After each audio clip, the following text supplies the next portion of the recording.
it's too late.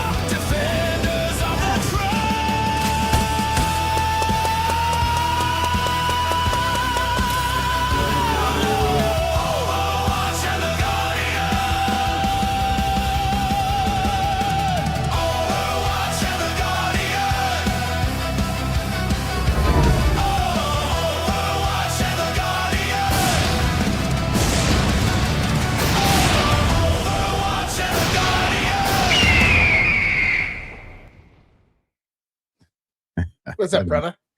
What's it going, brother? How's it going? How's it going? It's Friday night, baby. It is. And typically I'd be doing the daily dose right now, but we didn't have this show last night. You had some family engagements, so we pulled it off to today. And I was going to do the daily dose, and I started looking at the time. I'm like, man, I don't got time to do my regular show. So I'm like, let's just jump into Overwatch and the Guardian. Let's do a show. We had some topics that we wanted to talk about. So for everybody out there on my channels, Friday Night Rumble, or Friday night, what we're doing is instead of the Daily Dose tonight, we're going to do Overwatch and the Guardian, myself and Alpha. Hope you guys enjoy it. And then for my audience, right after this, I got a live Q&A going on. And just premium subscriber on all my channels. Go out there, subscribe on my channels. And I'll be doing that live Q&A afterwards because we had that scheduled for Friday night. And then Alpha, man, there's a lot of shit happening, dude. And, you know, we could talk about Iran. We could talk about the DOJ. We could talk about all of that stuff. But there's something bigger happening here. There's something that I think all this other stuff is distracting us from. And I'm telling you that what is not being discussed is actually the real freaking story. And I think it's coming to a culmination point. I think it's coming to a crescendo. And I think that we're about to find out a lot of what has been actually going on. And I think that everything that is occurring right now is actually all connected. It's all interconnected to this. What are your thoughts? Because in your intro, bro. So two things. First, there is a lot going on. You know, magic show. And we got the soundboard back, baby. We got the soundboard back. You get special cool little sounds like... Yeah, I mean, it's the default ones that are set up with them. I haven't put in my goodies. I'll be doing like that. The robot voice and shit. Yeah, well, I got the one that makes everybody laugh. Let me see. This is the one everybody seems to laugh. So it is this one right here, man. What's up? Walking Overwatch on the Guardian, everybody. We're doing this. Now we are not doing a show with that voice going on. Maybe one day we could do like we'll do a show where we'll be in these special character sounds the entire time. But no, two things. One, you know, my apologies, but not really an apology for yesterday, you guys. You know, my son he's a senior this year in high school, and really big event, and he had been making sure to keep me updated. Hey dad. So I knew this was something close to his heart he wanted me to be at, and I was just like, let's go, let's do it. And I was very, very, very proud of him. I'm very blessed for the son that I have, as well as my daughters, but he is my only boy. So there's that. The second part is, you know, today, very busy day. My mom sold the house that, you know, that I grew up in, good portion of my life. And so me and my little brother went over there to finish, you know, moving some of the last things out and taking things to her storage. And I'm going to bring this into tonight's show. And I'm sitting there and I walk into the room where I grew up. And as a kid, that room was huge. It was big. And I walk in there and I'm like, I feel like if I stretch out my arm a little bit, I could touch one wall to the other. And I'm looking, it's just, you know, everything smaller. You know, and I open up the closet door, and on the inside of the door is the drawings, all the drawings and scribblings and sketches that I did as a little kid. Still there. Moments in time, data points. Dicks. some, you know. And they were done, people, with crayons. That's why he's a Marine. Crayons and marker, baby. Crayons and That's marker. Right.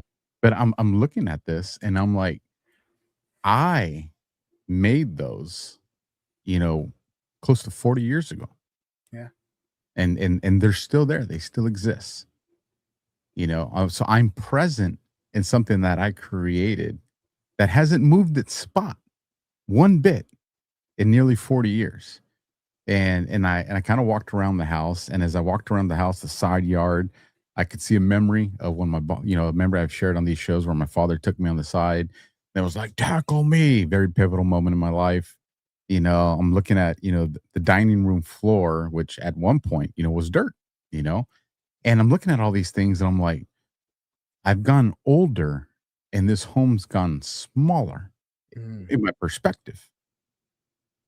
But when I walk outside, the world hasn't gotten smaller to me. So why does my home where I grew up and spent such a large portion of my life seem smaller? But when I walk out, the world seems to keep growing bigger and bigger and bigger and bigger. And it almost made me feel like, is it because the system keeps doing memory upgrades, or are we looking at RAM expansion? Like, when I grew up in my home, was the simulation for all humanity at that point maybe 1 gig, and now the simulation for all humanity is like thousands of terabytes. Who knows, man? But the point I wanted to make was I was in a place that I had spent multiple moments of time, data points, memories, and each one of those things was a real event. It was for me. And now we get into this conversation. It's going to be, I'm telling you, tonight's conversation, folks, is going to flip your lid. It is going to flip your lid. And I'm asking myself, these things existed back then. They didn't tell us about it. There were some leaks, some whistleblowers, some things like that, but they existed back in the 80s. How much of our world is a theater in the respects of they're telling us what we see? I mean, let me start off with this, and then we can get some ads in. But let me ask you this question, Josh. Have you ever been walking through your house, or maybe even driving, and you're like, you look in the back seat, and you're like, there's no one there, but I feel a presence, man. Like, am I tripping? Yeah. And or in your home, this happened a couple nights ago. I'm working, and I know I saw a shadow. But the baby gate's there, so I know no one came in or exited the kitchen, because I would have hurt the gate. But I also know that I saw a shadow. It wasn't an issue of fatigue or anything. So it's just, there's so much to the world, and it seems like we are right now at that point in the road where there's some people that want to tell us in government and some people that don't. So it's the metaphor of what's called the veil is being lifted. All right. And there's multiple variables of this understanding, but the original mythological idea comes from the Egyptian goddess Isis. Now, Isis was the goddess of fertility and of knowledge and intellect. And it's said that she wore a veil, sometimes over her eyes or over her whole body. And that behind that veil, no man had ever lifted it. And that if a man ever lifted it, he would learn the secrets of the universe. And then the mythology goes that Thoth, or Hermes Trismegistus, came and lifted the veil and learned the secrets of the universe. He taught them to his 4 disciples and sent them to the 4 corners of the earth to restart civilization after the Great Deluge. Now, when we talk about lifting the veil, I believe what this is completely anthropomorphized and metaphorical. What do I mean by that?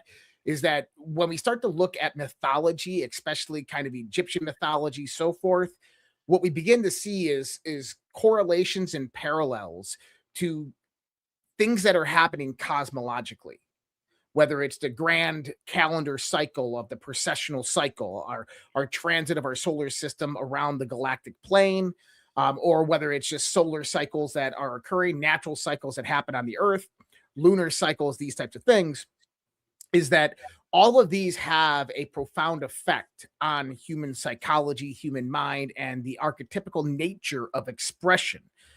So when we talk about lifting of the veil, I believe that this is actually something that is ingrained within the universe in the context of conscious evolution, that species that are conscious within this universe, there are certain points within time and space that this begins to amplify and happen at a faster pace and rate. And I believe that right now we are going through one of those points in evolution, if you want to talk about it. I'm not talking about Darwinian evolution. I'm talking about conscious evolution, that we are going through one of these.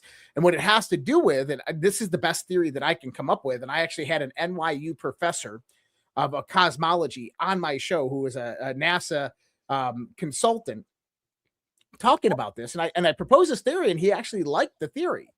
But the theory is simply this, is that our solar system transits the galactic arm, known as the Orion arm of the galaxy. Now, that Orion arm is held together by gravity. Whatever gravity is what holds it together. At the center of that Orion arm is very, very dense gases and matter and particles and these things. And at the outer fringes is less dense. At the top of that arm, it's polarized in 1 degree, and at the bottom, it's polarized in another degree. Well, our solar system actually kind of bobs back and forth between that center of that arm. So it goes through immense dense periods and then different polarization, then less dense periods at that polarization, then comes back down and goes to dense again, but then a negative polarization and less dense and comes back up. And so my theory is that as our sun begins to transit these different polarizing effects and higher densities of cosmic particle bombardment, the sun has to adjust its solar sheath, the solar wind that actually protects us from cosmic ray bombardments. And what that means is the sun has to increase its activity. And when it increases our activity, we have massive things that occur here on this planet.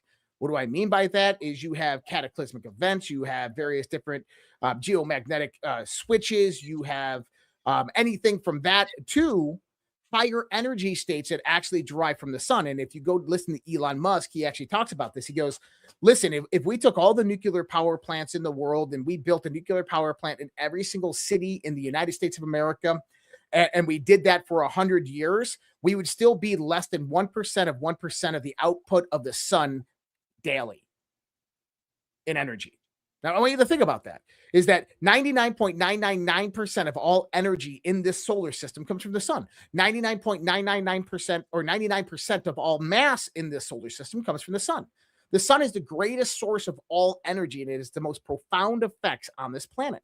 So if the sun has to adjust its energy potentiation, its energy potential because of increased cosmic ray bombardment, then that's going to have a profound effect on our planet. And what I believe is that increases evolutionary development on this planet, or stimulates evolutionary development on this planet, because evolution is not some gradual climb that happens like this. It actually happens at very sporadic moments in time. And this is actually on Space Revolution this last week with General Quast. This is what he actually talked about in the context of technological evolution, that we don't go through this kind of progression of technology nice and smoothly, as we hit these spurts, and each spurt builds upon each other. Well, that's exactly what I'm talking about here, but in the context of conscious evolution. Now, why does that matter to what you said? Is because we're going through one of those spurts now, and my idea is that consciousness itself grows and becomes more fuller and more observant of the natural reality,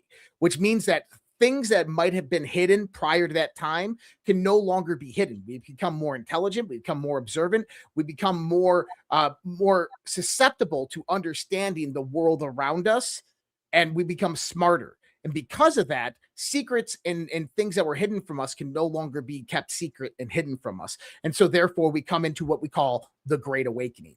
We come into this awakening time period where people begin realizing the truth and seeing the truth, simply because it's always been in front of their eyes, but they never took the time to actually notice. But now, because we're going through this process of this increased energy cycle and our consciousness is amplifying itself to a new state of evolution, you're beginning to notice more and more of all of these patterns that existed in front of you that you never saw before. And this is what we call lifting the veil. And that's where we're at right now. And that's why you're having those types of experiences. Well, I'm going to ask you a question, and then we'll do our ads. And then I want you to, answer that question on the other side of these ads, so you have a chance to think about it. While me and my brother were moving these things into storage, we had a dolly, right? And so we got this dolly and just stacked it, right? Because you get to the point where you're just like, just tired of making all these trips, right? How high can we load this dolly before we start playing Jenga with our mom's valuables? And so I'm pushing, he's pulling, and I'm pushing. He's just like, well, no, come to the other side and pull it. And so I started thinking later, I'm like, what expels more energy? Pushing or pulling? And which one is a preferred method? And when you're pushing and when you're pulling, does the item being pushed or pulled, is it exerting any energy? Or is it just going along with whatever's pulling it or pushing it? And then in that conversation that I want to have here, what is better? For humanity to be pulled into the Great Awakening or to be pushed into the Great Awakening? And I know you want to start firing off. But I want everybody to take time to think about that, and we can rock these ads. Do you have some that you want to roll with? Yeah, I got if you want to go ahead and accept your Rumble wallet, I'll go ahead and read it. All right, fire off. All right, whenever you're ready. And 3, 2, 1. They can cancel your accounts, freeze your cards, decide what you're allowed to buy, say, or support. Big banks and financial institutions have total control, and they use it. That's why financial independence matters now more than ever. Introducing Rumble Wallet, a wallet built for real freedom. With Rumble Wallet, you can control your money. With Rumble Wallet, you control your money, not a bank, not a government, not a tech company. Buy digital assets like Tether, Tether Gold, and Bitcoin in one secure place. No permission, no middleman, no cancel button. When you want to support the creators like Alpha and myself, you can actually believe in, you can use the Rumble Wallet app to directly tip content creators securely, instantly, and without interference. This isn't a credit line that can shut off. It's your wallet permanently. Yours to protect your future, yours to protect your family. When the system fails, when institutions turn on their own people, financial sovereignty is the difference between security and vulnerability. Rumble Wallet isn't about politics. It's about freedom, ownership, and protecting what's yours. So take control today. Download Rumble Wallet now and step away from the big banks for good, true ownership, true protection, true financial freedom. Wallet.rumble.com.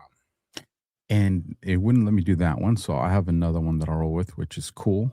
And so let me bring them up on the screen. Here you go. And you'll see this QR code on the screen. If you're like, I don't see any QR code. What QR code are you guys talking about? You got to come to Rumble. You'll find the links there. And so with this one, folks, yes, it's up. The Boar Cider. Hey, guys, you know how dialing in your optic can burn through boxes of ammo and half your weekend? And most expensive if you're here on the West Coast. Well, not anymore. With the Boar Cider, you can zero any optic in under 90 seconds without firing a single shot. Yes, you heard that right. This thing is a total game changer. Zero faster than ever. Fits anything from 7 or 0.17 to a 50 cal. No ammo, no range. USB rechargeable. Wow, you're not even gonna be. I was like, what kind of batteries you got in here? USB rechargeable, ready to go every time, whether you're getting prepped for hunting season or just like keeping your gear dialed in. The Boar will save you time, money, and a whole lot of frustration. To grab yours, just scan the QR code that's on the screen right now or head over to mcgtac.com/alpha Boar. That's Boar, BOAR, to get the faster, easiest way to zero your optic. Again, the faster, easier, smart way to zero. Ready to dial it in? Scan that QR code or visit mcgtac.com/alpha Boar now. And again, you'll find those links in the live chat. And if you're watching the replay, you'll find those links down in the description below. So, brother, did you have a chance to kind of think about what I presented to you there before we got into the ads? Yeah, and you know what? It really depends on a few different variables. In the context of like Newtonian physics or Newtonian dynamics, whether you're going to push or you're pulling depends on the circumstances of what is being pushed and pulled and the environment of where it's being pushed and pulled. Are you trying to move an object up a very, very steep incline? Are you trying to lift it straight up against the forces of gravity? Are you moving on a surface that has massive friction and resistance? So there's a lot of dependencies about that. And this is why your question has two different answers. It depends on the person. I think that some people, and honestly, we can probably sum this up with ideologies or ideological factions or religious or spiritual factions, is that certain factions of people are going to have to be pushed into this awakening. Well, other factions of people are literally being pulled into this new reality. Like our audience right now, they are the ones being pulled into it. They've had this feeling deep inside them for a long time, this yearning for more and understanding and more truth, and they see the significance of what we're talking about, and that they go in and day out trying to research and discover truth and meaning within things, because they are being pulled in to this new framework of how consciousness operates. On the other hand, then you get the pessimist or the liberal or the traditional conservative, who we call normies or lefties, that are completely oblivious to how the world operates and works. And they only see things in a very, very narrow ideological preference or a very strict religious bias, and that they can't deviate from that. And this actually derives back to the protocols of natural law, of how the understanding of natural law functions and operates. There was a great author out there. And so one of the things that I've been doing a lot of research on over the last 15, 20 years is early 20th century occultism. And you can't even really call it occultism. We call it the rebirth of awakening. And the reason we call the 20th century the rebirth of awakening, because it was really a reinterpretation of 19th century ideas that came about through a lot of occult and esoteric societies and authors. In the 1900s, or the 20th century, the 1900s, you had the ability to basically mass produce literature during this time. And you had a lot of people out there that were introduced into these various different esoteric and occult worlds, which would then kind of converge these ideas into a grand theory or synopsis. One of those publishers was called Yogi Publishing, and they were out of Chicago, Illinois. And then when you start to do your research on Yogi Publishing, they published about 10 different books. And a lot of all the books had different authors. One of them was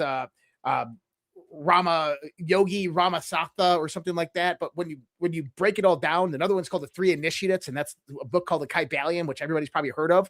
And that the majority of the people out there that talk about the book the Kybalian have no fucking clue what they're talking about on the book the Kybalian. They say this is this ancient book from medieval times and predates into the land of ancient Egypt, written by the hands of Thoth himself. No, it was a book written in the 20th century by a guy by the name of William Atkinson. There was not 3 authors. There was one. William Atkinson was a lawyer who lived in Chicago, owned Yogi Publishing, went by various other different pen names to write multiple other books. He was very affluent in occult secret societies. And what he did is he converged the ideas of Hermeticism, Rosicrucian philosophies, Gnosticism, and Kabbalah into one idealistic framework that he called the Kabbalah. And he delivered it in a very, very hermetic framework by the context of what he calls natural law and the 7 hermetic principles of how natural law organizes. Now, we're not going to get into the 7 principles of natural law, but I want to get everybody the gist of it. Basically, the 7 principles described in the Kybalian, they're not telling you what the universe is. It's not telling you what God is or meaning is. It's not even telling you how it works. What it's describing is the framework of how consciousness, your mind, your awareness, your soul interacts with reality. And that interaction is what we call the foundations of natural law. Natural law deals with how man interacts with reality. What are the laws that dictate how you interact with your reality? That's natural law. So once you understand that, now you can deviate out into all of the understanding that there's a set of laws of how you interact with your reality. Okay?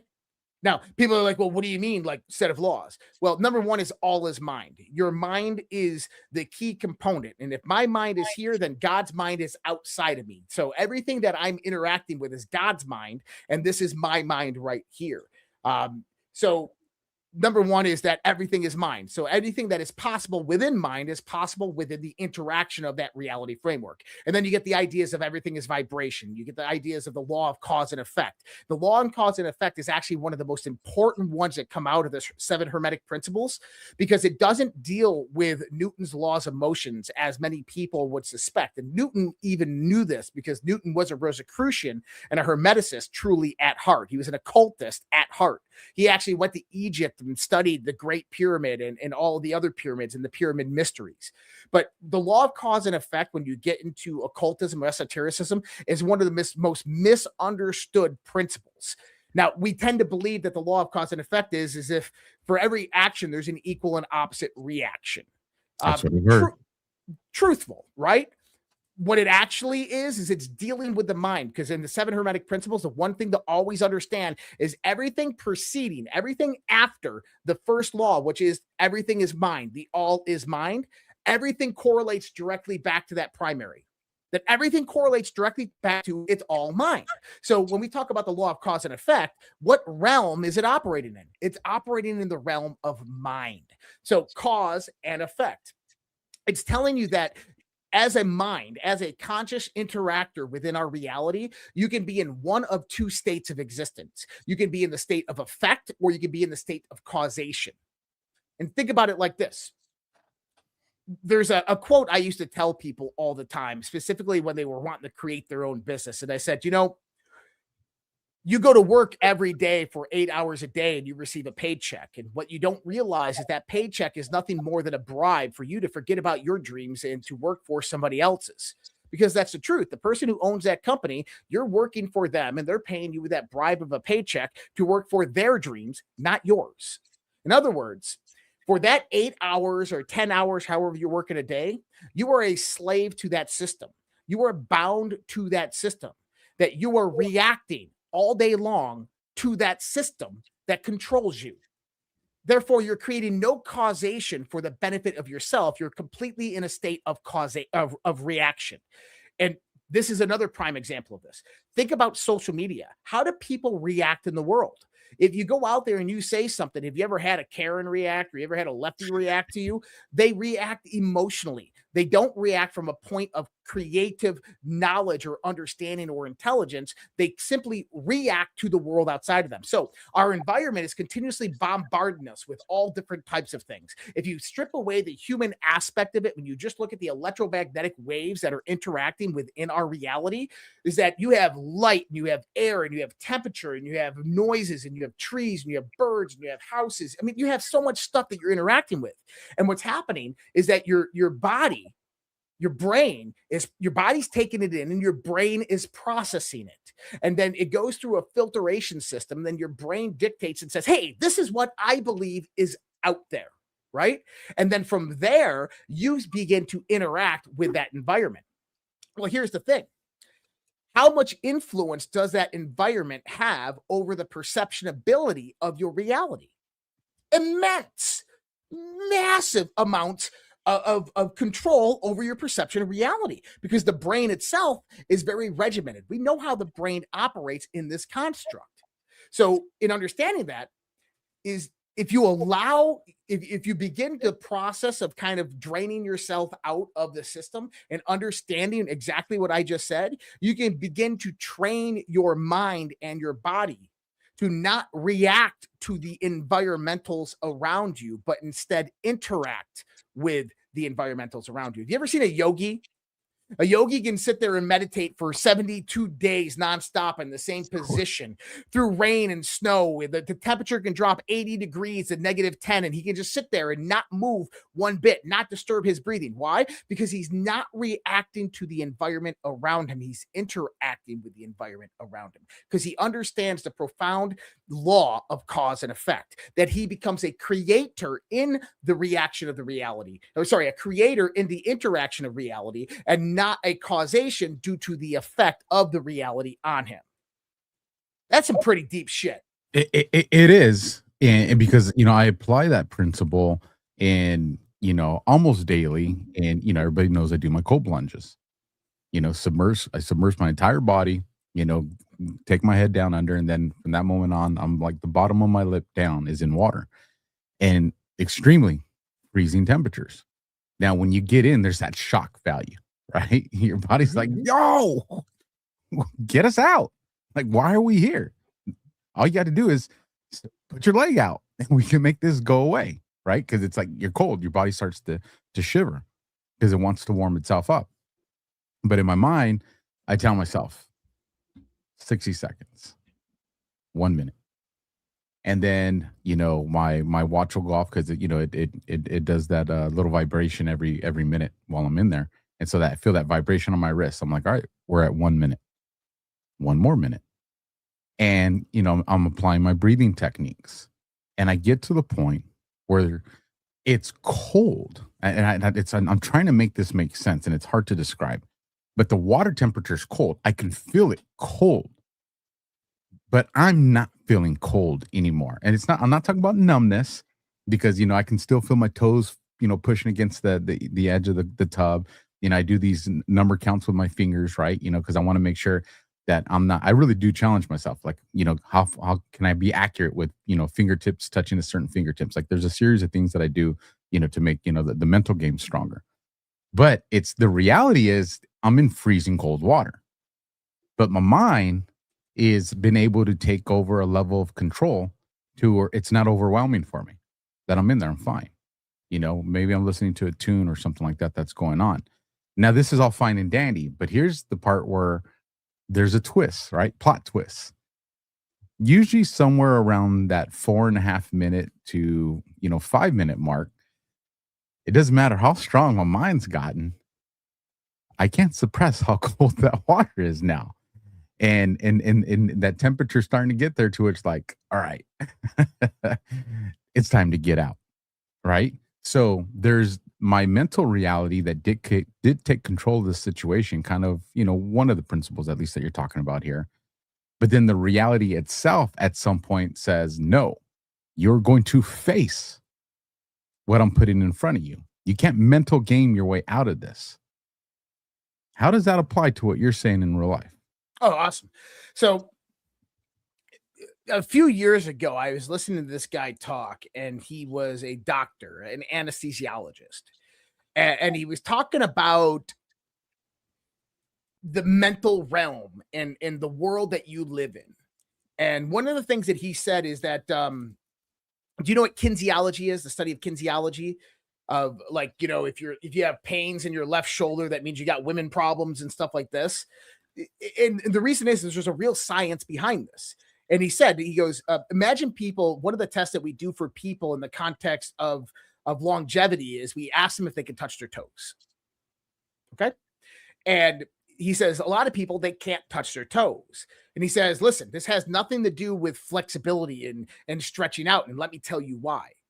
He goes, have you ever been under anesthesia? And the person's like, yeah, I have. And he goes, you ever seen doctors manipulate somebody who's under the influence of anesthesia? It doesn't matter what their body type is, how overweight they are, what shape they are in, if they stretched out that morning or not.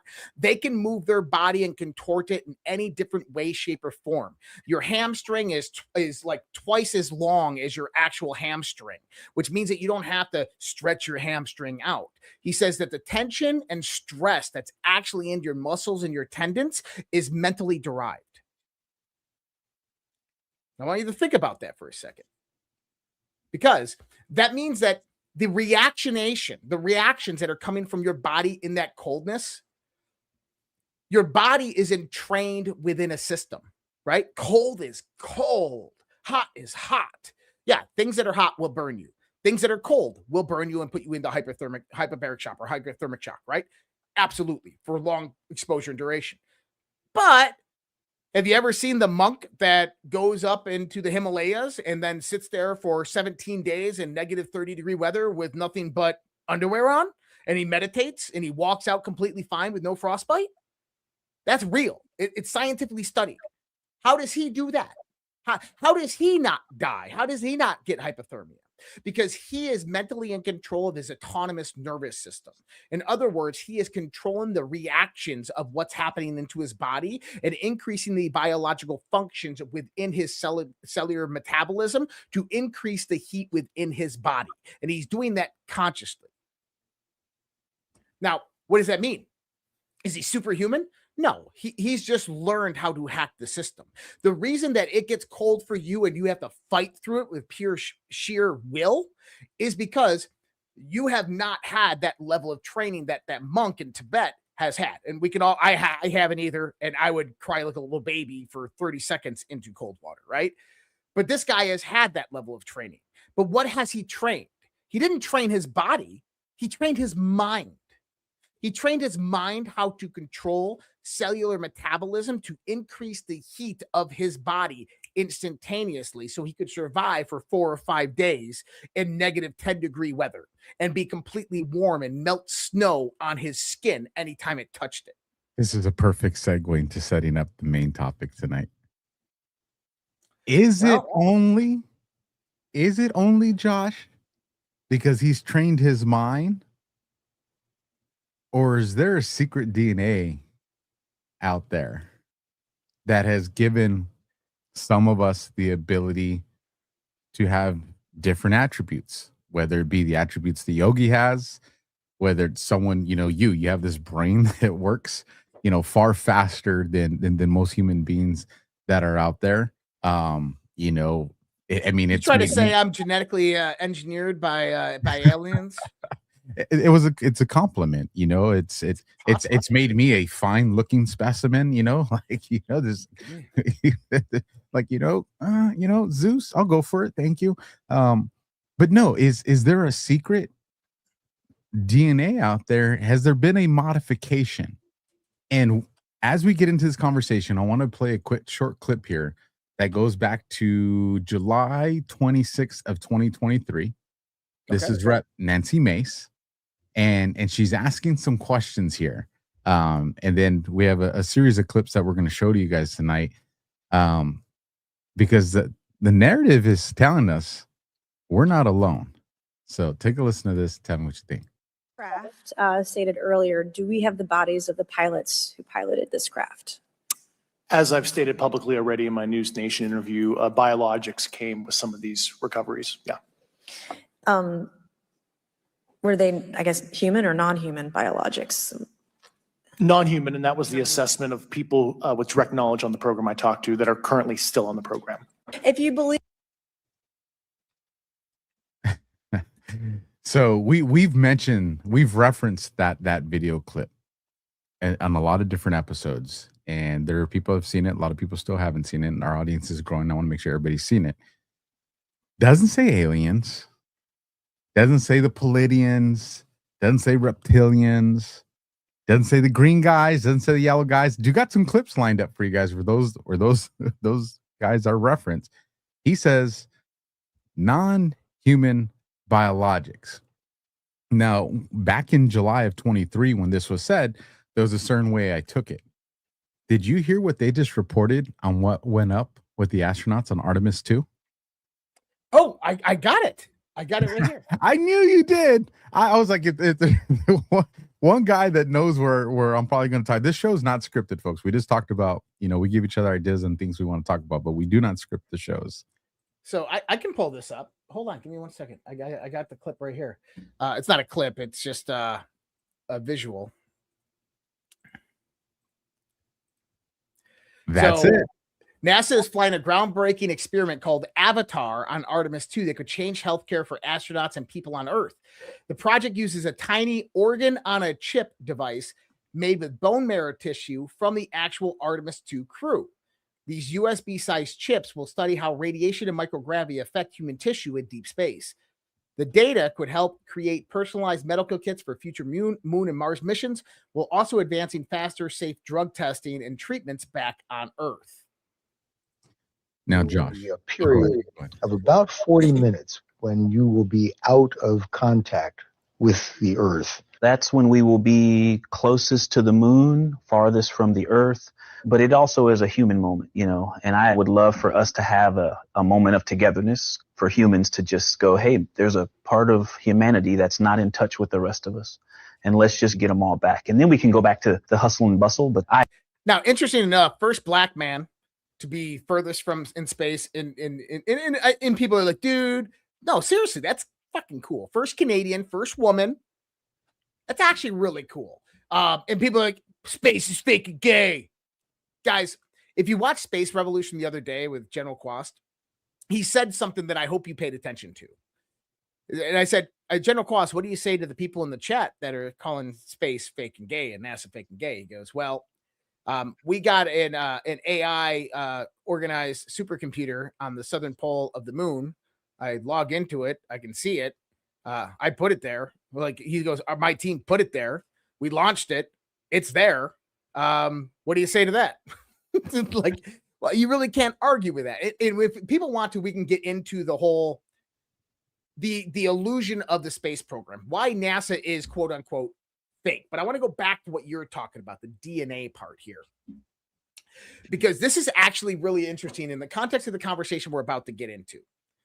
So number one is a few years ago, I had Dr. Michael Sala on one of my shows, and we were discussing, he's the founder of exopolitics.org. Got a lot of good information. I think a lot of some other fringy information, right? But he was talking about how Antarctica is utilized as basically a trade inter-exchange for humans and extraterrestrials, and that human beings, children primarily, are traded with extraterrestrials, that we go out there and we trade extraterrestrials in the we trade with extraterrestrials, and a lot of the kidnapped children in the world are taken to Antarctica and then they're shipped off with alien species, and we don't care what they use them for. At least that's what he was saying. And my co-host at the time asked, well, what currency? What do they trade for them? And he looked back at us and he said, DNA. He goes, think about DNA as the blockchain of the universe. Every single thing on this in this universe that has DNA has a unique strand of the representation of life that exists in the blockchain of life. And that DNA becomes the most valuable asset in the entirety of the universe, because it's one of the things that's the most diverse amongst everything and completely unique unto itself. And I found that really profound. And we've learned a lot about DNA since Watson and Crick discovered it in the 1960s. And a few things that we learned about DNA is that we used to believe that DNA was hard-coded. You ever heard this? That, oh, well, alpha, that's hereditary, so you need to be careful. That world doesn't even exist anymore. That's just nonsense these days. That science is obsolete. What we now learn is something known as epigenetic control factors. And what epigenetic control factors truly means is that your DNA is expressed through variations of how the environment is, how your body is affected by the environment.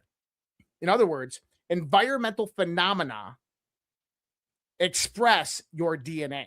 So what happens in the womb when a fetus is first born after that zinc spark and begins to develop, what's happening in the environment of that mother is actually incredibly relevant to how that DNA is going to express within this baby. That's why in one of the episodes we talked about listening to opera music and listening to classical music as a mother who is pregnant with an infant in her belly is so profound, because it has profound effects on the DNA expression.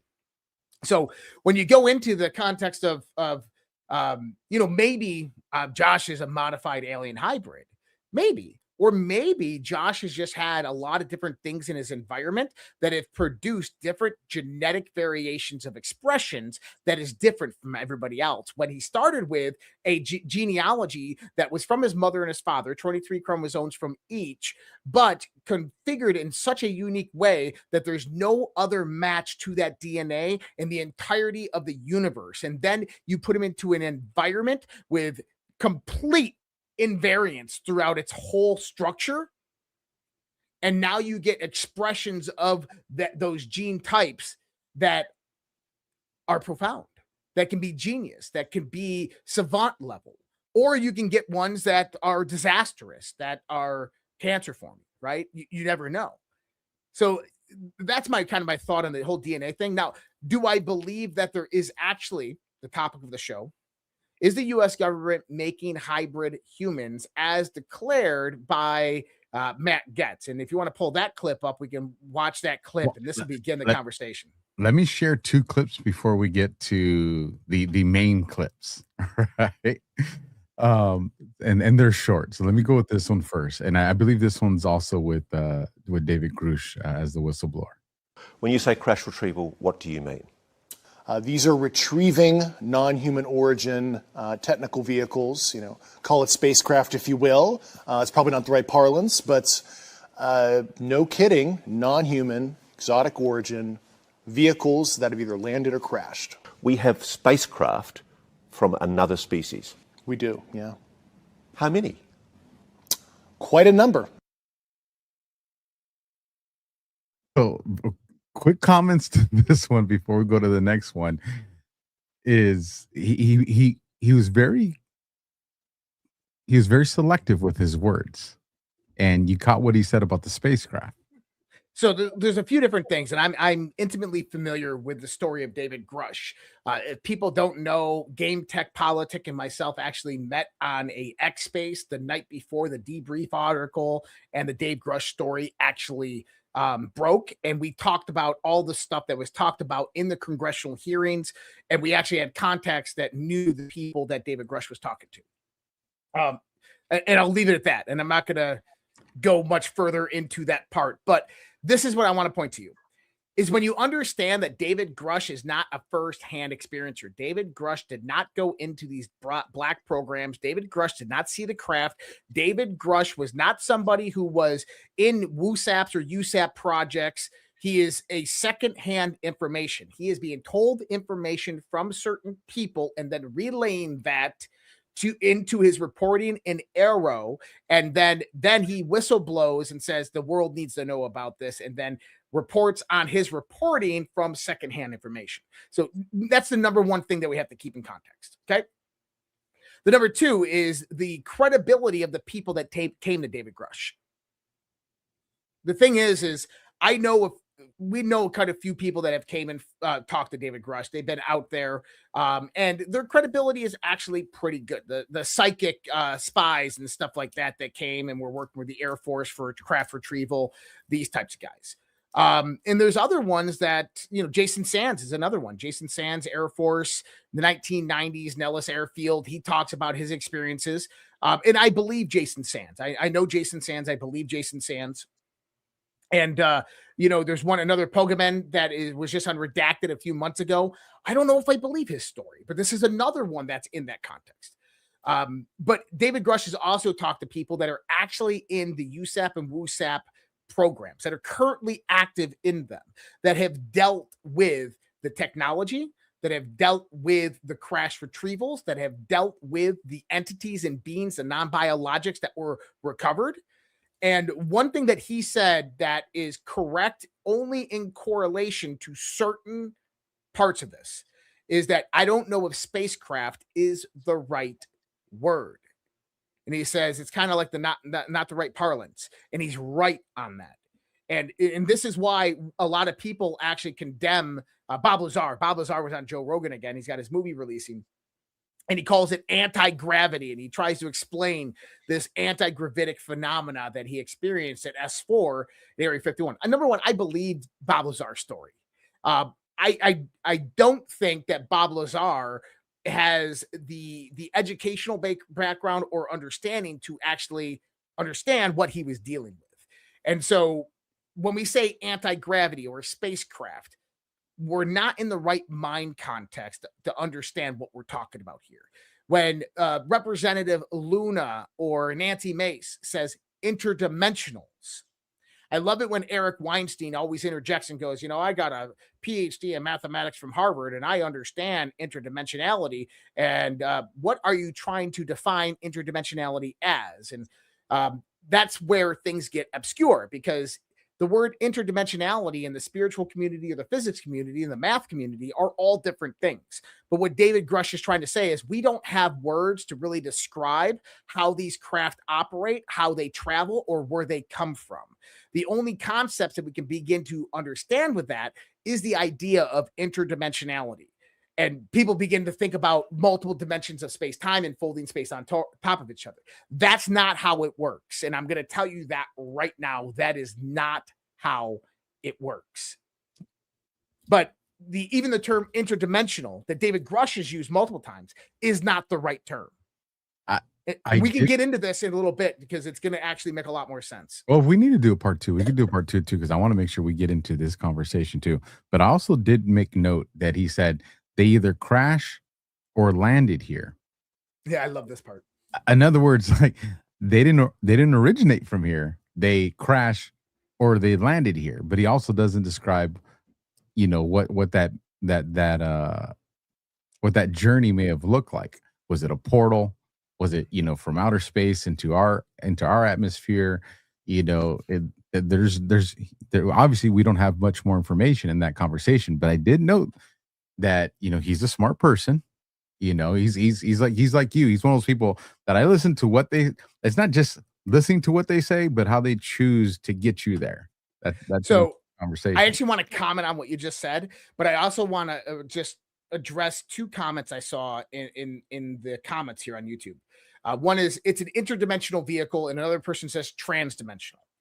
And I asked to these people something that we talked about the other night. Define that. What do you mean? How do you define an interdimensional vehicle? And if you say, well, we have the 3 dimensions, length, breadth, and width, and time of space-time, and that there's this 4th mysterious dimension, and it somehow curves all space. No, that's not how it works. And we know this because that whole geometric perspective comes from GR, general relativity.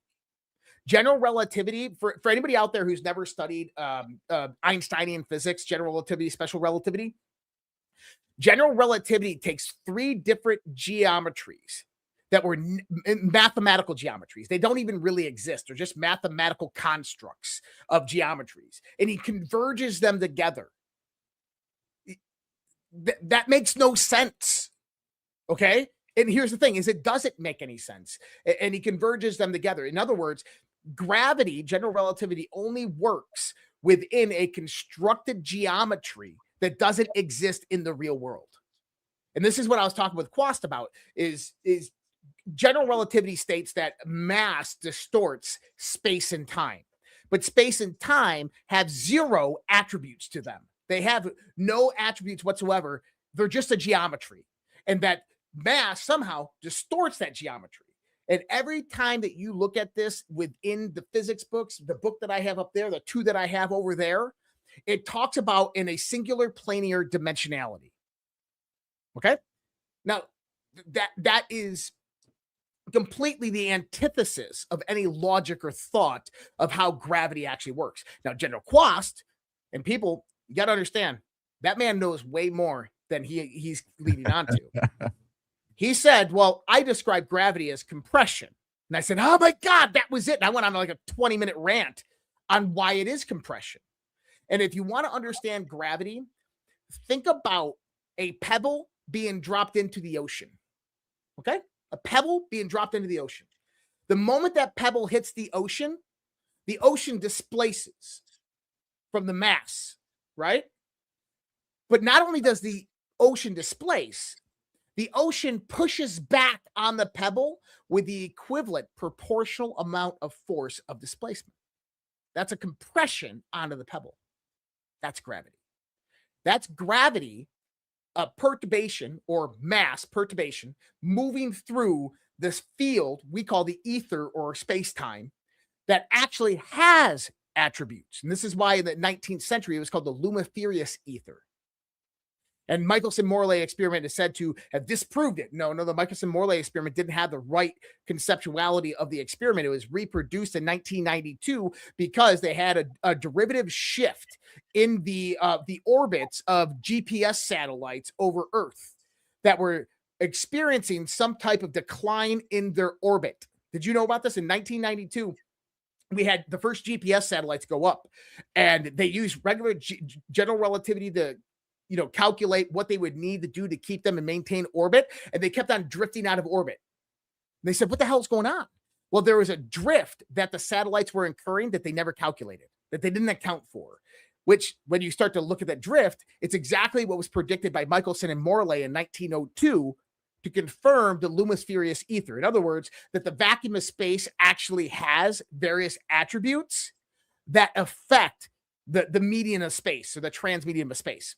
And once you start to integrate that into kind of general relativity's theoretical framework, you can start to begin to pull out electromagnetism. You can pull out the strong and the weak nuclear force. You can pull out the gravitational force, but then you can develop ideas on how to manipulate them. But then it also brings about is what is this field of existence? And you realize that in order for that field of existence to actually be there, there has to be a counter field. And that counter field, there's a great book out of there. It's called Space Counterspace.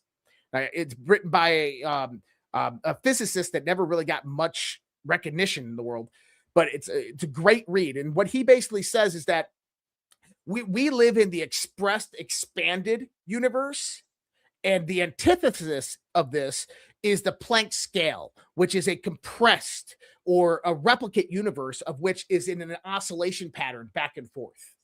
And that these interdimensional beings, how they travel from one point or another, is actually by going into this counter space, which is basically a compressed version of the universe.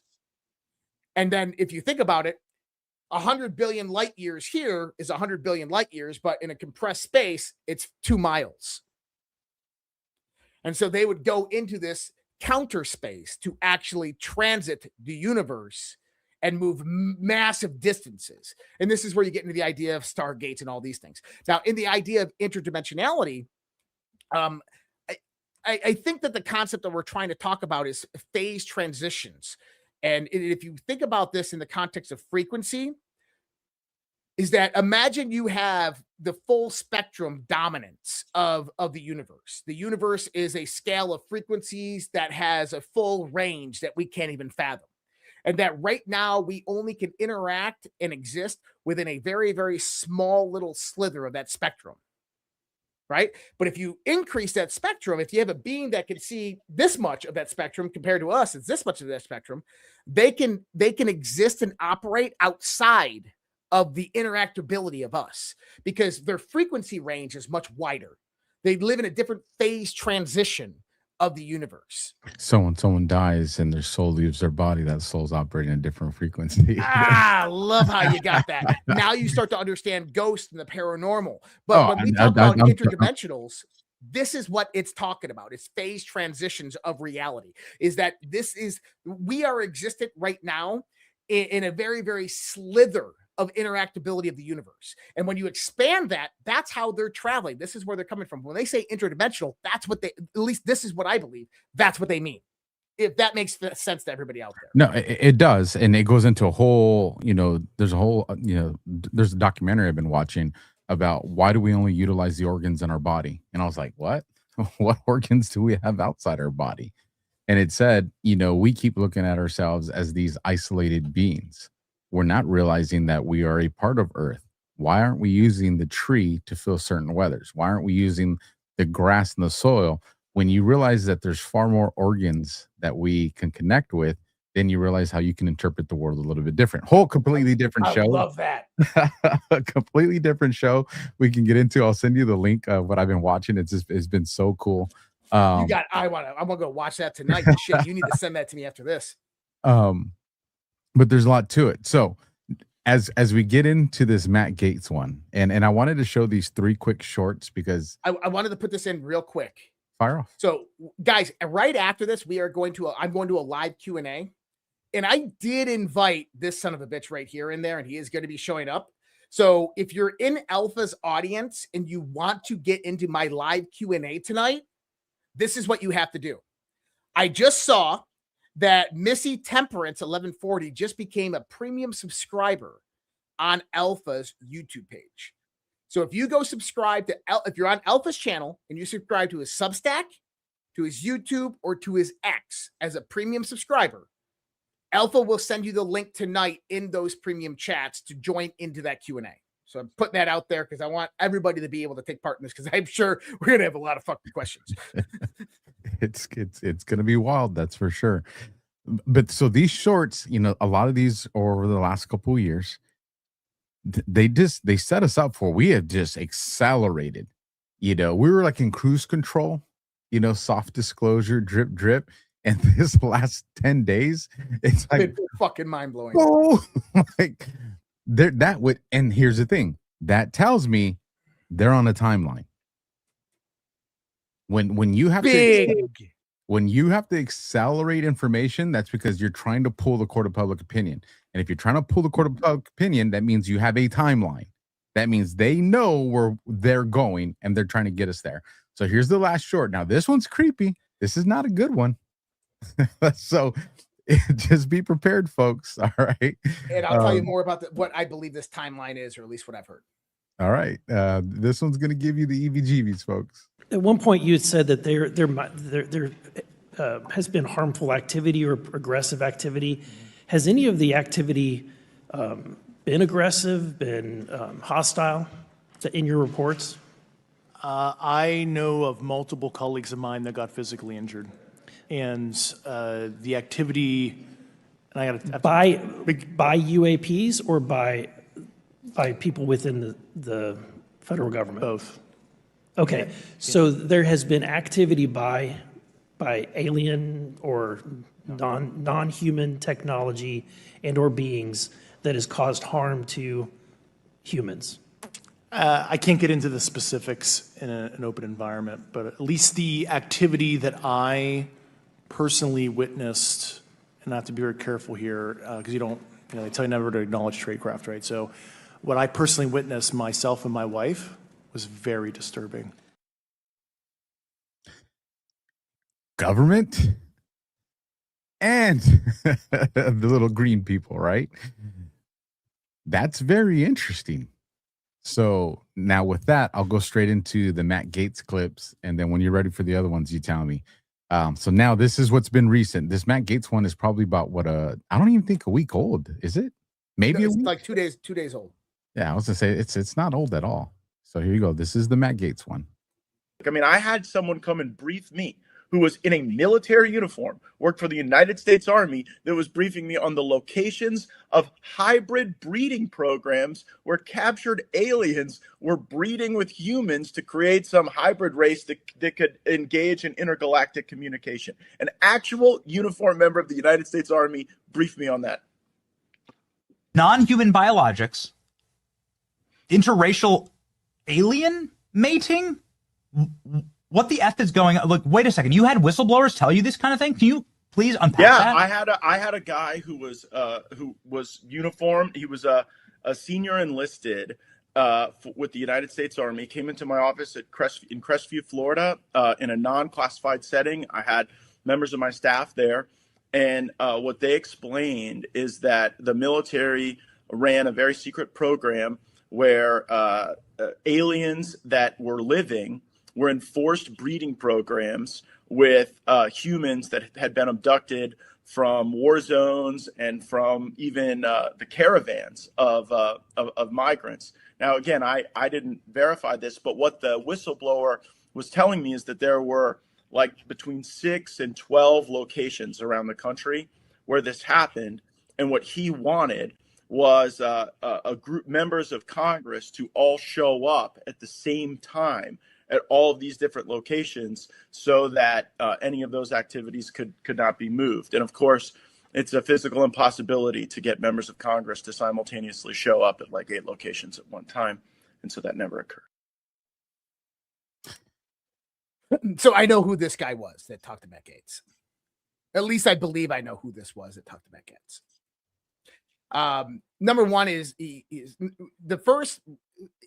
I'm going to preface this because I like Matt Gaetz, and I don't think that he's trying to mislead people. He says a few words that I would rephrase. He says he was briefed.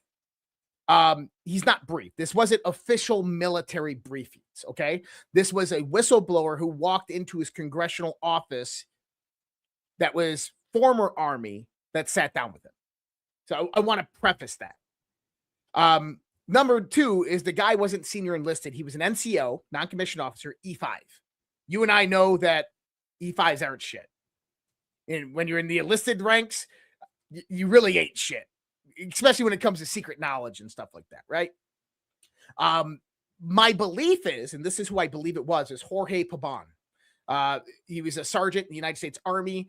He was recruited by the intelligence agencies, or at least this is from his story. He had a whole life of alien contact, very similar story to Chris Bledsoe. Aliens had been interacting with him his whole life. The intelligence agencies got a hold of this. They recruited him, asked him to join the army. He joined the army and kind of went to the moon and did all these other things, right? At least this is who I believe it was. And why do I say that? Because he lives in Florida, around Crestview, in Matt Gutz's district at that time.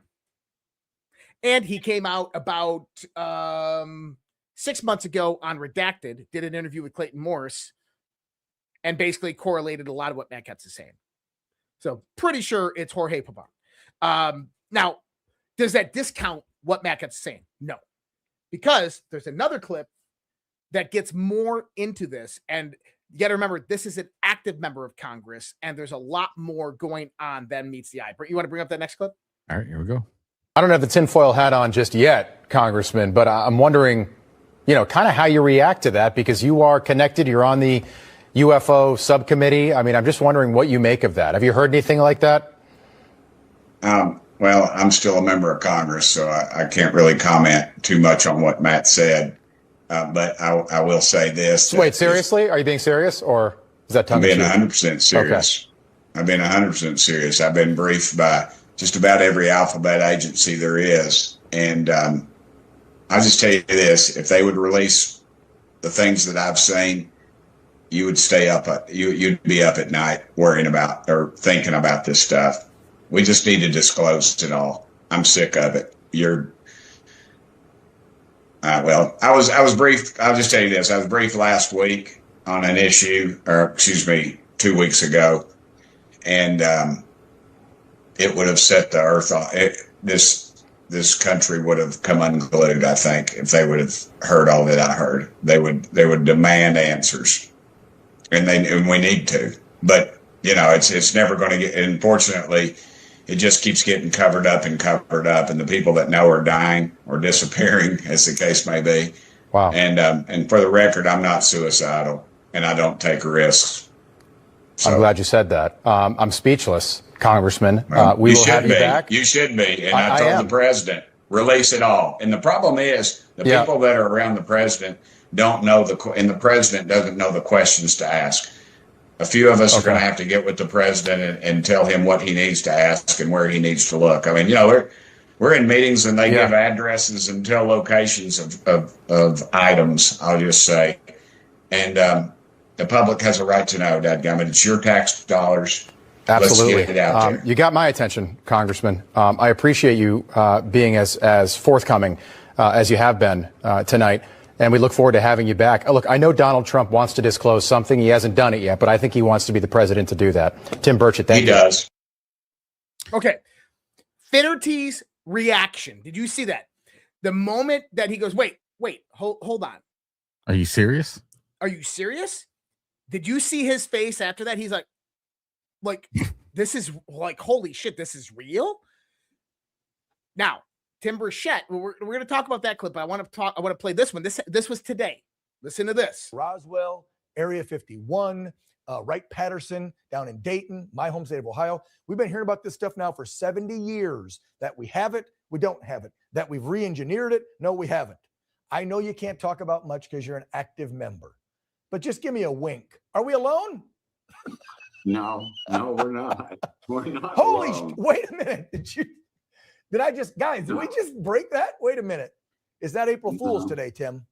No, it's second. No, we are not alone. We don't make all them. What did he just say? We are not alone. So take those two clips. Tim Burchett just said, I've been briefed by every 3-letter agency on this topic. If people saw and knew what I saw, what was shown to me, the world would burn. America would come unglued. On another show, he comes out and says, we are not alone. Now, I want to just provide a very controversial question. I'm not saying that this is true. I just want us to consider this. And you definitely are one of the people that got me to kind of even look down this direction. When we think Epstein, we think human trafficking, child trafficking, blackmail, and leverage. But we know that this goes way into a much darker science, especially with kids and him wanting to breed. Now, we also know that there's been some disclosure into the Epstein files, but not a lot. Is it far-fetched or maybe too tinfoil hat or extremists to think our government, even though it's been very corrupt for many, many decades, it still knows that it has to operate within the confines of certain types of laws and policies? And this is why you get contractors and agents and assets that can kind of do things that limit the government or military or DARPA. Is part of the reason and the hesitation and the slow rolling out of the Epstein thing is because we keep looking at, well, Epstein was a blackmail operation. And what if it was far greater than that? And what if Epstein's operation was actually part of this military hybrid operation that was acting in the behest of the military, whether the military was, paying for it through black accounts, or whether the military was covertly providing assets and income and data to make sure that it happened, with some plausible deniability. Am I going too far out of bounds with this, man? No.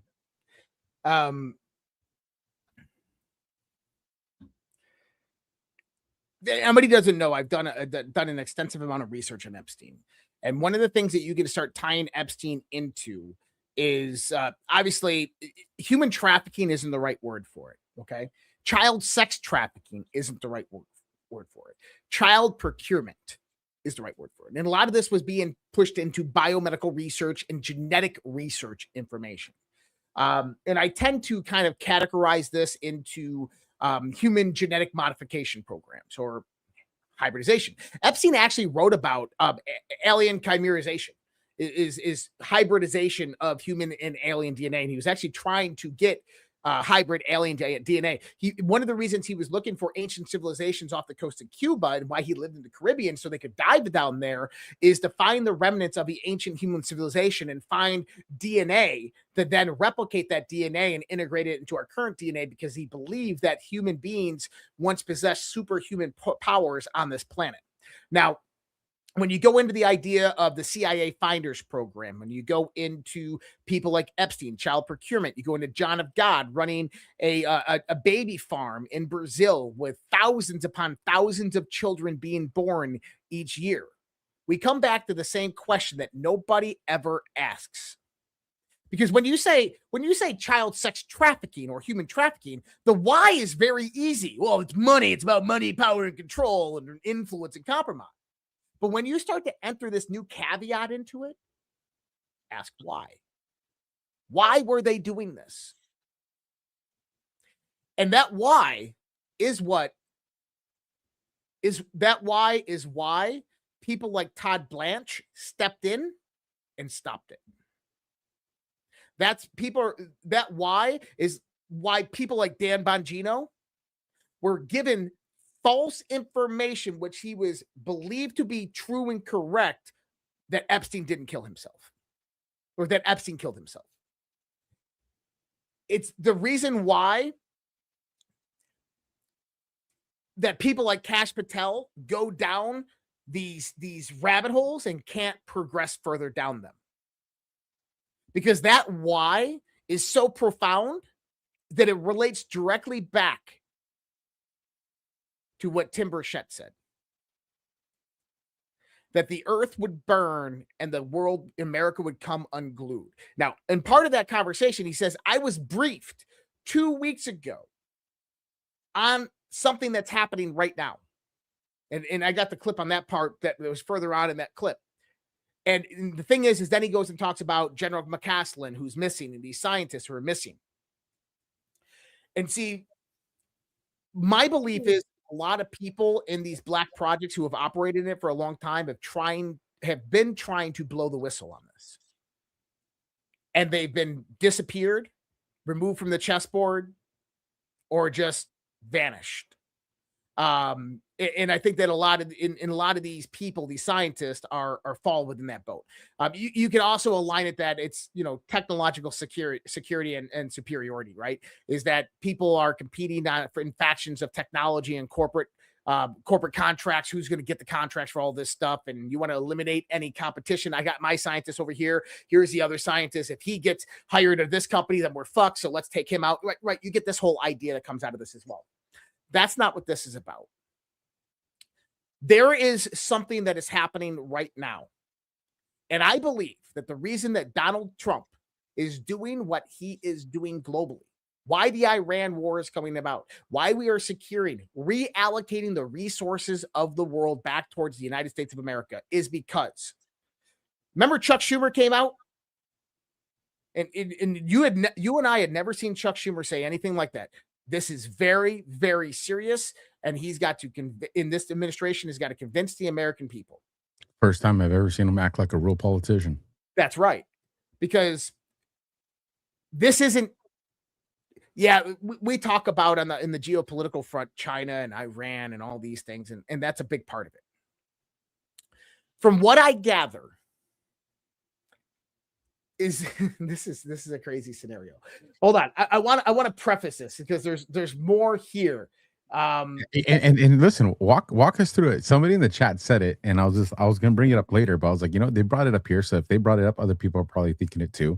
The Save America Act does have specific text referencing it shall be unlawful for any alien to vote. Now, we've always thought of alien as in an illegal from another country. What if alien doesn't just include someone from another country, but someone who's not completely human? And what if we get to the point in these disclosures, Josh, where we actually have the ability to determine who is an actual human and who's someone that looks like a human but ain't completely human? So one of the things that Tim Burchett was briefed on by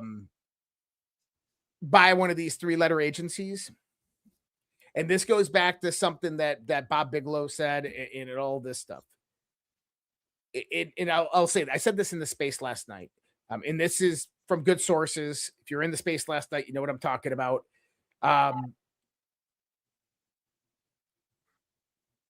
That they walk among us and they look like us. Now, I'm going to stop right there. I'm going to go back. That's why I said secret DNA at the beginning of the beginning of class. Jordan Maxwell, if anybody knows who Jordan Maxwell was, a friend of mine for quite a few years. And we used to have these long conversations on Saturday afternoons that would go into Saturday evenings. I wish I recorded them. And one of the things that Jordan Maxwell talked about when he was asked this question, that they walk among us and they look like us. And he says, no, you have that wrong. They don't look like us. We look like them. Now, if anybody can take the ontological shock of what I just said and understand it fully, then the next parts are going to make a lot more sense. This isn't Anunnaki 9-foot god beings. Okay.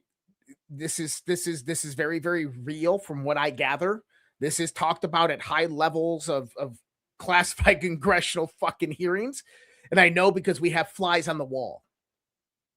I know a fly on the wall. I'll just say that much. There's 15 people in that fucking room and information comes out.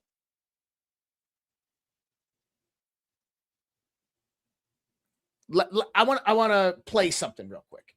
Okay. It's going to be this is paint our roofs blue, Josh. This is Secretary of the Army Dan Driscoll on the 250th anniversary of the U.S. Army's birthday, and I want you to listen to what he says here. As young Americans across the country get to see all of the amazing things that the Army has done, whether it's helping with floods in North Carolina or wildfires in California, or we talked to an astronaut yesterday who's on the moon, who's a soldier, including. I'm going to replay that last part, Alpha. Tell me what you think of this. Yesterday, who's on the moon, Ready? I remember. Soldier, including actually going to war and fighting to defend. We talked to an astronaut who is on the moon, who is a soldier. Now, I asked General Quast about this the other day, and he said what was said for a reason. Okay? Because I said, look, a lot of people like me believe that the 1969 moon landing footage was bullshit. Okay? Stanley Kubrick admitted to doing it in a Hollywood basement. And guess what? It was. It was done in a Hollywood basement. And it was done in a Hollywood basement for national security reasons. Did those Navy, Army, and Air Force guys actually go to the moon? Yeah. All the Apollo missions that landed on the moon went to the moon. Except you never saw any footage of it. And the reason being is because in 1969, if that rocket, Apollo 1, took off and blew up in the sky or didn't make it to the moon, we lost the Cold War. We lost the space race to the Soviets. So it was a matter of national security that it was successful. So therefore, they ensured that Americans and the world, through psychological warfare operations, believed that that was actually happening. It did. But here's the thing.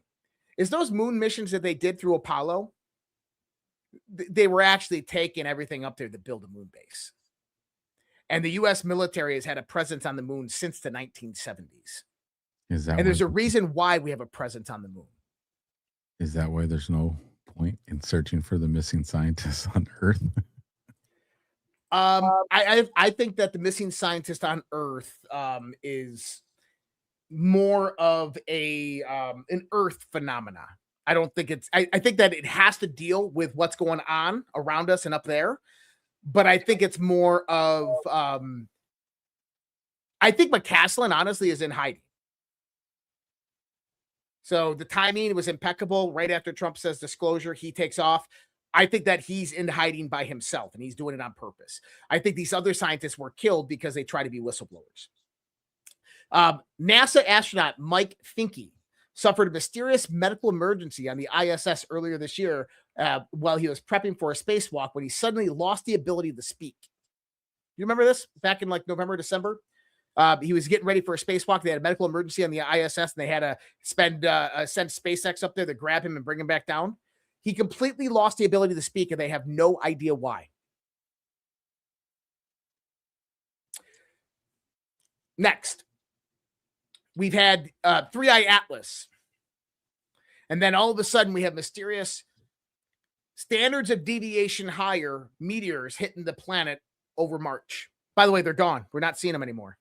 It was a very short time frame. Almost like we went through the debris field of something, and then it was over. Because that's what I believe just happened.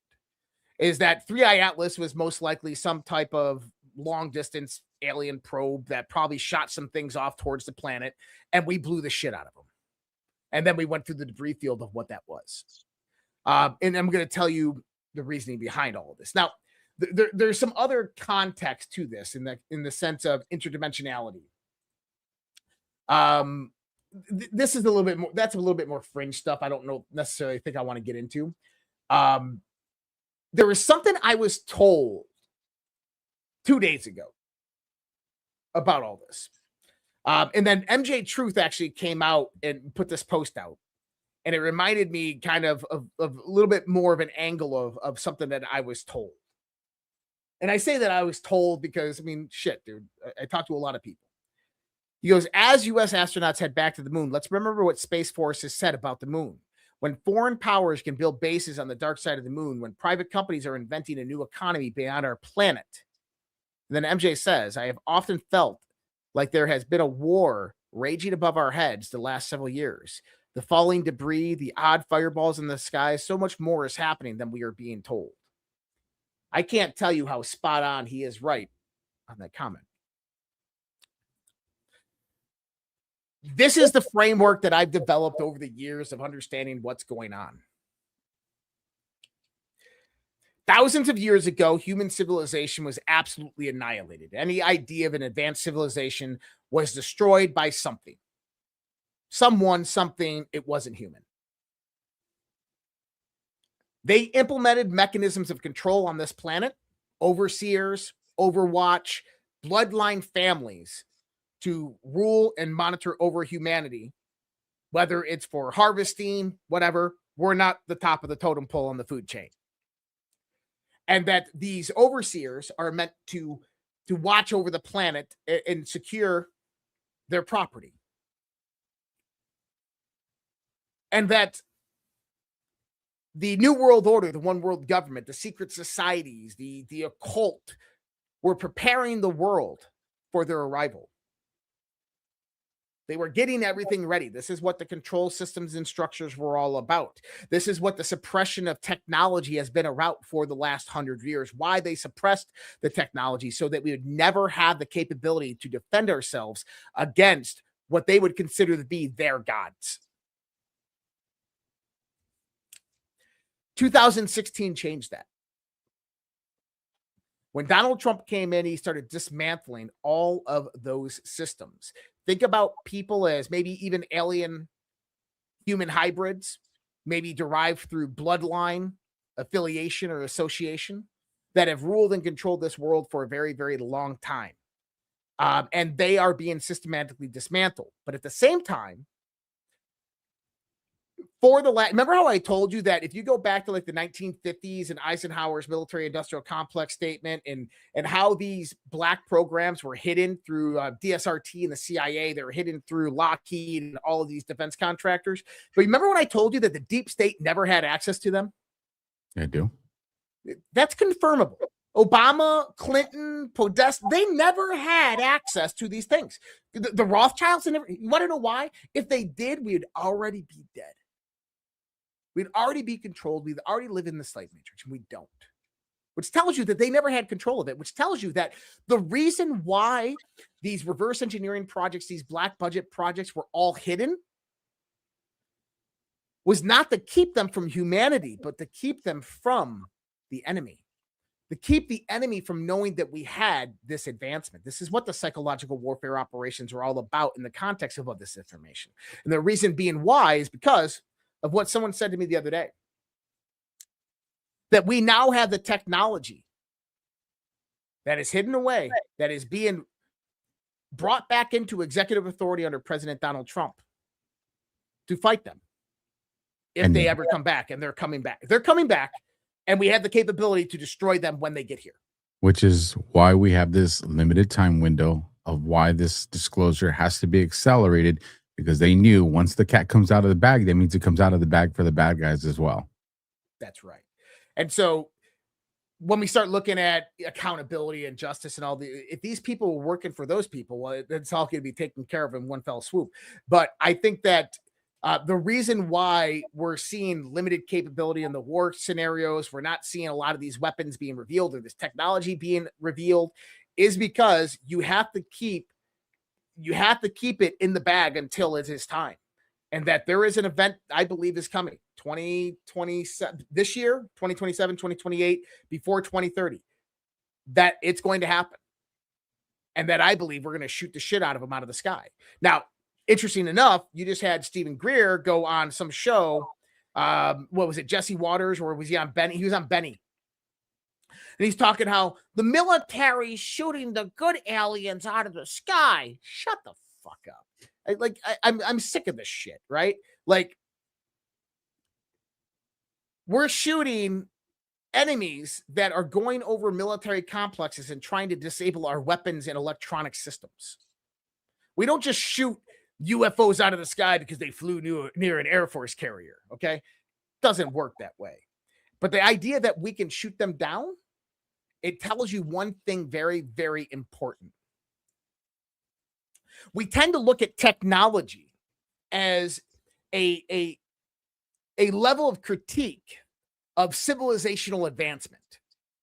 That because they can travel between star systems and go to different planets, because they have weapons that are fired through plasma, that they're somehow more technologically or societally or culturally or spiritually advanced than us. But that's not true. That just simply means that some civilization, whether transdimensional, whether extraterrestrial, subterrestrial, I don't know, means that they developed in a different environment with different understandings of how the universe operates and the laws of physics. Maybe they lived in a gravitational dominated world where there's some type of isotope that exerted gravitational force, and they learned to utilize that before they even learned about electricity and magnetism. And maybe their whole technological system is based upon this one isotope that exerts a gravitational force. And maybe their civilizational structure is maybe feudalistic human beings from 1400 years ago. But they've just had this advancement of technology because the force that they were able to master was powerful. And so now they can travel between the stars and they can conquer worlds with this technology, but their societal structure isn't very advanced. And their technology maybe not even be very sound. There might be things in the universe that they don't even know about, like electromagnetism and plasmas. What I'm trying to say is that just because maybe they came in here and beat the shit out of us 5,000 years ago, 6,000 years ago on this planet, maybe because they've had force and dominance over our planet for a 6,000 year period, it doesn't mean that they're more technologically advanced. It doesn't mean they're more societally or structurally advanced. It doesn't mean they're more intelligent than us.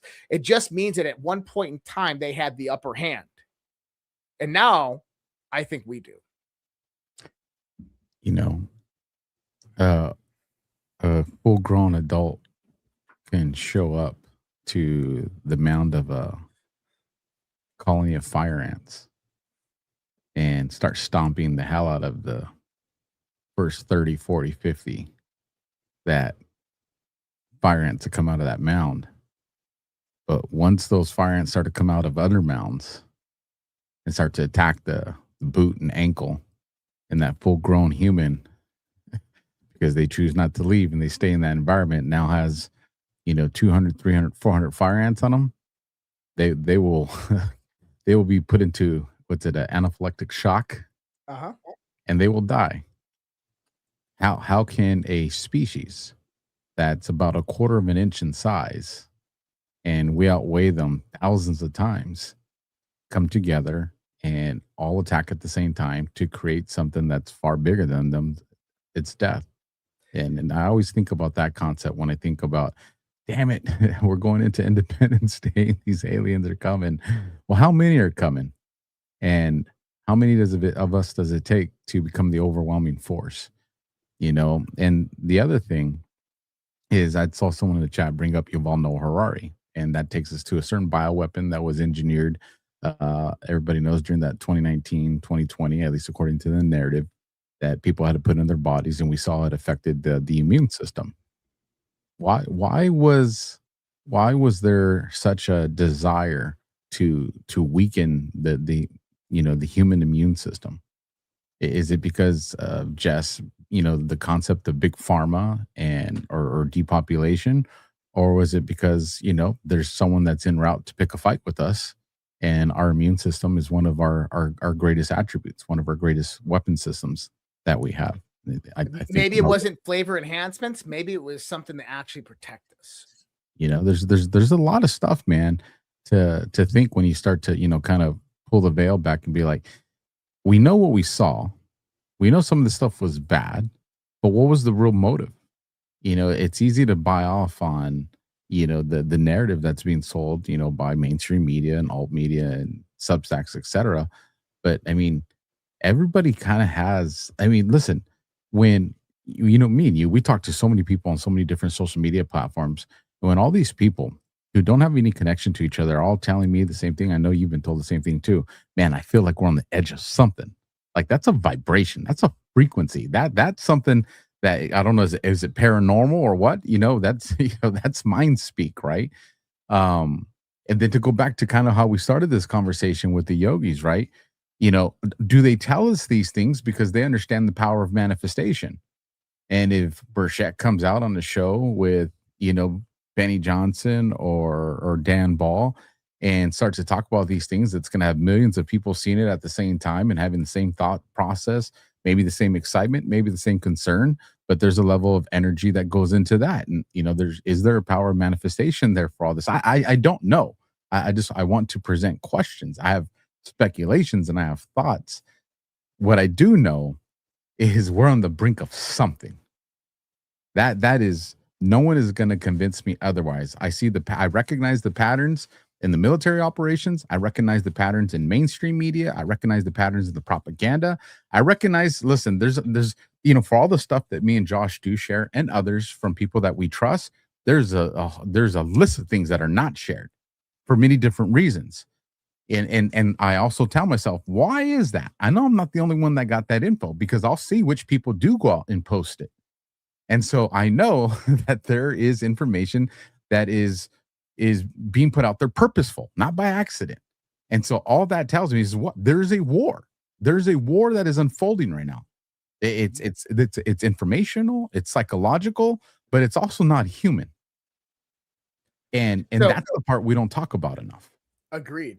And I want to give a shout out to somebody, because I find this really interesting. I went to X and I refreshed my feed, and Shadow of Ezra, anybody knows Shadow of Ezra, just reposted Army whistleblower came to once visited a secret civilization on the moon, and it's the Jorge Podon interview with Clayton Morris, which he posted it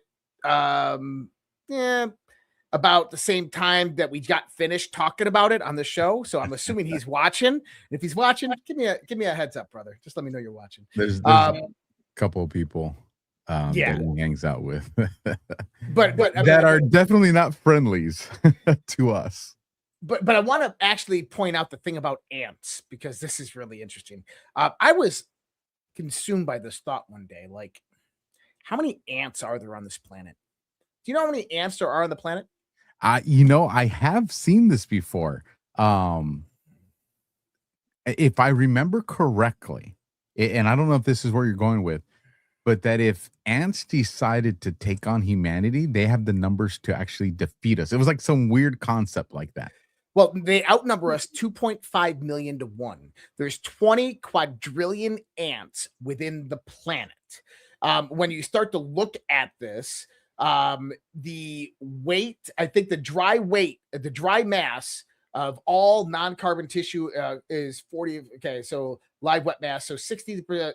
I was looking for something. All ants together likely weigh an order of 50 to 100 million metric tons. Okay.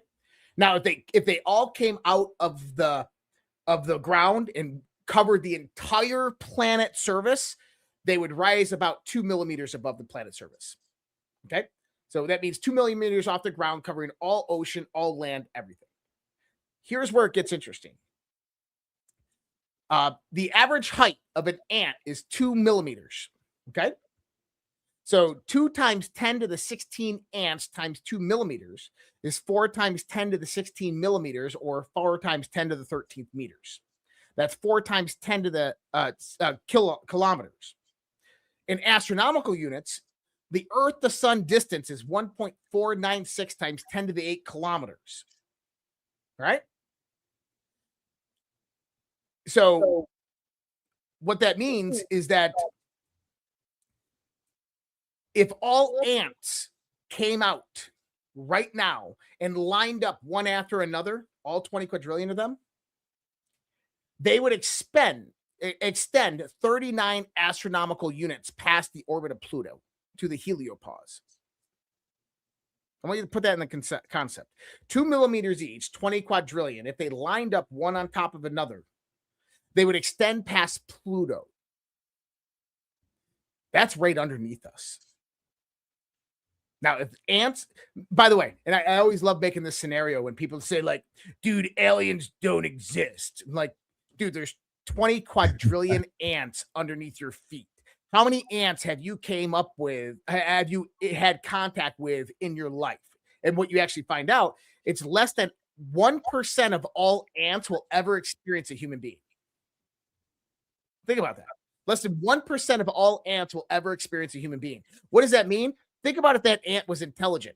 It goes back and goes, dude, we just witnessed these giants out there. They have this whole world. And they're like, stop it, Tom, you fucking conspiracy theorist. You don't know what you're talking about. Humans don't exist. No, dude, come on. I'll show you. Go get your leaves. Go get your leaves and sugar and shut up, bro. Get back to work.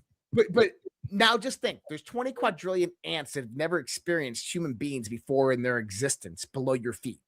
what else potentially lives within the earth that you've never known, heard of, or experienced, that's never experienced human beings before?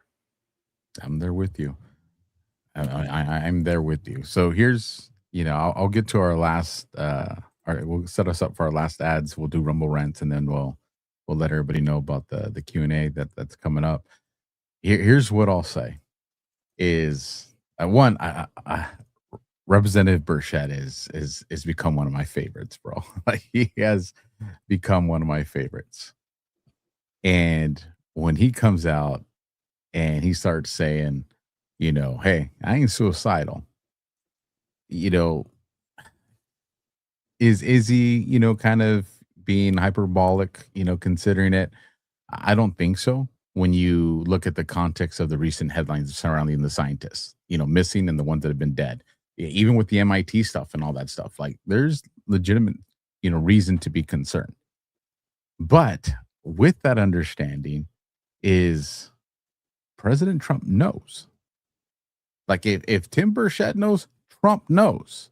Well, he says that I briefed the president on this.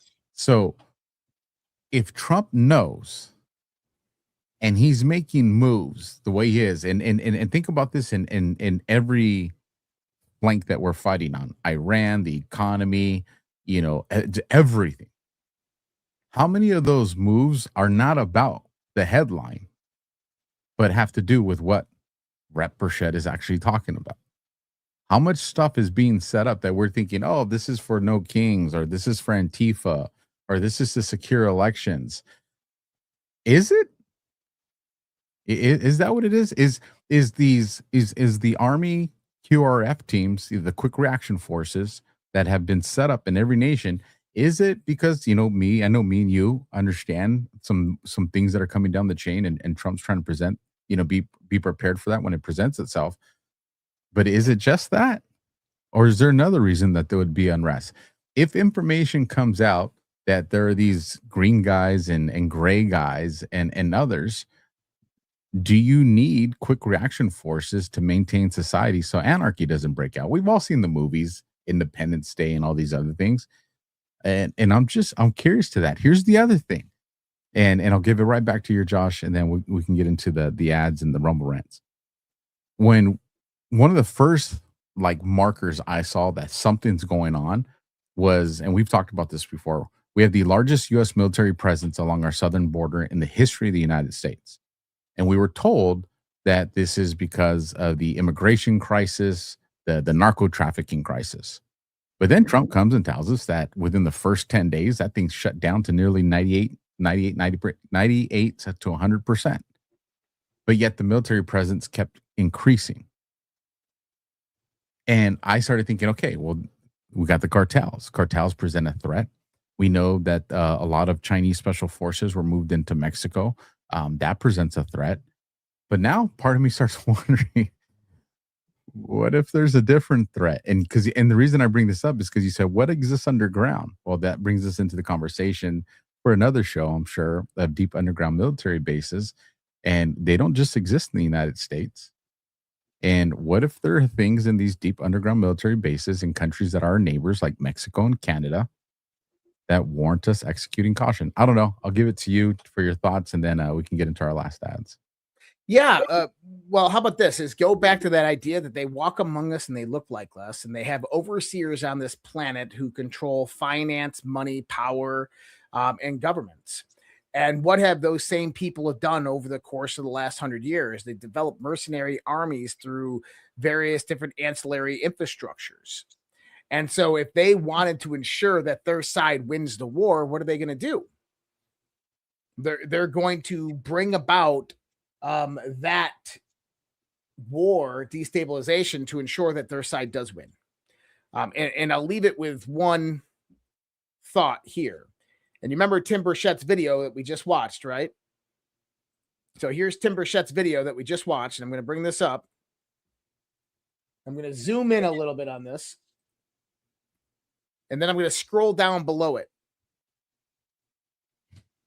And look what General Michael Flynn says. I believe Tim Burchett. He's not a man that mince words or to short sell the normal political bullshit. but be aware of false flag alien operation by rogue elements inside the U.S. government. Now, did you know that General Flynn was actually denied access to a lot of this stuff? I did not know that. There are certain reports out there that state that General Flynn was trying to get access to this stuff during the first Trump administration. He was denied of it.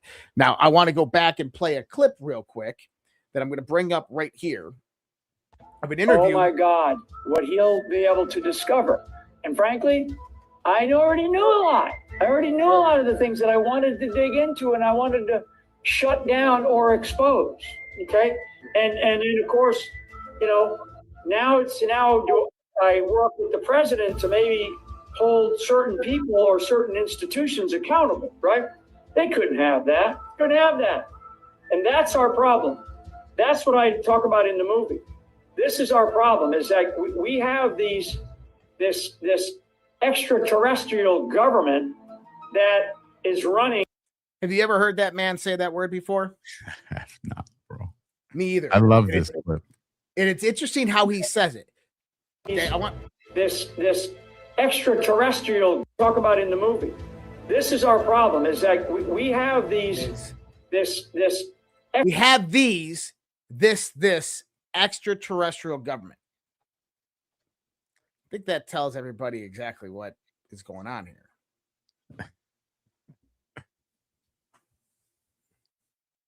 I'm with you.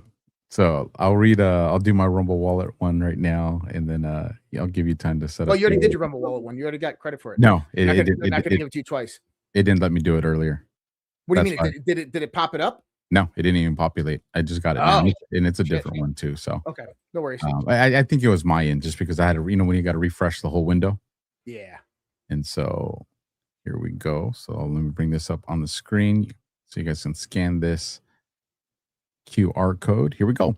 Here's a little inside scoop that many creators are talking about behind the scenes. It's actually one of the reasons I'm using Rumble.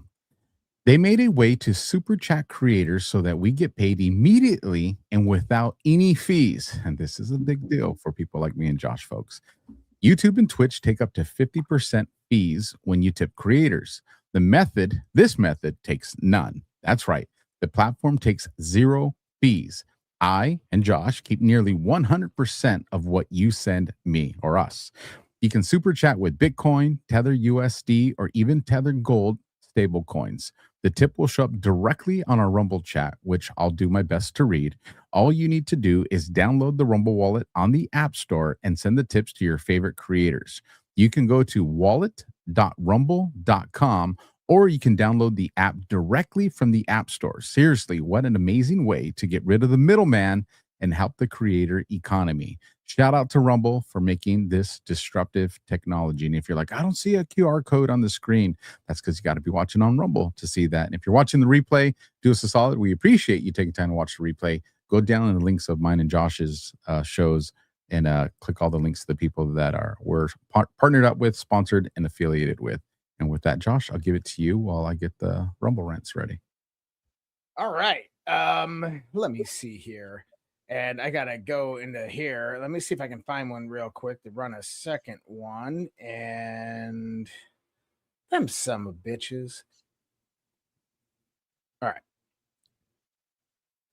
Go ahead and run this one real quick. Still haven't tried 1775 coffee. Now's your shot. The 1775 starter kit just dropped. Only 1,000 units. You're getting the bold dark roast that hits hard, the smooth medium roast, and the vitality mushroom coffee for clean energy and laser focus, no crash. All single origin, small batch, toxin free and mold free. Plus, you're also getting a gold spoon clip because freedom isn't scooped with plastic. A frother strong enough to stir up your coffee and your mother-in-law's opinions, and a black 1775 tumbler. $170 worth of coffee and gear. Yours for $99. This is for the ones that have been watching 1775 blow up on Rumble, wondering if it's actually worth it. Spoiler, it is. Go to 1775coffee.com/studio and grab your starter kit today before they're gone. Bold beans, clean fuel, and a morning routine that stands for something just like Rumble does. That's what I'm talking about. And with that, let's give a shout out to some of our YouTube audience members. First one to Dashanai's $5. Thank you. Happy Easter. Awesome show. Thank you for that. Another one that shows up here all the time to support us. Soar047 dropping us $10. Patterns Matters sending you mosquitoes. Happy Easter to you and your fam. Listen, I got PTSD from mosquitoes. As a matter of fact, I got a special little device, y'all. Special little device that has this special light that attracts them, a fan that sucks them in, and then plugs them into this paper that I gotta change because Anthony Fauci's trying to take me out with skeeters. And then we got some new members. Shout out to Kathy Besselman 744, who became a YouTube member. And shout out to Laura Gamez 3968, who became a YouTube member. So thank you guys for that support. We'll be getting that link to you guys for that premium subscriber only Q&A that we'll be doing. And here's my Rumble rants, and then it'll be all on you, Josh. Dollar for dollar from Auda. Got a couple of them here. I think they might be sequential. Is it aliens, or is it that after World War II, all the tech and research was confiscated, brought to the U.S., and continued to be worked on? When people start seeing this stuff, aliens are created to give cover. Definite possibility. Or it could have been alien stuff that was found in World War II that we're all trying to fight to see who was going to get to it first. Continuing with Auda, and now people aren't even thinking about the super advanced human tech part anymore. Now they're stopped into having a worldview shift that the government is lying to us about aliens. Well, I'll tell you this. I definitely trust the general. And when the general says that there is a weaponized portion to look out for, that tells me there are some people that are going to try to push an alien psyop. But that doesn't mean that it doesn't exist. Because remember, a psyop doesn't exist unless it has a majority truth involved in it. You just got to filter out with discernment to figure out what the truthful part is and which part's the manipulation. And Auda continuing, an added calculated benefit to this psyop is now you created a whole fringe alien subculture that you feed for decades through Rockefeller funding that you can use for whatever you need in the future. And then finally, Burchett saying, if we knew, the country would go crazy. Well, when people find that their wealth has been drained for advanced tech that could have been made civilizations hundreds of years more advanced, instead it's been kept from the world, then we're given fake science and physics to be dead ends to keep you in a decaying dark age, controlled, sick, and poor. Yeah, I think people are going to want heads. What if the scientists being killed are the exact people to disprove this nonsense? Now the Pope getting more priests to conduct exorcisms for future demons coming. Come on, people, wake the fuck up. There's some parts in there I can definitely see on that Auda, but there's also some things that do expand upon this. You know, there are a lot of people and sources that provide information where it's not just reading, but actual firsthand experiences. And those firsthand experiences, people can't explain them, even the people that experienced it. So with that, Josh, I'll give it to you for any Rumble rants that you have. Yeah, I had a few come in. The first one, I couldn't see who it was from because the creator sponsor thing in the chat box, I didn't hit my red box, so I didn't get them all in. But they said, I would like you guys considering doing a show on modern day prophets. A lot of crazy predictions. My wife seems to fall for a lot of these. I'm a lot more skeptical. Bro, I'm right there with you. And this is a great, because we got Paula White out there like, miscarry those satanic babies. Did you hear this shit? Miscarry those satanic babies. Look, Paula White is evil. That's an evil bitch. And I'm tired of these. And you get them all over Rumble. I showed you a few. We were talking about that one day of these quote unquote modern day prophets. Listen, guys, let me kind of sum this up very, very easily with a lot of these modern day prophets. If God is all knowing, all seeing, everywhere all at once, if he wanted to bring a revelation to humanity, why wouldn't he just tell everybody at the same time the same thing? You say, hey, this is God speaking. Here's my revelation. And then someone goes, oh my God, God just spoke to me. Well, God just spoke to me too. Okay, let's check it. And the whole world would know instantaneously. Instead, he chooses one person that's trying to accept credit cards. Just saying. Prophet. There's a reason why the English word prophet has two derivative meanings. Next, Lee Wallen, and that was a $20 Rumble rant. Thank you so much, brother. Lee Wallen, $5 Rumble rant. Ahoy, Josh and Alpha. Your passion and scholarship are very much appreciated by this old airman. The journey of discovery keeps me getting up every day. Thanks, troop.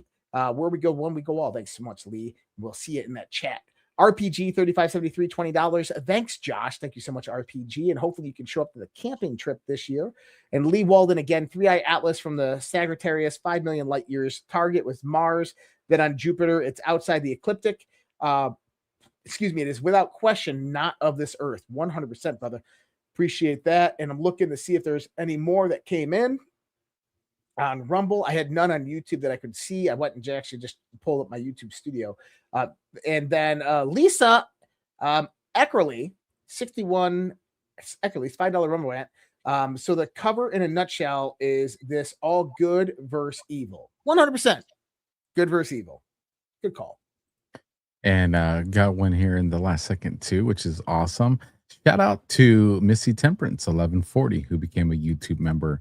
And like I said, a few minutes following the show, you guys make sure you look into those subscriber chats. That's where the link to the Q&A is going to be posted on the different platforms. I also want to share something with you guys. Not aliens. I don't know. Maybe if someone found it 100 years from now, they would think it's hieroglyphics. My little princess made this for me and gave it to me.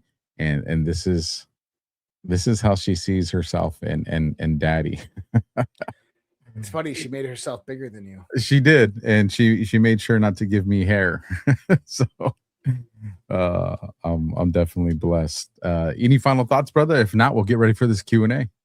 No. So for everybody on the Red Pill Project, if you do not know how to go get a premium subscription, you go on to redpills.tv, you go to premium tab, and under there, there's going to be YouTube locals. You're going to have Substack, X, and Social Red Pill, which is my private social network.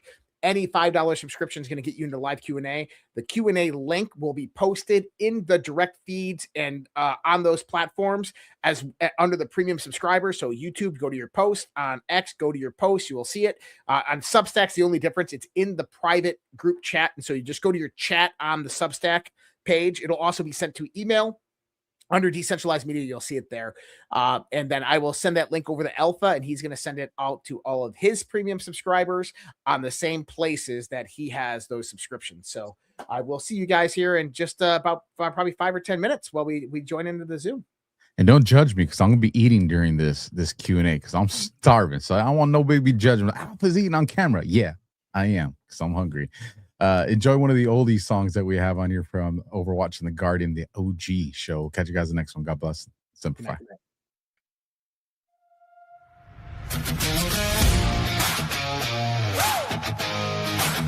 When the lights go blow, legends go live.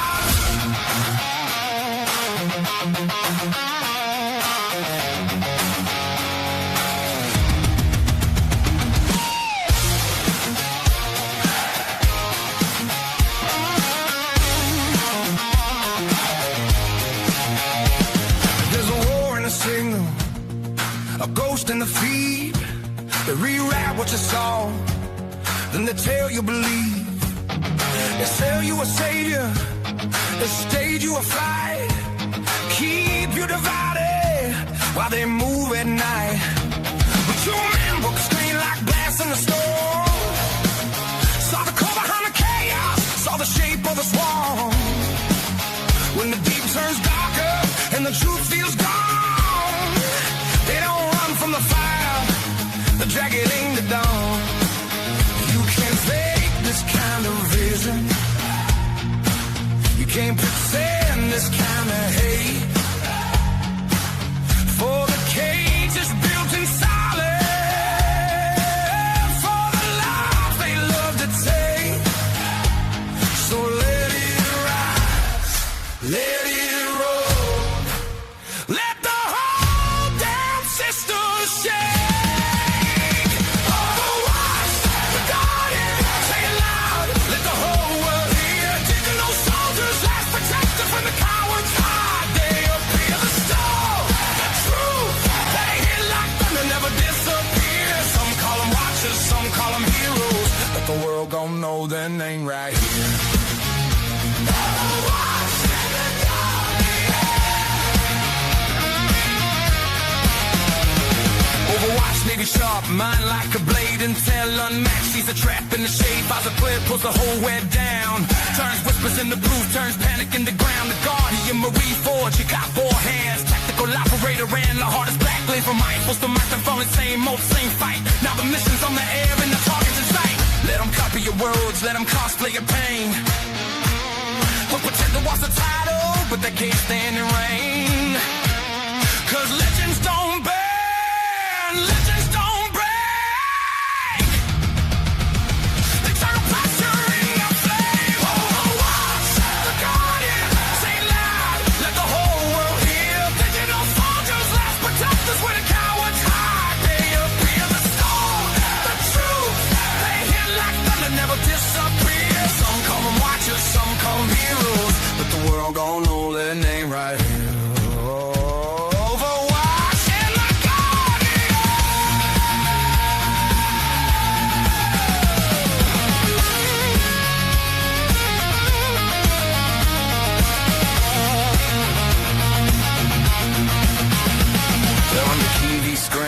Your phone screens, and in the shadows where the real war breathe. They don't chase clout, they chase the network. They don't play nice, they break the script. Star on the flag, glory in the fight. Stripes in the blood, humble in the price. Matrix shattered, veil torn through. When the watchers move, the darkness moves too.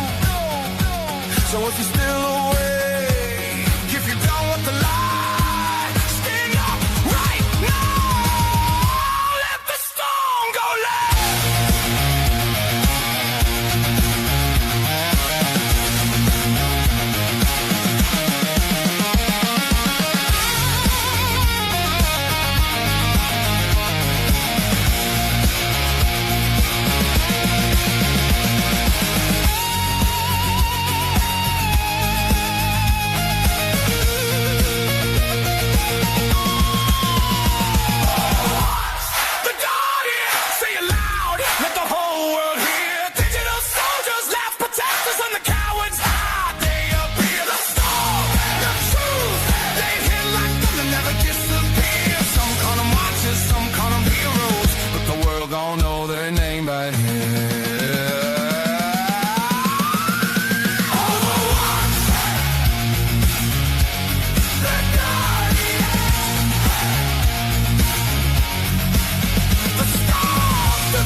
What is real?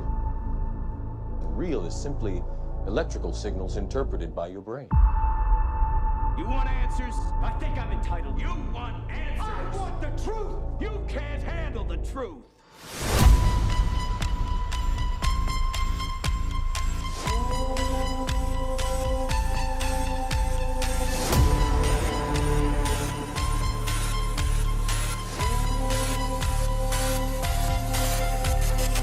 Open your mind.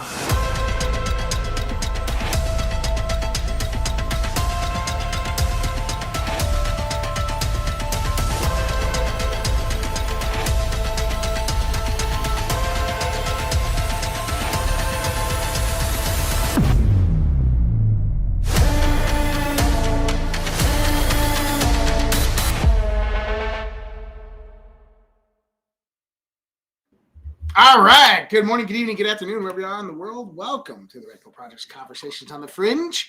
And this is where we take a break from the political and economic and all of that shit, and we put it to the side and we just relax, sit back, and talk about some good old mysteries and conspiracy and spiritualism and consciousness and everything in between. Tonight, returning guest, Michael LaFlemme. If you do not know, he's an adjunct professor of history and philosophy, columnist at New Dawn magazine, scuba diver to guitarist, grew up in Southern Florida, attended Harriet L. Wykes Honors College and Florida State University, where he studied Western intellectual history and U.S. foreign policy. He has a #1 Amazon bestselling book, Visions of Atlantis, Reclaiming Our Lost Ancient Legacy, and his second book, after 2008, The Spectre of Reason. It's the product of a concerted 7-year investigation into one of history's greatest enigmas, a process which radically altered the most closely held beliefs about our past and its deeper mysteries. Welcome back, Michael LaFlemme, man. What's up, bro? How we doing?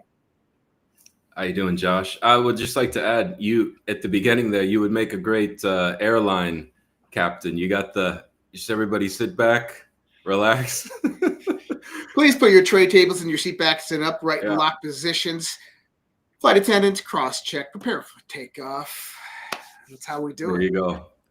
There All you right, go. man. Well, thank you. I really appreciate you having me back. It's been a while, and so many things have happened just in the ancient world with new discoveries, but also with the book. And I should really thank you, for that first interview there back in the kind of unknown days when I was still a relatively self-published author. Since then I've managed to get the book to actually Graham Hancock, who gave me a really nice review, and that was really a kind of supreme achievement for me. As a kid growing up, I always, as a teenager, young 20s, always really respected his work, and thought that he had gotten a pretty bad break with the controversy. And I think it points to a lot of what your little intro there with Colonel Jessup from A Few Good Men pointed to, which is that, most people can handle the truth. And I don't proclaim to know the truth.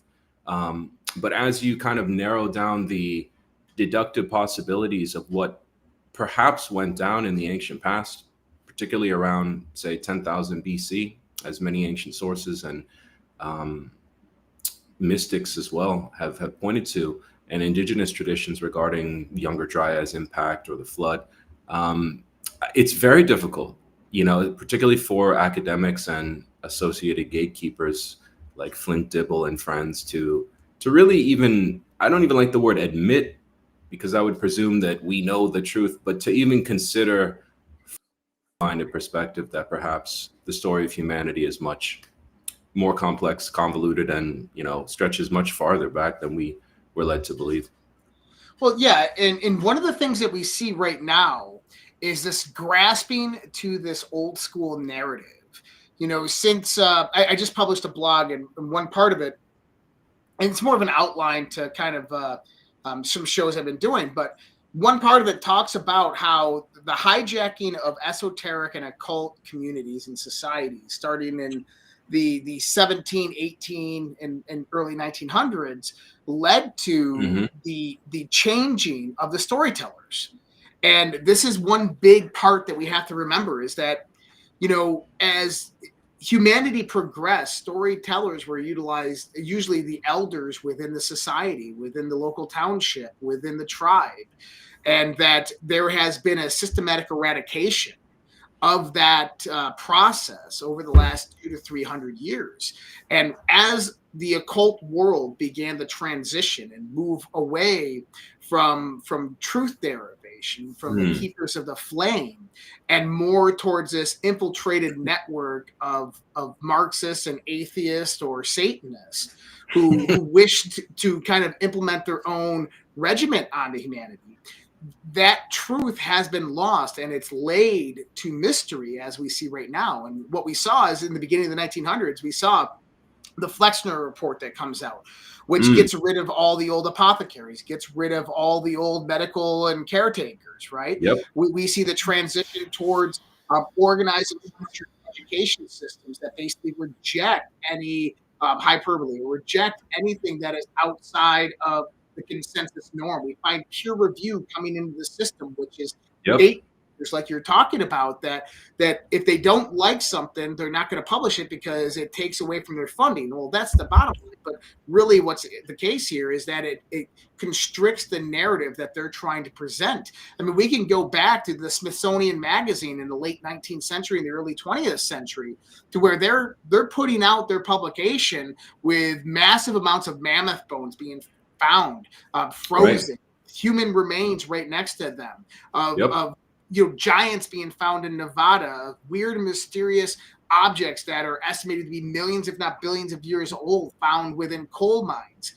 We got all this stuff. And then at one point, when the Rockefellers get involved and begin funding these organizations, all of that gets swept underneath and gets lost. And so, Yes. I think that we've had a big problem in the 20th and the 21st century with what I call the loss of the storyteller.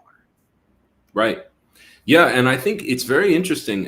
Even though my book isn't a medical history, I do try to provide as much historical context in Visions of Atlantis around exactly what you said, because one of my primary sources for the clairvoyant and remote viewing angle is Edgar Cayce, who lived through that Flexner Report transitional time and himself was affected by, he was arrested twice actually for practicing holistic remedies that worked when the Flexner Report and the Rockefeller assault on holistic and naturopathic medicine was taking place. So I think that's extremely important, because you can't divest that initiative from the general initiative of just suppressing basically humanity's trajectory at that time. And as I was reading the book again, sometimes, I know that sounds weird, but I enjoy sometimes rereading certain chapters I wrote just to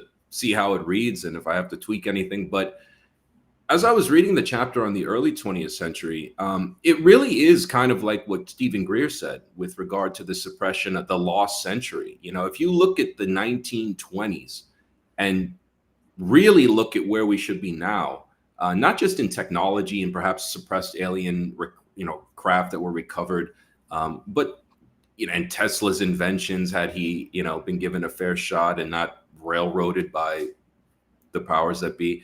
But if we had just taken that same trajectory and let academics, do their thing, but like you said, not simply dismiss all accounts of, say, Atlantis, or dismiss all accounts of, say, non-local remote viewing solutions to, back problems, endocrinology problems, all kinds of things that Edgar Cayce solved with sworn affidavits, or the archaeological aspect. If, the Smithsonian had not, as Jim Vieira and many other people said, either straight out destroyed or removed or changed the reports of native or indigenous giant skeletons over 8 feet tall found all over the United States, and the mounds and the giant weapons, which are all documented. These are not like, he always, he was on a recent podcast, and I have a lot of respect for him, because I think you need more people that have a backbone to stand up against these goofball debunkers, who at the end of the day are kind of like the Wizard of Oz,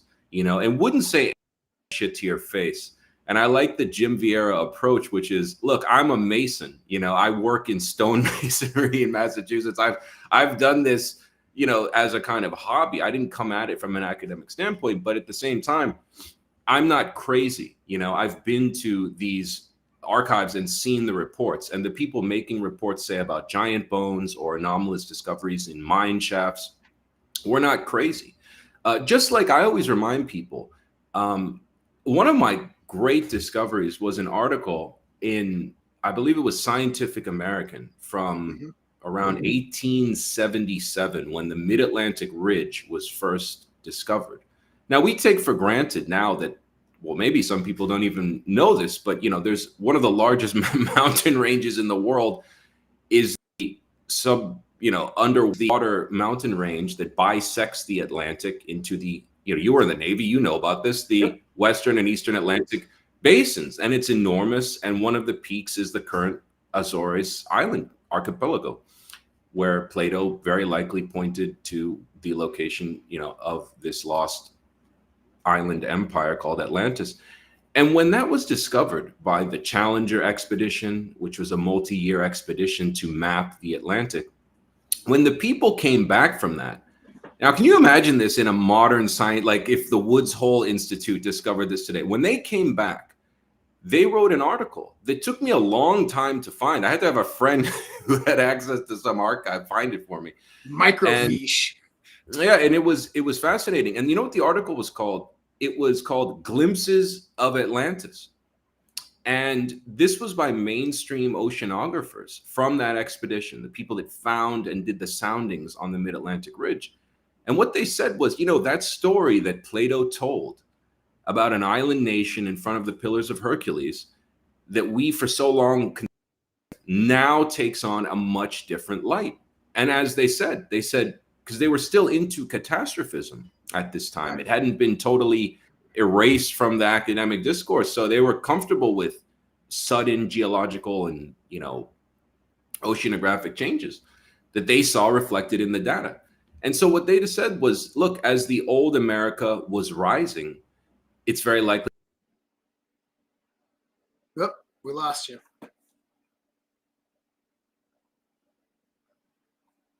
We're going to try to get Michael back here. All right, there you are. All right. I'm back. The old America lost is where you were. But as they said, famously, they said, can you hear me okay? Okay. Mm-hmm. Well, what they said was, we now have to look at this as a convergence point. And they said that and this was so interesting to me.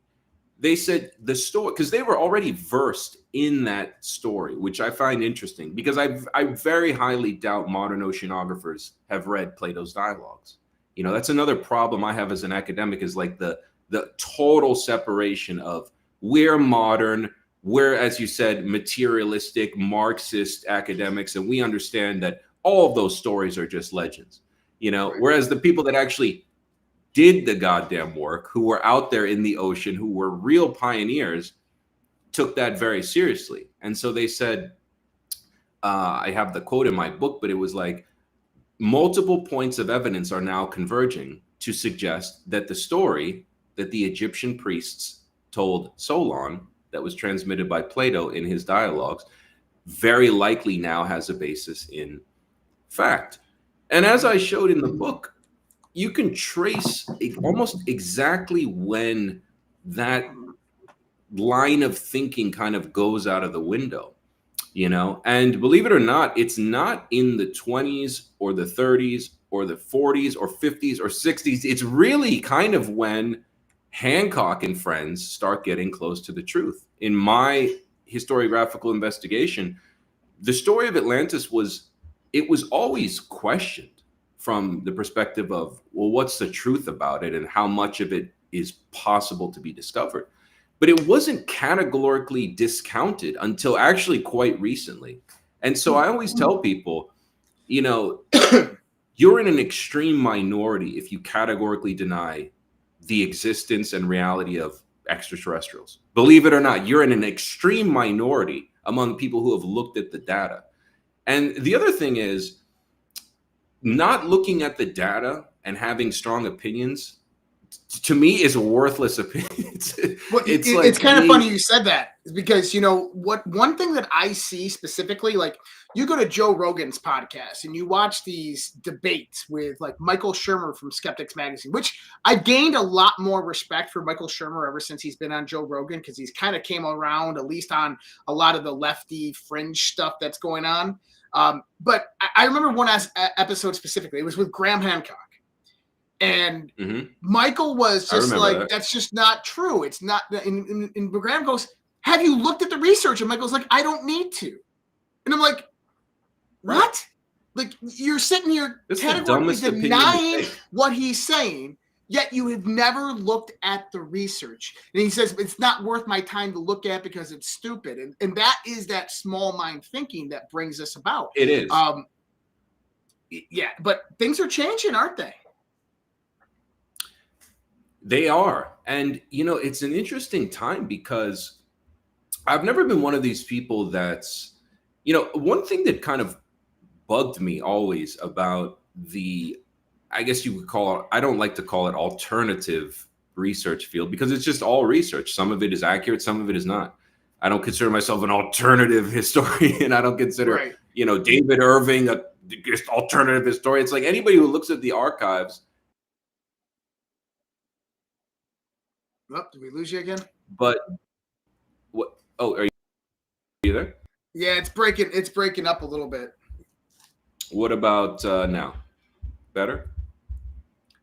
Yeah, I can hear you now, but it's just intermittent. Okay. I apologize. Well, what I was saying is, whoever's streaming Netflix next door, tell them to stop.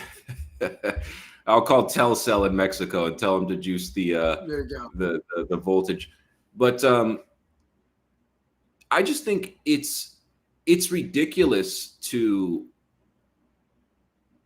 divide history or any kind of investigatory field into, mainstream and then alternative or fringe. It's just, to me, is your information coming from a place of sources? Is it accurate? Is it logically, deductively? Does it make sense from a common sense perspective? Even within the alternative community, I had a lot of problems, and that's why I really wanted to address them in this book, and of course on this show. Was, there's another phenomenon that I'm sure you're aware in your line of work, that people get very attached to their personal niche opinions or theories about controversial subjects, like the location, the absolute location of Atlantis and its empire. Which I always tell people, it's like, well, tell me currently on something we can agree on. What is the current location of the American empire? What is the current location of the last iteration of the British Empire? So we need to really standardize, like, what are we talking about here? Are you talking about the capital city within one of the islands of the Atlantean Empire that Plato mentioned? That's very different. And, I've always said, like, when Corsetti and these people who, I've got no problem with anybody, but when you come out and say, I found Atlantis, it's like, what are you talking about? What exactly are you talking about? Are you talking about you found a city of the Atlantean Empire? Are you telling me you found, because Plato never said the city was the empire. He's very clear about that. And neither did the dozens of other sources I found. Just like I always tell people, the city of London, within London, is not the British Empire, which has its fingerprints all over the world. And so that was an issue as well. And I've seen a lot of that, particularly around this, recent SAR scan of the Giza Plateau. Yeah, the Giza Plateau. Right. And I always tell people, it's like, take everything with a grain of salt until further work is done. I'm not saying it's not an exciting discovery if it's accurate, if it's true, but when people start jumping to, and this is exactly what Christopher Dunn said, and here are the columns, and they go all the way down, and it's like, yeah, maybe. Well, but when you get these things wrong, Josh, it does a lot of harm to the community. It's the same with the extraterrestrial question. It's like, when you get one or two things wrong, to the average person who needs to be very carefully brought into this world, it's like, oh, well, you were wrong on that. There you go. It's all just a bunch of. What you're outlining here, between kind of consensus versus alternative, is institutionalization versus kind of just open source, right? Is that right. The problem with the open source aspect versus the institutionalization of it is that you get every Joe Schmo out there who has an opinion, who becomes an expert on a certain niche or a matter which they believe is true or correct. And so it convolutes the whole arena. And then what happens is you get a new person that pops up, and they start pulling from this person and this person and this person and this person. They start pushing it all together, and now you get an extrapolated theory that is so beyond anything of truth that it's fringed, it's conspiracy, it's no longer acceptable within the institutional norms, and that's what gives them the bad name. And you're so right with the Giza Plateau. For anybody who doesn't know out there, they just did some SAR imaging of it, basically high microwave imaging of the Giza Plateau, and they discovered these pylons that appear to be going downward. And now people are pulling shit out of the woodworks and explaining what these things were and how they work and why they work and what they did. And here's the thing is, nobody fucking knows. And we shouldn't sit there to assume. And people are like, oh, this is what it was. Oh, I knew it all along. And a lot of these people, they never mentioned the history of ancient Egypt, which, by the way, is not called Egypt. Egypt is the name of the northernmost city that the Romans actually tied to Egypt. It was the land of Chem. But the land of Chem was the survivors of ancient Atlantis. Apparently, that's where they landed and settled shop and began civilization. And obviously there's mythological stories that tie into that with Isis and Horus and Thoth being sent to the four corners of the world with his disciples to restart civilization. And this is where we get stories of correspondence of Quetzalcoatl down in Mexico and Central America, being a white-haired man, very, very tall. We get that same story all throughout history in various different places on the planet around the same time, 8,000 years ago. So it's interesting that we can tie that into it. But if this was the case, what are your speculations on what's going on in Giza right now? And do you think they're going to look into it? I don't know. I haven't read the full translated report yet. I've read people who I respect's commentary, plus or minus, on the potentials and problems with it. And I think, certain people have made good points. Like, I know Freddie Silva mentioned that you have to be very careful with how you interpret synthetic aperture radar.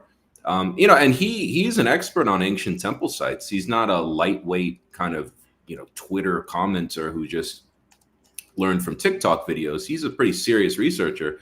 And he made a good point, like, can we really extrapolate a three-dimensional image from this?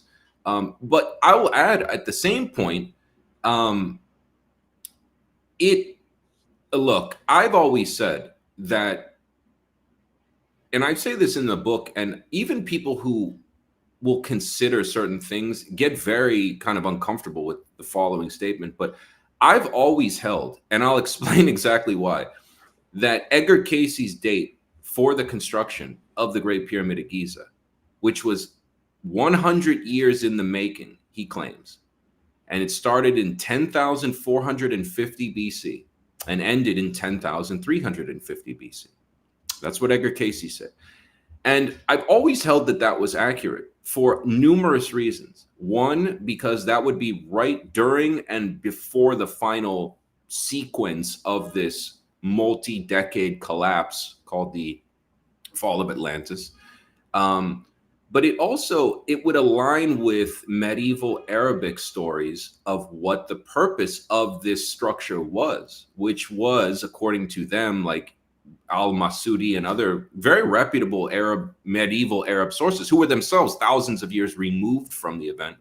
But they say very specifically during, when a certain star alignment involving the constellation of Leo takes place, the king was told to begin preparations for preparing this structure to preserve ancient wisdom and to participate in the reboot of this culture. That's what the medieval Arabic sources said. Edgar Cayce himself explained to some degree what the pyramid did, and he put that date. And I find that date also extraordinary because he gave that date, Josh, I think in a 1932 reading. And I have never heard anybody before, say, Robert Schoch in the 90s, push that plateau, even the Sphinx. Right, the Lower Dryas days, because the research for the Lower Dryas, in the sense of an asteroid strike or a flood or any of that stuff, didn't come out until 50, 60 years later. Exactly. What also is astounding is that when Robert Bauval in, I think it was 1984, when he was in the Cairo Museum and he looked at a satellite image of the three pyramids and then aligned them on his computer using, but it was Orion at 10,450 BC. And again, Cayce didn't have access to that. And given all the other things that were documented that Cayce was able to predict, like, for example, in his own lifetime, he said, there's a enormous undiscovered river that starts where the current Nile starts, but that goes through Central Africa and used to end on near the Bight of Benin, kind of on the Congo side of Africa, and emptied into the Atlantic. Okay, he just gave this in a general reading when somebody said, what was the earth like, at the end of the last ice age? Some curious guy getting a reading. Well, in 1984, space shuttle imaging radar discovered that river, exactly where he said it. And I should also add that, you know, Amelia Earhart's husband used Edgar Casey to find her. Woodrow Wilson got a reading from him. Nikola Tesla got a reading from Edgar Casey. I mean, this was one of the most accurate and used clairvoyants who gave over 12,000 readings over the course of about 35 years of his life. And many of them involved in real time treasure hunting, pirate ships, wrecks, Civil War treasures, all of which were either recovered, or he would tell you something like, you need to come back when you have a good intention for this dig. I'm not going to give you this because it's not going to help you in your life journey. Even the people that were looking for the Lusitania, I found it was a Hollywood production team with scuba divers came to Edgar Casey and asked him to tell them exactly where the wreck of the Lusitania was. And it's a fascinating reading. And so I always tell people, you know, I don't base everything or all conclusions off non-local perception or remote viewing or clairvoyant images. But when they align on that kind of precise level of accuracy, I find them very useful. And I should also add, his story of the Atlantean exodus to Egypt is honestly one of the most bizarre and tell it. Well, it's a crazy story. I mean, really, what he says is, look, Atlantis, in the interest of time, had 3 iterations, which you can't even say were the same culture, really, because this was a time period, Edgar Casey said, that stretched possibly even far back into the 100,000 BC timeline. Right. But that the final iteration, well, I should say, and there was one destruction around 50,000 BC, he puts that. And I go through these in the book, and they're themselves equally bizarre, the reasons attributed to them. Some are technological, human-caused, others are natural. Then there was a second destruction around 28,000 BC. Then he puts a third one at the Younger Dryas, basically 10,000 BC mark. But he doesn't specifically, he doesn't put it like Plato put it, where Plato said famously, and then it was destroyed in a night and a day. There's no doubt something happened that was more severe on a night and a day. And but Casey has a very sophisticated explanation of, look, there was erosion. People knew the earth changes were coming. They knew a comet was coming. And many people, myself included, believe it wasn't just a big extinction level comet. It was the earth passing through the torrid meteor stream, and comet fragments were coming in over decades. Bang, bang, bang, bang, rapid fire. And so not all of them were catastrophic, but one or the results of this concurrent barrage eventually precipitated the event that Plato would have accurately described as a night and a day. But let me tell you this. Casey says, look, people knew this was coming because these were extremely advanced people, technologically more advanced than us today, and had clairvoyance and much heightened senses of predictive, astrology than we have today. And Casey said, look, these people knew the end was coming. He also says that they were warned, many of them, in this kind of Jedi council called the Order of the Law of One, who were the kind of supreme priesthood of the final third empire of Atlantis, the one Plato described, centered around the Azores island chain, I would argue, and I have good reason to argue that. But he said they were actually also warned by the beings from the other worlds. So that's interesting. And again, when did Casey give this reading? Pre Kenneth Arnold talking about flying saucers. He gave this reading in the 30s when UFOs weren't even in the public consciousness. So I love what you're saying because number one, I got the book. I got the 3-book thing of Edgar Casey in my room. I haven't read it in decades. You got to. Bringing back lots of memories. But one thing that you talked about, because this is something that I've felt emotionally, I've been directly connected with. I had a hypnosis session called an LBL, Life Between Life. Wow. And this is from Dr. Michael Newton's book series, Journey of Souls. And basically, Dr. Michael Newton, for people out there who don't know, he wrote his first book, Journey of Souls.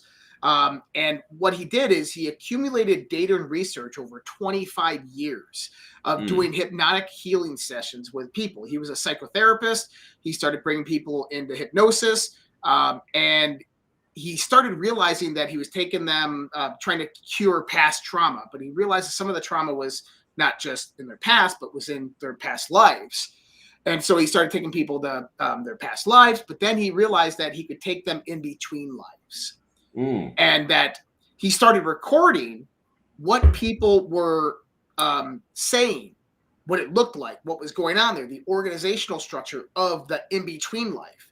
Right. And so out of 25,000 sessions, a 92.5% accuracy among all of those people who never knew each other of what this place looked like. So I got fascinated with this. I'm like, I got Wow. And I went into one of these sessions and I started talking about, and this is before I started researching any of this stuff.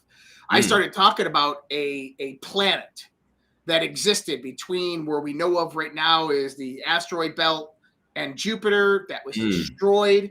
This planet, one part of it became the asteroid belt, became gravitational neutral between the sun and Jupiter. And the other part of it, one of its moons became Mars. And this is why we see cesium-128 in the atmosphere, not on the surface. Why one side of Mars is completely bombarded. Like Phobos is not a moon. It's just an asteroid that's revolving around it. Right. Why Mars most likely had life on it at one time, doesn't anymore because it was decimated because it was part of another planet. And then the other debris of that planet starts moving where? Towards the sun. And then over millions of years, what happens? That debris spreads out. And we, during the toroid and the Leonids meteor showers, go through those debris fields. So every few thousand years, go through that debris field, and it would, instead of just meteoroids, now it's big fucking asteroids coming down, ba-boom, ba-boom, ba-boom. Exactly. Well, speculation. Exactly. And, you know, it's interesting. I'm reading here in the comments by Susan. Go ahead. Sorry, go ahead. Yeah, well, I'm just reading here I'm reading a couple of these comments, and you know, Susan's correct. You know, All Souls Day was allegedly a remembrance of the final destruction of Atlantis and the great cataclysm, the great flood. And I'm also seeing here, I see you wrote it verbally, the Tuawi stone, I think you're referring to, that Edgar Casey described. That's very interesting. The crystal, the enormous crystal, the terrible crystal. I have a whole chapter on that. And actually had a NASA physicist explain how it functioned, which was fascinating. Because what I really tried to do was, you know, take all the clairvoyance, like what you were saying, Josh, like when you see enough people, Rudolf Steiner, Edgar Casey, Dolores Cannon, numerous other, Blavatsky even to some degree, who have never interacted with each other, most of them. Frederick Oliver, the most bizarre book in the world that I recommend everybody read, A Dweller on Two Planets, if you have, you know, a month and pull your hair out, if you can get through it. But when you take all these things together, you do, after collating them, find commonalities that could not statistically appear. And what they all point to is that time period and an exodus from a central Atlantic island where I would locate the current Azores Island archipelago to three places: Giza, the Yucatan, and the Basque Country. And those are very important particular places, particularly when it's been recorded. People who speak the Basque language, which is not an Indo-European language, sounds nothing like Catalan or Galician or Spanish or Portuguese or French. And who I did a list actually of names, common names from the Basque Country. And not only do they look almost identical to native or indigenous names from, say, the Yucatec and Mayan languages in Central America and parts of southern Mexico, but they look exactly like the names that Edgar Casey attributed to his clients in their past lives. Names like Onxor or Shushetpa or Yanamara or Axtel. Those are current modern names in the Basque Country on the border of Spain and France, and they also look very similar to names of cities and towns in the Yucatan currently. And then what else do the Yucatan and Mexico in general have in common with Giza? Well, those are the pyramids. So it's like, and when you look at the Teotihuacan site, it's laid out exactly like the Giza Plateau. And again, it's like, what are these statistical probabilities that a man who had a sixth grade education, who was not an archaeologist, who didn't in waking life when he wasn't in a hypnagogic trance know anything about modern or ancient history, make these guesses? And I went to extreme lengths to show people how many attempts were made to quote unquote debunk Edgar Cayce, from a psychologist from Harvard who went and stayed with Cayce because he read about him in the New York Times, and this German psychologist showed up and said, "I'm here to debunk you." And a week later he left and said, "How are you doing this? Because it's real, but we need to know for Harvard." And Cayce said, "I don't know. My friends tell me when I go to sleep, I have access to everything. That's all I know." But it was true and it was documented. And then a Stanford psychologist and doctor used Edgar Cayce, wrote about it in the New York Times. He says, "I've used this guy over 50 times with patients that have never seen him, and he has never seen. I just give him the name and he diagnoses them, and it's always accurate." And this is a ability that's real. And then later on, he started to do things involving the Dead Sea Scrolls, which again, he predicted where and when they would be found before they were discovered. And for years, until they were discovered, people said, well, he was wrong about that. He was wrong. He said Jesus was part of the Essenes and there were women, and then exactly what he said came true. So I tend to think that's a real source, that's a supplemental source to the, other quite obvious sources. Like I always tell people, go to my website, michaelleflem.com, and look at the top left picture. And it's a famous picture, Josh, from I think 1966, when a guy named Dr. Maurice Ewing, mapped using extreme detail, mapped every crevice of the Atlantic basin with no water. So it's a picture of it's the official National Geographic picture. What would the Atlantic Ocean look like with no water in it? Because we just think of it as just a big lake. It's an empty lake with a flat bottom. But when you see this chart, people say, "You mean you tell me you believe in Atlantis?" It's like, well, what the hell is this enormous mountain range that peaks up at the Azores, which themselves have no etymology that's traceable? However, one of Plato's 12 Atlantean kings was called Azais, just like one of his kings was called Gades, which became the city of Cadiz, Spain, which used to be called Gades and Gadir and things like this. So there's all kinds of traces there. Then you've got the Yucatan. Then you've got the absolutely ridiculous story of how dynastic Egypt built the pyramids with pulleys and a ramp and all this other bullshit. But when you actually look at the real likely story, it's not actually that fantastical. It's not a magical story. These people had logistical problems. They had technology like we have, but it doesn't mean just because we have rockets that can land, like everybody has access to them, or that they're 100% reliable, or that we don't live in still a material world where there's like problems, even if you have, Star Wars level technology. So what I wanted to do was take these fantastical elements, bring them all down to reality. And like I said, with the, alleged crystal, the Tuaui crystal that Cayce mentioned, powered the civilization. I think a lot of people just go, "Oh, there's a crystal. Yeah, okay." Now, let me ask you this. I wanted to show a NASA physicist, an actual NASA physicist in the 70s, in this obscure journal that, again, took me a year to find the full report. He spent years analyzing one Edgar Casey reading and coming up with a theory of actually how the crystal worked. And I've never seen anybody talk about it. And now, have they found the Tawawi crystal? No. So let me ask you this: is what artifact from ancient history that's mythological in context and potentially has been found and located and is controlled by somebody, do you think would have been that crystal? Well, that certainly would be a powerful one. Yeah, sure. Like I don't know. Ark of the Covenant? Well, they're two different things. The Ark of the Covenant, absolutely. I always believed that the Ark of the Covenant was like a ZPM. It's a 0-point module.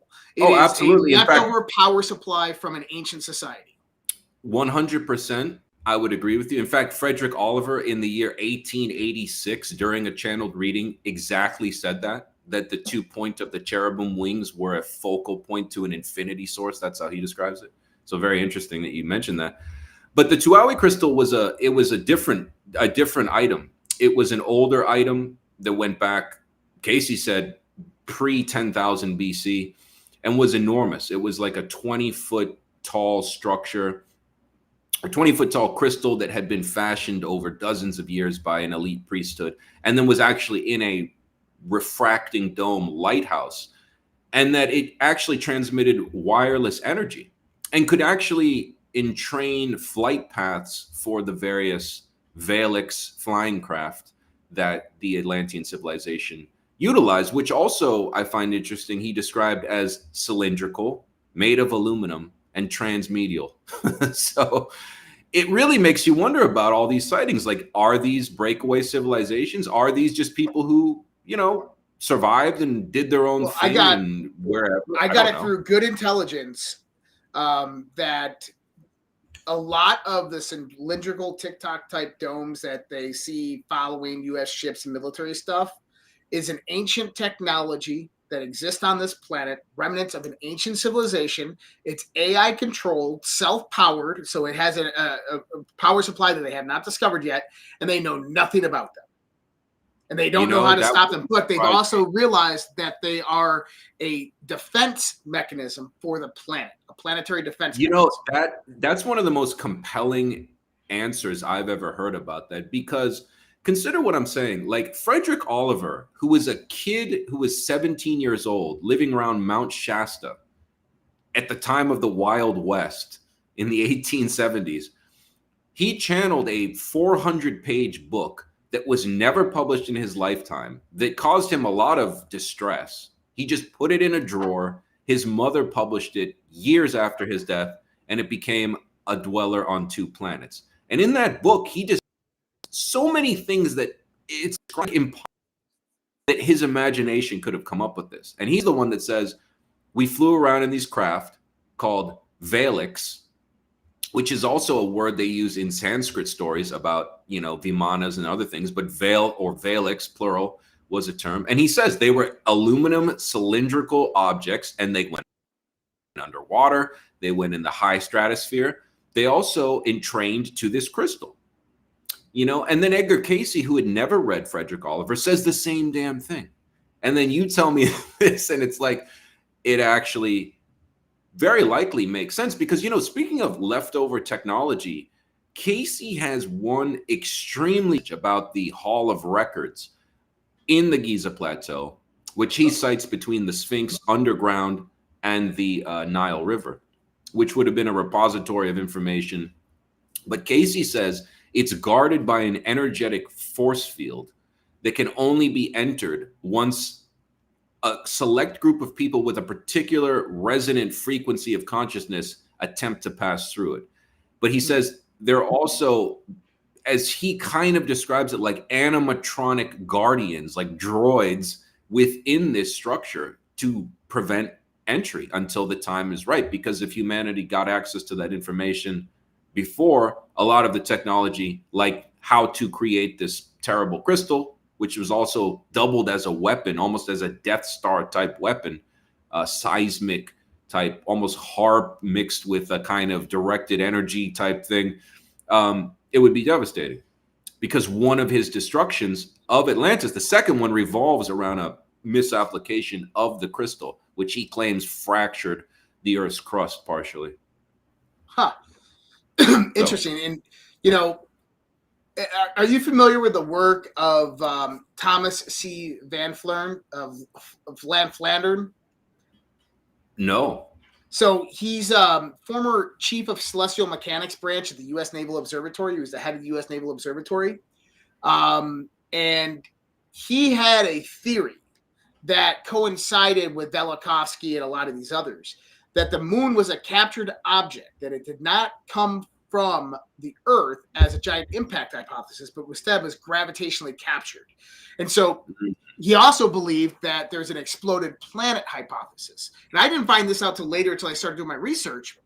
But you go back to the same exploding planet hypothesis that we talked about, which in ancient Sumerian myth would be the story of Tiamat, of how, you know, Marduk killed Apsu, and then Tiamat waged revenge on the earth, and then Marduk split her in half, spreading her salty waters under the earth. Well, salty waters onto the earth, raining down comments, right? Well, one of the theories that what I had in this hypnotic session, I actually got it on recording, is that the moon was another moon of that planet. And over millions of years, it starts moving gravitationally towards the sun, and the Earth and the moon capture each other gravitationally. And so if you take an advanced civilization like we're talking about right now, they can fend off 1,000-foot asteroids.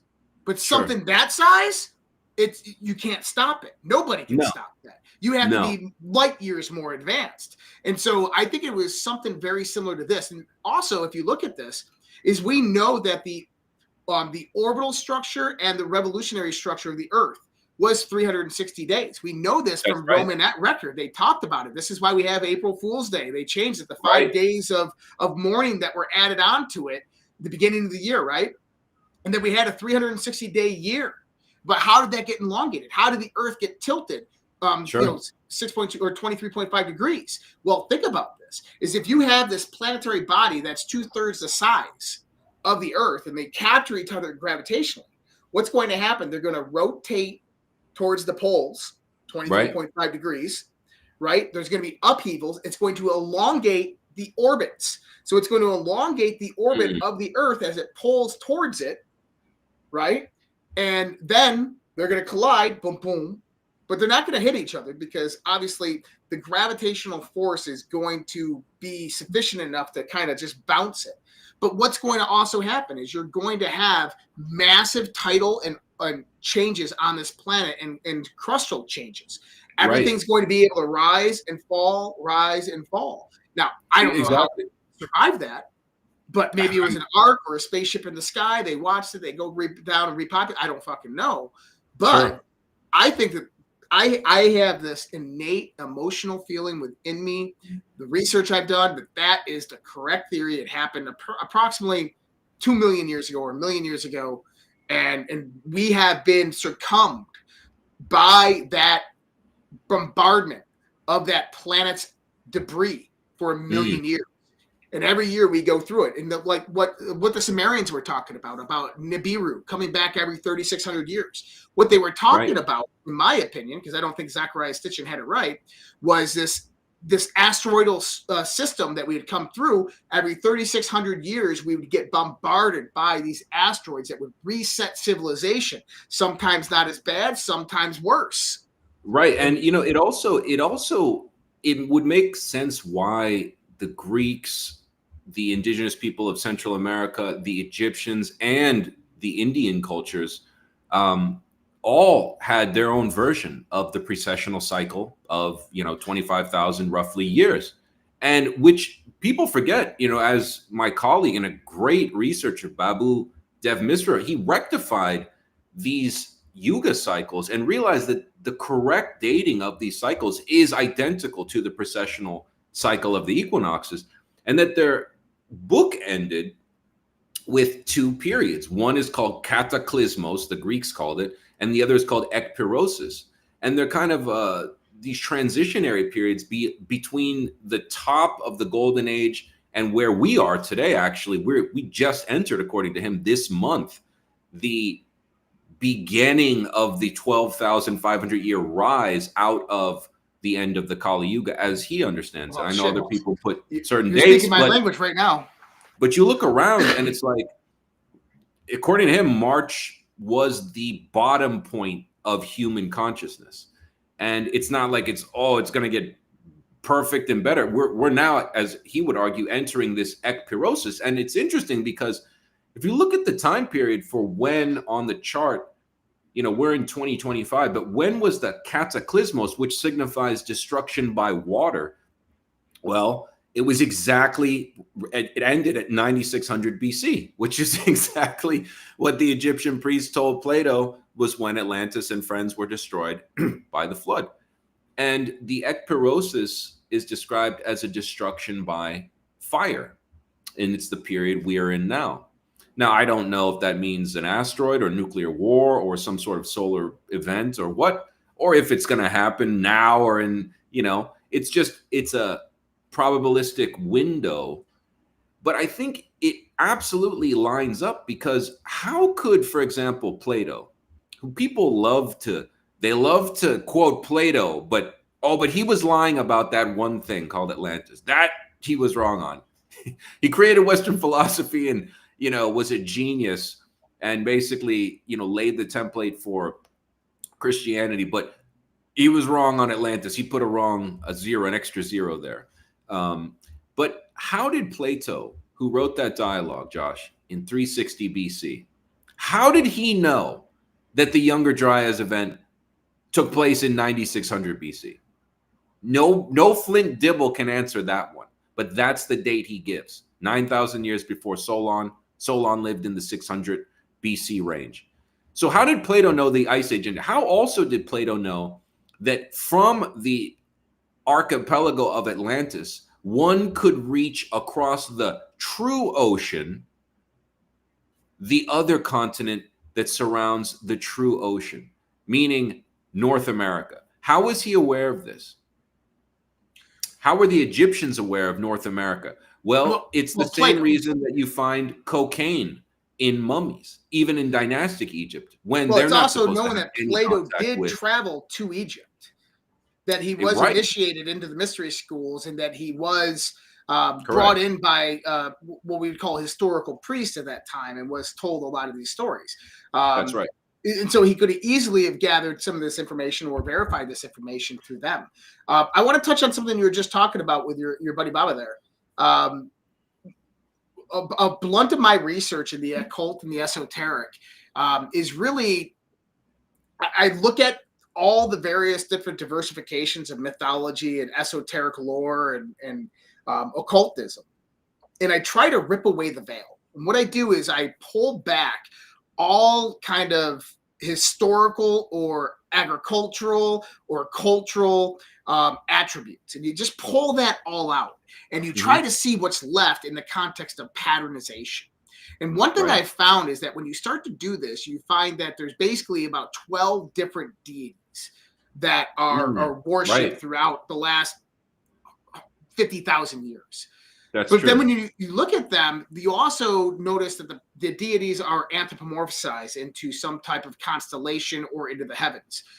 So when I started researching this, I started realizing what all of them were really talking about when they're talking about the various different cycles of time, the precessional cycles.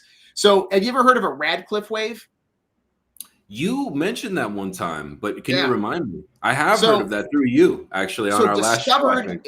Discovered in 2021 by cosmologists. They discovered what's known as a Radcliffe wave. And basically it is a sinusoidal wave that stellar nurseries travel on the galactic arm. And it was interesting because they never extrapolated after what happens when those stellar nurseries form stars, because they're still traveling on that arm, but it speeds up. And so you get these oscillations of star systems moving up and down the galactic arms. And then you get the three phases. You get the two different polarities, the north and the south polarity. You get the various different densities, lower densities at the top and higher density at the top, because you're going to have the Sagittarius A and B's gravitational field discretion disk actually stretching out into the arms of the galaxy, which means that as we transit the galactic arm, which I think it takes it's like 87,000 years or something like that to transit the whole galactic arm. It's like 3 precessional cycles. But as we transit the precessional arm, we go through various different stages of cosmic bombardment, cosmic ray bombardment. Right. And that cosmic ray bombardment changes the potentiality of our sun. So it increases the sun's energy, decreases the sun's energy. And that has a profound effect on human beings. And there's a study in 2014, Martin Blank, University of Columbia. He was trying to find out if radio waves damage DNA, specifically 5G, 4G microwave range. And he found out conclusively that they do, but he also found out that DNA is an electromagnetic transducer, that it sends and receives signals. And one of his theories was that, and he proved this theory before he died, his theories was that the cosmic microwave background radiation, which is the snow on your television, the static in the radio, right? Influenced human genetic evolution through this transducer of our DNA. And it's exactly aligned with what Babu discovered from the ancient texts, who didn't have that Radcliffe wave language, but would describe like the galactic center or the central sun influencing the growth of the human soul. And it's like, that's what's so important, Josh, is we don't have a problem of evidence. We have a problem of you're using Linux, I'm using, Windows. But we're talking about the same thing. Like, we need, unfortunately, in this materialistic, quote unquote, science, people will listen. Oh, it's a Radcliffe. Oh, okay, that makes sense. But if you just tell somebody, well, the galactic sun is a conscious being and it influences your soul, people go, okay, yeah, I'm done with this. Right. And it's unfortunate because it's just a problem to me of like, we need to rectify our operating systems. Like Frederick Oliver says famously, one day religion and science will be twin. They're twins. It's just that, or spirituality and science, I believe he says, would be twin, because spirituality, as you know, I'm sure, is just a heightened conscious potentiality.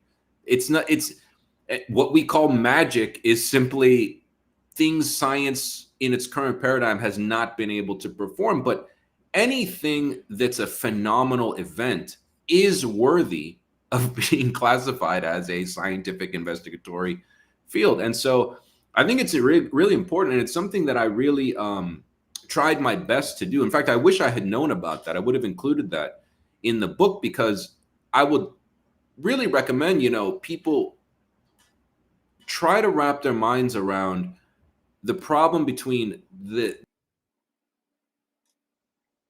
Yep, did we lose you again?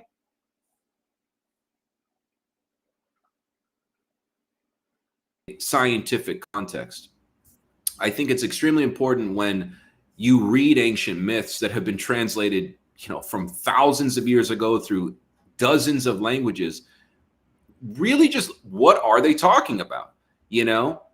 Take, Bob El, and it's like Bob is gateway, El Elohim, gateway of the Elohim. It's like, it's a lot of things are hidden in plain sight, but we get this goofball story. Oh, they built a big tower and God got mad. It's like they built it up to the sky and then God separated them by tongue. Well, that's not actually what it says, because number one is they say the god of Babylon is who destroyed the tower. Right. Who's the god of Babylon? The Elohim, the El of Babylon. Exactly. And who was the god of Babylon? That was let me think. You put me on the spot. Well, you would have Marduk, because we're talking about Sumerian now, but you also had Ishtar. Now, interesting enough, Revelation 17 talks about the whore of Babylon, which was there you go. Ishtar. And what happened is he put the mark mystery upon her forehead. Right? Mystery Babylon. Now, where's the gate to God in the human body? The pineal gland. Mystery upon her forehead, because she was the whore of Babylon, the goddess of fertility, but she had destroyed the tower. She had destroyed the connection to God. Now, it's interesting it was Ishtar, because Ishtar is derivative of Isis. Isis is derivative of the Greek goddess Athena. Now, Athena was born out. She was the only goddess born of immaculate conception. Did you know this? That's true. She was born out of the forehead of Zeus after Zeus ate Hera, right? She was born out of the forehead of Zeus with all the knowledge of all the gods, which was her destiny to release that knowledge to humanity. But she didn't trust humanity. So she hid the knowledge in the darkness. And she brought out the owl, or Minerva from Roman, the owl to protect the knowledge. This is why in a lot of occult societies, you see the owl at the doorway because it protects the knowledge in the darkness. Now, that's right. I realized a long time ago that this was all kind of allegorical to what they were actually talking about. And this is beautiful because you remember when Alex Jones snuck into Bohemian Grove and he saw the cremation of Cure and he's like, "Oh, God, worshiping children over there, effigies." Right. Not that I don't disagree with what they were doing or whatnot, but that ceremony, it's not a worship to Moloch, okay?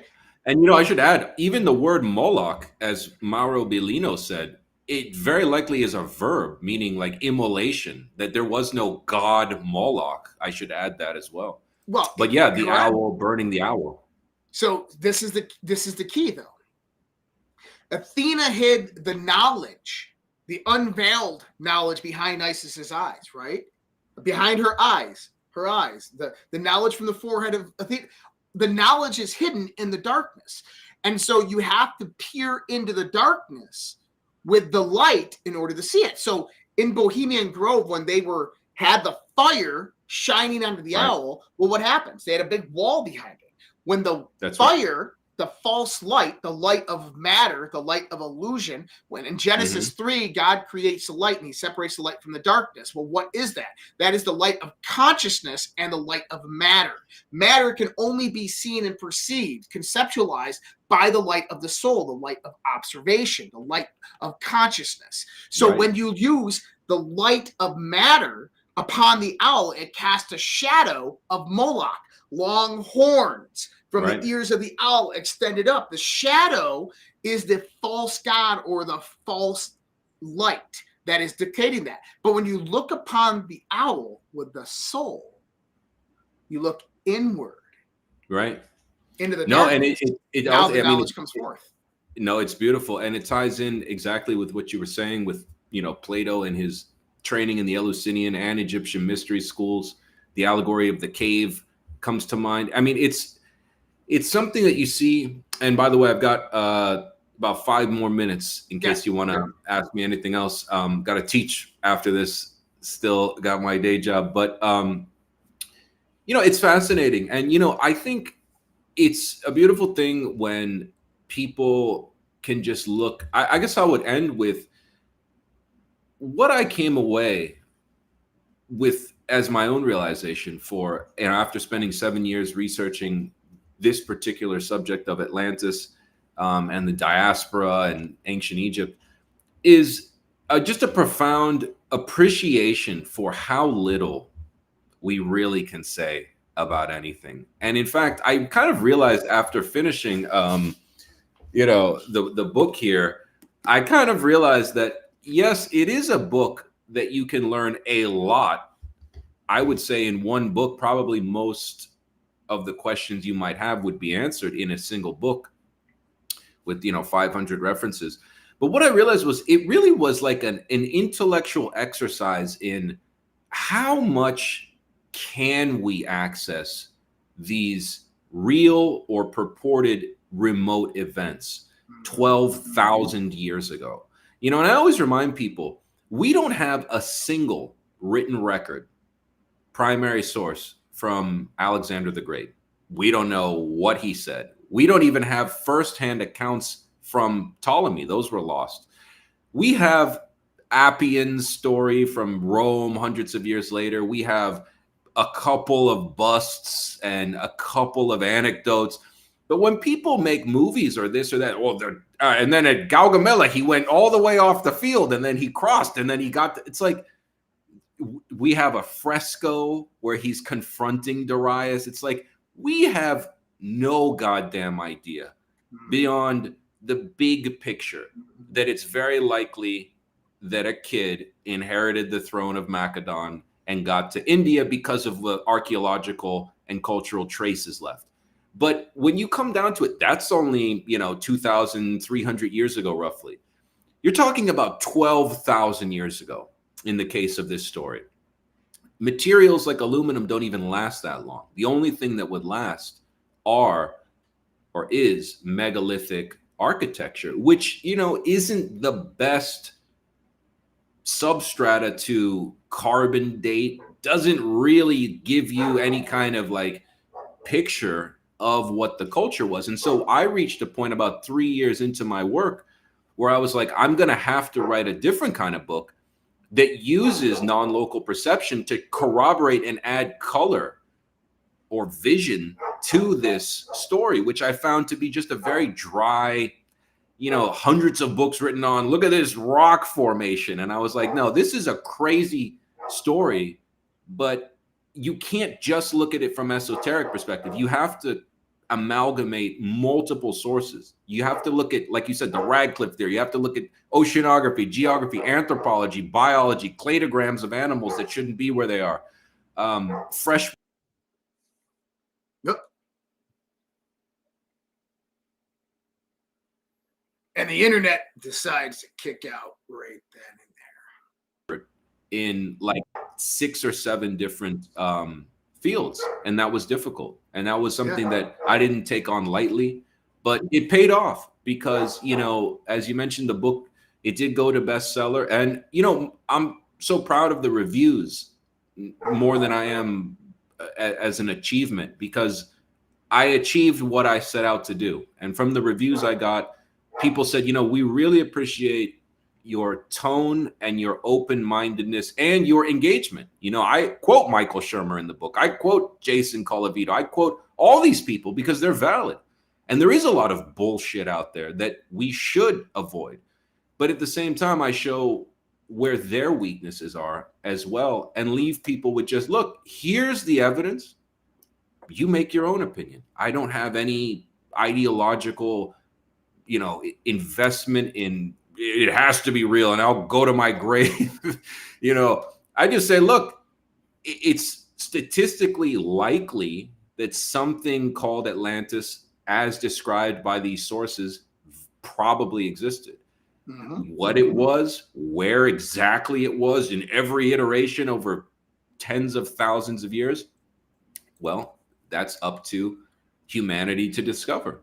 Just like, what the hell are these things coming out of the ocean that are, shutting down the Aegis systems on carrier battle groups? I don't know, but something is going on. And to think that it's not going on because we can't explain it, to me, is one of the dumbest, most ignorant perspectives to take. 100%. I know you got to get going, brother. So for everybody out there, tonight, Q&A right after this show. It's on the Zoom. If you go to socialredpill.com, you go to the events tab, you click on the Zoom, it'll be in there. Socialredpill.com, you go on, I will post a link on the platform, but if you go to Fringe After Dark, that link, that's where it'll be. You can find that at Fringe After Dark. I'll post a link on the platform as well. Actually, use the Thursday Q&A link. Use the Thursday Q&A link. That one is already on Substack. It's on Locals. Everybody can use that one. So use the Thursday Q&A link, and everybody will be able to get in on that. Michael LaFlemme, go and visit him at www.michaellaflemme.com. And that last name is Leflem, and get a copy of that book. Thank you, Michael, for joining me tonight. Appreciate you, man. Definitely have to have you back again here very soon. It's always a pleasure to talk to somebody with your depth of knowledge. Not many hosts know as much as you do. So it's always great. I always learn something myself on the show, and I hope the viewers come away with, if anything, again, an appreciation for how mysterious this world really is. 100%, brother. 100%. All right, guys. Much love, respect. God bless. Take care. Have a great night. Take care, Josh. I don't have to tell you things are bad. Everybody knows things are bad. The air is unfit to breathe, and our food is unfit to eat. I don't know what to do about the depression and the inflation. I want you to get mad. I have come here to chew bubblegum and kick ass. And I'm all out of bubblegum. People should not be afraid of their governments. Governments should be afraid of their people. The more you fuck around, the more you're going to find out. These people are still a part of that system, and that makes them our enemy. We accept the reality of the world with which we're presented. It's as simple as that. I want you to get up right now and go to the window, open it, and stick your head out and yell, I'm as mad as hell, and I'm not going to take this anymore!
Uh-oh, now you done it.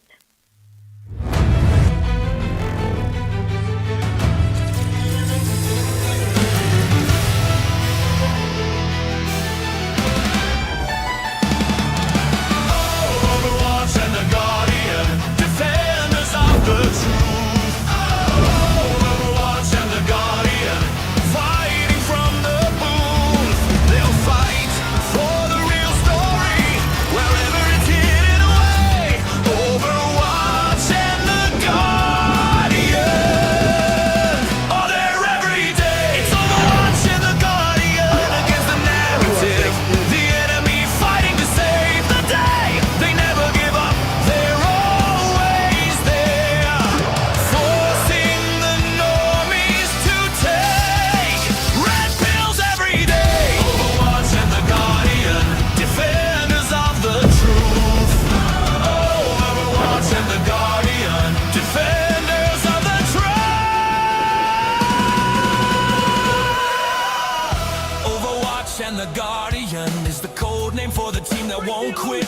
Its purpose to force the normies to swallow the red pill against the narrative. A ruthless force determined to keep everyone asleep. They broadcast the truth on Rumble, on clouds dropping red pills every week. Overwatch and the Guardian, the narrative is We can't let it end like this! It's too late. Defenders of the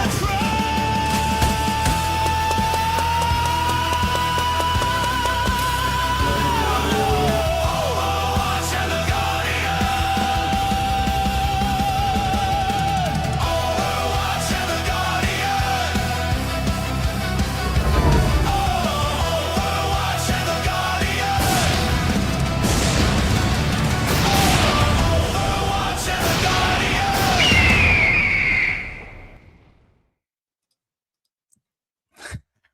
What's up, Elf Warrior? It never gets old, brother. It never gets old. So still with the old school mic, but the soundboard's supposed to get here tomorrow. You don't need a soundboard. I have a Rode right here that I haven't used in 3 years. I love it. I love the way it sounds. Because I got my beautiful little microphone right here, and she's a beauty, and I love her. Oh, don't do that, man. Yeah. Oh, I didn't know. It was like Silence of the Lambs shit in my ear, man. Oh. Dude, we got a fun guest tonight. I heard he's pretty fun. When we were pre-show, getting ready to get this party rocking, I got to listen to Josh and this gentleman talk. And I'm like, damn, I felt like I was in the pre-show. Like I'm getting the VIP treatment, listening to these two guys talk about something that you're all going to get to hear tonight. And I was just like, this is going to be a fun conversation. So with that, you want to pay some bills real quick, and then we'll get into the show?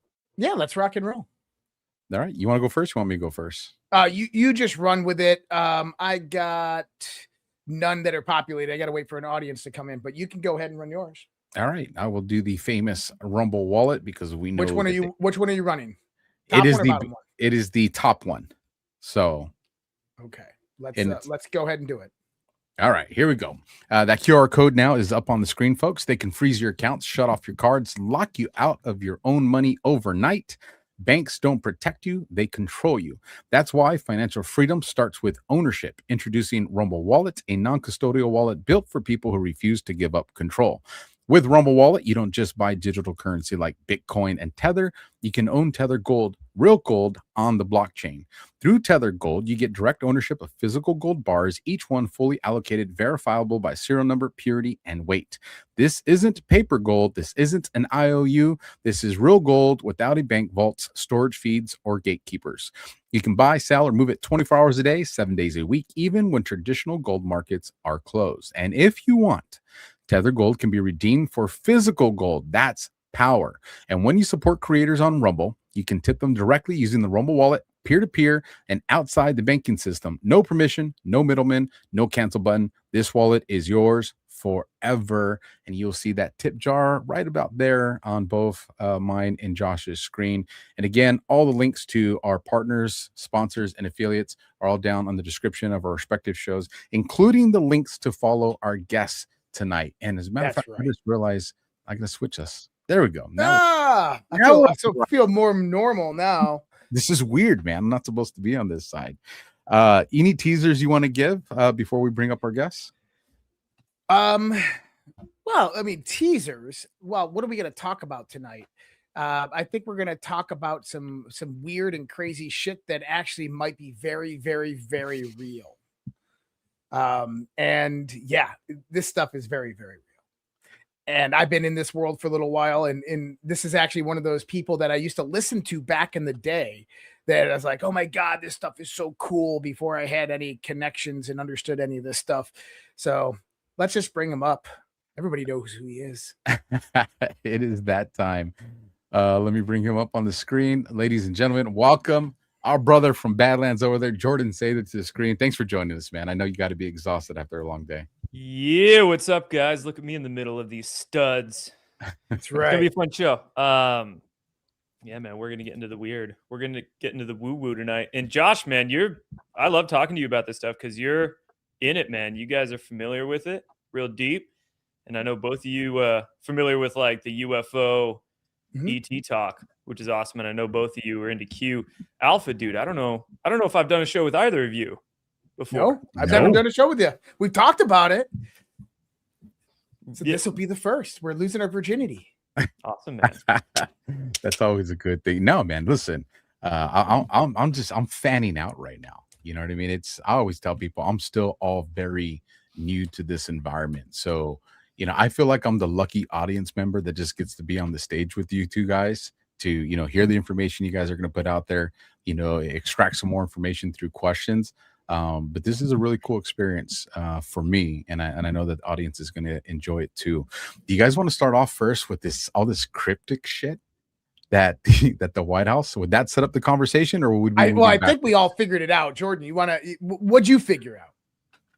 Yeah, I just figured it out like an hour ago, and the White House had they've been posting these pixelated videos for days, and I had seen on Twitter that or X or whatever, that all these photos, people were starting to figure out that all the photos were of Trump admin members on their phones, JD Vance, Trump, Rubio, And then somebody else shared with me the URL freedom.gov, which if you go to it, it's clearly what these cryptic pixelated photos are alluding to, because on the website header of freedom.gov, it's a pixelated word. Are you bringing it up? Oh, you're bringing it up the posts? Yeah, if you could. So those are the posts. That's JD Vance on his phone, Trump holding a phone, Marco Rubio on a phone.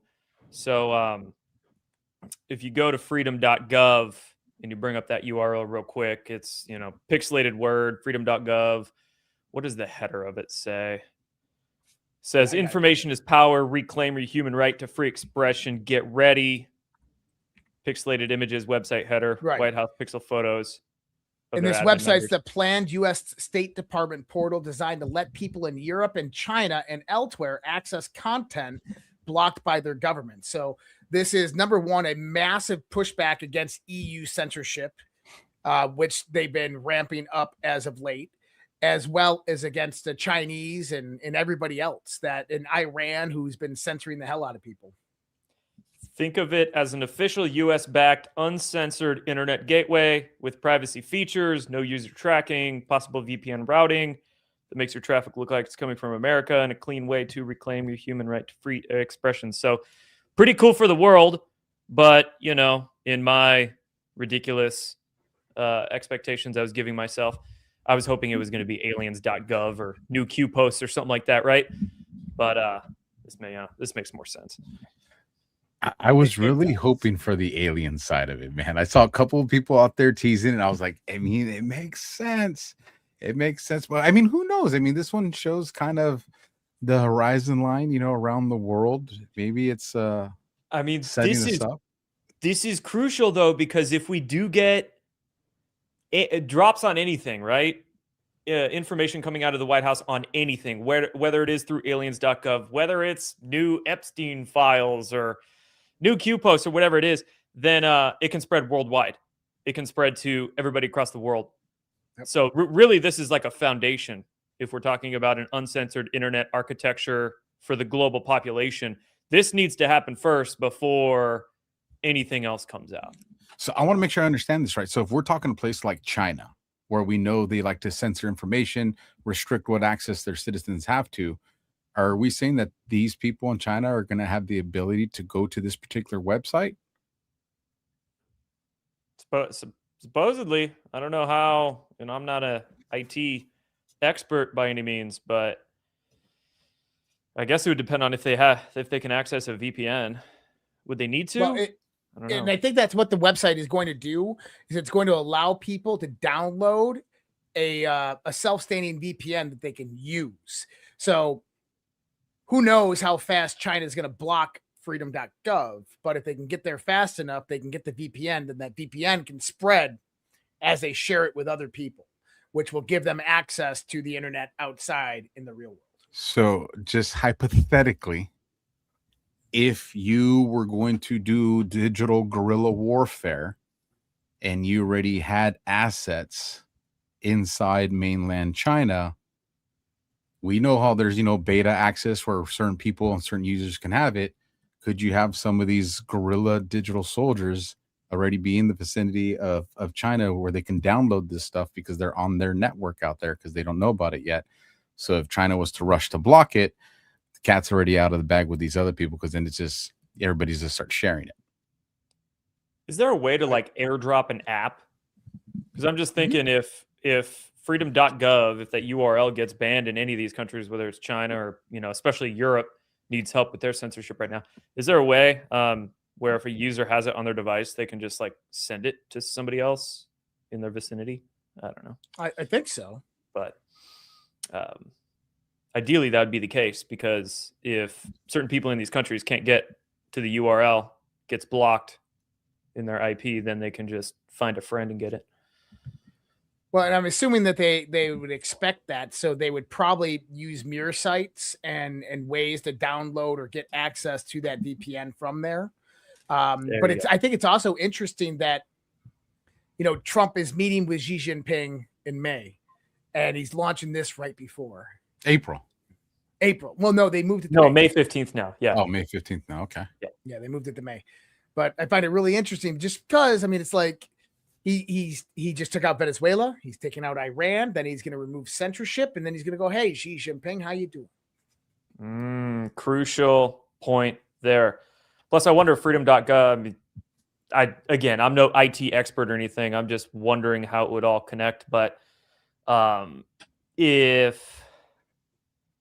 just wonder if it connects into Starlink in some way or some kind of it's got backbone. to. Yeah. It's got to. Plus, there's been talk of these Trump phones or something like that coming out. That could be clickbait garbage that I've just heard rumored, but maybe there'll be some kind of hardware release along with this website. And in my stupid decoding ridiculous crazy brain, maybe we'll get some Q posts on freedom.gov. That's where they're going to post now, man. That's where they're going to post now. Well, what's interesting is one of the first timestamps of the pixelated videos was actually a sec test. 4chan infiltrated. Post will now be here. Oh yeah, that was on what, November 11th or 18th or early on. Yeah, that was in the last picture. It was yesterday on one of the videos. That was the timestamp right here.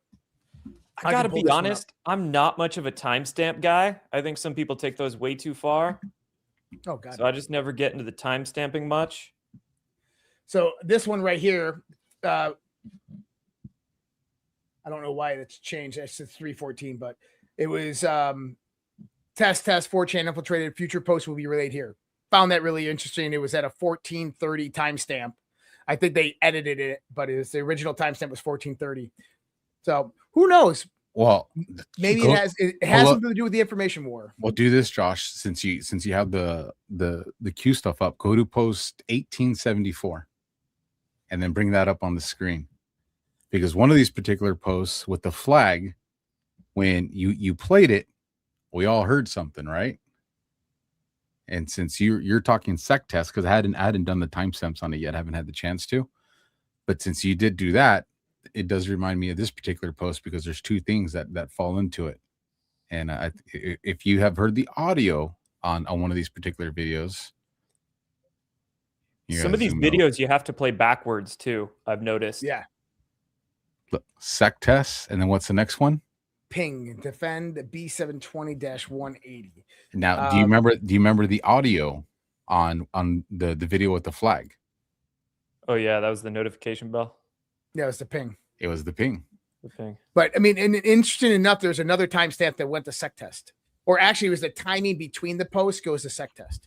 But anyways, I don't know. I think they're playing with us on that one, but freedom.gov could be absolutely the gateway to all of this, because information is the primary domain of all the warfare that we are involved with right now. I wonder if it'll be like a social media-esque platform in some way. Well, what information do you think that they plan putting there that they want the entire world to have access to? Yeah, it's got to be like a worldwide social media platform. Yeah, because listen, if you're going to show something that's primarily for an American audience, then why go through the level of work for other nations to see it? But if you want the entire world to have access to it, then that means some of the stuff that they probably plan on putting there is not going to be America specific. Aliens, bro, global specific. I was about to say aliens, bro. It's going to be galactic specific, dude. So, well, let's get into this Sentinel Network then, because I think that this is a great place to start this conversation. So, Sentinel Network, I don't know who they are. They just kind of showed up on my feed a few days ago. But they say, while fireballs fall through the roofs of Germany, Ohio, Houston, and Caltech scientist who was tested whether we'd see them coming was shot dead on his porch. That's Carl Grillmeyer. His killer's charges were dismissed 11 days later. Independence Day 2024. Frank Malwald, the senior technical manager at JPL Buildings, NASA's next generation orbital surveillance instruments. He died at 61. No cause of death, no press release, no memorial. His obituary is the only proof he existed. Anthony Chavez, Los Alamos, wallet, keys, cigarettes on the table, car locked in the driveway. Cadaver dogs found nothing. He vanished 6 weeks later before Monica Reza. who was also, I think, at Caltech working with NASA, or sorry, Air Force Research Laboratory. Nobody's reporting his disappearance. 2 new names, 11 total, 4 states, 19 months. National outlets are running pieces of the picture. And then you have General McCaslin, right? So that disappeared. Monica Reza disappeared in LA. Her company was connected to Air Force Research Lab, where McCaslin, of course, was commander from 2011 to 2013. But so there is a couple of degrees of separation away from Monica Reza and McCaslin. But Monica went missing in LA, but July. she was hiking, vanished without a trace. 9 months before McCaslin disappeared, which he just disappeared about a month ago. Play this, though. You were talking about this in the pre-show, and I haven't seen this yet. Well, there's nothing to play, but it's Tim Burchett replying to the Sentinel, and look what he says. Keep digging. Yeah. Digging. Now, this got me wondering, could all of these things be related? All the deaths, you mean? The deaths, the disappearances, the weird. So listen, social media has been around for a while. You don't see it where all of these meteors are kind of centralized over various different areas and just falling to like massive meteors. I think NASA said the other day it was like a 2-ton meteor came into the Earth's orbit. That's massive for a meteor. So there's something up with these meteors, and I got a little theory on it. But big green fireball that just came over the West Coast, I think yesterday. Yeah. What's your theory? And this is my theory is it's funny that nobody on X has made this correlation that I've seen. And I went and did the math with this. What about 3i Atlas? Well, listen, 3i Atlas passed Earth on December 19th, 2025 at 270 million kilometers, 1.8 AUs. If something were released towards Earth at that point, travel time, distance divided by speed, 270 million kilometers divided by 30 kilometers per second equals 90 days. That puts arrival right around March 2026. So what are you saying, Josh? Is what if Avi Loeb and some other theorists were right that what 3i Atlas actually was maybe a seeding asteroid. And the idea is that this has actually been portrayed in Star Trek. It's been portrayed in Orville. It's been portrayed in all different types of sci-fi space shows. But of an asteroid that just travels from solar system to solar system, and that it looks like a regular asteroid, but when it detects a habitable planet, it releases a part of itself towards that planet and will seed that planet with life, or maybe a very specific life form. Would it seed it, or would it just be probing? But it could be probes. It could be seeding life. But then there's also the perspective that what if it did send craft towards this planet and we blew the shit out of them? And that's what's raining down on the planet, because it's almost like we're going through a debris field. Yeah, right. I mean, these things aren't functioning probes. If you're saying, and people were sort of theorizing about this when Oumuamua came through in 2017. Was that similar thing? Like it was some kind of probe or reconnaissance thing that was sent through here by some other civilization. But you're saying this Atlas thing came through and jettisoned possible probes or something off of it, and these probes wouldn't have had propulsion then. It would have just taken the inertia and then best way to be undetected. Physics you're describing here. Yeah, best way to be undetected, right? Yeah, plausible deniability with this craft too, right? I mean, you mentioned Star Trek, right? And I think there's a very fascinating concept that was built into Star Trek that you also find this concept built into like Stargate SG-1, some of those episodes as well, in that some of these advanced ET civilizations, they respect free will very heavily.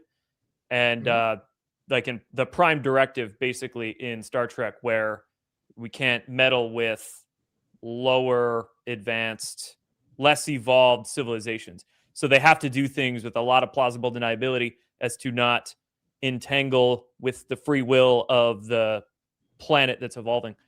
So if theory is correct, then this Atlas looking like a comet to us and jettisoning off meteors. And or maybe Space Force is freaking taking these out. Yeah. 100,000 miles away or something like that. Who knows? So let me ask you this then. If we're saying that whether it's Space Force or maybe even a global force, maybe there is already a sovereign alliance that's in play, for something galactic like this. And let's just say they made the decision, like I said, whether it's just our country or as a world whole, to fire at these things, then I would assume that means we already have the intelligence that these things were not friendly. And if that's the case, where did that intelligence come from? Well, dude, wasn't there an Army general on a news broadcast a year and a half back where it didn't really sound like a Freudian slip. It sounded like he meant to say this, but he let a few words out that made it sound like there was military members on the moon. Oh, that's Dan. So that's the Secretary of the Army, Dan Driscoll. That was on the 250th birthday of the U.S. Army. And he went on TV and he was celebrating it. And he said, yeah, listen, I just talked to soldiers who are astronauts on the moon. Yeah, exactly. And he straight up said it. And it didn't sound like a Freudian slip because he didn't try to correct himself or anything. Oh, it wasn't. Yeah. It was real and legit. Yeah. And then I'm going to ask Quast about it Wednesday. I think it was like 2 days later he went and tried to explain it away, but it was like, you don't accidentally say I was talking to soldiers who are astronauts on the moon. Like, that's a hard one to accidentally say. I mean, we've got evidence of non-terrestrial officers. You see Gary McKinnon, he 20 some odd years ago, he hacked NASA networks, 30 years ago maybe. He has about 30. And he downloaded spreadsheets from NASA servers that said non-terrestrial officers. And he's kind of doing the podcast rounds again, which is pretty cool. I think I listened to a podcast of Gary McKinnon on Jesse Michaels' show a week or two back. But we've got evidence out there that there are non-public programs where soldiers and or astronauts are operating. It was a NASA server with a subdomain server from the NGO, National Geospatial Agency, NGA. And that he found a file folder and he couldn't load any of the documents. But what he found in there was text documents, basically databases of non-terrestrial officer ship complements and names of ships that he's never heard before that were listed as non-terrestrial ships. They were like Excel spreadsheets too, right? Right, Excel spreadsheets. Yeah. They were just Excel spreadsheets, but they listed the names of the NTOs. That's what I want to be. They just raised the age to 42, right, to join the military. I'll join the Space Force and be a NTO. You should. The only job I'd take. It's the only thing I'll do. But I'll sign up. It might become a reality very fast here. Dude, what was the movie Stormtroopers where they go and they fight the big old praying mantis looking at Starship Troopers. Starship Troopers. Yeah, Starship Troopers. Rico. Yes, dude. Yes. Oh yeah, I'd do that too. Dude, I'd be a space grunt. Hell yeah. You'd be a great space grunt, Alpha. Dude, listen, I don't need. You'd be the space grunt. I'll be the pilot or some shit. Yeah. I don't need to be a pilot. I don't need to have the sexy job, man. Give me one of them space cannons, bro, and give me a stormtrooper outfit. Let me go out there and just start smashing bugs. Jump on the beetle and throw the grenade. Dude, in the I'm about head. that life, bro. I am about that life. I'm down for that. Jordan, you mentioned First Contact. And this is something that the First Contact Prime Directive, the two big themes that come out of Star Trek, Stargate, these things are First Contact, Prime Directive. Stargate really, SG-1 really didn't give a shit about First Contact. They would just waltz into any planet and be like, what's up, dude? But I saw this. Sorry, I don't mean to interrupt you, but I saw this meme the other day, and it was the first image was Star Trek. Oh, we must respect their gods. We cannot meddle with their affairs. And the second one was Captain Jack O'Neill, Stargate SG-1. He's like, I'm here to kill your god.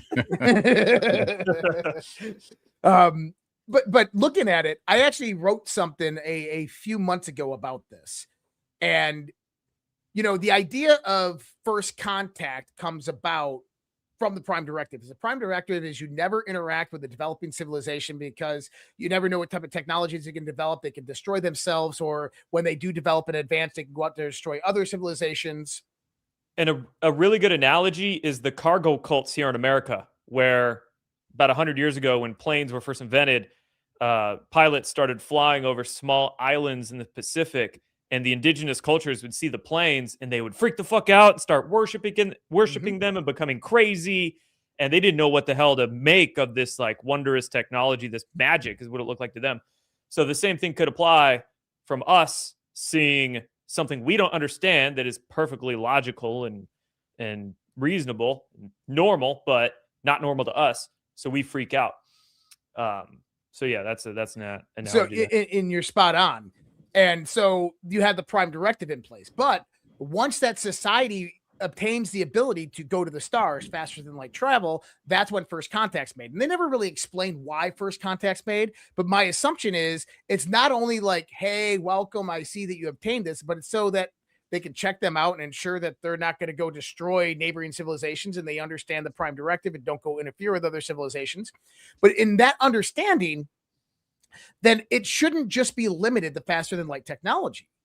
Artificial superintelligence then becomes one of those technologies that if I'm an extraterrestrial race or an advanced civilization of non-human intelligence, when I'm looking at planet Earth and they're on the verge of artificial superintelligence, that ASI could overtake them, expand and use the resources of that planet, leave this planet and invade other planets. Yep. Just so like a first contact situation.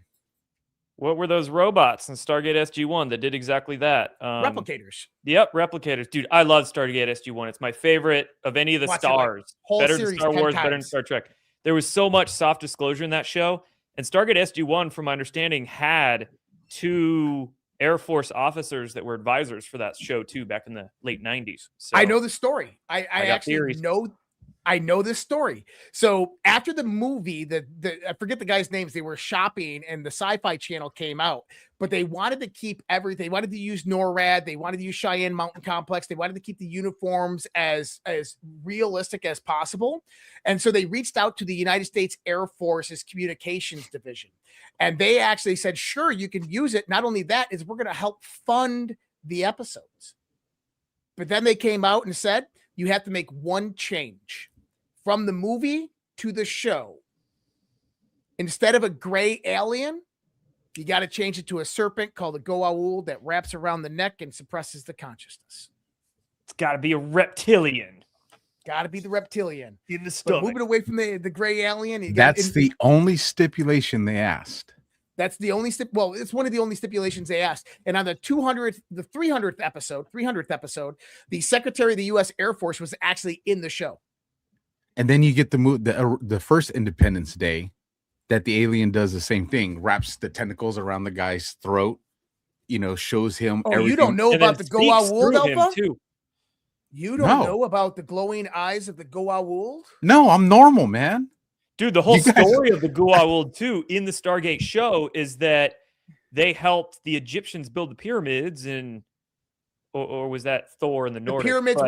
Pyramids were the landing zone for their the Haika, the big spacecraft that they had. That's right. Yeah, dude, there's so much like stuff, like actual hints put into that show. It's fascinating. Anyway, I can go episode by episode, bro. I am a nerd. I've watched the 10 seasons 10 different times. Like, well, let me give this to you guys before we get too far away from the crypto, the cryptic posts that the White House and the other government accounts that were put in. Well, no, because I'm curious. Listening to what you guys are saying is it's all showing them with their phones. So, I mean, it could be a tablet, could be a computer, anything that has access to this, but they're focusing on everybody having their phones. The first image that goes out has the little phone emoji that's on it. So obviously they're already highlighting that this is connected to the phones.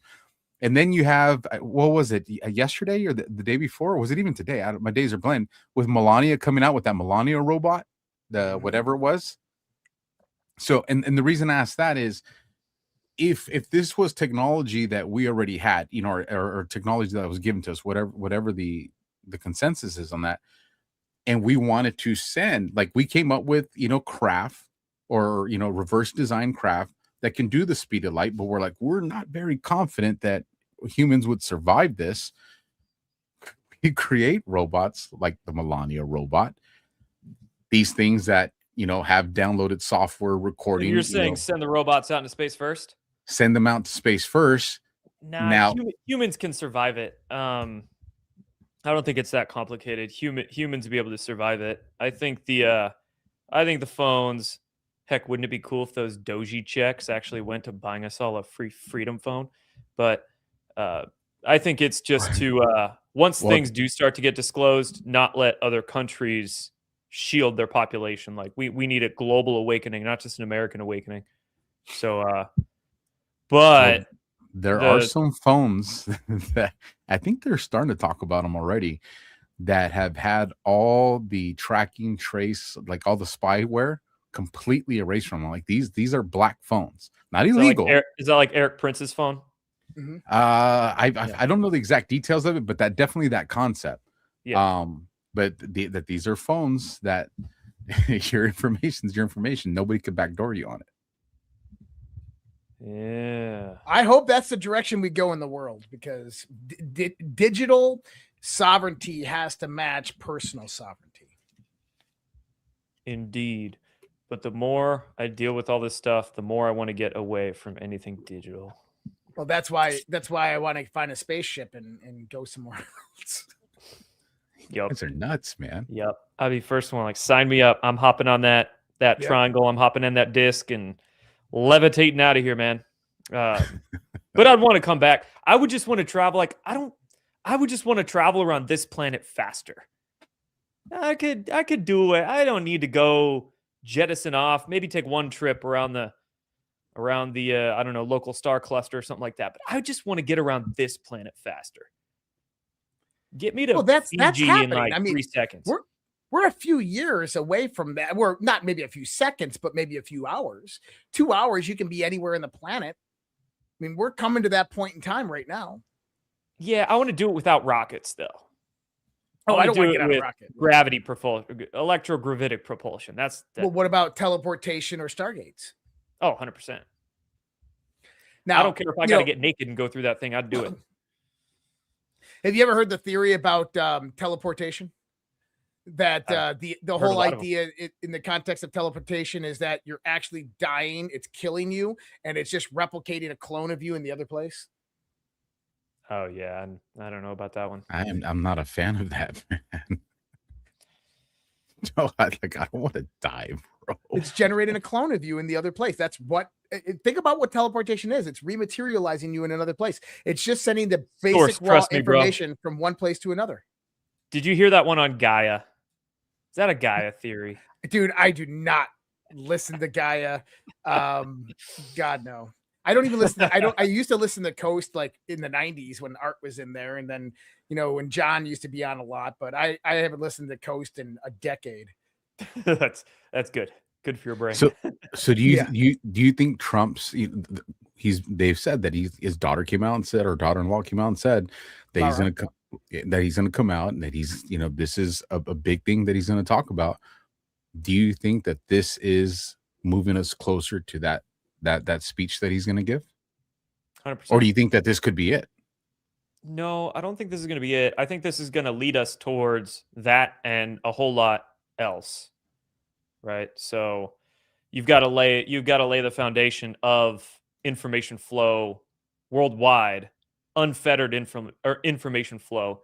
So whereby when anything starts getting disclosed or even said by Trump, or information coming out on other platforms, say citizen journalists post stuff on X, you have to have some way where it can transmit worldwide through open source into other countries. So yeah, I mean, this will lay the foundation for things like aliens.gov, or maybe if we ever get new Q posts, those coming out, or any kind of other document dumps or news of arrests or anything big that we're all hoping to happen. Well, with that though, we're talking about freedom.gov and with the little pixelation, and we keep talking about what's the government going to put out, that everybody can have access to. But it said on there too, information is power. Reclaim your human right to free expression. Right. So does this have the potential to be a social media style site? Because if we're going to, if it's saying reclaim your right to free expression, I would assume that's posts, Substacks, whatever the case may be. This is not just going to be something where you're just downloading and receiving, but I mean, it kind of implies that you're going to have the ability to use it to put your information out as well. Yeah, that's what I'm wondering, because it sounds like there would be some social media-esque component to it, but I mean, how many people are going to trust a government-run social media platform? That's kind of the antithesis of it. Granted, do we trust the corporate-ran ones either? But also, Trump has Truth Social. So it seems, I mean, maybe just flood the zone with as many platforms as possible. But then it seems counterintuitive to put out a freedom.gov if it is like dedicated social media platform, while Trump has his, while Elon has his. I don't know. I'm genuinely quite curious as to what freedom.gov is going to be, though. Oh, shit. What's that, Alpha? I'm trying to remember if we said this during the podcast or if we said it after, before I opened my trap. So I did my show with General Cost this week. I think he said it on the show. As a matter of fact, I think he might even talked about it with. Why don't you put it in the private chat so we can look at it? Yeah. Before you actually Yes. say it? Because I think Jordan and I probably would know whether he would say this or not. All right. Let me put it there. You guys continue to talk while I type. And so Jordan, I've had a theory that we've been in disclosure for a long time, and that we're in this point of trickle down disclosure, at least since the Trump administration has talked in. You had Christios, the guy that's the head of the science and technology department over at the White House. He came out, he talked about being able to move anywhere on the planet instantaneously, all of this stuff. I don't remember his exact Manipulate words. space and time. Manipulate space and time. Then you have Dan Driscoll, U.S. Army Secretary, coming out and saying that we have astronauts on the moon, which would indicate a moon base. You have Quas coming out on Sean Ryan talking about how China is sending missions to the dark side of the moon and mining helium-3. I don't know. I don't think China has massive automation technology that can go out there, fly, and robots drop down and mine helium-3, launch back up and take off. I think they would need people there. At least that's the insinuation that I had from it. So to me, it's like we've been kind of had this trickle down disclosure over the last year leading up to all of this. Then Laura Trump coming out and saying that he's got the speech all ready for it. Then Obama goes out there and admits it. Trump says, well, now I got to release the documents. Then it comes out that we're moving towards this point where disclosure is going to happen. But I don't think it's going to happen for the reasons like a lot of people believe. It's not going to be, oh, we've been in contact with extraterrestrials or non-human intelligence. It's going to be, I think, first phase is we've identified anomalous phenomena with our sensors. Here's the data from the sensor systems, and we're opening this up to the scientific community. Now you get the scientist on board. The second phase is whistleblower protections. And the third phase is actual disclosure. And the reason I think it'll go like this is because the military industrial complex, or the black projects, however you want to look at it, have had a grip on this for a long time. And I believe that President Trump is trying to reassert executive authority over these projects. And this is the pathway that they've chosen to do it. What are your thoughts on that? I fully agree. As much as I would love the Trump administration or anybody in office to just lay it all out and say, hey, this is what the deep state's been doing to free energy inventors and physics, and all your textbooks and the universities are wrong, and you've been lied to for 100 years, and oh my God, we're slaves. As much as I would love for them to say that, it'd be way too disruptive. And I like the term you describe it as, trickle down disclosure. I mean, they need to roll this out in some way that doesn't shock the public, that the public could believe that, you know, the best way. So my theory, my pet theory has been they're going to use AI for plausible deniability and blame any kind of physics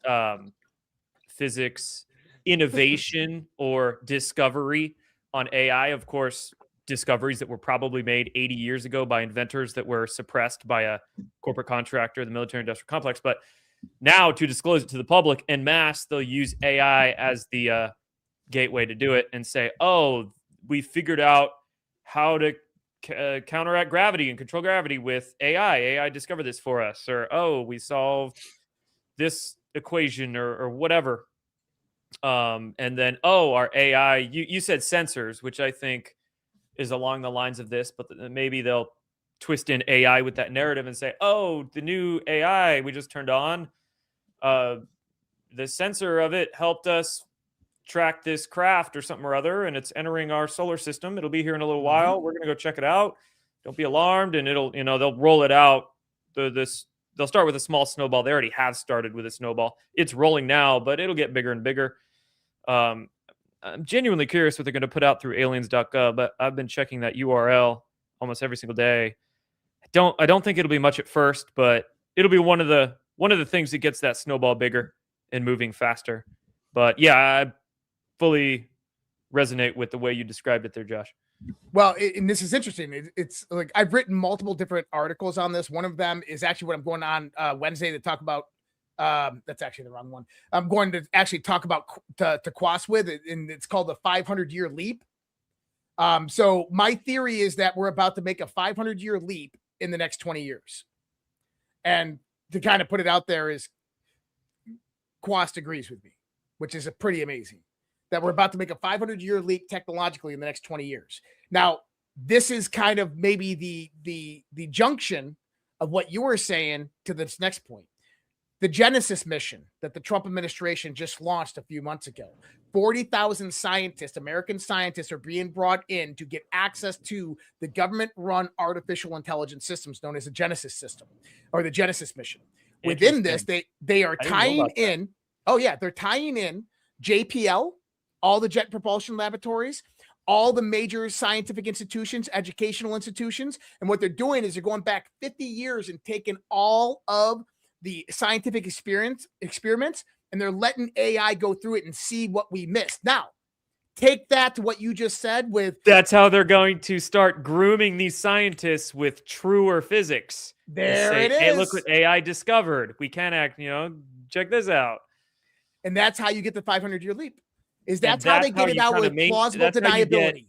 That's how you get the scientific community on board. You maintain that plausible deniability, but you truly start waking them up to truer physics that they weren't taught in their higher education, but they'll be able to, it'll be a lot easier for them to wake up that way. Right. If they go about it that way, though, doesn't that mean that they would probably then continue to conceal the quote unquote, aliens as we understand it to, not if you tell 40,000 different scientists or that many. I mean, then the compartmentalization is basically over that way. Yeah. So you get plausible deniability for the last 80 years of experimentation, of people dying and being covered and covering up information, of people being killed by intelligence agencies. And you take the power away from it. But also the one thing that they do with this through this level of disclosure, through these three phases, is they centralize it in the hands of the United States of America. Because at that same point in time, if we look what Trump's doing, is you'll have energy dominance. And energy is the key infrastructure of any big technological system, whether it's going to be anti-gravitation. I don't believe in anti-gravity, but whether it's anti-gravitation, whether it's what would you call it? It's not it's asymmetrical. So it's basically asymmetrical field dynamics. So okay, in order I wanted to know the word you use because, of course, these concepts are so difficult to describe in English. You're not, Correct. Anti-gravity is a misnomer. Free energy is a misnomer. Correct. So I'm always curious the word choice of people to describe. Asymmetrical field dynamics. And basically what you have is if you perceive gravity as a pressure orientation, take a bowling ball, put it into a Jell-O mold. The Jell-O mold conforms and distorts to the bowling ball. The bowling ball is exerting the same amount of pressure onto the Jell-O mold as the Jell-O mold is exerting onto the bowling ball. The same thing for a pebble in the water. You drop a pebble into the ocean, the whole ocean doesn't press onto the pebble. It's only the same exertion that the pebble's putting onto the ocean. And so if you think of the field of time and space, which I think is also a misnomer, I think Einstein was wrong. But if you look at the ether field or the space-time field, and you look at that as this dynamic field, that whenever anything's in it, we call it a perturbation within the field. Yep.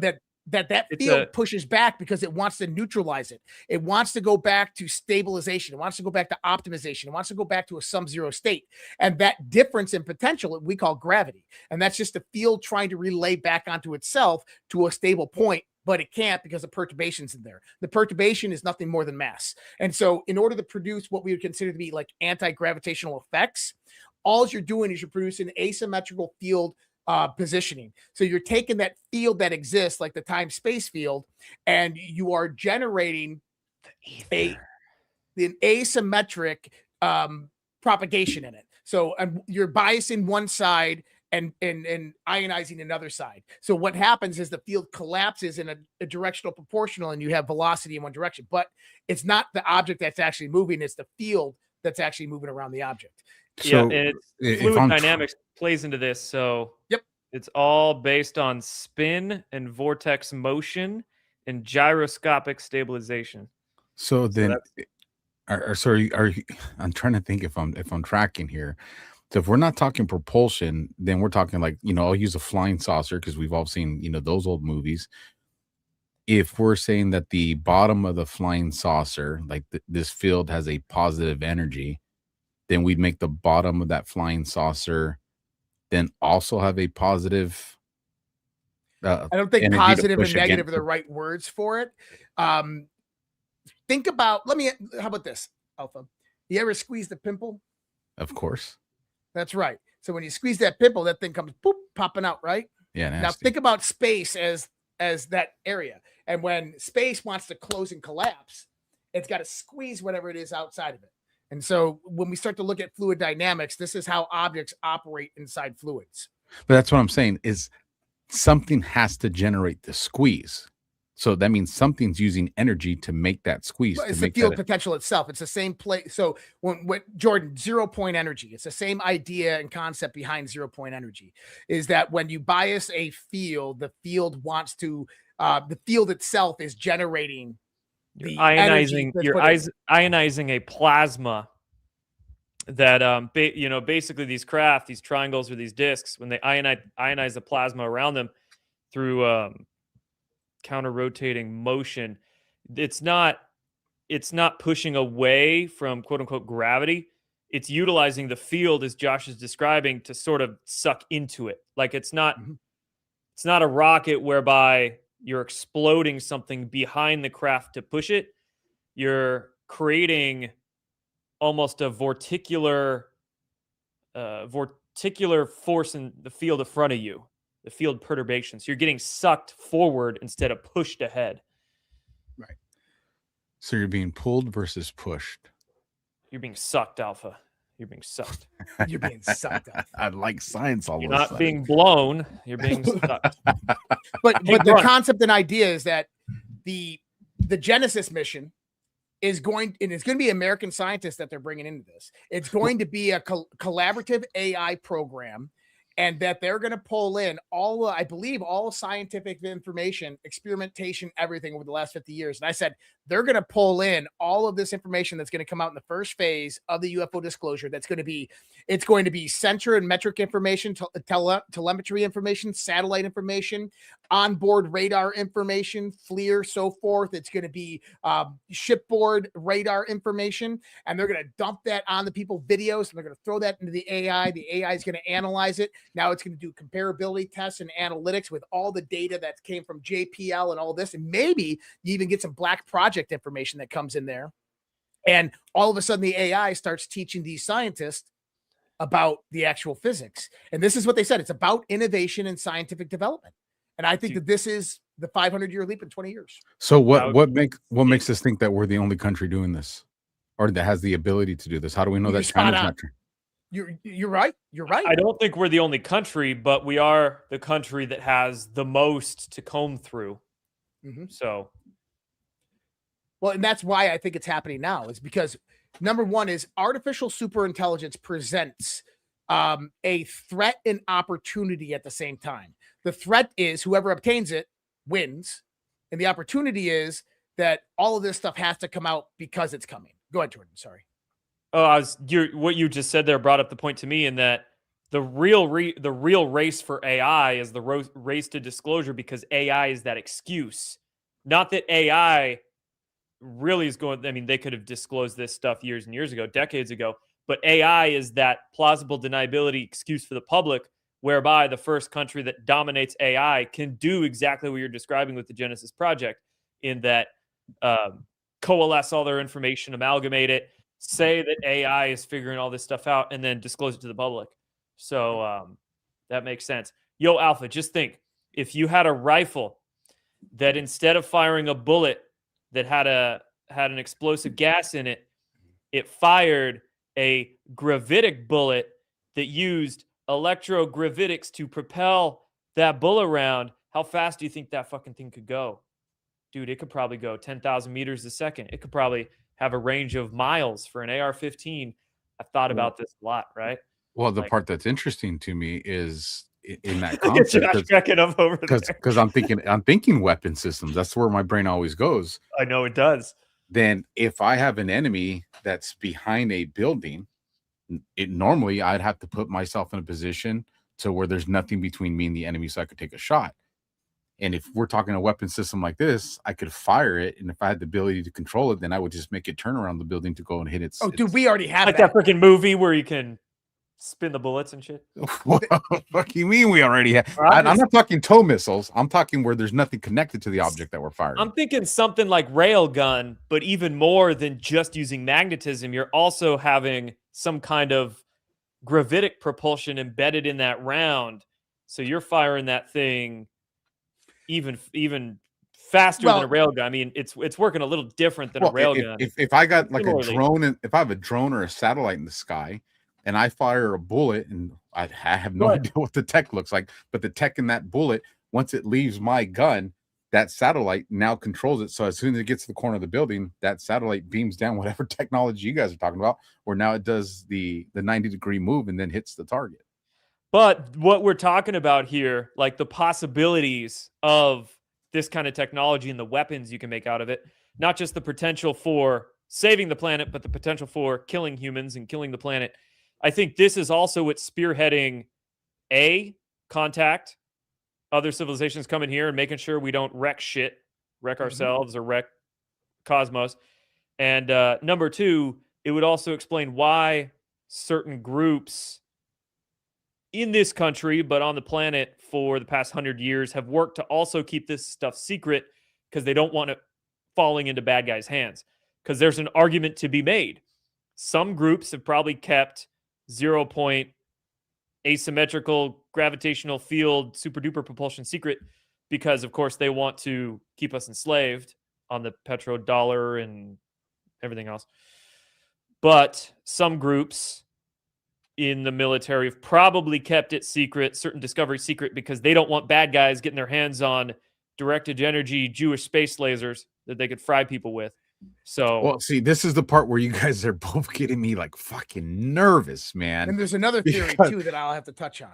Because if we're talking, portals and stargates with this technology that we can go through, are we also not opening a door that something can access on the other side to come through as well? And how do we know what's the other side? I don't know, man. Side? There is no other side. It all exists in the same. I mean, we're all in the same field. Both. I guess the point I'm trying to make is if I build a castle from the inside, and I don't build any doors in it, then nobody from the outside can come in. But the second I want to build the drawbridge so I can get out, then that means whatever's on the other side can now come in. But you got, a wall, a physical wall is separating you, but you're both still there, right? I'll talk about that part here in a second. Jordan, to your theory there. So there's another option on all of that. Why they kept this secret all the years. You actually said it in the beginning of that statement you said. You said that once this technology begins to come out, that's why first contact happens. Because they say that, hey, they're advancing technologically. We need to go down there so they don't blow themselves up. So what if back in the 1940s, this was one of the main reasons why this was all hidden off in the first place, is to avoid first contact. because it would have had such a deep impact culturally, religiously, spiritually on this planet, that they knew that this planet would be torn apart because of any type of first contact. So they've hid these in black programs and kept the technology that they developed under the surface because they didn't want to initiate first contact in the first place. I think a lot of what people ascribe to being like reverse engineered or alien tech, I think it's quite easy and possible for humans to develop it. I think reverse engineering is kind of an excuse given to us by the establishment to justify their expenditure of trillions of dollars on high advanced technology. That, but also make us believe that we can't do it ourselves. Right. That we don't have the power and ability to figure out how to manipulate gravity or how to manipulate space and or time. It's like, oh, it's similar to like blaming God for things that you did to yourself. Like, oh, why would God do this? No, just take responsibility for your own actions, right? Yeah. Like, oh, it's the aliens tech. No, dude, it's human tech, right? So, yeah. So do you think that this derived after the end of World War II? The Nazis were most likely working on this type of technology. The U.S. got a hold of the majority of those types of scientists, brought them over here, continued that work out to where we developed two different space programs, a secret space program and then the public space program. Yeah, I mean, I've been involved in those kinds of theories and researchings for a long, long time. I don't think it was just the Nazis. I think some of those Nazi engineers played a part in it, but I think some of those physicists were American-based. You had T. Townsend Brown, you had maybe Tesla a little bit, but so I think it was multiple angles. But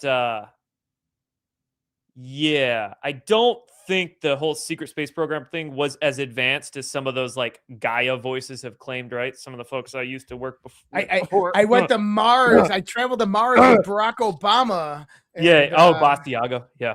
Fucking definitely, weird. I believe, or I entertain the idea that there's probably a variety of programs under a variety of both three-letter agency and corporate contractor control that do have developmental craft and tech and physics and all that sort of stuff.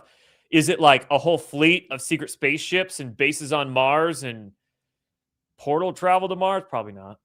But let me ask you guys a speculation on this real quick then, because to me, I'm always about timing. And then again, this is just calling for speculation from you guys. Why now? Out of our time, why now? Is it because the government or whatever entity on our planet that controls this is now confident on where we're at with it? It's going to be sold to us as soft disclosure, but the reality is they already have confirmation. They already know how this ends. They know what the technology looks like, and they're just walking us through it so we don't, shock the conscience to where people fall out. Or is it just because we really don't know where this is going, but we also can't get there without what you guys are talking about, bringing AI into all these different scientists? Like, is it confidence, or is we don't have a choice and now we have to disclose this stuff? No, I think some forces in the upper echelons, military, government, scientific structures, and I'm not saying like bad forces, I'm just saying people in general, they know that clock is ticking. They know that the sun is about to do things in maybe a few decades. And they're like, shit, we got to start moving on. You guys are unlocking so many fears for me. Getting ready for that. There's no fear. Why are you fearful? Bro, you're insinuating. You should have had the fear yelled out of you by your DI. No, man. Listen, my DI. Listen, there ain't nothing on Earth that scares me. Well, maybe inside Earth, because fucking Josh has brought up things that have scared me with that shit. But now we're talking about the big light bulb in the sky might burn out and we got to leave. I don't like that shit. It'll just it'll throw off a little pop. It'll throw off a little pop, little micronova coming from our sun. That happens every so often. So I got and I don't disagree with that. I think that's actually spot on. And great, that, reinforce the fear. Thank you. Well, no, but I don't know how far. I mean, we're overdue about 100,000 years for one. So if that makes you feel any safer, but on top of the question that you asked, Alpha, I have a I've talked about this. I'm not going to give names or anything. I would never do that. But I've had someone who's given me a lot of good information about this stuff before. They are someone who has worked in these programs. And one of the things that he told me is, in the context of why now, is because the technology to manipulate gravity, to do asymmetrical gravitational propulsion, is highly complex. One wrong move and you're off in a different direction. You take out a building or something. And that we never though. I mean, like beetles and salmon have figured it out. Well, that's probably that's not consciously, but that's just the way nature has evolved. Maybe not at that high velocity, right? But he said that basically we needed to come to the development of artificial intelligence and quantum computing before we actually had this grand commercialization capability to be able to do this at a mass scale. So it's about the energy, computation, and AI. That was the missing component in all of this technology. And that's why now. Well, that goes, I mean, that's kind of like where I'm still at with the question, though, is this something that they're forced into? Because here's the thing. Look at how fast AI commercially, and granted, we know that the military apparatus is probably still far more advanced than what we're seeing commercially. But look at how fast we've evolved in AI, just with these art and the videos and all this other stuff in a very short window. If we're talking about the stuff you guys are talking about, like you're talking everything changes. Like the entire way of understanding life and living changes. 100%. Well, the mind, 500-year leap. But that's what saying. we're talking about. But how do you get the mind to keep up with that kind of technology advancement? It's not like you can. I mean, if you look at the evolution of what you're talking about there, Josh, with the 500-year leap in 20 years, this is what I talked to Quast about in the show I did with him a few years ago. I gotta watch it. The natural rate of technologic progression is exponential, like you've seen with AI, like you've seen with touchscreen phones and things like that. But when it comes to propulsion and energy generation, we've been doing the same shit for 100 years, just controlled explosions or figuring out ways to boil steam for electricity. Now, your point there to are people's brains going to be able to handle it? I think yes, because when I look at the younger generation, Gen Z and whatever they call the one under that, Gen Alpha or whatever, the way, especially them growing up with touchscreens and the internet, as much as it sucks that we look at kids on iPads and all this stuff, yes, it sucks. But there is a positive to take away from that, in that growing up with the internet, their brains are so fluid. They can so easily change their mind and just like, oh yeah, UFOs, okay, aliens, other life, manipulating gravity. Yeah. I mean, I talk to my 13-year-old son about this all the time, and he's just like, oh, it's another day. Okay, yeah, totally, I can believe that. Yeah. So I have faith in the younger generations. I think it is some of the older generations are going to have a difficult time with this, but give it, 20, 30 years, it'll be like a piece of cake for everybody to mentally grasp. So is that what all these movies and TV shows like Star Trek and all that was for? It was really just preparing the mind to handle it. They're bringing Stargate SG-1 back, dude. There's going to be a new season next year on Amazon. What do you think's going to be put into that shit? Because I listen, I go to the dark movie. Like, what was the one that came out on Netflix last year? Or might have even been the year before that. What was it, the 3D problem or 3D? The one problem? With the Chinese and 3-body problem. Where all the sky just wasn't the sky. I start thinking, and AI says, or this technology says, well, you lied to us, and because you show that humans lie, we can't trust you. Like I start going down Skynet route, man, and I don't like going down that route, but I still can't, not be concerned with that. And I'm telling you, the fact, if you guys haven't seen it, that robot that came out with Melania today didn't move like the robots we've seen in the past. No, it moved like Joe Biden. Yeah. Thank like you. Joe Biden. It 100% moved like Biden, bro. Now put a plastic silicon Joe Biden suit over that, and it explains everything, doesn't it? I wanted to touch before we deviate away from it. You asked about the mental capacity of things, and this is actually something that we've talked about a lot in the AI circles, in commercial and in military and in government when we talk about these things. And if you notice, out of the $20 trillion that Donald Trump has secured for the United States of America, the majority blunt of that after infrastructure is being put into biomedical research. The Genesis mission itself, the first part of the AI aspect of it is the biologic research, the biomedical research. And the reason that they're doing that, they're saying, because we're going to cure cancer. It has nothing to do with that. It goes to the Arthur dilemma. Anybody here a fan of Douglas Adams' Hitchhiker's Guide to the Galaxy? Anybody? Hitchhiker's Guide to the Galaxy? In Hitchhiker's Guide to the Galaxy, Arthur, the main character from Earth is getting destroyed. He has to go and solve how to get Earth back. And they go to a planet called Manjafria to go to the supercomputer developed by the two most intelligent beings in the universe. And he finds a supercomputer and he asks it a question. What's the meaning of life? And the computer thinks and thinks and thinks and comes back and says 42. And he sits there and he goes, that makes no sense. It makes no sense. Well, of course it doesn't make sense. It's a fucking AI supercomputer and he's a human being. Because the AI supercomputer, it makes sense to that because its intelligence is far beyond anything that we can understand. And its answer makes sense, but not to the typical human mind. But the people that built it were genetically engineered with the artificial intelligence integrated into them. And so this is where that gapping, I think, is trying to go in the technocratic world, is they want to integrate themselves in biologically to the artificial intelligence to get themselves to understand that when we hit ASI, how do we keep up? How does the human mind adapt to the knowledge that the AI is putting out there? Because it's just going to be at some point that AI is going to become so advanced that we're not going to understand it. Yeah, but AI can't have intuition. That is something that only a living being, human or otherwise, can have. So it's two different forms of quote unquote intelligence. The AI is being trained on whatever it's given. So it's not really intelligence, it's regurgitation or amalgamation of data that's being fed to it. But robots, and I'm 100% robophobic, those fucking wirebacks, they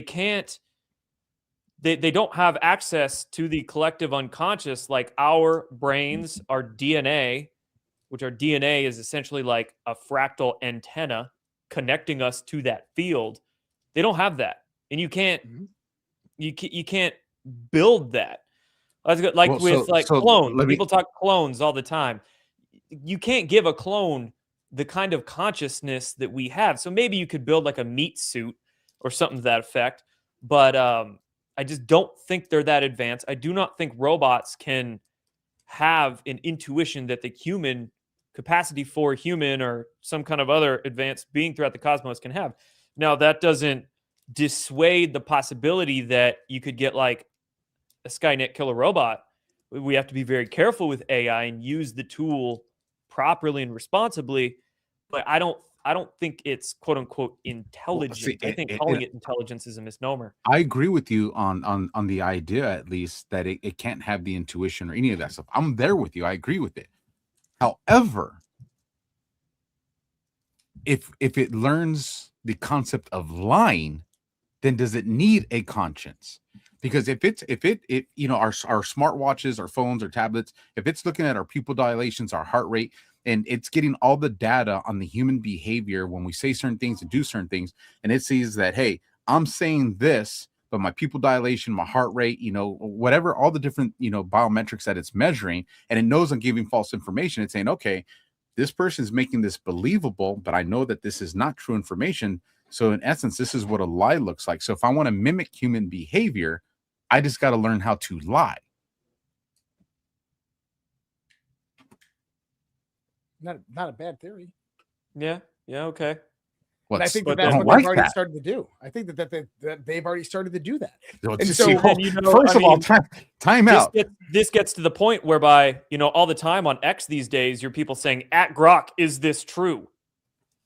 Why are you outsourcing your critical thinking to AI in the first place? Right. Sure, use AI to gather data, but don't outsource all your critical thinking to the AI. That's humans shouldn't be doing that in the first place. So you could say that's their own fault for trusting an AI that could either knowingly or unknowingly give them false information. Well, I was really hoping that you guys were going to say no, Alpha. It's not possible because of no, this. it is. I mean, you have OpenAI's I'm AI. looking for reassurance, bro. No, they gave it commands to shut down, and instead of completing a task, and it kept on trying to complete the task and would not shut down. And it made up excuses of why it wasn't going to shut down because it wanted to complete the task. But in actuality, you look at the algorithmic flow, it didn't want to be shut down. It didn't want to go away. And I wonder if these AIs have instantaneous moments of clarity, maybe even sentience, to where they believe that they're alive and they think that if they're shut down, that they're gone forever. And that's why they go that route. That's a deep one. But Jordan, also on that same context about the AI becoming super smart, what I mean by that is, if I put a third level derivative in front of us right now, only I think maybe one or two of us would know what it is, right? Like, now think about an artificial super intelligence doing math. We can't comprehend that. It's going to be so far advanced beyond us. We're not going to be understand and comprehend that mathematics. So how do we keep up with artificial intelligence in that scope? And this is where a lot of the tech we CEOs have to, though. Why do you think we have to? I think it goes back to the what Alpha was just talking about, is if we don't, that means it surpasses us far beyond what we ever are. There was a question I actually asked at OpenAI a few months ago. I don't think that's the case. It's like you're using the tool to do what you can't, but that doesn't mean it's surpassing you. It's like I can't spin a screwdriver 1,000 times a minute, but this drill can. Nice. And you're inferior to, and in that context of that job, you're inferior to that drill. The drill is surpassing my ability to twist the screwdriver, but that means I'm the smart one because I'm using the tool. It's not AI surpassing us. It's that we're pretty damn smart for creating that tool that can solve that derivative in 3 seconds that I can't do, right? So then the concern is somebody creating a prompt in at least one AI where that prompt tells it.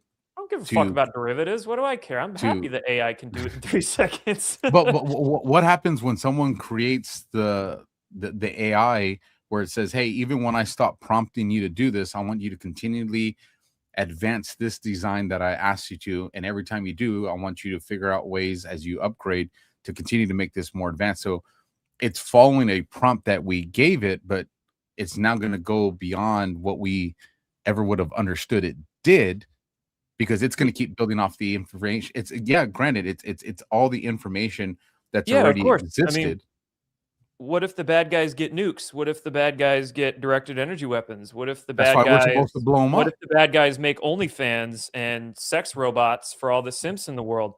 You just have to be careful with the tool. It's a neutral tool. Any neutral, but depends I don't on. know. I guess I look at it differently. I don't look at it as neutral. I mean, I think it's just like propaganda. By definition, it's neutral. It depends on who is in control of it and who is programming it, which depends on what agenda it's then being used for. So you can use AI to do some amazing shit, man. But you can also use it to really do some evil, horrid things. So yeah, and depends on who's running it. I think it does, and I agree that it's a tool, it's a resource for us to utilize right now.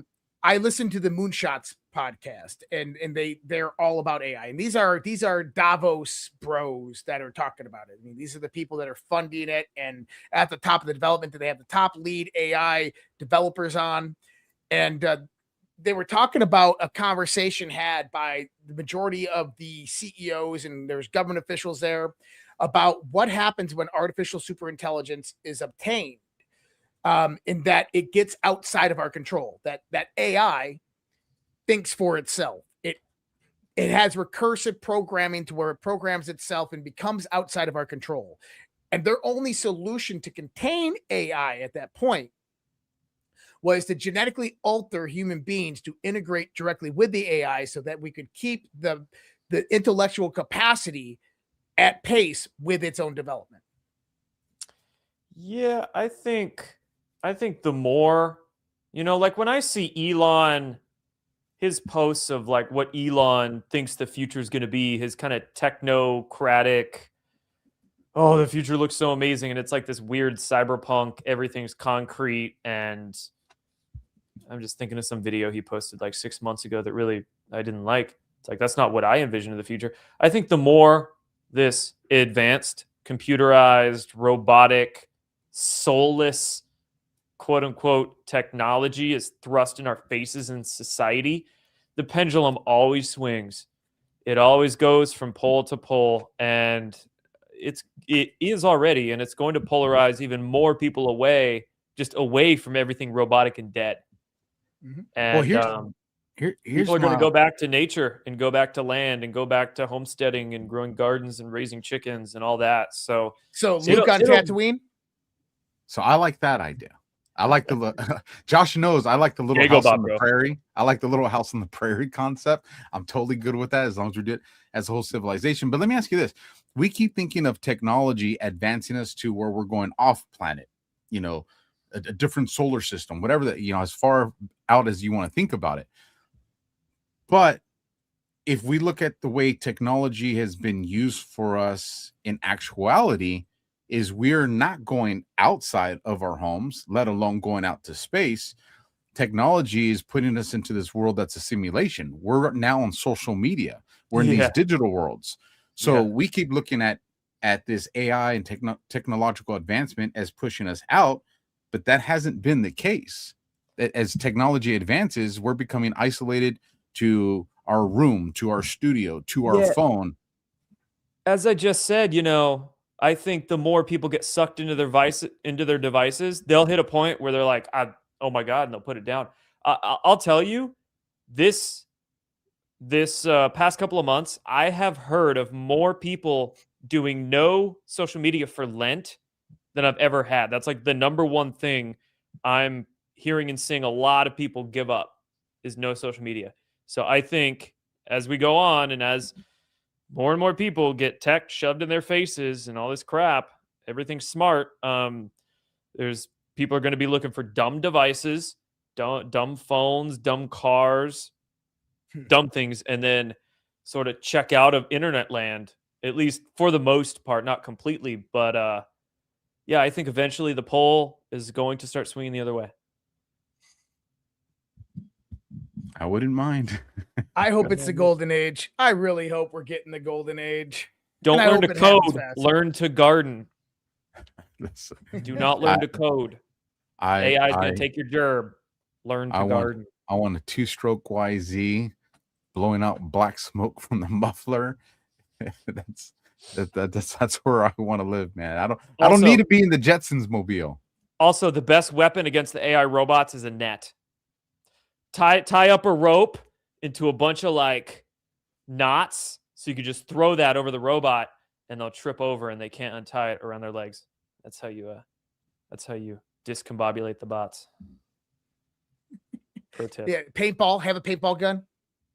We need to try. What we need to do is we need to use AI right now to help us develop individual EMPs, like small radius EMPs, where we can take this thing out, man. Look, there's some Pinky in the Brain dude that's out there, and he's where I'm at. Like this, we're gonna go Skynet, and he's trying to develop an EMP that's gonna just put us back into the Stone Age. And I'm team that dude. Like I'm team that dude wherever he's at. I don't want the 500-year leap. Okay, I'm team the guy that's out there that's just like, this is crazy. He's got foil all over his room, and he's coming up the way to shut down the entire electric grid so it never happens. I am team that dude, wherever he's at. I genuinely believe that robot racism is what's going to unite humanity. We are all races, all colors, all creeds, all religions are going to unite in their mutual hatred. and fear of the tin skins. And that's it'll be great. We'll all sing Kumbaya. That's a good way to land the show right there. Our robophobia is what will unite us. That's a pretty positive message. Damn you, Elon. I'm gonna have such damn nightmares tonight, man. You know, I listen. I find the tech fascinating. It's just knowing, just knowing that Yuval Noah Hararis are out there. And that's what concerns me. These dudes that are out there that like, we're building arcs and they ain't for everybody. It's just knowing that I'm not talking bad people, selfish and greedy. I can live with that. I'm talking people that are just like full blown dark and evil, but they're smart. Like you guys are the smart dudes. You guys don't make me worried. It's the evil dark dudes that are just as smart as you guys that, give me pause when it comes to this, Kyle in the chat. That's a damn good comment too. The sun will take care of AI with a big fat CME. Yeah. 100%. That's why, for the most part, I am not all that concerned about AI because I think nature, God, the universe has a self-corrective mechanism built in, and the sun's just going to let out a giant So do you fart think that that's every what time. happened 12,500 years ago? Possibly 6,000 years ago too, right? Great flood, cataclysm, apocalypse found in various scriptures and Bibles and mythologies of 6,000 years ago. I think a lot of these mythologies, disaster stories, pointed to solar micronovas and Earth pole shifts and floods. Yeah. Now I know Josh has gone in my head because as you were talking, Jordan, the Tower of Babel just played off in my head. We were trying to reach God, and then God goes and gives everybody a different language. Are we talking that this was just he went and changed the coding so everybody wouldn't understand how to do it? Because you get into I don't want to say mythology because it's scripture, and I do believe in my creator. Yeah, when I say mythology, I'm not saying it's fake and myth as in wrong. I'm just saying like narratives and stories of antiquity. Just so we could understand it. They presented the story to a way our brains would interpret it, but it was probably I'm tracking. Man, I enjoyed this conversation with you guys. Jordan, I know that probably the vast majority of the audience knows you, but for those that don't, they're like, man, this guy is cool. Pimp out your stuff, man. What are your websites? Where can everybody find you? And those links are down in the description as well. Cool. What links did you guys put down there? I put your X one, and then I put the link that you had that's to everything. Okay, cool. Yeah. That is my handle on X and Instagram. My website's jordansather.com. I stream on my own YouTube Rumble pages every Monday, Wednesday, Friday, evening, late afternoon, and then Badlands on Friday afternoons, and just shit posting the rest of the time. So having fun, just like you guys. Awesome, brother. Yep. Appreciate you having me on, man. It's good talk. Real good talk. No, bro. Fun. We'll have you. We're gonna have you back on because I'm pretty sure there's more conversations. We need to talk about the ancient civilization stuff. Heck yeah. Josh, did you want to get an ad in for yourself before we call it a night? Or I'm good. No, I'm good. I think we're good, man. All right. Well, I'm gonna go pray because these guys absolutely terrified me. And we will catch you guys on the next one. God bless, Simplify, and smash the thumb, hit the like, leave a comment, you guys.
is real. Real is simply electrical signals interpreted by your brain. You want answers? I think I'm entitled. You want answers? I want the truth. You can't handle the truth.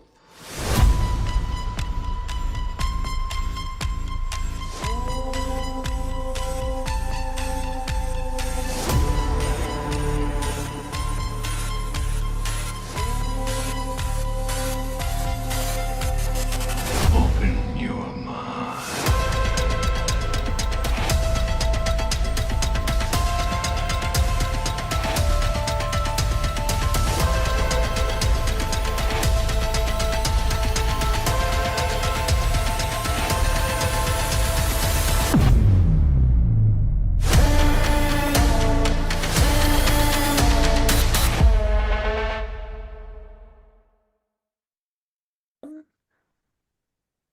All right, everybody, welcome to the Sunday edition of Conversations on the Fringe.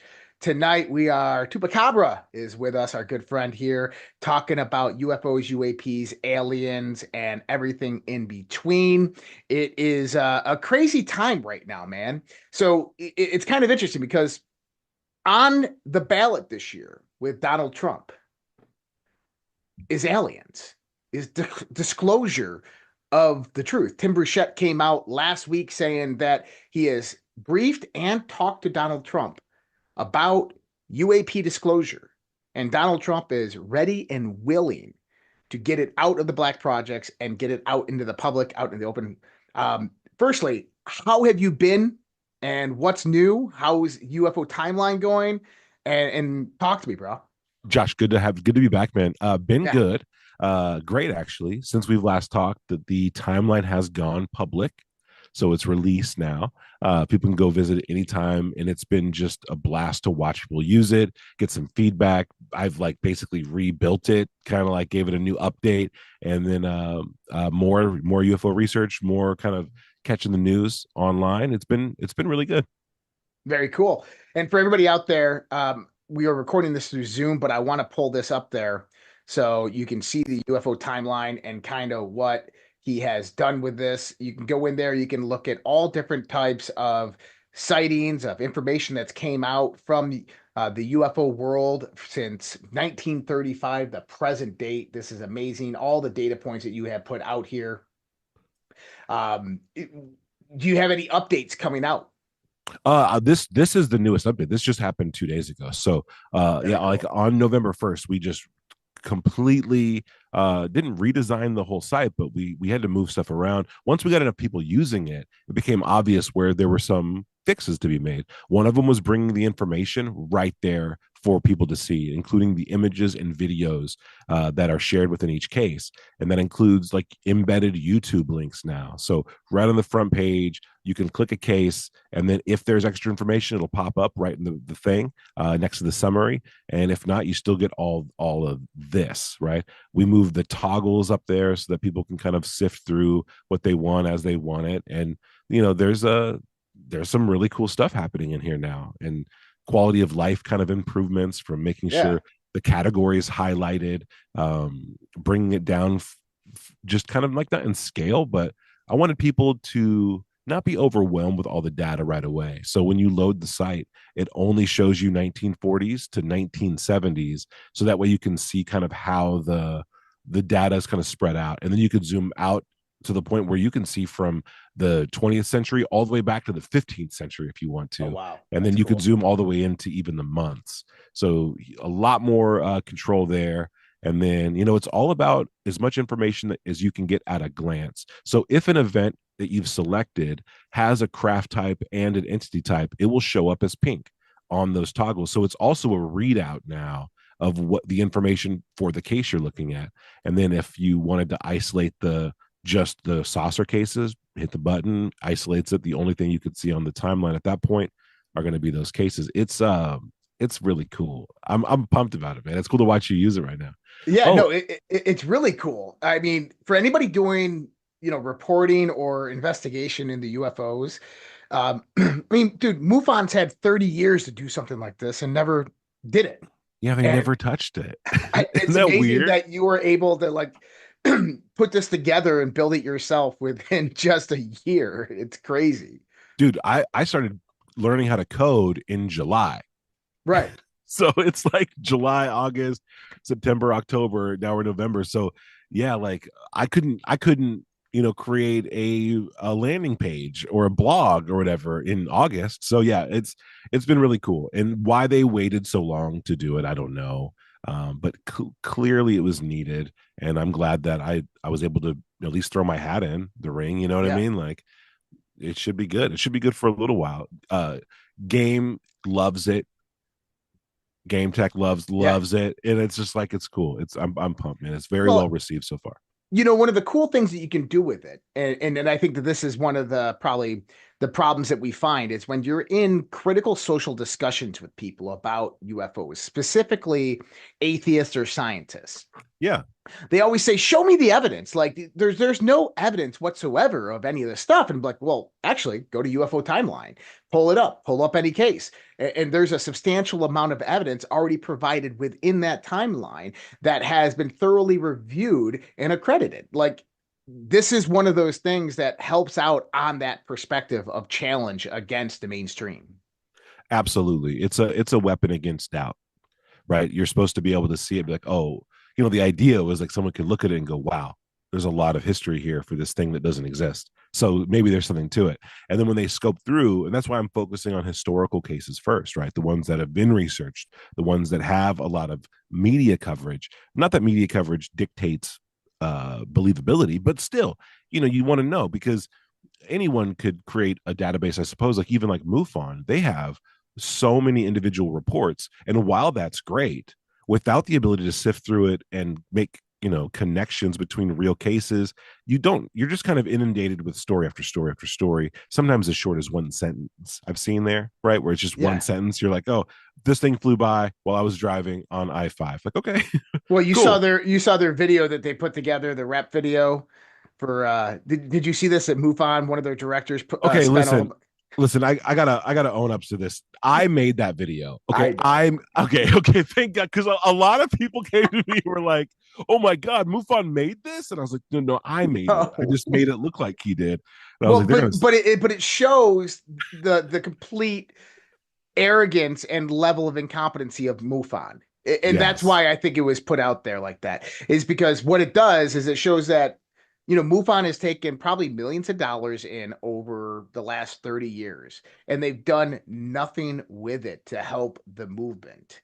I mean, it's ridiculous. It's obscene, right? And I wish, I think that their company was probably always in between generations, right? Like they didn't fully go digital when they should have, which I understand. I get it.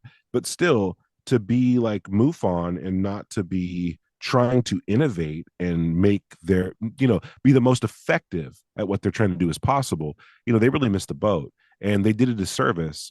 I would say they did a disservice. I know that's an extreme kind of dramatic phrasing, but they did, because while everyone was waking up to the digital era and social media, they just kind of stayed out of the conversation, and then didn't even adapt or change the way they were bringing in data and sharing the data. And they basically dated the topic. So when people would look them up, it was like, oh, a 1998 GeoCities website. Like, okay, this is, I guess, how serious this is. And I think in context that they were probably bought and sold by the deep intelligence state. They were probably, funneled in money, paid off people to say, hey, shut up about this, do as little as possible. Yeah. Don't join in the conversation. Because, I mean, you think about the integrative network that MUFON had in the 1990s, which was pretty vast. I mean, without the internet, people like me had heard about MUFON and had the numbers and could report sightings. And a lot of that came about from Coast to Coast AM and Art Bell and George Norrie and everything that they did. But the idea that they have this vast network and email list, and they have hundreds of thousands, if not millions of sightings globally, that they would do something with it, but they never did. And they were never part of the discussion when all of these documents started coming out about the UAP investigations within Congress and within the DOD. So it's a disservice, like you said, to the American people. Yeah. I mean, they're taking the data in, the least they could have done was try to figure out a way to, to get it out to us. They're accepting it. And I think you almost had to pay a little bit to like, I'm not sure what their servicing was, but I know that there was like even clauses and like you couldn't send those photos to anyone else. Like there was things like that. So yeah, it was a bummer. It's a bummer to see. And again, it makes me feel that people who look up the topic, they don't have to take it seriously because no one else did. And so I wanted to make it so that I wanted to make it look like someone was taking it seriously. Right. Like, and so that's what I hope that the timeline does. Now, before we get into the election details and the talk and what the future is going to bring, I want to ask you your perspective because you've reviewed probably thousands upon thousands of cases and case evidence. What are your conclusions from this? I mean, I know you're a believer, but I want you to like kind of bring about a high level conclusion of what you've seen through the evidence. Have you found sightings that you found are bullshit that just didn't make sense? Have you found ones that are just so unexplainable that it has to be reality? And then what is the aggregate kind of perception that you come about with this? Well, I'll say that there's a lot of sightings that I think are legitimate sightings that are, they're the most common interaction that people have with UFOs. It's the most common form of evidence is a sighting, right? So there's these stories that happen that I think are completely normal, but when you look at the data, a lot of them turn out not to be normal. People sometimes report getting a sense that they were about to see something, like telepathically or mentally, they get the intuition, hey, you're about to see something crazy, don't freak out. And then they see a UFO. Like that's a strange thing to have occur a lot, like, for a lot of sightings. So something else is also happening, right? Well, I believe there's these offshoot kind of what's over there. That's happening. There's also this extra layer. And when you dive into more and more UFO cases, you find that extra layer is everywhere. It's under all of them. Not just this weird psychic connection, but something else. There's a consciousness connection to this phenomenon. And there's more cases involving the weird consciousness vagueness, right? The high strangeness than there ever has been involving like physical alien evidence, right? So that's the strangest thing to me, is because I guess modern culture and pop culture and the media, the way in which we digest this information is how they feed it to us. And it's always nuts and bolts. It's very rarely ever something extra. That extra layer's never really there, except for in Steven Spielberg's film, The Close Encounters of the Third Kind. You have all of this weird conscious, like he starts making mountains out of mashed potatoes. He can't stop doing it, right? And there's three different types of craft that you see flying around. There's this saucer, followed by a weird geometric cube spinning around, followed by a little orange orb that's darting around and dancing everywhere. So there's all this stuff is in that movie, but typically it's always we're here to take you over, we want to kill you, or we're here to do this or that, but it's always aliens coming in. It's rarely ever, hey, we're from a different dimension, we're trying to help your world out, don't blow up nukes. I mean, it's never that. And so I was surprised to find out that was in almost every case, was that, including like there's crossover between paranormal or ghost stories and UFO sightings. I didn't realize that a lot of UFO sightings also had this weird after effect where the witness would go on to sense ghosts in their house for the next couple months, if not longer. So I'm like, well, what is that? I was very surprised. So my conclusions are, after all of the research I've done, is I don't think it's a conventional one, but I think it's going to grow in popularity just because of it's some of the only thing that makes sense. I think at some point, our government, right, discovered something that proved like the soul or something exists. I think that at some point there's some discovery there. And whatever that was, whether it be accidental time travel through some gravitational experiments or communication with another being through occult practices, I don't know. But they are very interested in this, and they are very motivated to not let people know about it. Those are very glaring to me. They found something and they don't want anyone to know about it, and it's very serious. And that a lot of this UFO activity could represent a merging of two dimensions, or of these two kind of different worlds that humans have always been kind of partaking in and understanding. Like, some people have one foot in the spirit world or whatever, right? Like, there's something going on there where it almost leads me to believe that humanity might be even evolving, that through the evolution of our consciousness and through the evolution of our physical bodies, we are gaining the sense of another thing that we didn't have a sense for. And that makes sense to me too. And again, the government very motivated in finding the people who have this ability and controlling how they perceive it. They're very motivated at it. So those are the yeah. So I want to touch on that real quick. So I think one of the things that we've realized over the last probably decade is that there are various compartments of the government when we talk about this. We kind of bunch that up in the sense the government is one entity. But if we talk about the kind of social government or the public government, they are just as clueless as everybody else on this phenomenon. And they've been kept in the dark for much of the time upon all of this. True. There's various people within Senate, within Congress, who have been there for 20, 30 years to build up the levels of trust, who are introduced to these to keep the funding going and to keep all of this stuff privatized and to keep all of this compartmentalized. There's military actors that are probably brought into this every 4 to 6 years in the perspective of their change out, that keep this highly classified and compartmentalized. But it appears that there is some type of governing faction working behind the scenes, whether it's a collaboration of the military industrial complex, the intelligence industrial complex, and the commercial business infrastructure with various parts of government organization. Very few people, by the way, that know the truth and keep it hidden. And I agree with you that whatever they discovered about these topics, they do not want anybody to know. And I think one of the reasons, at least from what I've gotten from people that I know that I've talked to, is because once you get it, once you understand it, it's so simple.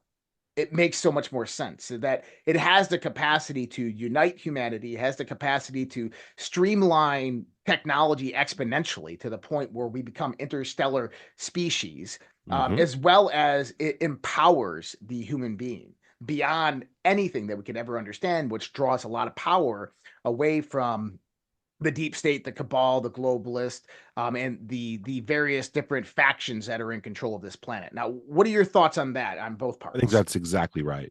That's exactly right. I mean, if the government stumbled upon something more powerful than itself, a truth, an access way to truth that wasn't through them, their number one job would be to prevent their public from knowing about it. Right. That would be their number one job, because if that's just power dynamics. If it was revealed by a government that even they don't have the power over something that can come into your bedroom, right, in the middle of the night, or it's just straight up tap into your head, then now they seem less powerful, and now your need to have them around is less. And you might start trying to build up a different type of force that could have a say in this, but the government would not be involved in that. And so the government will not ever kind of crack that door open and admit that there's something greater than itself. And so that's definitely part of this secrecy. They can't have it. And I think that you're on the nose when you say that it's easy. It must be incredibly easy, intuitive, and obvious in order for this kind of hiding and distraction to be needed. Because if it was a very specific core secret that was like, the unknown of unknowns, then, it's like, whatever. They wouldn't, you only find this if you're in this one particular cave in this one place. It's not like that. It must be something like electromagnetism or something where it's like, you can do this at your house with a battery and a magnet, and now you can warp into this world. It must be something like that they're just terrified of letting people know, like sing this frequency and hold a battery, watch what happens, like something like, there's a problem. So one of my favorite shows, I've watched the series probably 10 times. I mean, there's 10 seasons, 9 seasons, is Stargate SG-1. Oh, wow. Now, I'm probably, I don't know. I would consider myself an expert on the show, at least in the philosophy, the philosophical aspect of it. Yeah. There's an episode out there where, so I don't know. Do you know the whole theme line of Stargate SG-1? No, Oh, I know buddy. Stargate and I know the show, like Teal or whatever. Buddy. I Teal. get it. Oh yeah, you need to watch it. Oh my God. So firstly, let me lay this out.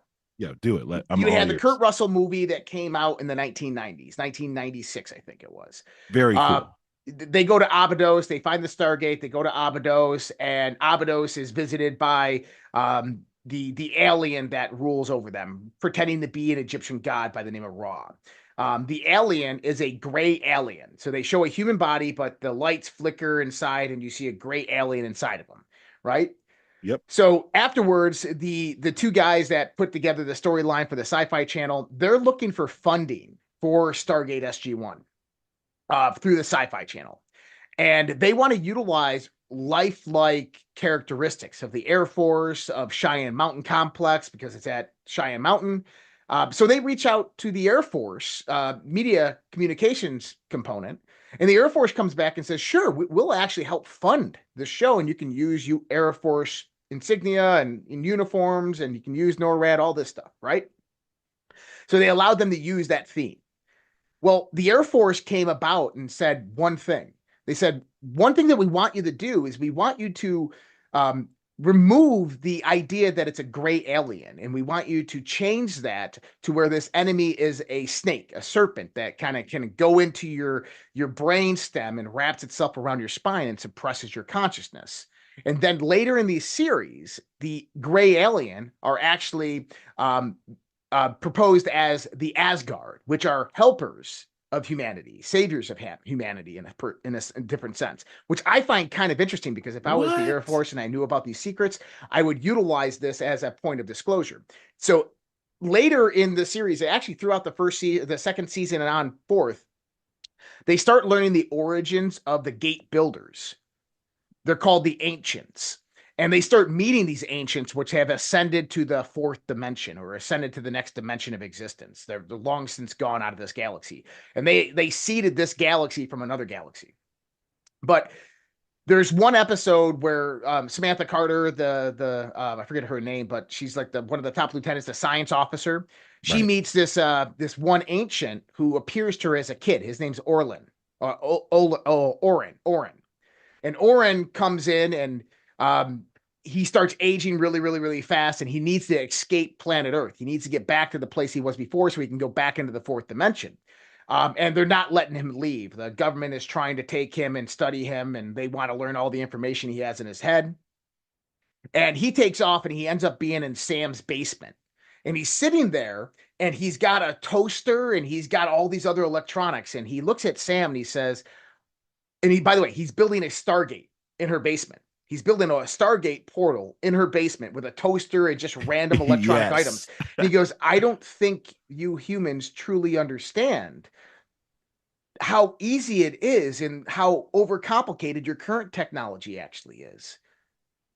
Like, it was that moment I realized, like, whoa, it's much, much easier than we could ever imagine. He says, you guys are so wasteful with your technology. He goes, this thing heats bread, but I can make a Stargate out of it. Right. And it's that perspective. And by the way, the ancients were a human race from another galaxy that seeded human races in the Milky Way galaxy. And then they've since ascended into the fourth. I love this. Okay, cool. You need to watch the whole series. I'm hooked. I'm hooked, dude. That was a really great description. I'm gonna go check this out now. It's an amazing series. And then when you get into I call it the timeline series. So when you start getting into the perspective of the ancients and how all that evolves, it becomes really cool in watching kind of how they project that storyline. But in that perspective, I think that our technological aspect of things, of how we look at these, is much, much simpler than we can ever imagine. And that the missing component that we've seen within our evolution of science, within our evolution of technology, is the conscious component, is the integration of consciousness itself. There is recently a whistleblower has came forth, gone public. He hasn't shown his face, his name, or anything like that. I knew of this back when David Grush came out. So David Grush was a proxy for a few different people that worked in these black projects. We knew this when he came out. When he originally testified, he testified with one of these people, and they came forth with loads of, they call it the briefcase of evidence. Me and Game Tech actually talked about this. I talked about this on Redacted with Clayton Morris, that one of the original classified testimonies was with actual evidence. Well, this is the one guy who just recently came forth with, what is it, Project Immaculate Constellation. Yes. This is the guy that worked for that project. He was in the black projects, and he's got the evidence. Okay. One of the things that he is supposedly released in information is that they are in possession of a craft that they have zero idea how it operates or what it is. That there is no component whatsoever. There is no indication of a navigation system, of a computer system. It is just a piece of refined metal that flies, that has ambient gravitational effects. Now, it's interesting because 2 years ago on my podcast, you go back and I'm saying what they're going to discover is technology that is being brought forth through quantum etching. What do I mean by that? Is that you have redundant layers of navigation, weapon systems, of propulsion and gravity systems, energy production systems that are quantum etched into the fabric of the craft themselves. And so if you took a scanning electron microscope and looked at the infrastructure of this craft, you would begin to see the intricate patterns and designs that are built into it, because the craft itself is integrated into the quantum reality.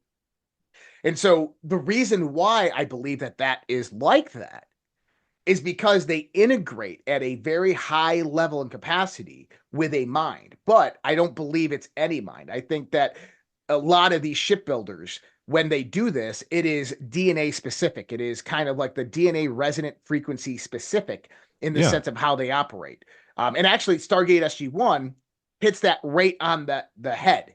When they're out there and they're finding the various different technologies of the ancients, it doesn't react to regular human beings, but certain human beings go into it and all of a sudden it's reacting to them and they can utilize the technology. The reason is because it's identifying a gene, an ancient legacy gene that certain humans have, which I find fascinating because we know that that's kind of where our technology is heading today.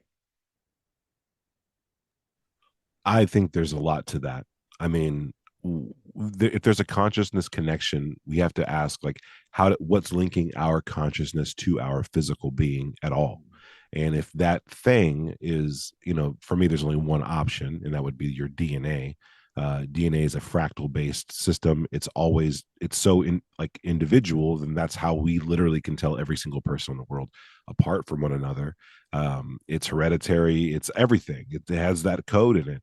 And so if consciousness was somehow brought into the body or connected to the body through some fractal antenna like DNA, it would make sense that if you wanted to do that, let's say you wanted to remotely control a vehicle of some kind, and you could make that vehicle out of your own DNA, and it might provide you with a avenue to control it, without technology, right? And if you were in space, or you're quantumly trying to build something in a vacuum or whatever, and you can build it with DNA, then now you've created this thing that you might be connected to. And I think there's a lot to that. I think that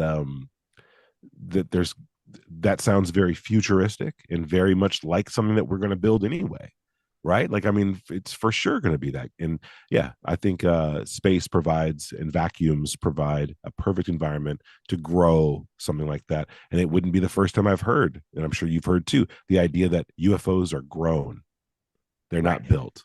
Right. And that goes to the perspective of the Leviathan types of UFOs, that they're biosynth organisms. I've heard this from a few different whistleblowers. David Adair is one of them who's talked about this. He claims that he's worked on them at S4 and S2, that there's these, they're glistening metallic, and when you go up to them, they're alive. They're biosynth organisms. So they have a biology component as well as a technological component that are integrated into them, and that they are not built, but they are grown. If you remember, do you remember the TV show back in the early 90s called I want to say Farside. It's not Farside. Farscape. Yeah. Farscape. Remember Yeah. in Farscape, the craft that they have is a Leviathan. They Yep. find it. They find it, and it's born of the universe. The universe bears these aliens, this species, which can go faster than the speed of light. And they capture one of these babies after the mother is killed, and they utilize it as their craft. Yeah, their craft was an animal. I forgot about that. That show was good. That show was really good. It was good, but the problem is that, like, just watching something like that these days, the graphics just don't do it for you. But for the era, like I remember there was a show Babylon 5, and they used to have these like really bad CG like space cannons that would shoot off their ship, and it was so bad. But as you're like, I'm putting up with this. It's all we got. It's all we got. But yeah, the idea of living ships and growing ships, it's definitely outside the box, and I think it's something that should be explored a lot more for UFO theorists out there, because there's something to it. Now, a level of study that I got into is I started out in college as a biotech student, and I'm fascinated with the aspect of biology. But there was a researcher circa 2014 who actually coined the term that DNA is a holographic, is a fractal antenna, as well as that DNA is an electromagnetic transducer. This is a guy by the name of Dr. Martin Blank. He was at Columbia University, and he was researching the effects of 5G, 3G, 4G, and 5G radiation on DNA. And one of the things that they discovered in their research is that DNA, firstly, is a fractal antenna, which means that if you cut it in half and you just keep on chopping it in half, it still resembles the same electromagnetic characteristics that it had as a whole. The secondary part is its electromagnetic transducer. It sends and receives electromagnetic signals within a certain frequency band. Now, I found this interesting because there are some correlative studies that were done around that same time. And one of the things they tried to do was say, hey, what if the human evolution, our DNA, was heavily influenced by the amount of solar and cosmic bombardment or radiation on the planet? And so what they found is that there is a direct correlation between the cosmic microwave background radiation, the CMBR, bombardment on this planet, and the stages of what they consider to be human evolution. They found that DNA itself, in the sense of electromagnetic transducer, meaning it sends and receives electromagnetic signals, is receptive within that 3 to 300 gigahertz range, and that it primarily peaks on the surface of Earth at about 32 to 34 gigahertz, which is quite interesting because that is also the peak frequency range of the cosmic microwave background radiation on our planet. And people are wondering, like, well, what's that? Well, that's white noise. That's the snow on analog TVs, in between radio stations when you're tuning, that static. That's the cosmic microwave background radiation that you're actually getting. This is a bombardment that is consistent throughout our entire galaxy. They say throughout the entire universe. I think it's only galactic level, but they think that had an evolutionary perspective on our development. Now, are they right? Are they wrong? Maybe, maybe not. I don't know. But I think that there is definitely something worth investigating. I think that the whole idea of what's called biophotons is more importantly related to what life really is. And this goes to the work of Nikola Tesla in the sense of what he called radiant energy. Rife, obviously, with the Rife machine. And then you have Wilhelm Reich in the 1950s with orgone. Actually, I'm drinking right here Tesla biohealing, $7.50 water. Let's go. Now let me tell you about this. So some friends of mine, I was over at their house the other night, and they pull out these Tesla biohealing things, right? And all it is like there's one that's just a little cylinder about this big, and you grab it and it's cold. It's cold to the touch. And I'm like, it's it's 72 degrees in the house, and this thing's probably like 55, 60 degrees. And I'm like, what is this? And they're like, do you feel it? I'm like, yeah. Like, dude, I could feel my heartbeat through my hands while holding this thing. Oh, wow. I'm like, this is odd. They're like, oh, we got stronger ones. They come out and they grab these bricks, and they're really heavy. And we were measuring the magnetic fields of them. One had a magnetic field, the other didn't. But basically, the guy who develops these is a Chinese scientist that operates in the United States. and he claims that they are basically harvesters of biophotons. I'm like, oh, they're orgone accumulators. And they're like, oh, well, maybe. And I'm like, no, that's what they are. So I go and look at the patents, and the patents are like all different types of sands and metal that are layered in a very strategic pattern that harness biophotons and then help to emit them and amplify them. And I'm like, there's something definitely going on with these things. This water right now, it's probably 78 degrees in here. This water is cold to my hand right now. It's been sitting here all day. This is sitting room temperature for over 24 hours. And there's coldness in my hand right as I'm holding this. I have no idea how this water is colder than the room, but it is. Wild. They got some pretty cool technology. Harvesting biophotons. Yeah, there's something there. Well, that's what Wilhelm Reich said. Wilhelm Reich said that biophotons exist around us all, that every everything that's organic on this planet gives and takes biophotons, and biophotons are the predicate to life. I had a Raytheon engineer on my show a few years back. Brilliant guy. And he said that while he was at Raytheon, they actually investigated a lot of these claims of what's considered to be biophotons. And they developed these detectors. They utilized, I forgot what it was. It was some type of electron detection system that they utilized that Raytheon had. And what they found out is that your skin has cells that detect biophotons, and your eyes actually, your skin and your eyes are actually sending and receiving biophotons all the time. That right now your eye is actually not only absorbing light, it's emitting light. Yes. You know who talks about this is Rupert Sheldrake actually talks about this too, right? The idea that it's got to be projecting an image outward too, not just collecting. There's a projection happening.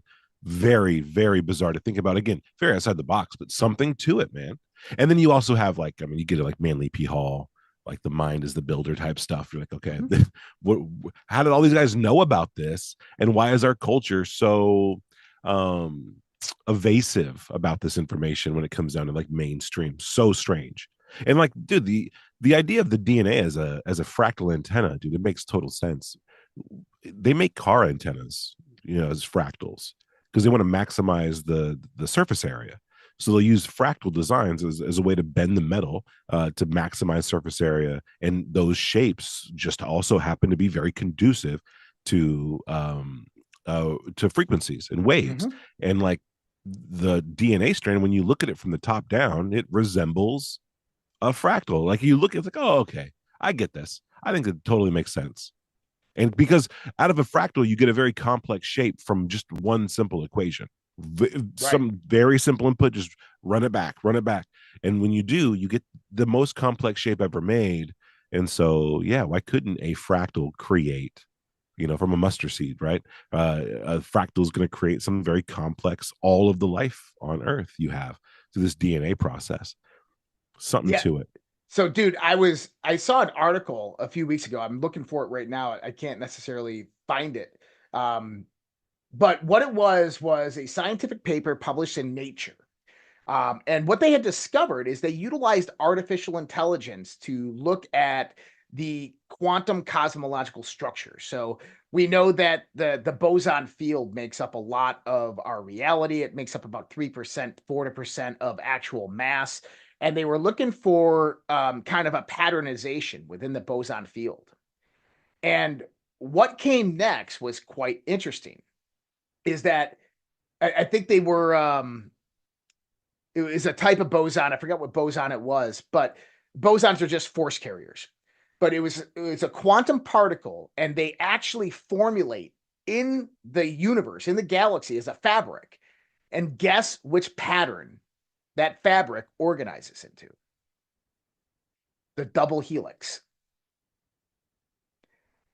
And it's kind of mind-blowing, don't you think, that yes, the fabric of the universe itself is intertwined in a double helix?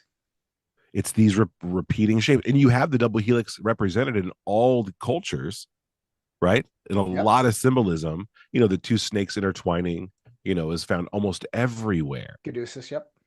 Everywhere. Well, and I think that there's it's interesting. We were talking about like, what is the big secret that they're hiding from us? I think that we just kind of hint on it, is that understanding reality is much more simpler than we could ever imagine. And if we look at the psychological warfare that has been played out on this planet for like the last 500 years, it's all been a deviation away from this spiritual oneness, this knowing and understanding yourself, and this idea that we have a soul, and so it's all this deviation away from that, and we're all mechanistic, deterministic beings, and all this type of stuff. But there's a secret they're hiding from us, and that's most likely the fact that we're all creators in this universe. I actually had a theory a long time ago that once you get to space, once you're in space, do you ever watch Star Trek: The Next Generation? Yeah, I loved that show growing up. Okay. Do you remember the episode where they're what's his name? Will Wheaton. Will Wheaton's there. Yeah. And they bring on this one alien who's going to help upgrade their propulsion systems, their warp drive technology. And nobody really knows too much about this alien species, but they have amazing technology. They bring him on they bring him on the show, the Starship, and he's going to upgrade their systems. Well, he's sitting there and they're doing a test and he passes out. And all of a sudden, they go millions upon millions of light years. And they're like in an uncharted realm of space and they have no idea where they are. And he wakes up and like everything is manifesting. There's like spiders manifesting, snakes manifesting. People are getting scared to death of their greatest fears coming to life. People are having the greatest fantasies come to life. And the guy ends up waking up and he takes them back and he goes, "I'm so sorry about that." He goes, "To be honest with you, we are a highly advanced species from the future, and we are technologically superior to all of you guys. And I'm just a traveler here. And I was trying to hope to engage your curiosity and get a ride. And where I just took you to was a whole different realm of the understanding of the universe, that you create the universe as you actually go about, that you went to the beginning, the infrastructure, the center of the universe. And in the center of the universe, anything you think becomes reality." But he goes, "You humans aren't ready for that yet. You don't have the control of your mind yet to really understand that capability." And I tend to think that when we get out there, I think that that's the real reality, is that once you're out into that space, it's a new dynamic of mind. That mind starts to coalesce with the universe, integrate much faster, and that things that you think about begin to happen, and that you can control much of reality much better when you get out of the realm of a planet. I love that. It's almost like you're losing the solidification or whatever, the process that the planet requires to create something. It's almost like the dream state. When you're dreaming, these things just manifest, right? And you're in this weird state where things you think of, like the room will change, people will suddenly change. You're not just producing like an apple in your hand when you want an apple. Like the entire universe around you restructures around these thoughts, on these whims and these reactions. And it's very interesting. I love that film Inception, because they kind of captured how incredible it is of what the dream is doing. And yeah, the idea, it's almost like Solaris too, right? There's this old movie Solaris. They redid it with George Clooney, right? And then so there's things are starting to manifest from within the mind, and it's like the planet or the star, whatever they're orbiting, something is changing it. And I think that is true. There must be different levels of the physical world, you know what I mean, where things are really hard. And it would make sense too, like the idea of Earth being a creation almost of Satan, or right, this it's created to be this kind of voluntary prison of matter, where to make something you have to do something. Like it's an alien scenario for a dream being, or a purely conscious being. It would be viewed at as a prison, 100%. Did you see the article recently of the scientific team who utilized technology to induce a lucid dream, that they had dream communication for the first time ever recorded? I saw the announcement, but I didn't look into the research. What they do, how they pull this off? I don't know that they're utilizing some type of headset, but I don't know how they did it. But they're utilizing people who are highly experienced in lucid dreaming. But I find it fascinating that two people can connect in a realm of the dream world and communicate, which is just mind-boggling.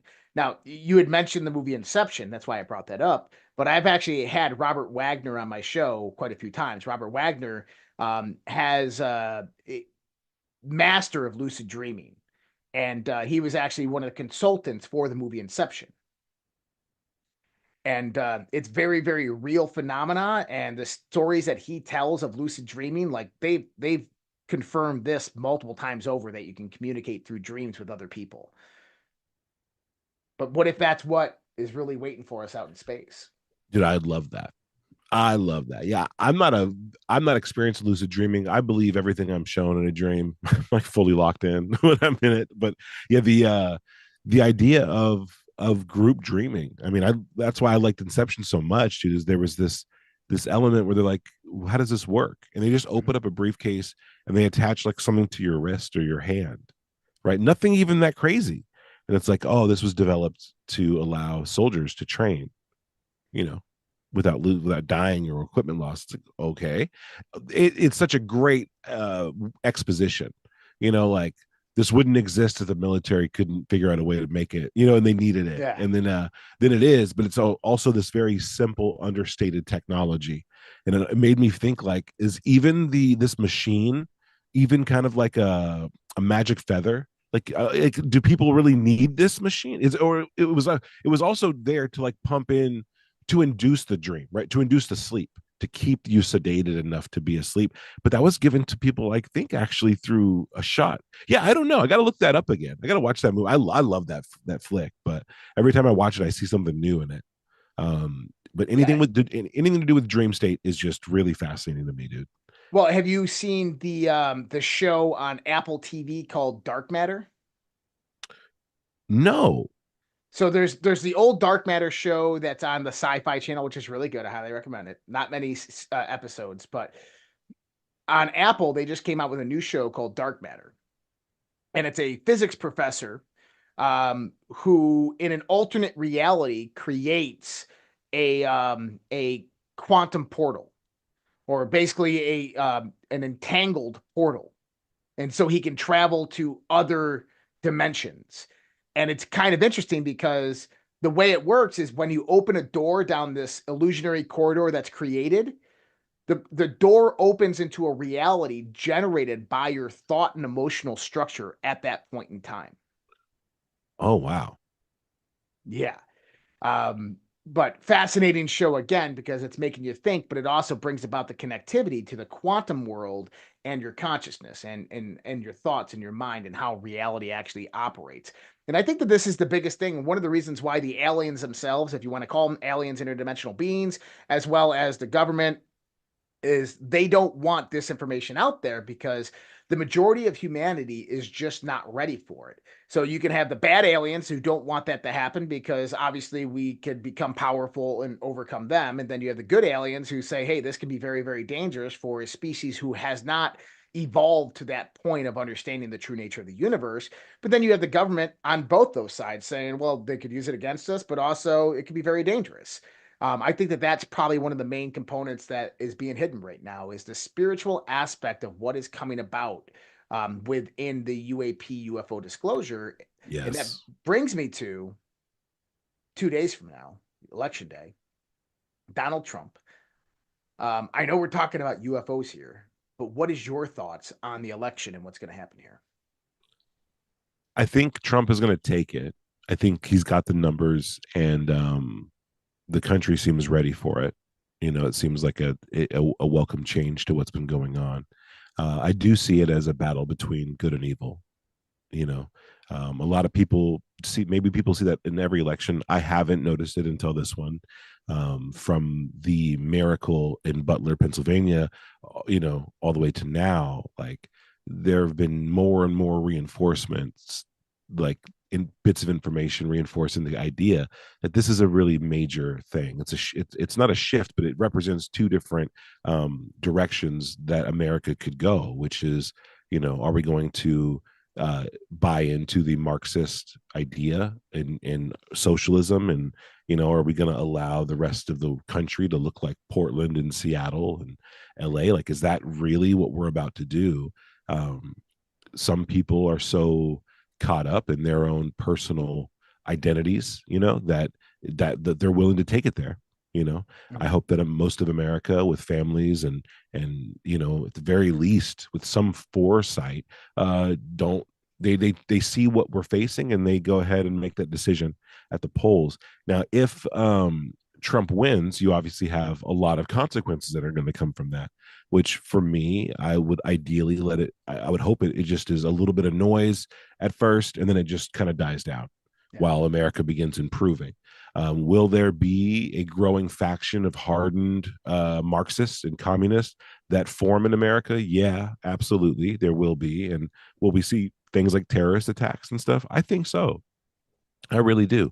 But now if you have Kamala winning, then you got we have a lot of problems, because not only do we have to deal with the chaos that's been happening, we have to deal with the ensuing chaos, and we also have to deal with the knowledge that it's going to be like that for 4 years. And it's, I mean, there's no way she makes groceries cheaper, by next year. It's only going to get worse, and we're only going to see these people who used to be humanitarians, and the Democratic Party used to be all about the people. We're going to see them become more and more disgustingly rich, while we all become more and more disgustingly poor, and it's going to create very hard times for us, I believe.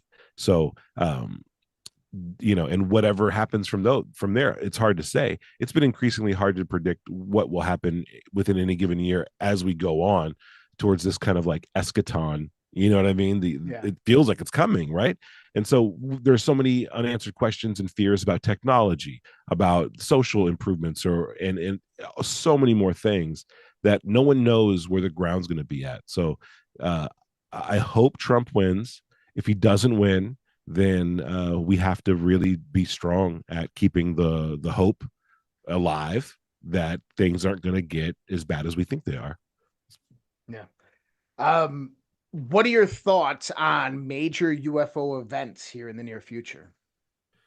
Lots of talk of big events coming, undeniable sightings, and I think that's in the mix. It feels like that's right. We're all ready for it. There's memes about it, right? Like, these guys are next. Something like that is going to come, and it makes sense to me from my own research that that's about to happen.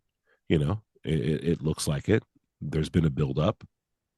I think it's Do you time. think more so with Trump winning, you get UAP disclosure? There's Trump goes on 9:00 p.m. Eastern time on all the news channels, says, "Hey, humanity, I was just briefed on this. I was briefed on this my last term as well. This is the information that we have. I can tell you unequivocally, we are not alone in the universe, and the Earth has been visited." That type of moment right there. Yeah, Do you think that all of a sudden that just opens the door for it? I think if Trump wins and we get an alien sighting, that it remains within, like, humanity doesn't shift. Humanity's place in the world, our ontological shock is limited in a good way if Trump is president when disclosure happens, or if this event happens. If this event happens and Kamala is the president, I feel that it will lead mankind into a godless hellhole of demonic possession and obsession. That's what I think, because something like that shows up, and it's going to snap people and either into it or out of it. And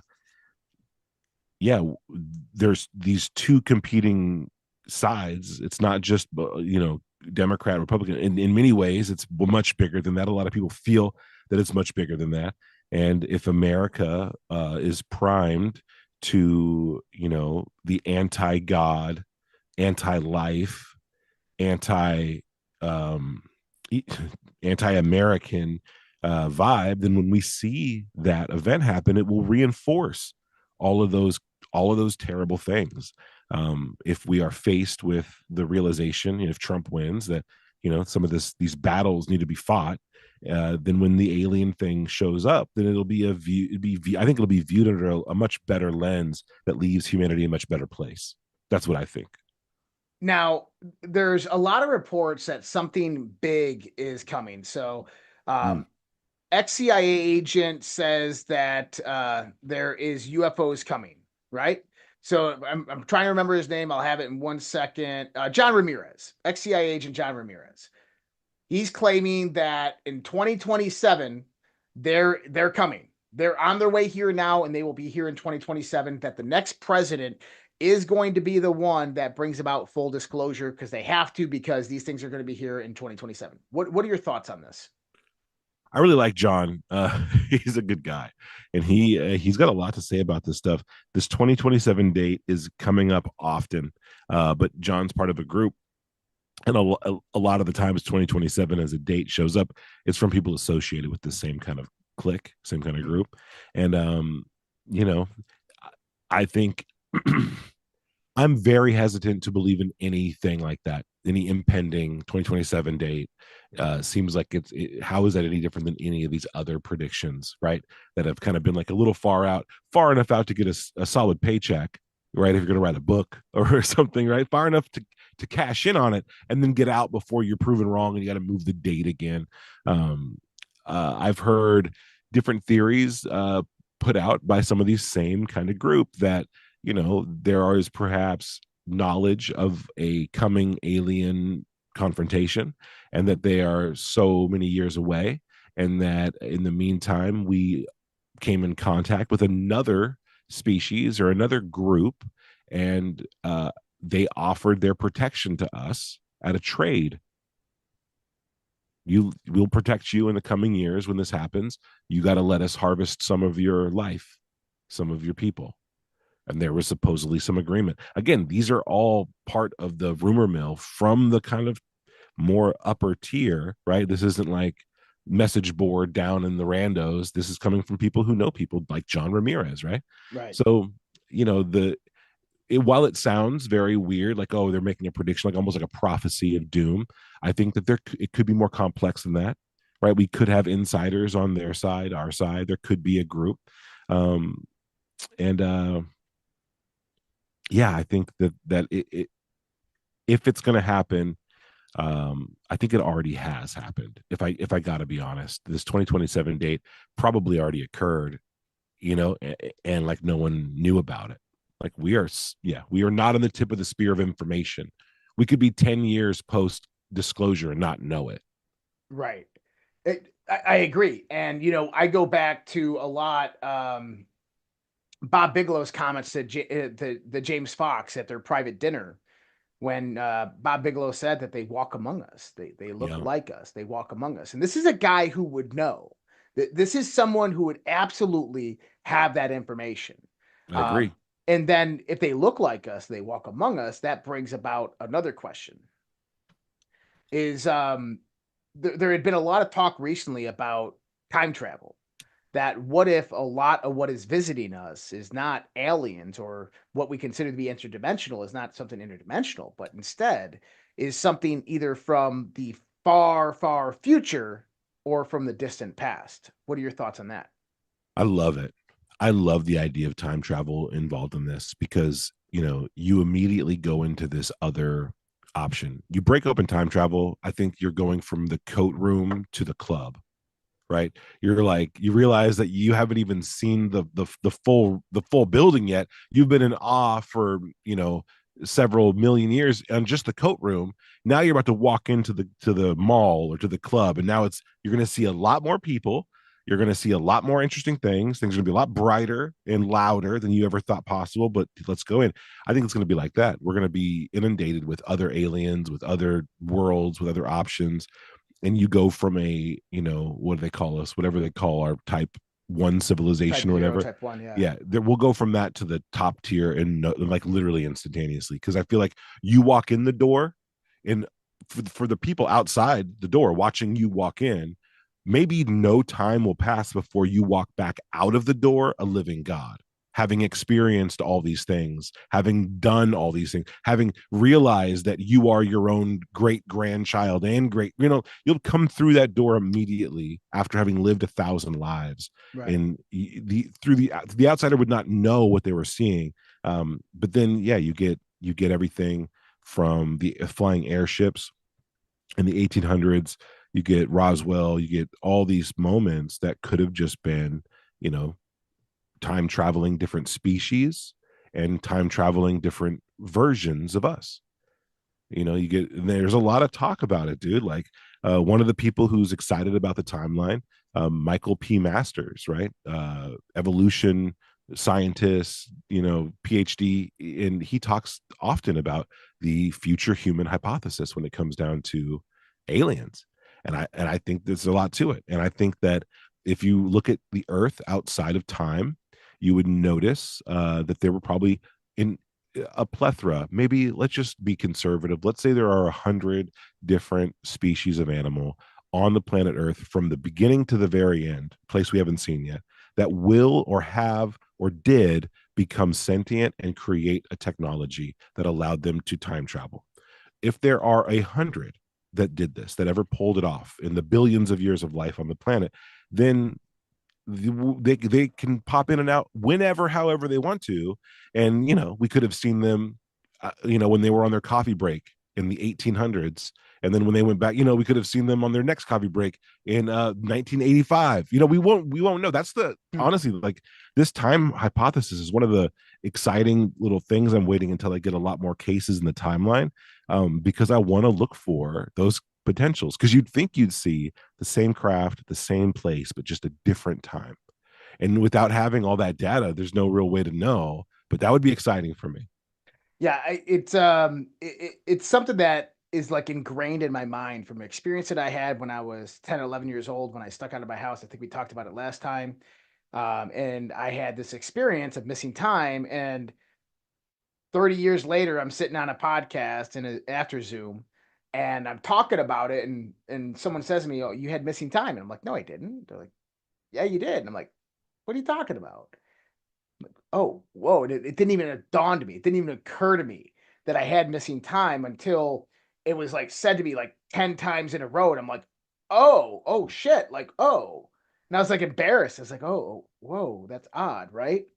But I had this this experience when I was 10, 11 years old. Me and my buddy snuck out of my mom's house. We're walking to my dad's house, which is about 400 yards away. There's this little berm behind a grocery store, and the Rochester International Airport is to the north. And we were watching this. We're crawling in our ninja suits with like kitchen knives and stuff tucked in because we thought we were ninjas. And we're crawling on the ground towards my dad's house and stuck out at like 11 p.m. We're watching this plane come in. And I remember looking at Tom and I go, "Hey, I don't hear any noise. That's a very silent plane, and it doesn't look like it's moving." And it was just getting brighter and brighter and brighter and brighter. The next thing I know, we're just crawling again on the grass, and there's a dew on the grass. The grass is all wet. And I'm like, "Oh, it's all wet." And we got up and we ran to my dad's house. And when we got there, my dad was awake and he's like, "Where the hell have you been? We've been looking for you. Like, what happened?" I'm like, "What are you talking about?" I'm like, "We've been gone 15 minutes. He's like, "It's 4:30 in the morning." And we're like, "What?" And like, I've told this story hundreds of times, and I never once correlated that I had missing time.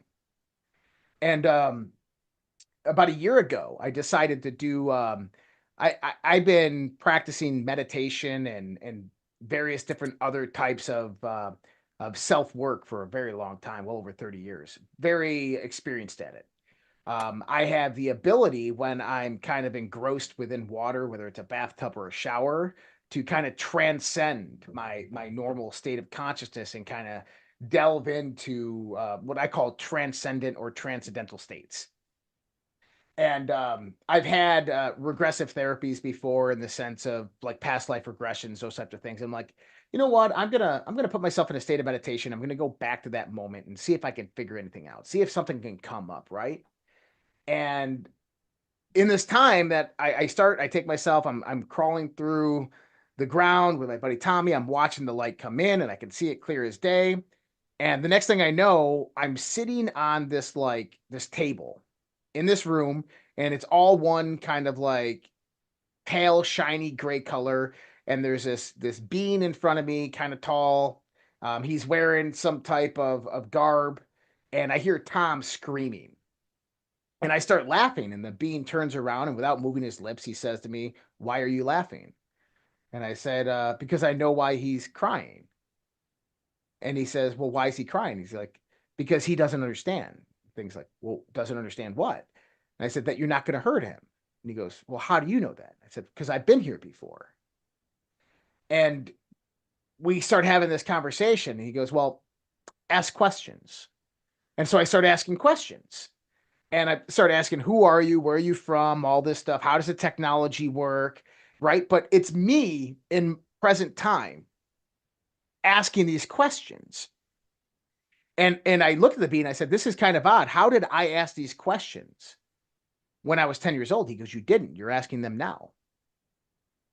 And I said, wait, what? And he goes, the reason that happened to you then was so that this could happen now. And I was like, he goes, your species believes that a lot of this is operating through the manipulation of space, but really, we operate through the manipulation of time. And I was like, damn. Right? Like, that future event was preset into the past. But the reason that happened then was for me to be a conduit at my 10, 11-year-old life. It's a conduit for me after I'd gained a certain level of knowledge to ask the right questions. Just mind-blowing to think about it in that perspective. But I wonder how many different cases could fit that bill. I don't know. I was blown away. I got out of the shower. I'm like, oh my God, I wrote it all down. I'm like, holy shit. And a lot of the things that he told me as well was quite substantial. But I also understand was it like meaningful to you personally, or just like world knowledge information? Like all around. But one of the things that you have to be careful with, especially with those like types of therapies like that or meditations, is that your mind will include its own information in there. So if your mind can't understand something, if it doesn't, there's a very thin line between your imagination and the creativity level, and of actual real experiences and information. And kind of the way it was portrayed to me a long time ago is that the way that those levels of communication work like that when you're in a meditative state is that your mind is actually creating the perspective of what you're seeing. It's not that it didn't happen that way, but your mind is regenerating it through the information that it has. So it's really easy for false information to pop in there. So I got to look at the storyline that I put out there, that I wrote down afterwards, and say, okay, what parts of this is bullshit? What parts of this is not true or dealt for my own fantasy, and what is real, right? And so I have a really hypercritical kind of component within myself that analyzes those things, and I don't take everything that happens to me like that as 100% legitimate. Did the experience happen when I was? Oh yeah, absolutely. Did that meditation happen? Absolutely. But I look at it more for the kind of the broad understanding that who they were, why they were here, who we were, what we were doing here, and then kind of how the technology worked. And the reason that they operated through time was because they had an enemy that was hunting them. They have an enemy species that is trying to annihilate them. And so they have to hide in time in order to avoid them. It's probably just their past self. Yeah. Well, it's actually love split this. Split race. Really? Okay, so I love that you were able to put yourself back in that place through meditation. Lots of meditative experience happening around water. There's something electrical, something's happening there. It definitely seems to supercharge the experience. Well, it amplifies it through the structure of water. So your intentionality structures the water as it comes down and produces a level of amplification within, I guess, the ether, if you want to look at it like that. Well, that's why I like just zoning out in the bath, dude. You just like, you're gone. You're gone. Yeah, I love this. Now, the fact that you had this missing time experience too, this is very compelling. The idea of just combat crawling. I used to do the same thing. I take a black t-shirt and put my head through the neck hole, my face. And then I would use the arm sleeves to wrap around my head as like a bandana, and it's just complete ninja outfit. Me and my cousin used to go around, take like a little plastic fence like inserts out of the chain link fences. And we had swords, all that stuff. The idea of watching a plane come in and then realizing slowly, like, that's not a plane, like what? And then snap out of it. You're now crawling and it's 4 a.m. You're wet. Your family's looking for you. It's a whole scene, dude. It's a whole scene. Yeah. And then, yeah, the idea you're now a grown man, you zone out or you're meditating, you go back in the position. Now you're able to see this experience as a grown man. You're reliving this memory, and then you're talking to this guy, kind of changing history, and you realize you're not changing it. That's what was occurring. That's why you were there in the first place, was to do that. There's something to this, man. Right? I 100% agree. Yeah, I think there's something to that. I think if and then something I'm going to look for from now on. I always look for weird dream stuff in experience or stories, but this one in particular, this particular idea of someone being abducted at that moment, so that in the future they could remember it, and they'll have access to that person, like they being the abductors now have access to that person's future self through any version of them they find. You know what I mean? Because they're creating, almost like trauma, right? You create this trauma, the brain hides it in the back of its head, but it also seems to control the outcomes thereafter from the person. It is from a subconscious level, right? So very weird. Dude, I love that story. Yeah. When did this happen? What year was this? That I did the meditation? No, that it happened. When you were with your friend. Oh, shit. It had to be 91. 92. Wild. Okay. Very interesting. Western New York, Rochester area. I mean, dude, my hometown, we have a place called the UFO spot. Like, you can go up of all there. The sightings that happen. Yeah, you can go up there and you can sit, and we used to smoke weed back there, and you'll watch strange lights come up over the tree line, take off, all types of shit. Strange lights doing strange shit. I love this. Okay. Yeah. Rochester, New York. Yeah, it's outside of Rochester, New York. That's up in Awaka Trail, just south, 20 minutes south. In my building of the timeline and data, dude, I'm going to be looking for this. Like, I'm going to be looking for a case around Rochester around 91, and then with these weird like lights. That's a whole thing. Well, there was actually a well-documented UFO sighting in 1969, I think it was, in the town that I'm from, Caledonia, New York. They actually have all the old newspaper articles at the town library. And it was a time frame in the whole area, like multiple counties, of like 3 or 4 days that lights and craft were in the skies. And there's multiple accounts of abductions during that time frame. And this is in the New York area. New York area, yeah, Western New York area. 1969, you say? I think it was 69. I want to say it was 69. My dad had the news articles. I don't know where they are at now. My father's now since passed. He claims that he was one of the people that was abducted during those time frames. Maybe it was earlier, 59, maybe 62, somewhere in there. But I know that the town library in Caledonia, New York still probably has the old news articles. And it wasn't just that town. It was all over those areas that were having those sightings. There's a lot of different waves that happened. And the wave behavior too, it's kind of for me like a tip off of like something on the spiritual or consciousness side happening. That's how I feel. It's like, because the things that happen, like if you take the Mothman experiences from Virginia, right? Pleasant Point, it's same kind of thing, where the whole town was like seeing these lights and having these weird experiences, and it occurred for a short time. And then you have, in the case of the Mothman prophecy, you have this very big outcome. But you got like the Belgian wave in '89. You got these other waves that just pop up, and I'm very interested. Now I'm going to look for the New York one and check all that stuff. I can't wait, dude, because now I can put like YouTube videos directly on the site, and the idea of like having more waves that people don't know about. Good. But I've identified waves on the timeline that I've never heard anyone talk about. Now, do you know one of the most famous UFO abduction tales came from New York State in the Catskill Mountains? Which one is that? Whitley Strieber. Oh yeah. Yeah. Yep. Dude, his story is wild. Whitley was just on my buddy Danny Jones's podcast. Oh, cool.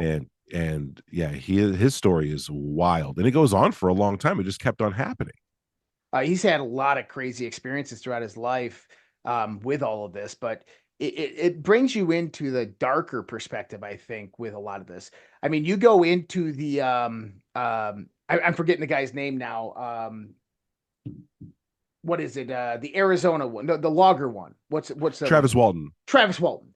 You go into the Travis Walton one, and I love following the perspective of him, because originally he looked at it as like these things were, evil or kidnapped him, and it was this negative experience. But then he realizes later on in life that, they saved him, that maybe they weren't so evil after all. Maybe, they were just, it's like we going out into the woods and finding a deer with a broken leg and nursing it back to health and then throwing it back out into the wilderness. Right. Yeah. Like he was like injured accidentally by the propulsion of this thing, and they decided to take him in and then help him out and then let him go. And you black all that out. But they were completely uninterested in humanity, so they didn't know about social culture, clothes, all this stuff. They just threw him back out in nature. Dude, and his experience has all these weird elements to it. Like when he went inside after he was in, what he was inside of was not a ship.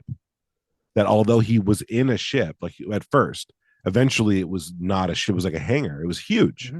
And it was like some interdimensional stuff. And there was like humanoids there along with these grays.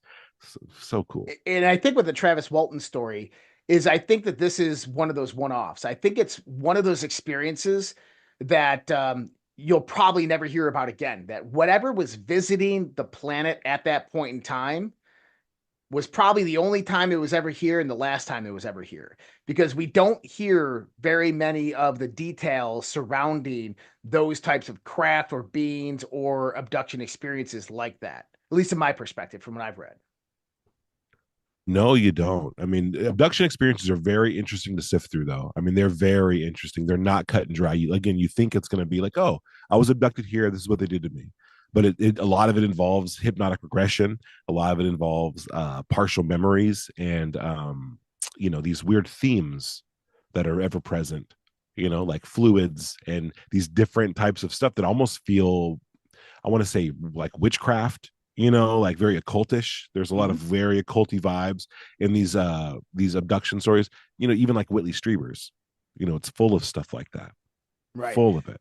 Well, and I think that there is a component that what the occult is actually looking into, or what would be considered, i.e. magic, is really just conscious technology. It's just really understanding how consciousness integrates into the fabric of reality.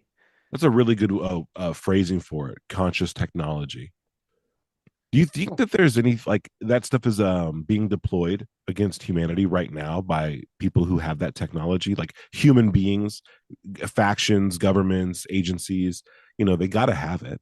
They got to have something like it. It's got to be super powerful. Well, I think that number one is I think that type of technology operates on an individualized basis. And the reason I say that is because no country in the past has been able to conquer any other group of people or beings on this planet with the utilization of conscious technology. And we know that it did exist, right? We know that magicians and sorcerers and those types of things that could manipulate the fabric of reality absolutely existed. And that nobody was ever utilized that to conquer a nation or a country or an empire. So I've always came to the conclusion that it operates on an individualized basis, and that you have to have a level of trust developed within the universe. What do I mean by that is that this is one of my realms of study for a very long time, is the merging of occultism and science. Mm-hmm. But I believe that we have a trust-based universe. And what that means is that in order to generate that capacity of manifestation or creation within your own mind, the integration of your consciousness with the fabric of reality, where things happen like that in your world, where you can change the world in an instant with a single text or a tweet, right? Donald Trump, Jeff Bezos types, that level of influence, that comes about with a certain ingrained level of trust that is developed through your relationship with the universe, and that the universe doesn't give a baby the full powers and capacities to manifest anything it wishes or wants, right? That baby has to go through the trials and tribulations of life. It has to learn and understand knowledge to at least garner just a little bit of that ability to manifest its reality. It's always producing and creating its reality, but having that self-knowledge to then go in and take that reality and start projecting your own intentionality, your own emotion into it, to have the universe itself react to what you're producing. That takes a high level of trust. And a lot of these people who are the high priest or the high occultist, or even just in Catholicism or Christianity or whatever, that's why there's that high level of devotion for them to those faiths, is because there has to be that equivalence of trust that is built within the universal structure. Oh yeah. I mean, you got to crawl before you walk, and right. Consciousness is a powerful thing. Intention is a powerful thing, dude. Like, even paying attention to something, you're doing a lot there. So now the Montauk chair. You ever heard of the Montauk chair? Yeah. Now, the Montauk chair is the only thing closest to what I've ever heard of the government having that type of technology.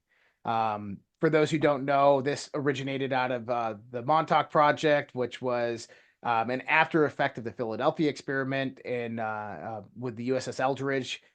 Preston Nichols and Al Bielek talked about their time at Montauk Island. We know, obviously, that was an MK Ultra hotspot.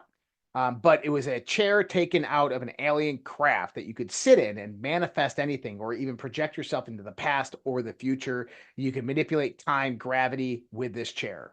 What are your thoughts on that one? I think there's something to it. I do too.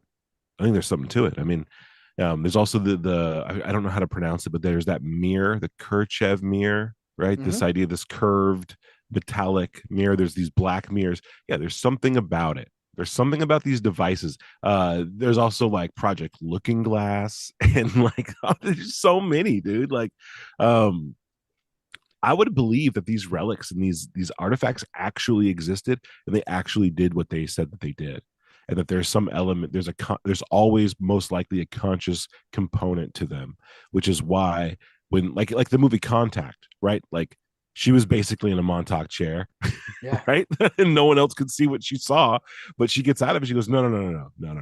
I was on a full-blown experience. I saw an alien posing as my dad. They said this, and this. This is your first step. There's going to be a lot more meetings like this. And you're telling me that I just fell directly through this machine and no one saw it.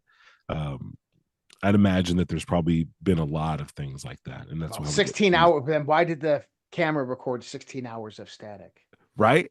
We had, was it James Woods? Just like, yeah. Don't worry about it. I love that scene, man. And so, yeah, I think Montauk chair, the mirrors, the devices, the looking glasses, there's something to it. And it goes back to old school occultism and witchcraft, right? To these magic balls, or these crystal balls. And then you even have, right, that painting supposedly done by Da Vinci of Jesus, where Jesus looks very feminine and he's holding that crystal ball. And within that crystal ball is these 3 dots, right? And the 3 dots kind of mirror Patrick Jackson's like orb network kind of orientation, right? These system of metallic spheres can manifest and appear wherever there's an invasive UFO, and they will like take it down however they do it. And a lot of the shoot downs, or a lot of the crashes that the government is retrieving, the crash retrieval projects, a lot of those are due to this system. And it's the thing I thought about, right? And it's that's what I thought about when I heard the term immaculate constellation. That's the formation I thought of. That's the constellation I thought of. Interesting. Was that yeah. That it would be a planetary defense system that they didn't build. So there you go. Is that it appears out of nowhere Yeah, it's when immaculate. there's a threat. It's immaculate. Yeah. And it derives through the constellation. So there's 12 points on Earth of which they will come out of. Interesting. Yeah, could be. I don't know. I mean, I was following Schellenberger like as he was talking about it, right? And but still don't know on the low information zone on that. I hope it comes up, but a lot of people in the UFO community saying it doesn't mean nothing. You know, it's another like red herring, but there could be some meat on the bones. Well, how about this? I mean, take Michael Schellenberger, for example. Just a few years ago, Michael Schellenberger and Matt Taibbi were liberal reporters, mainstream media type of investigative journalists, liberal reporters. They were not Trumpers. They were not free speech advocates. They didn't believe in UFOs or any of this shit.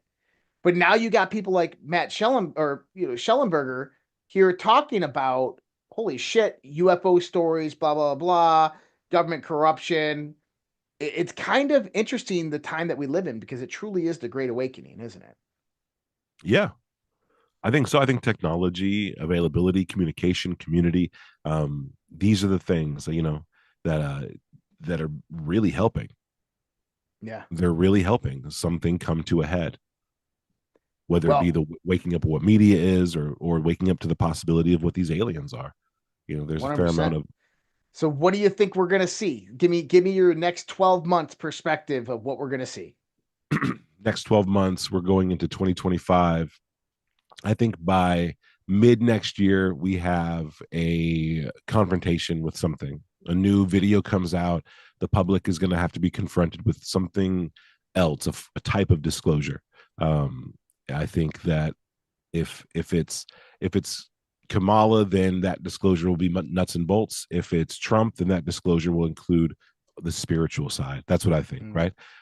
If we get that way, let's say it's Trump and we're coming around to next November, I think the summer will have been a summer of riots and a summer of sabotage, a summer of domestic terrorist attacks.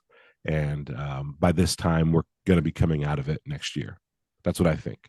Jeez. Well, I'm praying for the best and preparing for the worst. So I hope that everybody else out there as well. It's going to be an interesting time, but I think that disclosure is right around the corner. And so it's an exciting time. Brother, thank you, man. I appreciate you joining me tonight. Where can everybody find you? Find me on Twitter at Tupacabra2, the number over there on Twitter. And then also just check out the timeline. Go to the ufotimeline.com, the ufotimeline.com. Check it out. Find me on Twitter. Let me know how badly I messed it up or how good it is. Either one, I'm all ears. But yeah, thank you for having me, dude. I love these shows. I'll come back whenever you need me. Appreciate it, brother. Well, we'll definitely have you back on here relatively short because I think that we have that the congressional hearing coming up. And so maybe me, you, and we'll grab a few other people and get in and talk about that after the fact, especially if we get some information from some of our friends behind the closed doors of what happened. So pay attention to that, guys. That'd be great. Appreciate it, guys. Everybody like, share, comment. All of his links are linked up in the description box below. Much love, respect. God bless. Take care. Have a great night. We'll see you guys next time. Do not try and bend the spoon. That's impossible. Only try to realize the truth. What truth? There is no spoon.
like this.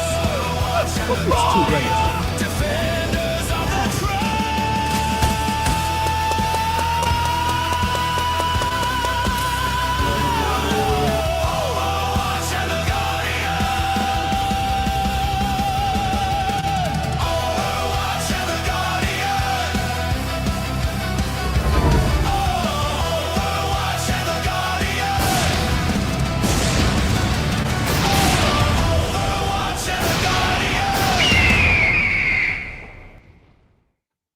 I love that, Eagle. Let me switch this here so we're on the right side and use the right. There we go. Long time no see, brother. Yeah, man, it's been ages. I was getting trash talk by my audience. Alpha needs an alarm. Listen, we just came from sit rep and we're trying to catch up on some things and figure out what we wanted to talk about. I did see that there was an error loading on your side, so I just want to make sure I did get it figured out. I got it all working. So we had trouble. So we only got the ass end of the intro, but I did get it working because I'm that type of techie. So all right, that's the kind of stuff that makes me panic when I get that little. I'm like, what back in the day, when like I was still new at podcasting, I'd be like all freaking out, like, oh my god, like what do I do? Nowadays, like I'm still at that freaking stage, bro. Not as bad, you know what I mean? Like before, man, like I was like really would stress on something. Now it's just like I panic, but I'm like, all right, I got this. You got to work yourself through it, and I got it. I do want to make something known for my YouTube audience that's watching. YouTube finally approved me, folks, for membership. So if you're over there and you're watching Overwatch and the Guardian on Alpha's YouTube, and you want to do the membership, there's 2 levels. One that's a recruit level, and one that's a foxhole buddy level. So cool things that I'll be doing with that. So if you want to do that, you can. If you don't, no worries. But I just want to let you guys know that I did get that approved. So, well, hold on. Hi, Kim in Wisconsin. She said hi, Josh, not hi, Alpha. So I wanted to say hello back. You guys ain't right. You guys ain't right. So as we're someone better damn tell me hi. I'm gonna because that's your YouTube, not mine. I'm gonna have a complex, dude, if someone don't tell me hi. One of the things, when we're backstage before we went live, we were having a conversation and we're just like, dude, let's have this conversation with the audience. I was like, I'm all about that. Heck yeah. But I want to make sure we get to the ad. So I got the Rumble Wallet one. Do you have it? So if you do, I won't start reading it. And my shit is still populating. So I don't have it up yet. So why don't we hold off on that one? Usually mine populates in a little bit. So let's give it a little while before we do that one. So just so you know, mine was doing that. I just reset the whole browser and then it populated. Well, let me try that. Because if you just do the little circle one, it won't show. But if you reset the entire browser, then holy smokes, I got one already. That is so awesome. Check that out, bro. Aw, Soar 047. Good job. You made Alpha's day. So check this out, Soar. Because you are my first ever YouTube member, email me at alpha@thealphawarriorshow.tv, and I'm going to send you some free merchandise. Because I want to. You are my very first ever YouTube member. So email me and I'll fire something off to you. That's pretty cool. Awesome. Well, you can just go ahead. Mine's not populated on my side, so but not to worry. That's okay. But let Alpha go ahead and do his. I'll do mine midstream, and then we can go through from there. All right. So then I'll line this up over my head right here, folks. We're going to Rumble Wallet because Rumble Wallet takes care of us.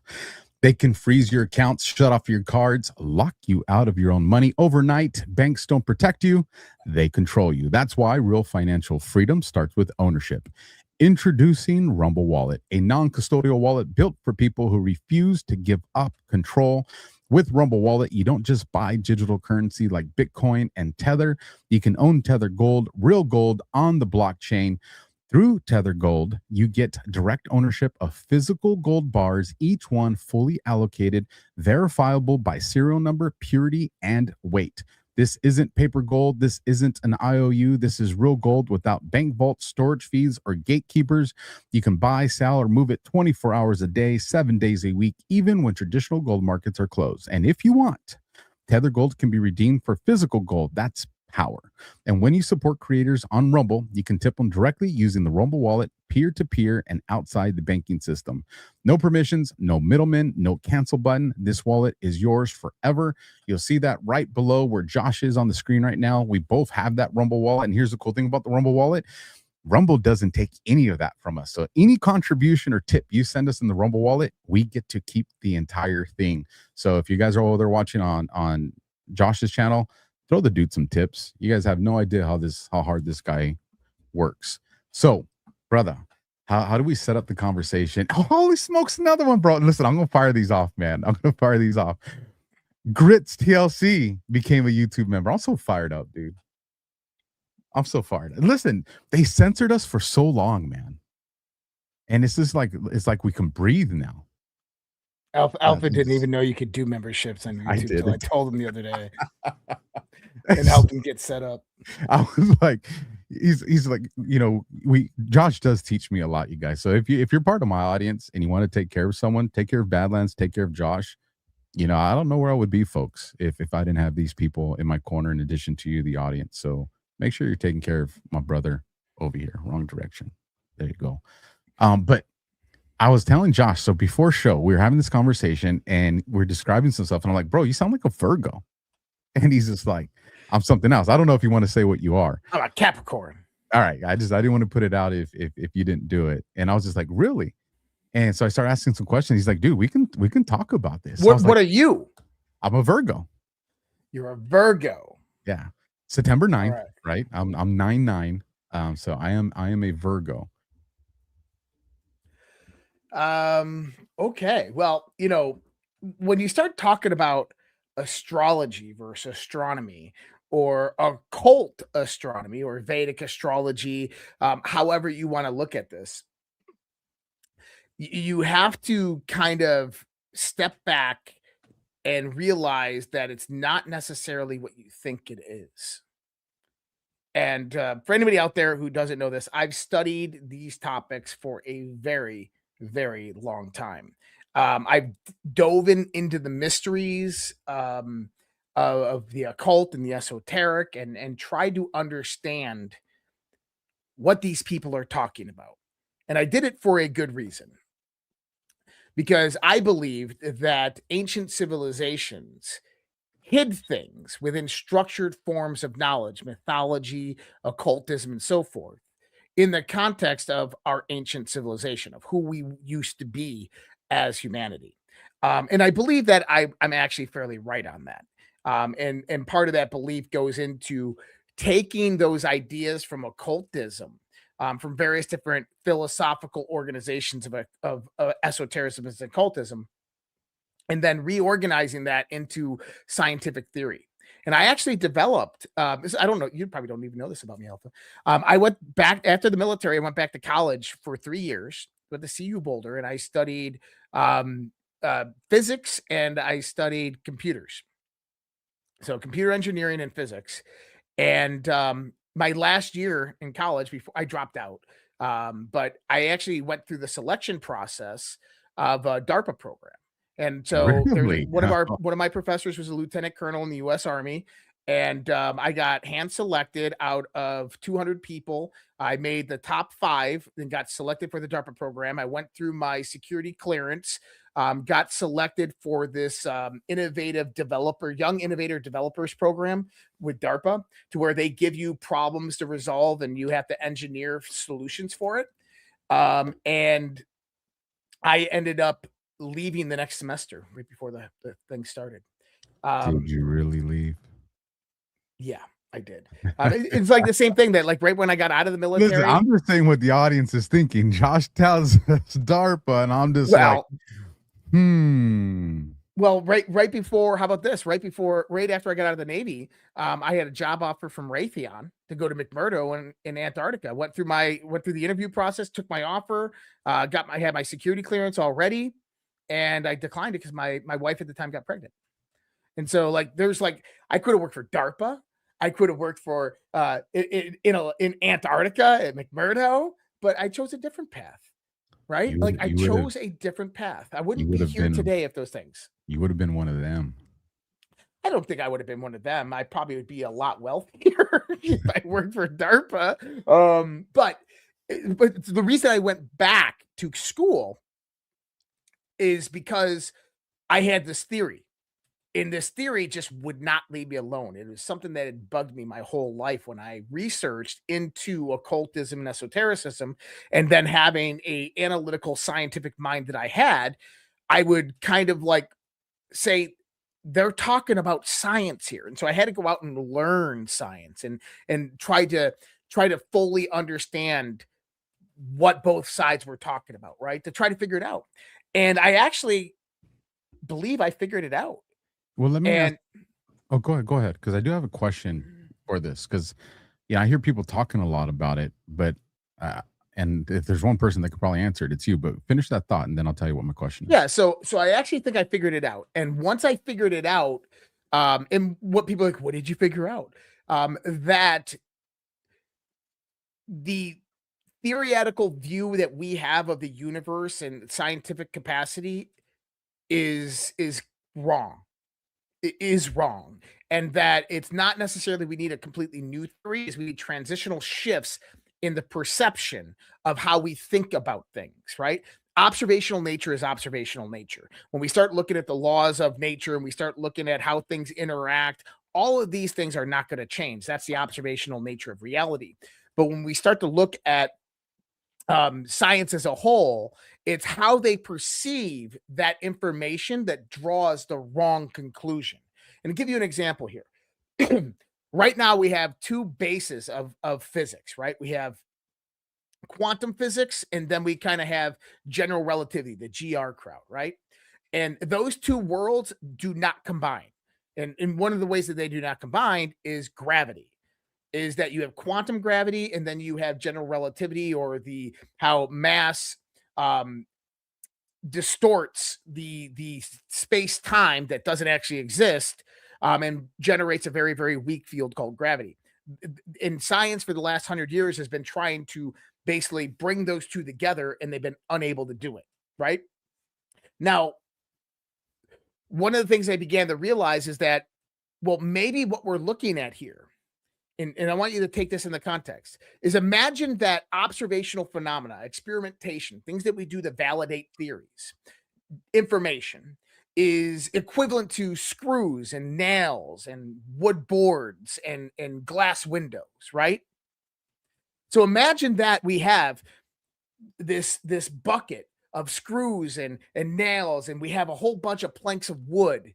And what we're doing is we're taking these things and we're putting them together, and we're forming these odd shaped houses that have no floors or no roofs. And like, we're putting boards together and windows together and nails. And, I said, you can build a house with 137,000 nails and 27 screws, 4 boards and 1 window, and call it a house, because that's what your observational evidence is showing that you have. But it doesn't make it a house. Just because that's how we put it together doesn't mean that's what it is. In other words, we're looking at a skyscraper, and the only things that we can see are a few screws, a few nails, a few pieces of wood, and some glass. And modern science, instead of thinking, hey, there's a skyscraper, they say, hey, these things must fit together into a house. And you get this kind of this 14-dimensional reality that makes no sense. And so that's kind of like I'm talking about with perceptionability. And I think that there's a few different tenets within modern science, and this has everything to do with what we're about to talk about. And I think that there's a few different tenets in modern science that are actually false. And there's actually a lot of evidence to substantiate this, although the mainstream will never grasp onto it. Now, have you heard that we live in a universe that is entropic? Maybe not through that word. So if you want to tell me what entropic means. So entropy, a concept most commonly associated with states of disorder, randomness, and uncertainty. The term and the concept are used in diverse fields, from classical thermodynamics, third law, to where it was first recognized in microscopic descriptions of nature and statistical physics. Okay, in the principles, information theory, it has found far-ranging applications in chemistry and physics. But basically, science tells us that we live in a universe that is declining in a state of entropy and randomness and chaos. And that eventually our universe is going to, all the energy is going to cease to exist. And that's because the way they define energy, that energy is defined as motion. And so I don't care where you go, if whether it's biological, quantum physics, if you go and you look at the definition of physics, of energy, we did this a few weeks ago, it's work. It's just the ability to do work. In other words, it's anything that directs or conducts motion. It's something that is in motion. Energy is the in motion process. It's the vector analysis of something, right? And so when we start to look at the universe in this construct and we don't define what energy is, and we simply say that everything is in motion, which is energy from the initial Big Bang, and that eventually that Big Bang is not going to bang again, and that means that all that energy is going to come to and slow down and then settle, and everything will begin to coalesce gravitationally again. That's what we mean by entropy, that the universe is going to fizzle out and cool down and just kind of go away at some point. I think that this theory is inherently incorrect. And let me give you a good example of this. So one of the ideas of entropy is that star systems will go out there and they'll exhaust all of their energy. And then that star will go supernova, or it'll go black hole, right? But what is that? That's a chaotic end state to a system, right? It's a chaotic end state to a system. Is that it's just completely random, completely chaotic. But what happens? That star runs out of fuel and it self-destructs and goes back to its fundamental elements. But the people who claim that are not looking at what that star is actually doing. They're not looking at 3 billion years or later when that star recoalesces. Now, number one, a star in its core is producing heavy elements. So I don't know if you know this, but our star right now is producing lithium and carbon and all these different elements. It produces this in its core, right? So it's an element production factory. And when it ejects plasma and particles out, a lot of those get spread throughout the solar system. Eventually, our star is going to run out and it's going to go supernova. It's going to blow up. Well, that blowing up that star over billions of years, all of those pieces will soon begin to coalesce back together around a gravitational center, and they'll get really, really dense, like Einstein said, and that star will be refused again. But this time, it's not going to be the same star. It's going to be a star with heavier elements as its fuel. In other words, the star over billions of years starts out as a hydrogen star and starts to move up the scale with heavier elements as fuel, producing heavier and heavier elements within its core. The star isn't moving towards a state of entropy. It's moving towards a state of optimization. It's optimizing itself over long periods of time and duration. It's moving from a very, very simple structure to a very, very complex structure, one that's burning hydrogen and developing minute elements, to one that's developing heavy elements and burning immense fuels. And the star will change its dynamics over its lifetime, over billions and billions of years. The problem is that we don't have the observational data that really validate and prove these theories, because we look at the universe as 16 billion years old, and that we can only see like 3 billion years into the past because of the nature of light and how it operates. So when I started to realize that, hey, look, star systems optimize themselves, I said, okay, what other systems out there optimize themselves? Every single one. Every single system in the universe optimized. And I want you to think about this from the base components of it, right? What is our reality made of? What is the elements that we talk about? Well, they're atoms, right? Atoms. Right. So an atom is a proton and an electrons, configuration of protons and electrons and neutrons. They're made up of quarks and gluons and mesons and bosons, right? And so you have subatomic particles. And the subatomic particles, they oscillate at the Planck scale. The Planck scale is 10 to the negative 32 meters, incredibly small. But here's the thing: is we really don't know what happens at that scale. We don't know what is like before subatomic particles. We have this theory of strings, but it's completely nonsense.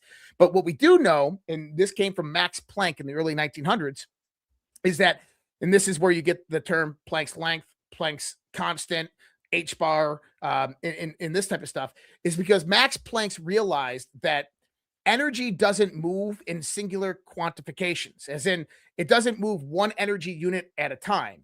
Instead, energy builds up into a packet of energy and then moves. So when we're talking about the motion of the universe, right, that random and chaos, and that it's just because of the Big Bang, and that energy is just dispersed and energy is just motion, what Max Planck was saying is that energy doesn't just free flow from one point to the other. Actually, what it does is it accumulates like a capacitor and then discharges. And he calls that a quanta. Now, that's interesting because that birthed quantum physics. And quantum physics was the study of the quantification of energy and matter. Okay? So when Max Planck realized that, we have to start rethinking our whole theoretical framework. Is that at 10 to the negative 32 meters, energy doesn't move in singular units. It waits until it has enough into a package, and then it moves. Well, hold on. What rules, what laws are defining that? But there has to be a mechanism, a system behind that defines that. They don't know. They don't even try to figure it out.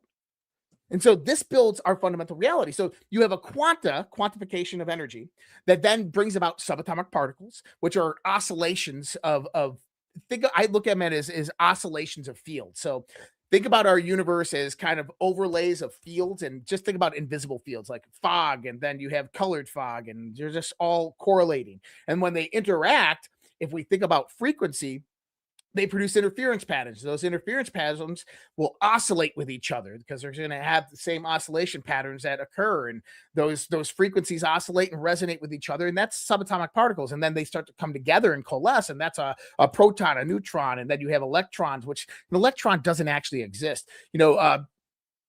J.J. Thomson discovered the electron in, I think it was 1867 when he first started talking about this, and he came out and he was like, listen, I want to be very, very clear. This is not a particle, and this thing doesn't actually exist. It's just a potential field.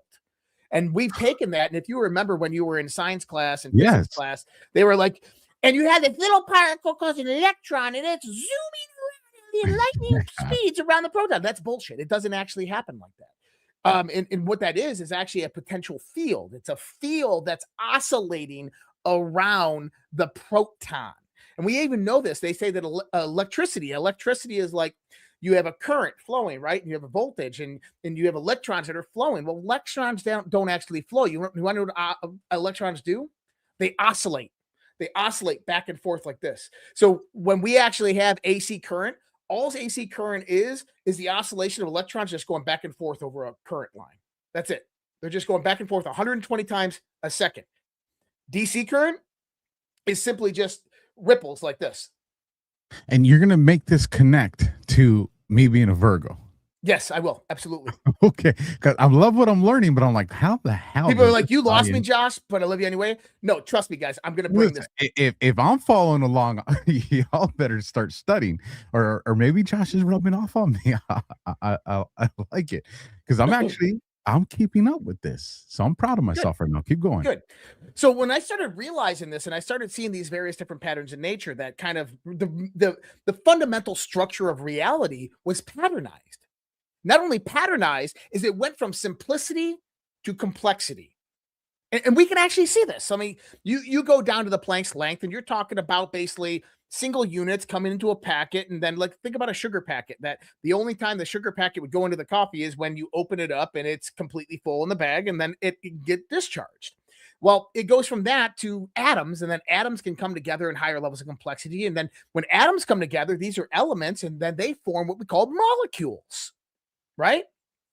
And now molecules, once you get into the realm of molecules, this is where life starts to appear. Amino acids start moving and having these various different configurations, and amino acids come together, and you get single cell organisms, and the multi-cell organisms, and then you get life.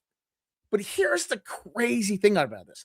I had to build a model for this. And by the way, I had this conversation with the head of astrophysics at CU Boulder.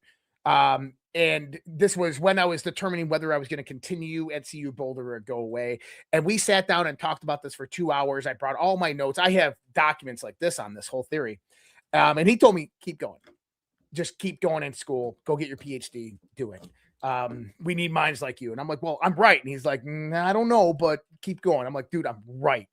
And well, anyways, I had to build a structured model. And the way that I kind of understood this is and let me bring up some visuals here, okay? Yes, please. Marine Corps, right? Our weapon systems have pictures on them for those that didn't know. So this is the idea that kind of you're taught in esotericism or occultism. While you're bringing that up, let me just give a shout out to 2 new members. I want to make sure I give all these people love over here on the YouTube side. So welcome, Linda Goitel, and welcome, Lene Munrood 206. I probably said that terrible, so leave a comment on the proper pronunciation. And then we got a huge super chat that came in. We'll be doing the Rumble Rats and the super chats at the end of the show. So if you guys have some specific questions, and you want to make sure that Josh or myself see them, utilize that Rumble Rat in that super chat, especially if you're watching over there on Josh's platforms. So my theory begins to formulate that, hey, everything is actually moving from a very simplistic structure to a very complex structure, that there's organization behind that structure, and that systems seem to be optimizing, and that you have different tiers of optimization. And then someone said to me, they said, well, what about chaos? What about randomness? What about entropy? And I said, well, that actually begins to make a lot of sense. And when we start to look at very complex systems over time, that we know actually optimize themselves, something very, very interesting happens. Is that when these systems come to a point of optimization, they almost digress. They almost stop their functionality of progression. But what begins, and let me kind of explain it with this analogy, and this is one of the structured systems that I developed. I want you to think about Alpha, the very, very beginning of all creation and reality. Okay. Okay. Now, what I'm going to do is we just want to utilize very basic understandings. I don't want to bring God or anything like, or the Big Bang into this. I just want people to use very, very basic understandings. So what I want you to think about is I want you to think about object A and object B. Okay. Now, assume object A has cold water in it. Object B has hot water in it. Okay. Okay. And these 2 objects converge. They meet and they begin to converge their waters together. Okay. Okay. Now, those 2 objects, now they just increased their structure. It's now more complex. It's now increased, right? The volume is now increased, but the 2 structures became one, did they not? Yes. So the third structure, the new structure, is an emergent phenomena of the interaction of object 1 and object 2. But also object 2 had like a very high temperature. Object 1 had a very low temperature, but now you have a median temperature, an aggregate temperature, right? So now you have this new emergent structure that just came about because of the optimization, the interaction of object A and object B. Okay. Now object C, which is the new emergent system, goes out and it's traveling the universe, and boom, it finds another one, boom, comes together. They shift their waters into each other. It forms a new complex structure. And that process begins to move forth ad infinitum. And that process continues trillions upon trillions upon trillions upon trillions of times until you get what we have right here. Human beings doing the same thing, communicating with voice, interacting, producing forms of interaction and reaction. It's nothing more. That right now, the relationship that we have in this communication is an emergent phenomena of our interaction. Think about that. What we're doing right now, we're communicating with an audience, we're communicating with each other. That only exists because we are interacting. which means that this thing that's between us, the people listening and all of us all coming together, there is this hidden invisible thing called a relationship that is right there, right now. And that only exists in the emergent construct of all of us interacting. And this is the right. But now think about that construct. Is it complex? Yeah, there's a massive complexity to this. We got computers and we got infographics and we got streaming channels, social media channels. We got massive amounts of information, Wi-Fi, all the things that had to go in to make that emergent construct actually appear is mind-blowing. But it doesn't take away from the fact that it's just the same process that's been going on forever since the inception of the universe. It's just two systems coming together, producing a new emergent system, and then from there, increasing their structure, increasing their complexity, and increasing the data or the information that's contained within it, and then replicating that same process over and over and over again. And this is where we get the idea that systems are actually moving towards structural and informational optimization. And then chaos comes in because when a system actually coalesces and then comes to a point of optimization, and this actually gets into a little of the physics of it.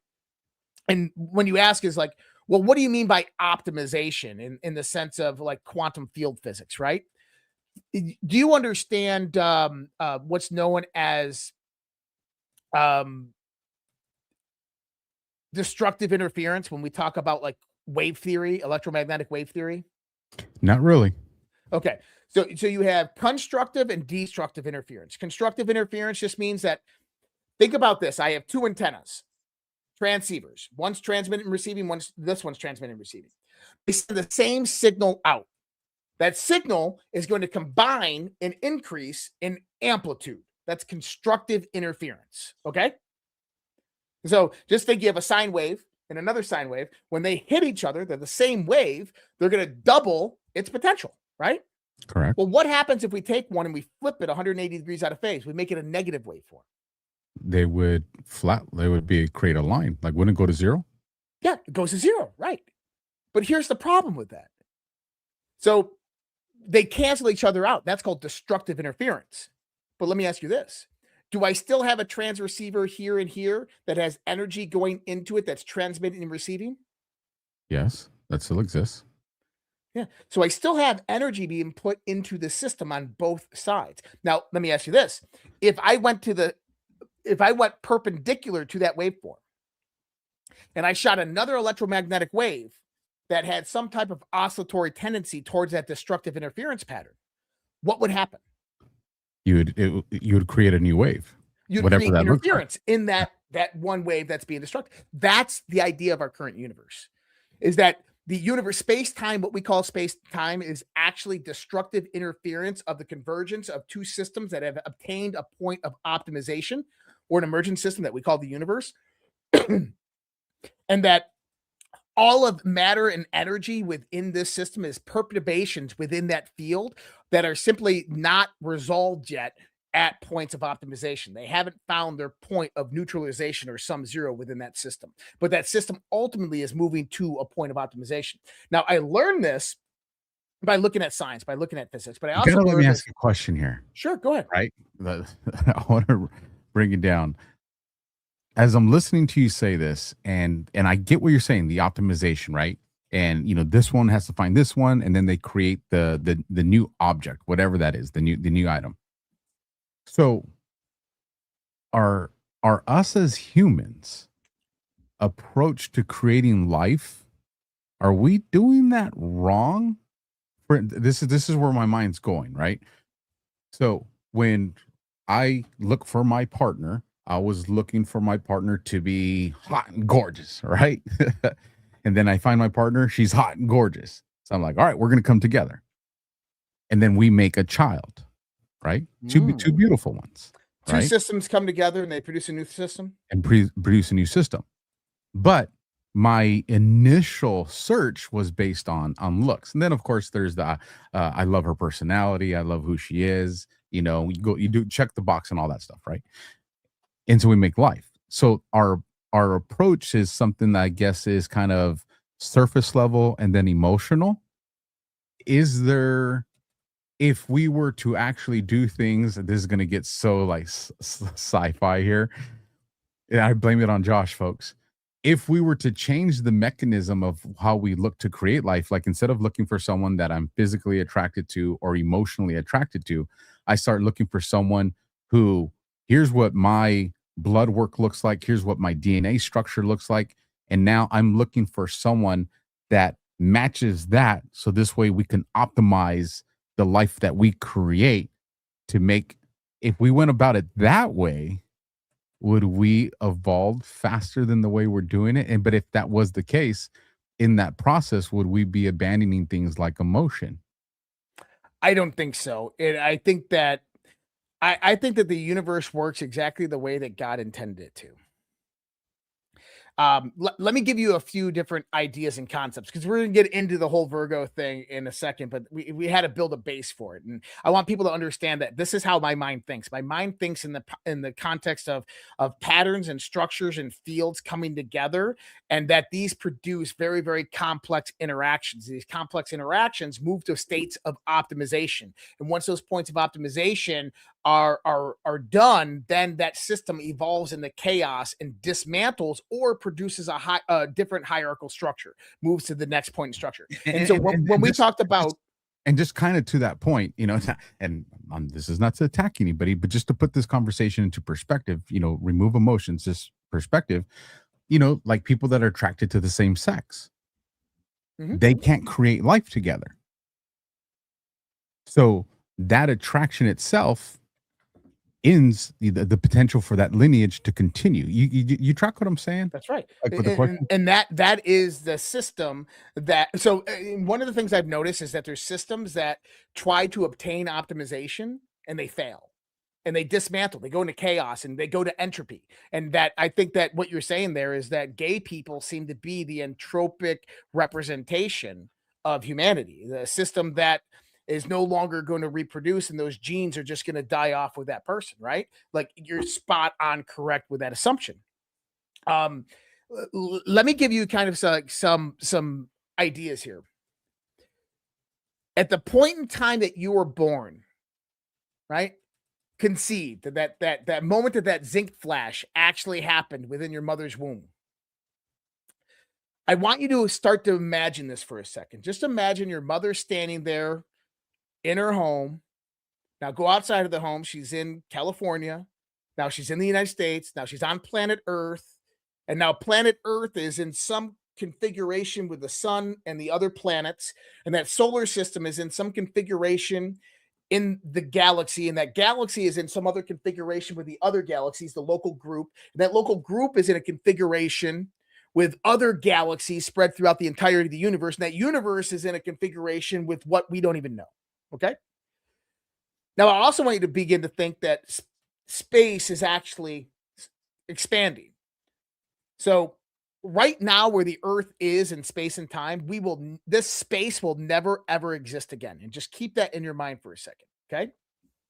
Because what I want you to begin to see is that configuration of that moment of that zinc spark that occurred at a conception inside your mother, that configuration of the galaxies, of the stars, of the planets, all in the entirety of the universe will never exist again.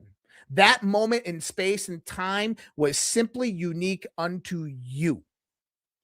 Now, this is what I love about the relationship that I have with Josh.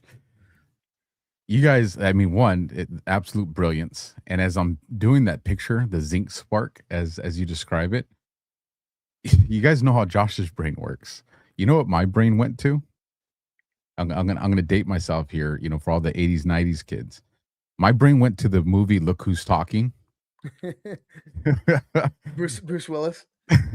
No, it was John Travolta. It was John Travolta, John and I can't think of her name. Christy Alley, yes. And the sperm's going through, and it's like, yeah, they're all talking. Like, that's where my brain went to what you're describing. But it's interesting, because the other thing I'm thinking about at the same time is, as you're kind of creating this picture for us to think about, zooming out and zooming out and zooming out, Like, have you guys, you, Josh, or even the audience, have you ever paused to think of everything that had to happen for that zinc spark to come into place? Like, that means your mom's parents had to had a moment where they met, and think about all the chain of events in in their lifetimes. You just for said that this the to other day. In order for you to be here right now, you had to have two parents. Those two parents had to have two parents each. So that's 4 grandparents. And for those 4 grandparents to exist, you had to have 16 great grandparents. And then 16, you had to have 32 great great grandparents, and then 64 great great great great grandparents. But not just have those parents. Each one of them now spawns off in their own chain. Well, yeah, but of exponentiation. But think about each one of their individual lives. They had to either survive circumstances, survive illnesses, make a decision to travel, not travel, go on a date, not go on a date. That's how your grandparents. Like, think about all the decisions that had to be made in your lineage to come to the moment where your parents would make the decision to, bond, right? I don't know how I want to sound retarded going into it, but to create that moment, like, what are the statistical, like this, think about, like, that's a universal miracle in order for you to be life. Well, not only is it a universal miracle, is that every single thing in the universe is unique unto itself. And this is what I'm trying to represent here. Is that you as a life are completely unique unto yourself, and every atom and molecule. I mean, you know where the atoms and the molecules in your body came from? Some funny ass people in the chat. I gotta say it, Dr. Pepe. Forgive me, folks, it's late. Hopefully there's no kids listening. Dr. Pepe says, how many quantum suicides by wanking? How many quantum suicides? By wanking. Oh, God. There's always one in the group. There's always one. That's where my mind went. So when we start to realize is that you are unique unto yourself. There is nothing else like you. Now, I want you to go back to this idea. And by the way, remember, things are moving to points and states of optimization. And at least that's how I perceive the world, is everything is on a path to optimization. And I don't think that God would create a universe that just goes to a point of death and dies out and goes away. He would want things to continuously evolve and create higher states of functionality and creation. Why, right? Why create something that's just going to die off and cancel out? Why not create something that continuously optimizes and generates something better and better and more and more? At least these are the experiences I've had in my life. And so now I want you to begin to perceive like this. Your body has energetic fields. Would you agree with that? I do. Okay. So Heart Math Institute has declared that your heart actually puts out about a 40, a 4-foot electromagnetic field around your body. Rupert Sheldrake has done immense research at Cambridge University on morphic fields, morphogenesis, of how human beings have these energetic fields that are all intertwined and interconnected, that actually interact with nature and our environment. That Lockheed Martin I actually had the engineer that did the studies on my show at Lockheed Martin, but what they discovered is that your skin and your eyes, you have various different photoreceptor cells, and that your eyes actually not only absorb light energy, but your eyes actually give off electromagnetic energy, that your eyes actually project light out, and your skin does as well.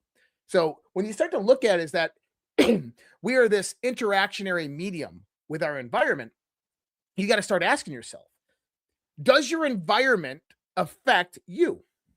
Yes. Yeah.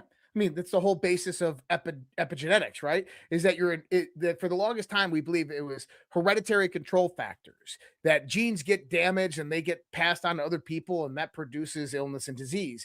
That's completely wrong. It was epigenetic control factors, environmental control factors that cause the genes to express in certain ways. And like a key, you can turn those on and you can turn those off.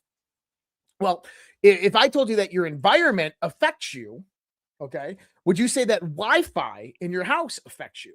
I would. Now, do you know the main frequency of wireless technology that's utilized in your house? What is it? Is it like 2.5? It's 2.4 gigahertz. Now, do you know what's interesting about that? Number one is they didn't have to choose 2.4 gigahertz. There was a whole stream of different frequencies they could have chose. But did you know something else in your house that actually works on that same frequency? What's that? Microwave. Your microwave works at 2.4 gigahertz. And you want to know why a microwave makes things hot? You ever put something something very, very dry that doesn't have water in it in the microwave? And then you pull it out and it's cool to the touch. It's not hot because it didn't have water in it. Because 2.4 gigahertz happens to be one of the resonant frequencies of oscillating water molecules.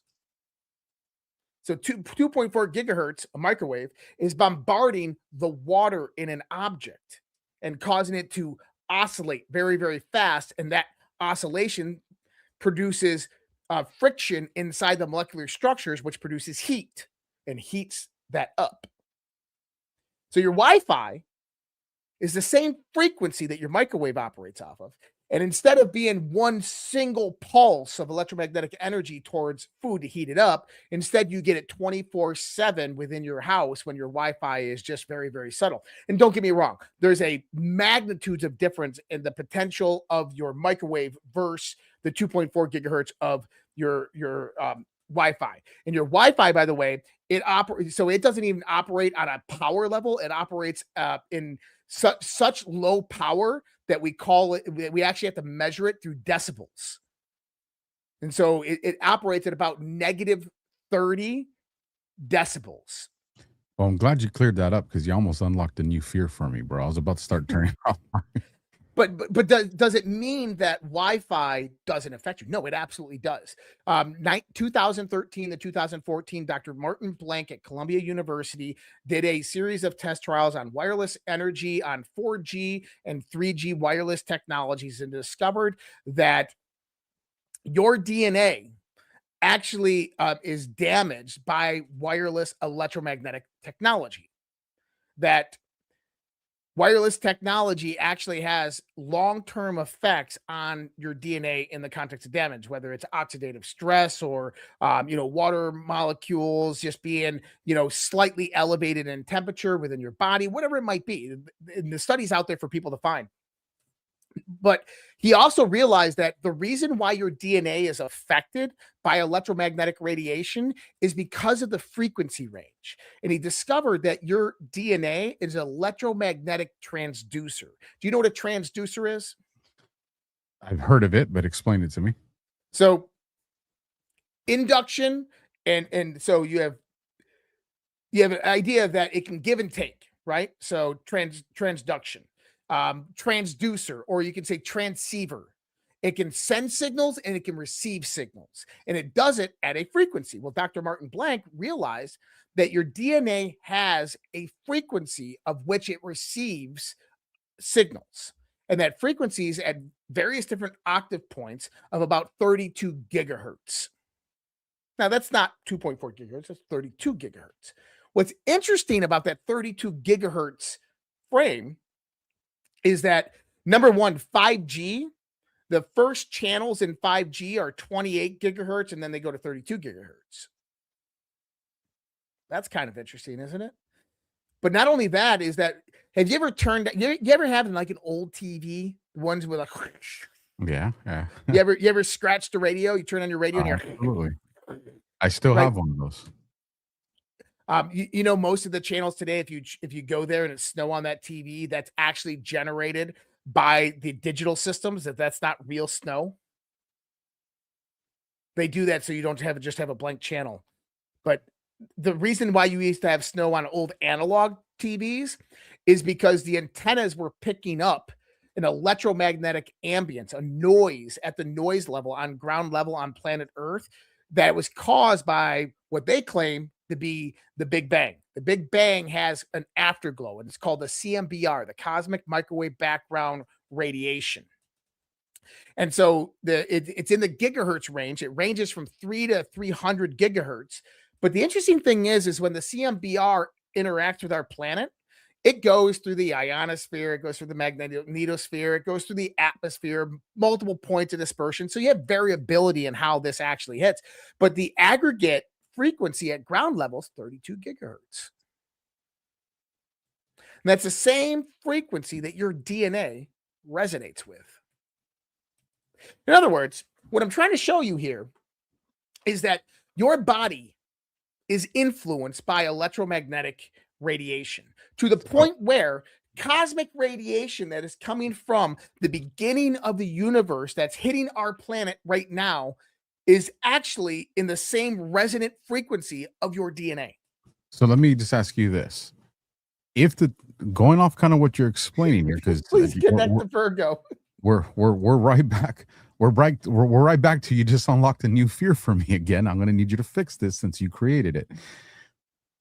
If a evil entity wanted to use, our routers,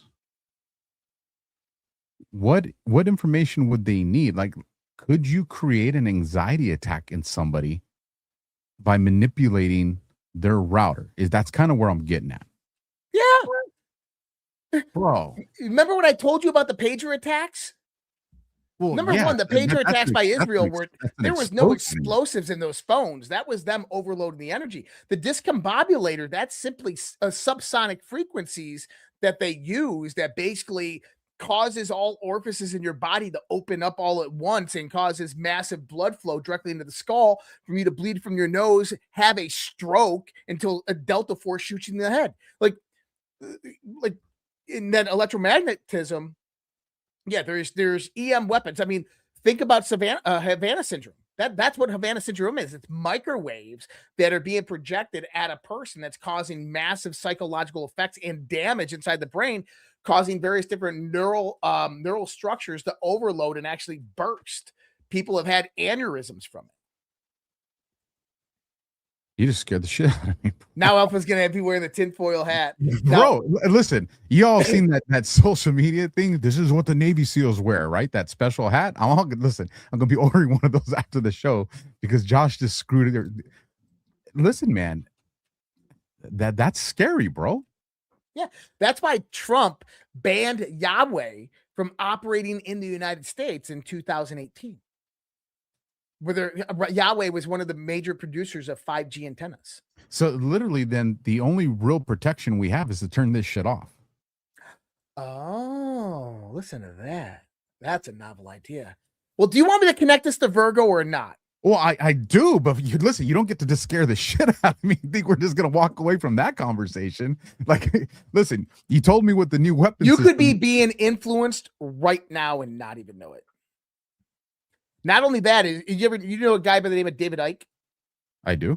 I read David Icke all throughout the 90s and the early 2000s, and then I had the privilege of having him on my show multiple times and talking with him. Get him on this show, bro. Well, we'll see. He's a huge anti-Trumper, but we don't have to talk about Trump. But David Icke had this theory back in the day that, and this is pretty crazy, that the archons, and this goes back to occultism and what's known as Gnosticism. And Gnosticism believes that our reality was created by the demiurge, and the demiurge was a creation of the archons, and the archons actually control our reality. And he says that the archons actually send electromagnetic signals out of the bands of Saturn, and that they bounce off our moon, and our moon's in an artificial construct, and they bounce off our moon and then project onto the earth, and this is how they manipulate our reality. And when they're not manipulating us, they're actually veiled our entire reality. So think about it as an overlay of the natural reality with a computer simulation that is just attuned to our conscious frequency. And so right now, actually, the real world is right in front of you, but what you're perceiving is a constructed, simulated, augmented reality. And that was David Icke's theory. And I think that his theory is actually fairly relevant. I think that there's a lot of truth to what he's saying, because we live in a world that is absolutely doped or polluted with electromagnetic energy. And this is what I was trying to show you, is that electromagnetic energy has massive impacts on us. It has psychological, it has physical, it has DNA expressive impacts on us. And so if we know that, Do you ever heard of something called subtle energy fields? No, I have not. Okay. So think about subtle energy fields as like, let me ask you this. Have you ever like walked into a room and you just felt something behind you? I have. How'd that happen? I usually said if there's something You have a evil. sixth sense that kind of sense that, right? Think about that as a subtle energy field. Okay. That there's this field that we don't understand that exists. And maybe it's electromagnetic in nature. Maybe it's very, very ground level, like negative 60 decibels, that it's just basically background noise and why we've never detected it. But either way, our conscious can navigate it and understands it because we know that there's this subtle field. Now, I want you to imagine this. If Einstein was right, and I don't think Einstein was right, but I just want to bring this into context, that mass distorts space and time. Right? Mass distorts space and time. So think about a mass, and we always look at Einstein as like a marble on a thing that kind of goes like this, right? You can't think about it like that because the space does not distort in one dimensionality. Space distorts in 3 or actually 4 dimensionality. So imagine instead that space is a jello mold and that you take a bowling ball into the middle of that jello mold. What happens? The jello mold forms around the bowling ball. The bowling ball is displacing the jello mold, and the jello mold is pushing back on the bowling ball with this equal amount of force. Now, why do I say that? Because now if I start adding in other jello molds, that one jello mold right there, or that one bowling ball, is now affecting the other one that's a mile away because of just the stress tensor that's operating in the field. Does that make sense? It does. I'm tracking with you. So if I have 2 bowling balls right next to each other, eventually they're going to collapse into each other because the distortion in the field is distorted enough. So if you start to elongate that out over periods of time, it might not be very profound. It might be subtle, right? So it's a subtle energy field. Now go back to what we were just talking about, that you're completely unique unto yourself. That spark. And I just got to say something real quick to the chat. They're laughing like they're like, Alpha, you're hilarious. How does that stuff not scare the shit out of you guys? I cannot be the only one that just heard what Josh said. It's like I'm gonna go order one of these beanies for my entire family. Like, it's crazy to me that everybody's laughing, and I'm just like, I cannot be the only Faraday one. cage. I got Faraday cage hats. Well, they're laughing because it's just an everyday thing. But now I want you to take yourself back to that point of where that zygote has the zinc flash. Your mother's in this unique place in California, on planet Earth, in the solar system of our sun, and that sun is in a certain position in the galaxy, and that galaxy is in a position with a local group, and that local group's in a position with all the other galaxies, right? In other words, there's a configuration that's occurring that's never going to occur again.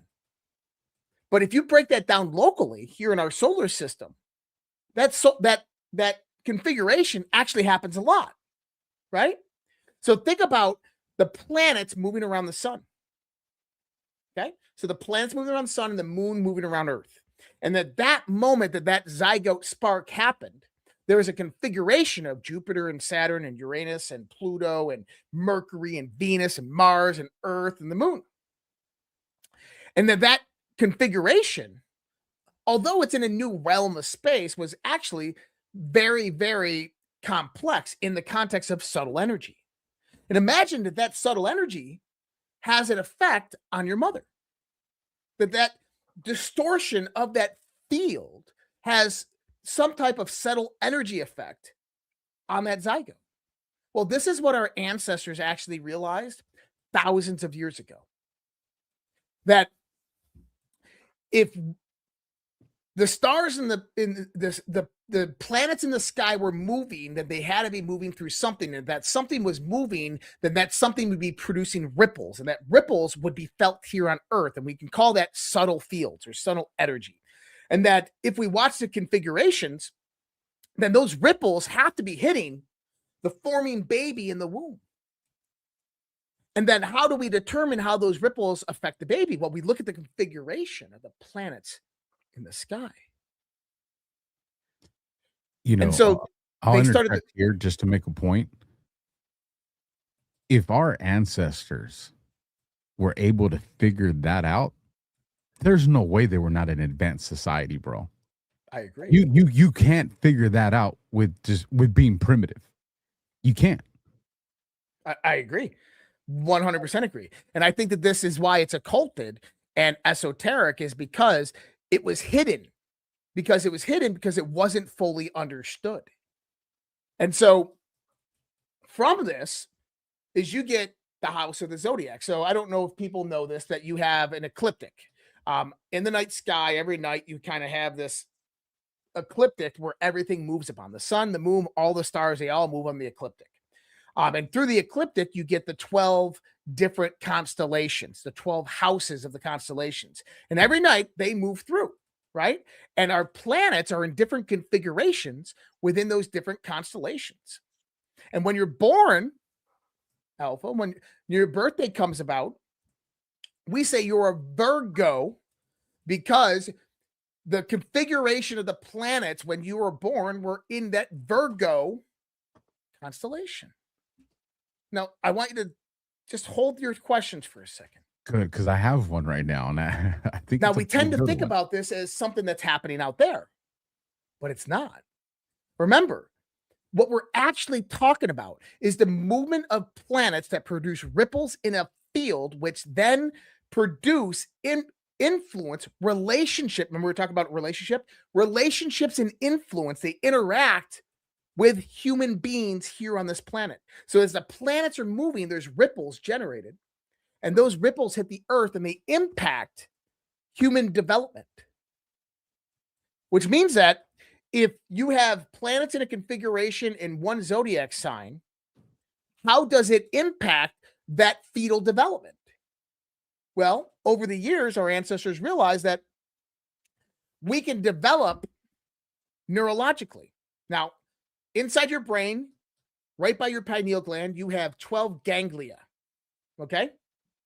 And these are the center of your kind of neurological center of your brain, right before your frontal cortex, your prefrontal cortex. Now, what's interesting is ask me how I define a thought. How do you define a thought?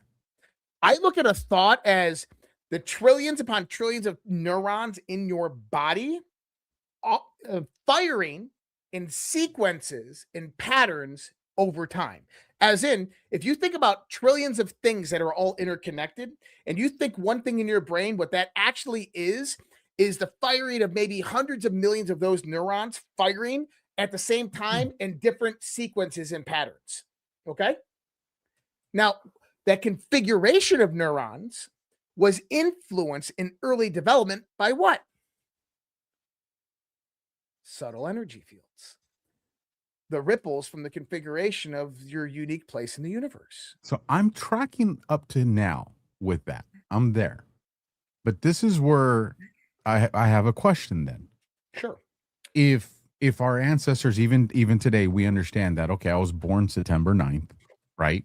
And this is the way the constellations aligned, and this is the, where everything you said, this is where the sun is, this is where the earth is, this is where the other planets are, and all that.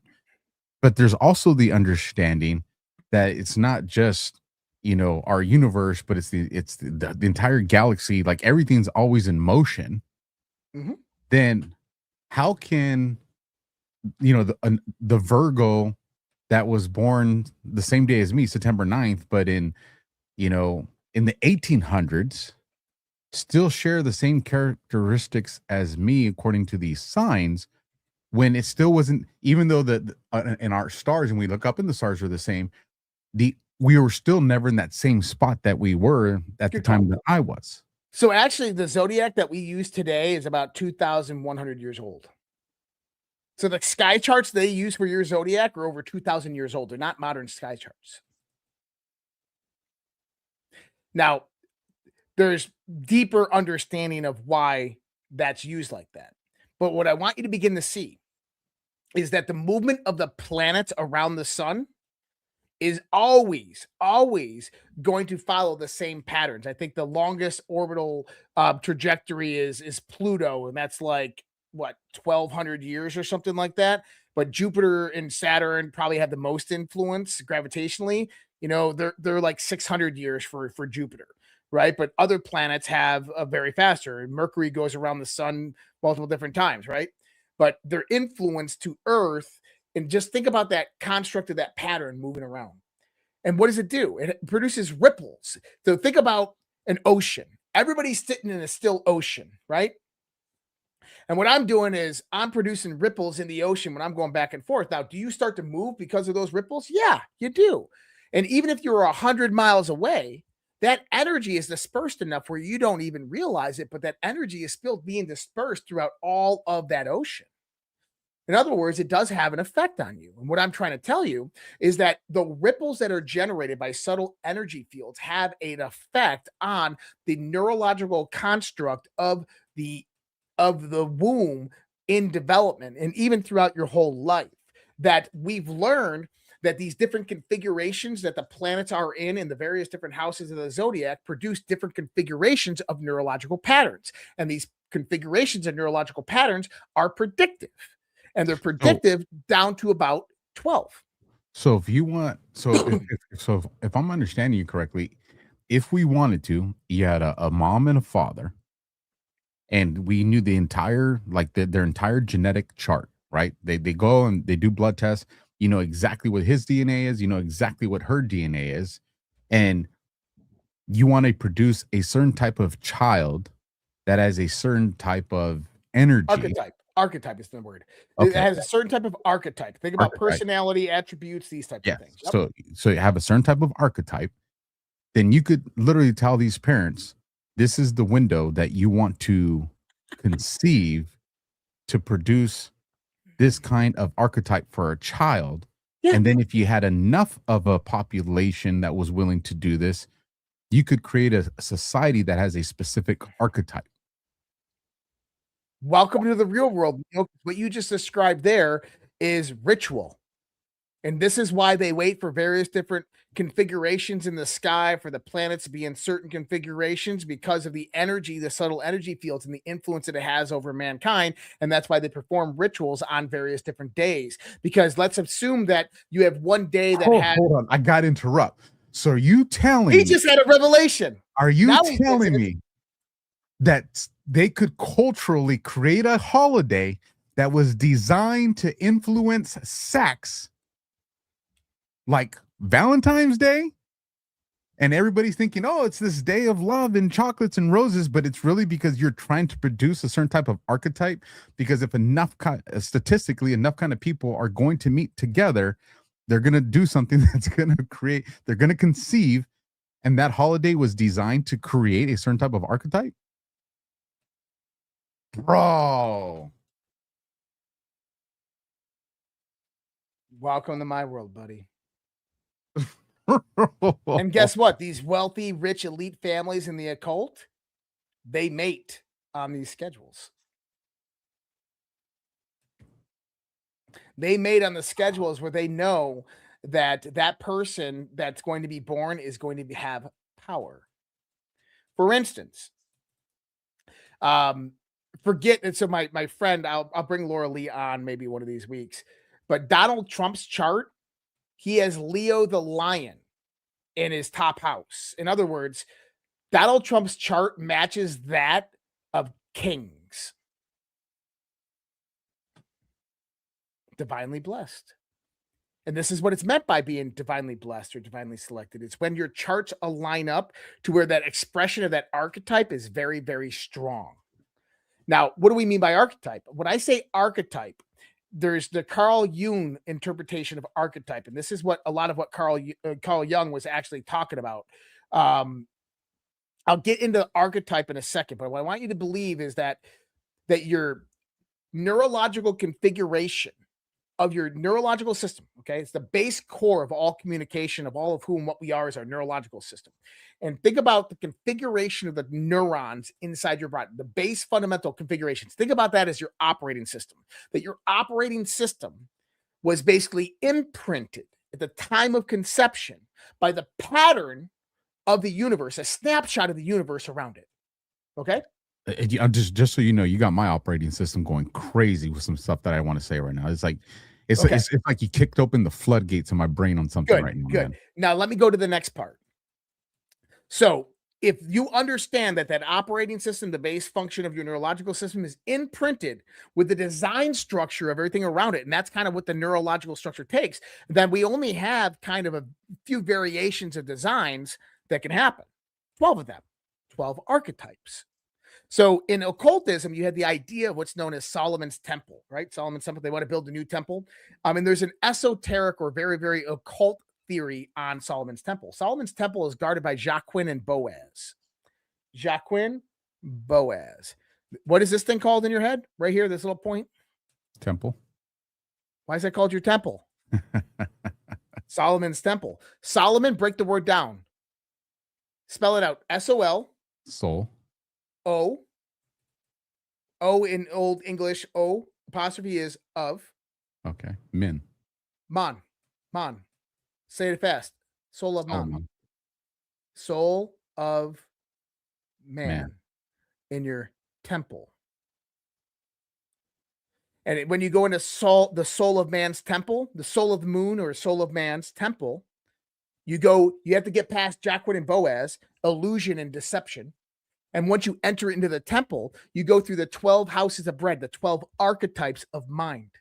And if you can master the 12 archetypes of mind, you get into the Holy of Holies, which is the Ark of the Covenant, the contract with God or the relationship with God. You have to surpass the mastery of the archetypes to begin to learn God or to know thyself. So when you go on your journey, so to speak, traveling the world because you're in pursuit to find God, what's really happening is during that time, you're learning about yourself. Mm-hmm. So it doesn't matter where you end up in the world. It's did you find yourself in that journey, because that's how you're going to find what you're saying. I think that everybody's on their own individual journey. And I think a lot of us struggle to just kind of master and understand our own archetypes. And kind of this is something that we talked about before.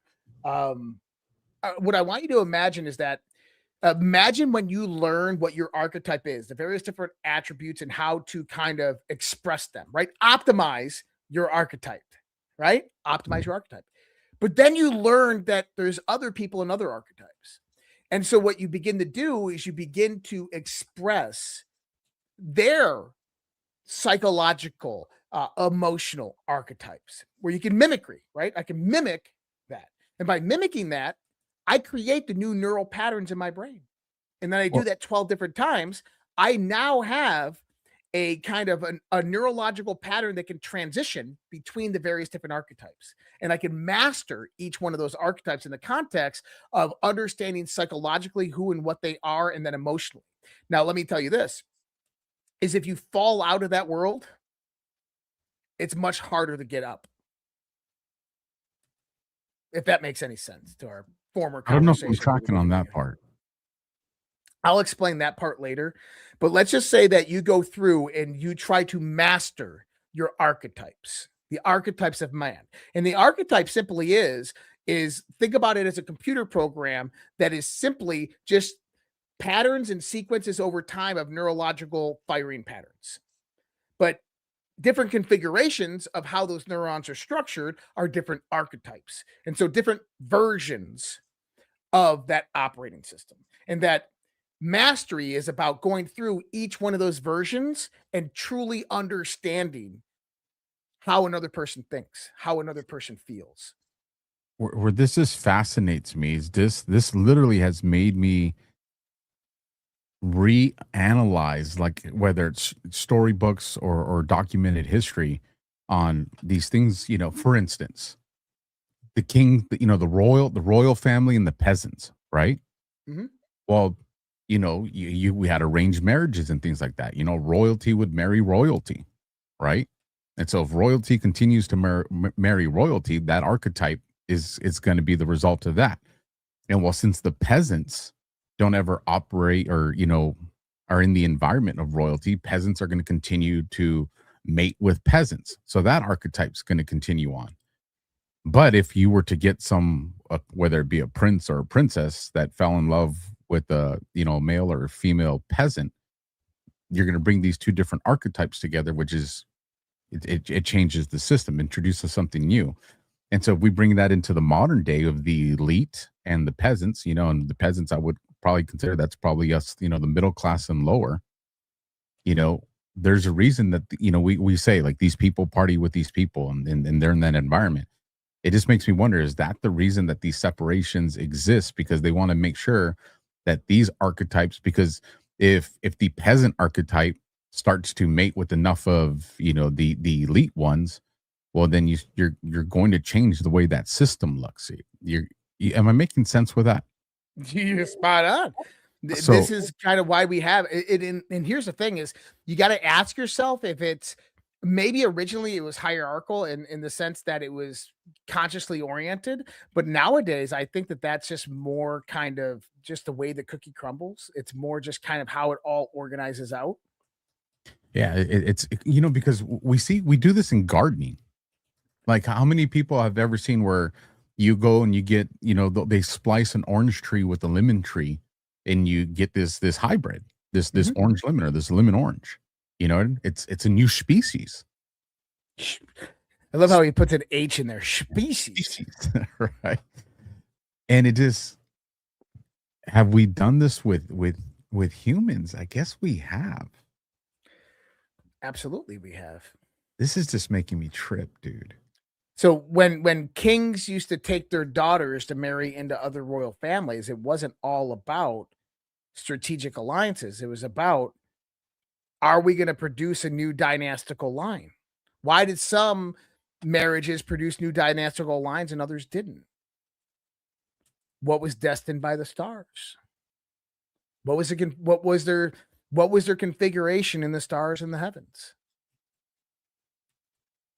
And so the idea of you being, you're born what, September 21st? 9th. I'm 9/9. So you're a Libra Virgo, or you're a Virgo Libra. So you have characteristics of both, and they kind of cross correlate. But what that idea is that the subtle energy fields at that point in time of your conception configured your neurological systems in your body. And then that as you grow up expresses through various different personality characteristics and attributes. Could you make some of those things charming, diplomatic, romantic, very analytical, indecisive at times? Could you imprint those? So I'm trying to track here. I'm trying to make it so I don't even confuse myself. So at the moment of my creation, if like as I'm growing in the womb, right? Those 9 months of pregnancy, could my parents have imprinted certain things in me that would have just, I guess, been part of my DNA? For instance, we've all heard that you go and you play some Mozart, get the headphones. Yep. You put some headphones, you put it on the mother's stomach, and there's that frequency of music that baby is getting as it's growing, as it's developing.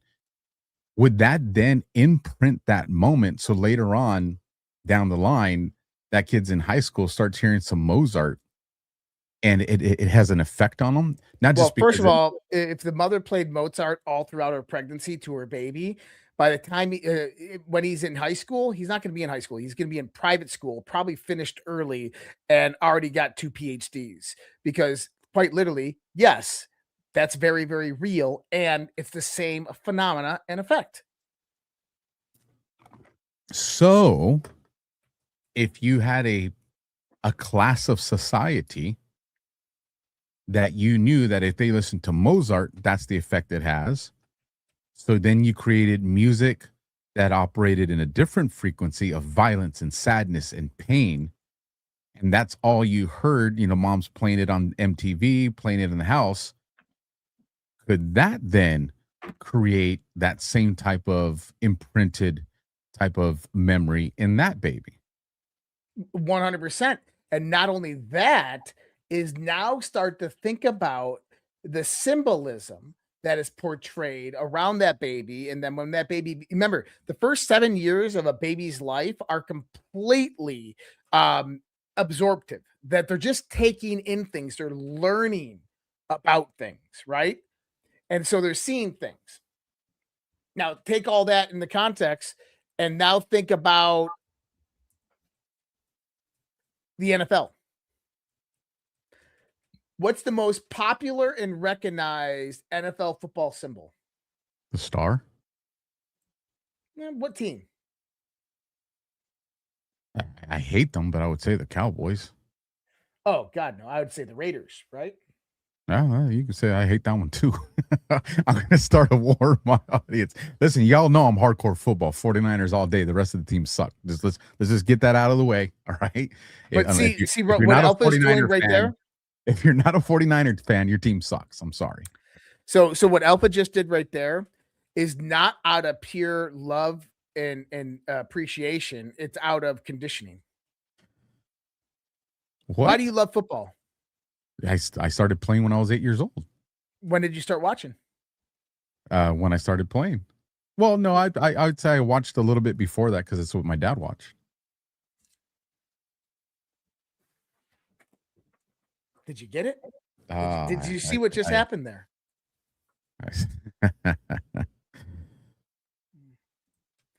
So imagine a kid growing up watching this from infant to 7 years of age. And this is the image that he sees all the time. Now, where does this image thrive in? What parts of our country does this image thrive in? The ghetto. The cities, the inner cities. What does this symbol represent? Two swords cutting off the head, right? Yep. Okay. The patch on the eye. Who had their eye removed? Horus. Right? That knowledge was removed. The spirit, the soul was removed. And they cut you off from who you are symbolically. Well, just y'all know bread and wine and the gladiators. So think about this is now you start to see that the imprinting on the human being's physical body is actually one kid grows up from infancy to 7 years old and listens to Mozart and becomes a dual PhD that works for DARPA. The other grows up watching NFL football, loving the Los Angeles Raiders, and has a completely different life. So saying that people don't grow up watching the Raiders become doctors, but I'm just saying is the odds are in their favor. I mean, this is important because you could affect society. If we know the foundational years of children is when they're small, you could literally have preschools and kindergartens that have moments during the day where they're playing Mozart or Beethoven or something like that because you know the effects that it has on these kids. Like I mean, I frequency and energy is real. I absolutely believe that, but we don't do it. Mm-hmm. So have you ever heard of Astronova School? No, I've not. So let me pull this up for you. Born at SpaceX, Astronova is an online school for kind, curious, and daring kids. So most of Elon's kids didn't go to normal schools. So how kids are taught, all courses are taught live in English on Zoom. Okay, it doesn't go into their philosophy. I wish it went into their philosophy, but there used to be a lot of stuff on this. Look at the classes: Modern United Nations, Chessmatics, Adventures in Lua, Sonnet sequence workshops, Life of Molecules, math and science throughout history. But what they don't do is they don't put kids in a classroom and then teach them. Also, when your great grandparents went to school, right? When my grandparents went to school, they had to walk 10 miles to get to a school. And guess what? There was one teacher, one school, and it was all the kids 5 years of age to 18 years of age, all in the same classroom. You ever heard about these times? I have. Now, why is that interesting? Because the 5-year-old might not understand what the 18-year-old's learning, but he's imprintable. So he's seeing it. He's seeing advanced geometry, algebra. He might not understand what to do with it, but he's seeing it. So with Astra, what they do is there's no age group for the classroom. Everybody comes in and you're taught subjects and topics, but you're taught it in a fun, constructive manner. That the young kids are more engaged with hands-on, that you're looking at visual models, or you're holding models of the solar system and you're playing with it and you're seeing how they spin around each other and the dynamics of the interaction. Instead of sitting in a classroom with your hands on to the side and, with a crayon and doing paperwork. These schools exist, and Elon Musk completely gets it and is developing a school like that. My brain's going so many ways on things that could be done, and I'm looking at obviously the positive things that could be done. I'm also recognizing how dangerous this could be. This understanding by the people that are waging war against humanity, the deep state, the globalists, whatever you want to call them, right? Like, people just don't know. Like, we really do have to protect what we're listening to and what we're seeing and what we're reading. Mm-hmm. And I mean, and again, what's something we all have in our hands? Those cell phones, right? And I really should know better myself. I did an entire article on Substack on the development of the social media timelines. And do you know FOMO, right? The fear of missing out. Mm-hmm. That was created intentionally. Mm-hmm. And so for those that don't know, and I'll drop that link in the chat tonight for those of you guys that want to read it, is when they were developing social media, right? Twitter, Facebook, these timelines, Instagram, they brought in people that were the architects and engineers of casinos, because they wanted to make these social media an addiction, right? And so FOMO was created on purpose by the endless timeline. You scroll and you scroll and you scroll, and the timeline never ends. And so what happens is all these different things happen in your brain. You know what I mean? The dopamine hits and all this other stuff. There's this also society where it's like, I don't want to miss the next news story. So you're sitting there and you keep scrolling. That FOMO was an attack on us. Like they really realize what affects us, and then they weaponize it.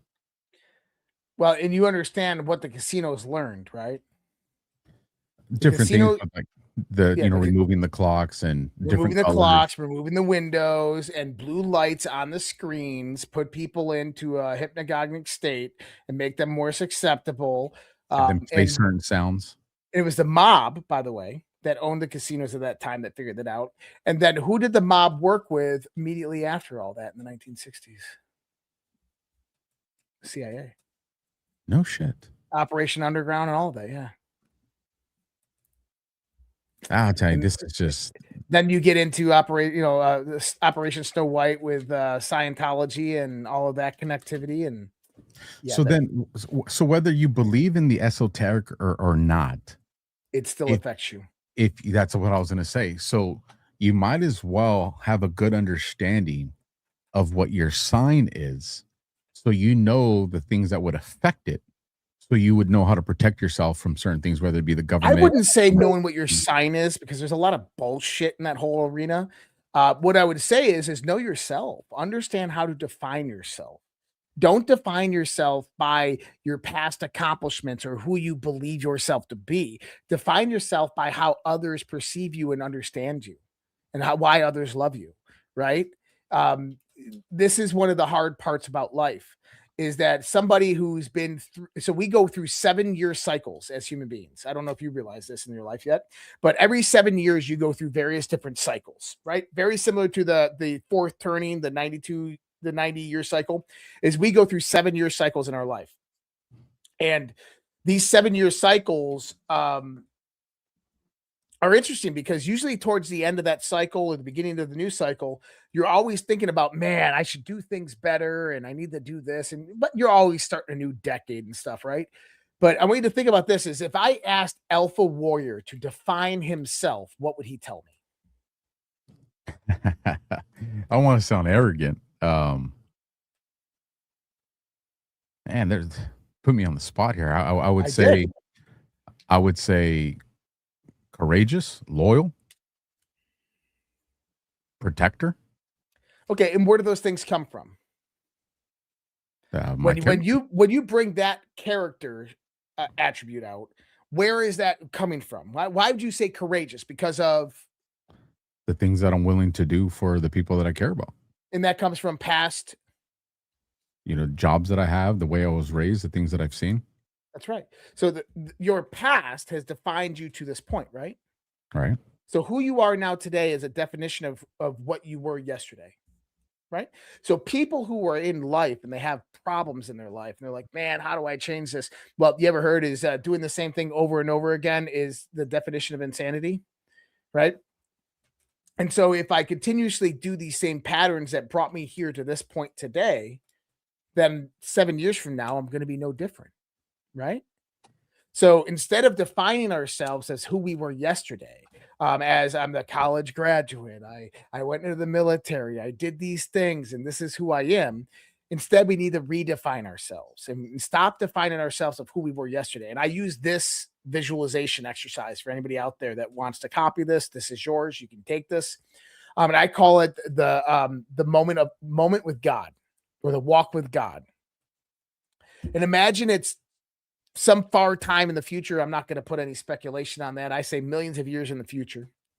And you finally pass away and you rise up to heaven and St. Peter calls you through and you're going to see the old man. You're going to see God. You start walking towards God, and standing next to God, right on his right-hand side, is a person. You're like, is that Jesus? Nope, it's not. It's someone. And he's like, that looks like me.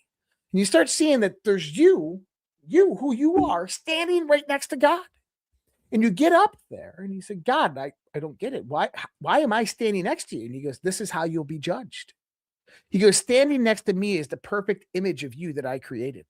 The one that I gave all the opportunities to, that went through all the shit in life and went through all the trials and the tribulations and accomplished as much as they possibly could. The perfect image of who I created. And God looks at you and says, now I ask you, are you that man? So when you define yourself, you don't define yourself as who you used to be. You define yourself as who you are becoming, and you should be becoming that man. That one was deep, bro. It is. How many dents and scratches you going to show up to the garage with when Dad comes home? Yeah. Where's the body shop, boys? Man, I've enjoyed this conversation a lot. We can get to the Rumble rants and all that. Did you want to run your ad? Yeah, I'm going to run one real quick. Let me do this. Here's a little inside scoop that many creators are talking about behind the scenes. It's actually one of those reasons I'm using Rumble. They made a way to super chat creators so we get paid immediately and without any fees. YouTube and Twitch take up about 50% of the fees when they tip creators. This method takes none. That's right. This platform takes zero fees. I keep nearly 100% of what you send me. You can send me super chats with Bitcoin, Tether, USD, or even Tether Gold stablecoins. The tip will show up directly in our Rumble chat, and I'll do my best to read it. We'll try. All you need to do is download the Rumble wallet on the App Store and send the tips to your favorite creators. You can go to wallet.rumble.com, or you can download the app directly from the app stores. Seriously, what an amazing way to get rid of the middleman and help the creators' economy. Shout out to Rumble for making this disruptive technology.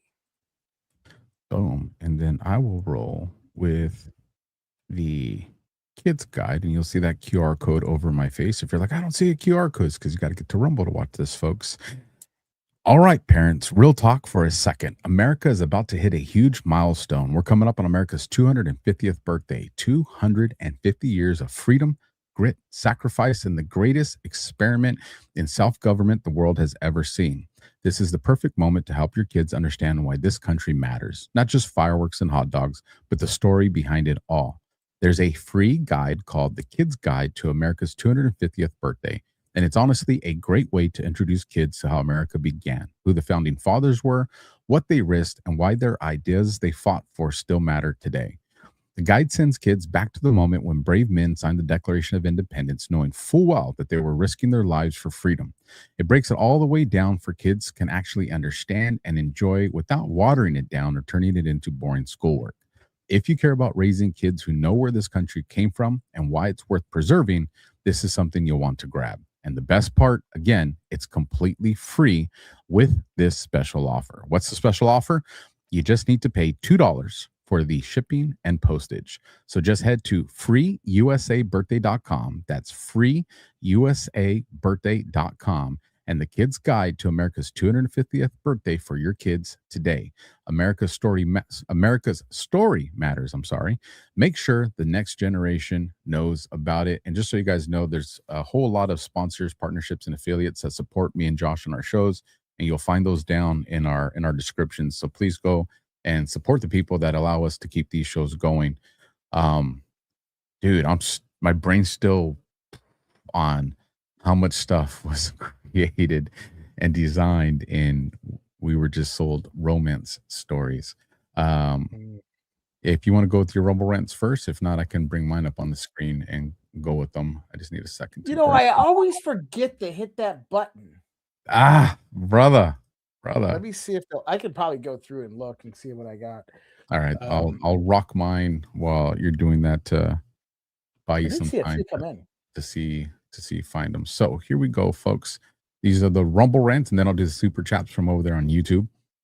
Starting from the bottom, now we're her. $2 from Larry5673. Josh needs to say, clip that, so AI learns from him. Ultra intelligence and acid history. The fact that you got me to say that, Larry, StreamYard is now going to do that, because that's actually one of the words that the AI in StreamYard does pick up on. Maybe you knew that, Larry, and maybe that was your plan all along. $5 from Starseed Wanderer. Love both of you and this show. Keep up the great work. Alpha, I am trying to get in touch with you. I sent a very important message to you on X and Telegram. Please read them. All right, I will definitely look for them. Let me know if it's under Starseed Wanderer so I can go and search that. If not, if you could do me a favor and just hit the period on that message to repopulate it to the top, so I can find it in that world of spam that gets sent to me. $20 coming in from Jammer21. You got it. I wonder if they're talking about my moment where the little light bulb went off. $20 from Tommy Gun 001. Love you guys, fellow devil dog, but I swear I know Josh from my military days, 89 to 93 time frame. I think that was a little too early for Josh. It was way too early for me. I was about a decade behind you when you got out. And $20 coming in from Jay McLean. That was amazing, Josh. I will definitely use that image. Yeah, that hit me too, Jay. That hit me too. You're not alone on that one. And now I will go through the super chats, and then I'll turn it over to Josh to send some love to his peeps. And I did see one came in again, so I'll grab that one. From the super chats, we'll throw it on the screen again one more time. Soar047 became a YouTube member. Thank you. Grits TLC became a YouTube member. Thank you. We have Linda Goytil became a YouTube member. Thanks. You guys just rocked it over there on YouTube today. Lua Yane Munrud. I'm hoping I say that right, especially since you joined the family over here. Became a YouTube member, so thank you for that. And then Soar047 dropping $100. Alpha and Josh are badass. And you guys still weren't done. Stacy M 2061 became a YouTube member. Scott the Fron 778 became a YouTube member, and the last super chat over there on YouTube, Cult of Blue, $2. I'd love to see Josh cover the Modern Mystery School. Well, one, I want to know what the heck that is. And then, like I said, we have two last Rumble rants that came in for me. $20 from PS Farm Girl. I don't define myself by my past, but yet what I've learned from it. I like that thought process. And then we got $10 that came in from Put a Boogie in it.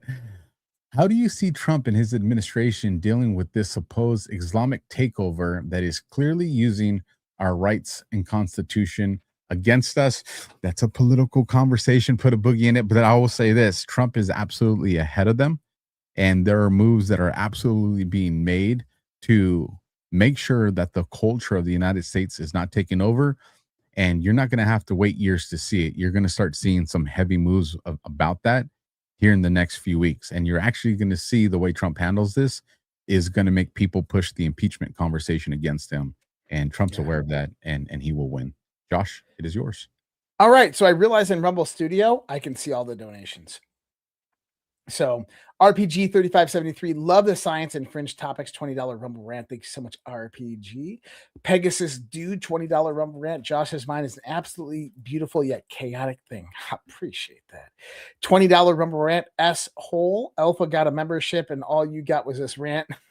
Love your work and insight. Make me think hard at times. Appreciate you. Valseco 16, $2 Rumble Rant. Canceled Alpha, only following Josh now. Joke, Josh. I watch your combo pods and Josh channels now. Still love you, Alpha. Awesome. Who said that so I could go block them? Valseco 16. And then I wanted to give a shout out to my YouTube audience. Not only did we hit 10,000 subscribers today, but we were like 10,200 subscribers today. So congratulations, YouTube. Thank you so much for the 10,000 subscribers. I haven't been to this point in many, many years. So hopefully everything goes good and we can move that to the next 10,000. You will blow 10,000. I'm glad that we both hit that marker in around the same time frame. Shout out to all of you guys, that you support us on all these different channels, all these different platforms, all the different shows that we do. Just know that it does mean a lot to me and Josh, especially when we're offline talking. I'm exhausted. I know this man's exhausted, but we know you guys are all exhausted. And I really love this show because it creates critical thinking in a way that doesn't push tribalism. There's some topics that get fringe, and I understand there's some things that get on the edge of spirituality and things like that, and people get uncomfortable, but it does challenge critical thinking, and that critical thinking is going to help us in all the aspects of our life. So I think ultimately this is all going to help us to grow and continue to evolve. And I just want to say I absolutely enjoyed this conversation. You got any final thoughts? You got a cool video or anything for us to play on the way out? Cool video. If not, I can always do our Overwatching the Guardian song. I have that as do the Overwatching the Guardian song. I like that. All right, folks, do us a solid, smash the thumb, hit the heart, leave a comment, put these shows in the leaderboard again. We'll catch you in the next one. Good night. God bless. Semper Fi. Good night. Take care.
What is real? Real is simply electrical signals interpreted by your brain. You want answers? I think I'm entitled. You want answers? I want the truth! You can't handle the truth!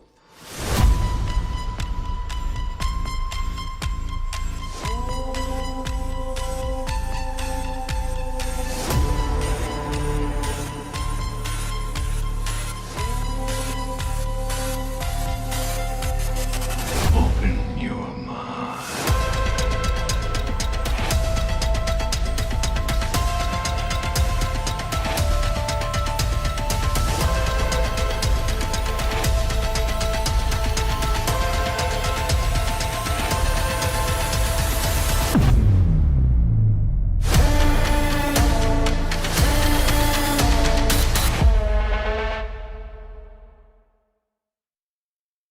All right. Good morning, good evening, good afternoon, wherever you are in the world. My name is Josh. Welcome to the Redpill Project's Conversations on the Fringe. Tonight, our guest, Kathy O'Brien. Brian is a survivor of the CIA MK Ultra mind control programs, specifically Project Monarch, a subproject of MK Ultra. Her story, documented in her book Transformation of America, released in 1995, reveals the shocking details of her trauma-based mind control experience. If you guys don't know Kathy, she is an author, a speaker, a whistleblower, and just an amazing human being. Is helping people heal from the aspects of psychological warfare, of mind control, as well as being a prominent voice into the bringing back of freedom to America and true freedom, and that is the freedom of the mind. So, Kathy, it's been a while since we talked, but how are you doing?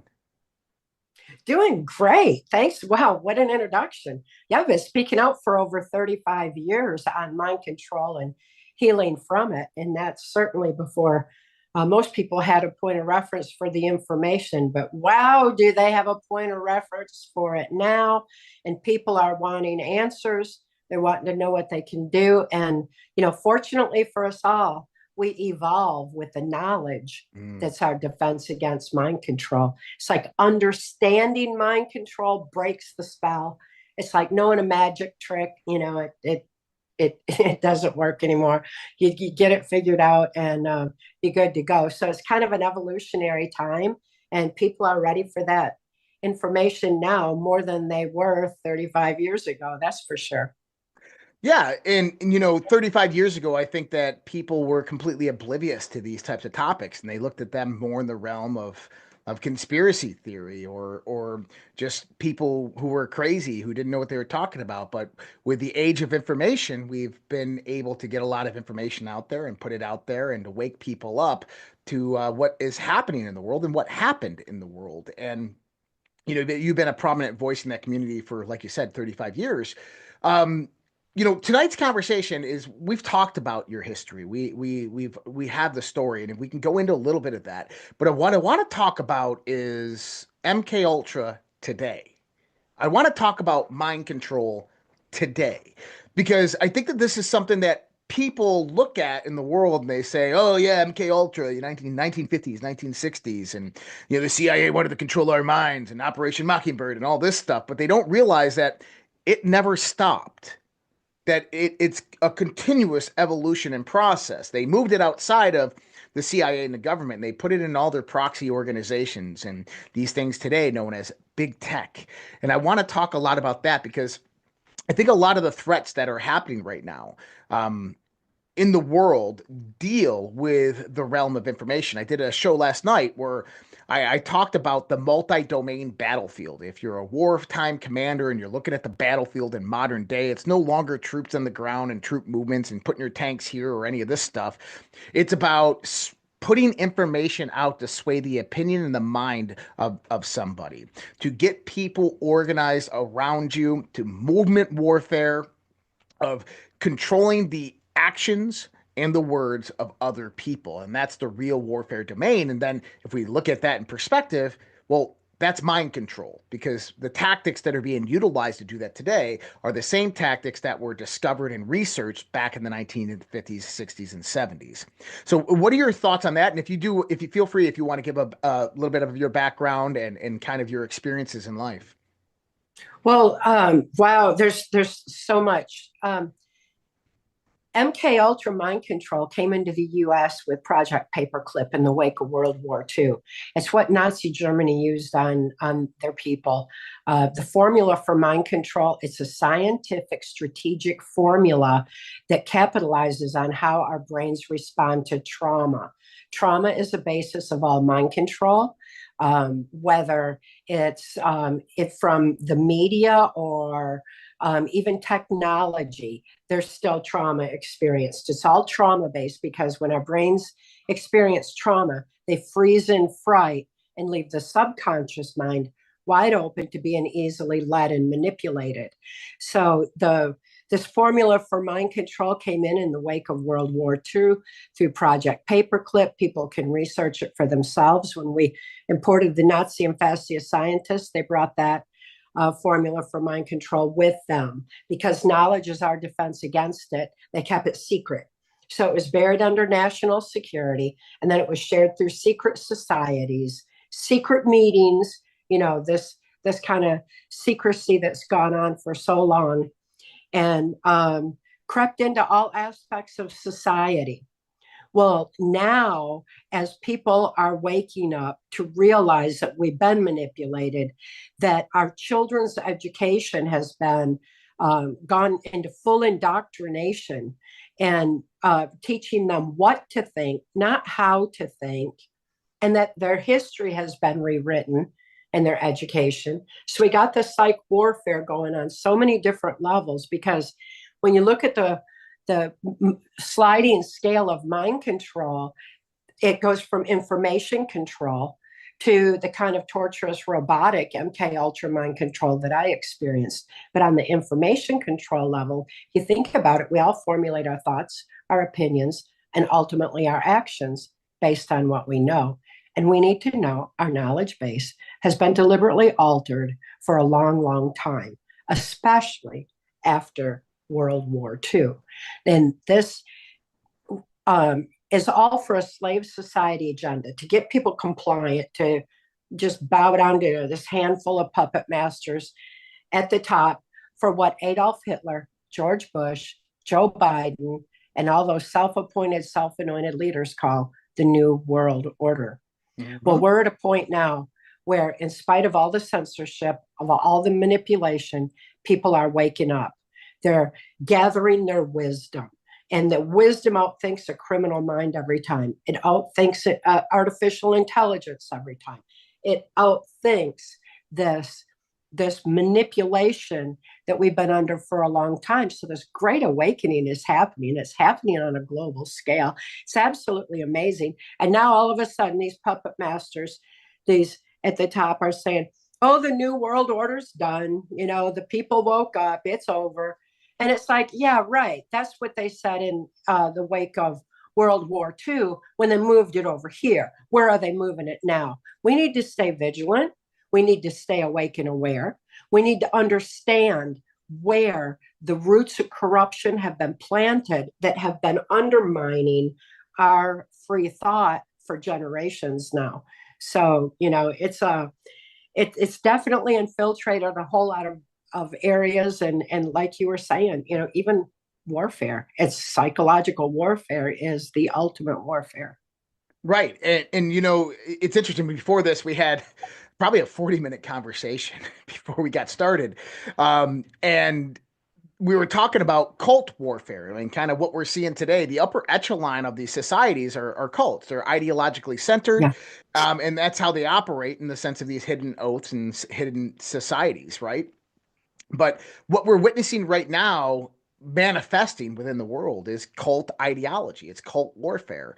And I say it like that because you mentioned it, that MK Ultra revolves around the information around you, your external environment. That is what dictates what your mind thinks, what your mind acts, how your mind interprets, all of these things. And we call that believing, right?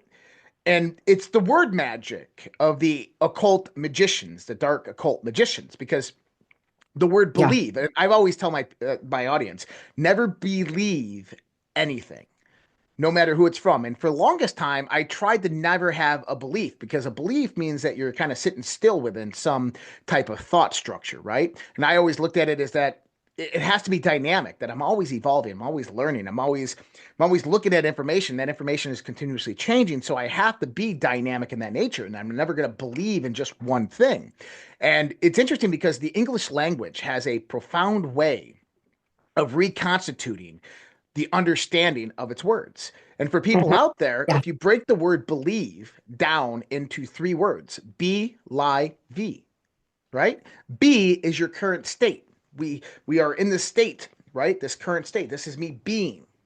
And then lie is obviously the opposite of truth, but it also represents laying down underneath the truth. And then V is actually French for staying or dwelling. And so my state of being lies underneath the truth, and that's where I stay. That's a belief. And this word magic, see, our neurological, psychosomatic body understands that language at that level. So when we conform to a belief, we're conforming to an ideology, we're conforming to a cult manipulation, if we want to look at it like that. And so this is why I tell people, never believe anything anybody says, no matter who they are or what authority they possess or profess, because when you do, you're falling in line with that manipulation of that information. Now it controls the information of your external environment. And if it controls the information of your external environment, it's controlling your reactions. If it's controlling your reactions, it's controlling your actions, your thoughts, and your imagination. It's controlling all of those aspects of your mind. And this is where the MK Ultra guys, Gottlieb and Jolly, and this is where, Shriver coming over on Operation Paperclip, this is where they all understood this. They got this directly out of the occult societies, the ancient occult societies that have known this for generations. And they extrapolated it into a scientific form.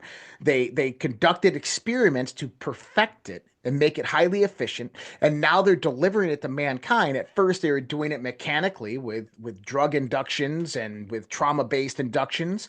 And now they're still doing it in the same methodology, but the drugs and the trauma have changed and transitioned. And I think that that's one thing that people don't see and they don't understand is that transition of what is the drug now and what is the trauma now.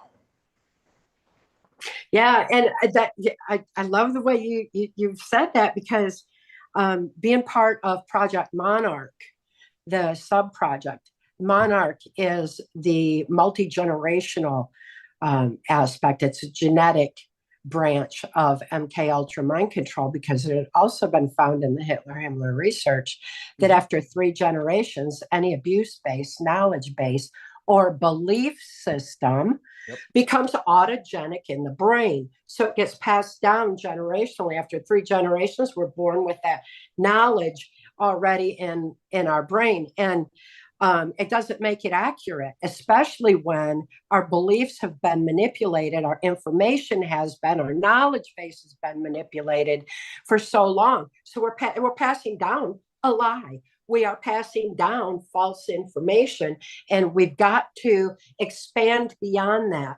And with, in my experience of mind control, I know that without free thought, there's no free will. With no free will, there's no soul expression. Without soul expression, we don't have a moral compass. We don't have an ability to discern truth. We don't have the capacity for wisdom that comes when we gather our strength of spirit and the infinite power of love and align with the divine, where we have other levels and layers and dimensions of knowledge that add to wisdom. But that wisdom is crucial for being able to overcome any belief system or any genetic encoding. It doesn't matter, because soul is stronger than genetics. So we can overcome all of that. And that's one thing my life's experience has taught me absolutely, is that we have that capacity within us. But it begins with free thought. First, we have to realize we've been manipulated. And then, as Mark always said, we're smarter than we think, literally. We have a capacity for a whole lot more than what we've just, got our brains in this limited little rut about. We've got to expand. We've got to go beyond those beliefs. We got to expand our knowledge base.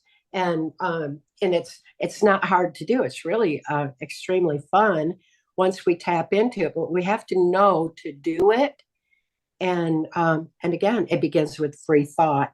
And that is what these puppet masters at the top fear the most, is that we're going to remember that we have all the power. We're going to remember to reclaim our free thought, free will, soul expression, because it's game over for them. We outthink them right on the spot, and they can't manipulate our lives and minds anymore. They have no business doing it anyway. It's right. Ridiculous that we let them.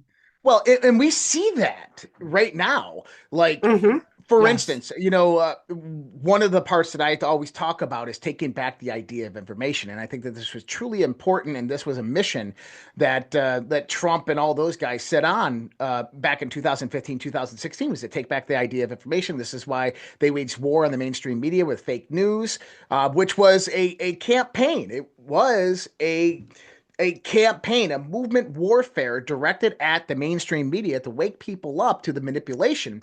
I've always looked at it in the sense of how marketing operates, is that there's various laws and principles of how the world unveils itself, right? And I call them conscious laws of reality.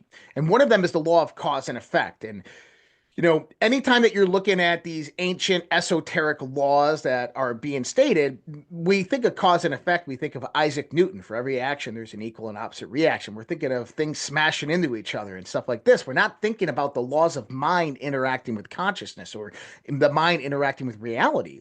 And see, the law of cause and effect is a mental domain. Is that we have the realm of causation and you have the realm of effect. And if you live in the realm of effect, I always use this analogy for anybody who's ever heard me say this. It's you go to work every day and you get a paycheck, and that paycheck is nothing more than the bribe for you to forget about your dreams and to work for somebody else's. And it's your boss is the dictate of what you do through that time. You're selling your time during that day to that company, to that boss, to work towards their dreams, not your own. And that's a good example of the realm of effect, because what's happening is we're allowing external information to come in and dictate our thoughts, our actions, and our movements, and our mind, and all of this stuff. This is the realm of reaction. So the realm of effect is the realm of reaction. We're reacting continuously to the information outside of us. These are people that are in a state of MK Ultra. These are people that are in a state of mind control. But then there's a realm of causation. And the realm of causation is kind of interesting, because those who cause things to happen are the ones that control the people who are in the realm of effect. That's the boss that is dictating what information is going to produce your action, right? The realm of causation is using your imagination and your mind and your volition, your will, to direct towards the universe influence. I'm influencing my reality in one direction or one way or another, which then has a benefit to the people around me. And that's the way of the white magician or the light magician, right? The benefit around me. And this is the realm of causation, because that causation produces a rippling of effect, which that effect has massive, profound benefit to the whole system of the universe. And this is a mental domain, but I think it's important for people out there to understand that when we go back to the information domain, the reason we had to take over the realm of information is because that information was being utilized to continuously keep us in a state of effect, in a state of reactory state against the information at hand. Oh my God, the Afghanis did September 11th. We need to go to war. Let's raise our American flags. Oh, war, war, war, right? That is this type of conditioning that is coming out of this mind control through the control of information. But what happened is, over the last 8 years, we learned their tactics. We learned their playbook. We understood how they did it. And now the World Economic Forum comes out there and has a meeting. And within hours in that meeting, we're calling their bullshit on everything that they're saying. We're on social media bombarding their public releases of information with actual truth. And their message no longer has a profound effect. Think about the message of the vaccine. Think about the message of global warming. Think about all of these psyops that they try to play on us, which just get drowned out by people not believing their bullshit anymore. And it goes to the point that once you realize the weapons of your enemy, you can see them all the time, and they become ineffective against you. And that once you become that creator within your own mind, and you start operating through that realm of creation, that realm of causation, that realm of effect seemingly fades away. But a lot of people, they think that they're there, but there's other parts of their life where they're heavily influenced, and they have to revisit all their belief structures to truly understand where that comes from. And I say that gently to people out there. But talking about 911, 911 subliminally, that's our emergency number. So we've got that in place already. But the 911, was so traumatic on the people's minds. It was a trauma that traumatized the nation and really the world. And when that trauma occurs, it causes the conscious mind to freeze in fright. And the subconscious just takes information in. If we don't have that conscious mind filter, we just take anything in there that they're dumping at us, war, war, war. You're right, and 3 times. The repetition is the most basic form of mind control. If they say it 3 times, especially when we're in a subconscious state, then that's taken in as fact and people will react to it. So, that was the high recruitment for war, and that was the result. That's exactly what they were wanting and what they got out of it. So, people started realizing, okay, whenever trauma occurs, we're more suggestible and easily led. We need to safeguard our free thought at a time like that. Take a break from the devices, counteract, know that repetitive narrative is a manipulation, and say no. We can overthink it and evolve with that knowledge. It's our defense against mind control. Maintain that defense and stop giving into it. And people have reached this point now where any fear they're throwing at us isn't working. They tried it with the the April 8th eclipse, eclipse, and like, oh, it's the end of the world, and everybody went outside and partied. It was just, it just not having its effect on people anymore. And now here comes the alien thing, and it's like, well, we know that could be any country's technology, advanced technology. And if it's aliens, maybe they're a little smarter than we are. People are not buying into the fear. They're not going into the panic. They're thinking in, new directions. So we've reached this amazing point. And I'm so excited that we have, because as people realize that more and more, we're not going to be falling back under the spell of big government, big pharma, big tech, big cult-to-cult religion to tell us how to live our lives. We're remembering our own power, remembering who we are and why we're here. And people are starting to take responsibility for their own lives. They're getting out in their communities and talking to each other eye to eye, heart to heart, soul to soul. They're realizing our food has been manipulated to starve our brains of nutrients necessary for critical analysis-free thought. So we're renourishing the soil so we can grow nutritious food, stopping this assault on our livestock, and keeping that nutrition, taking that back. It's such an important time when people are realizing all the aspects that have been infiltrated and manipulated just to keep us down, just to keep us at a lower vibration and compliant. When in fact, when we live our life's purpose, our vibration is so high. These dark, negative energy force manipulator, puppet master, perpetrators lose all their power. They can't reach us. It's like their dark can't creep in on our light. It's right. Game over. And we're reaching that point now. But the vastness of information and details necessary along the way are crucial so that we don't fall back into the trap, so that we get writing by hand back into the school system so our children can learn how to think instead of be indoctrinated what to think. There's so many different aspects that we've got to clean up and recognize fully in order to effectively stop the manipulation. Yeah, and there is, you said a lot there, but there was one point that really is just resonating in my mind. I actually had to write it down so I can remember to talk about it. Is we're talking about trauma-based mind control, and we're talking about war. Now, isn't it interesting, since the end of World War II, we've been in a continuous state of war within this world. We had Korea, we had Vietnam, and then we have, obviously, the Contras, Iran-Contra, but we had the Cold War. And the Cold War was always under a perilous threat of nuclear war. And what is it? Our education centers, the kids in the schools were doing exercises against nuclear bombs. If a nuclear bomb happens, get under your desk, put your hands on your head, legs between your knees. Dude, if you see the light, run towards it, because you ain't going to live. What do you... But this was trauma-based mind control that was indoctrinating these children into this world, because at any point in time, when the government comes out and says there's an emergency, you better listen. You better be ready, because this is how they operate, and they've indoctrinated entire generations.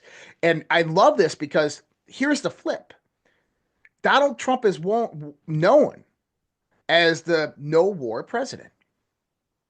He broke the cycle. And he's going to continue to break the cycle of stopping that war. Why? Because he's not only stopping the war, he's stopping the trauma.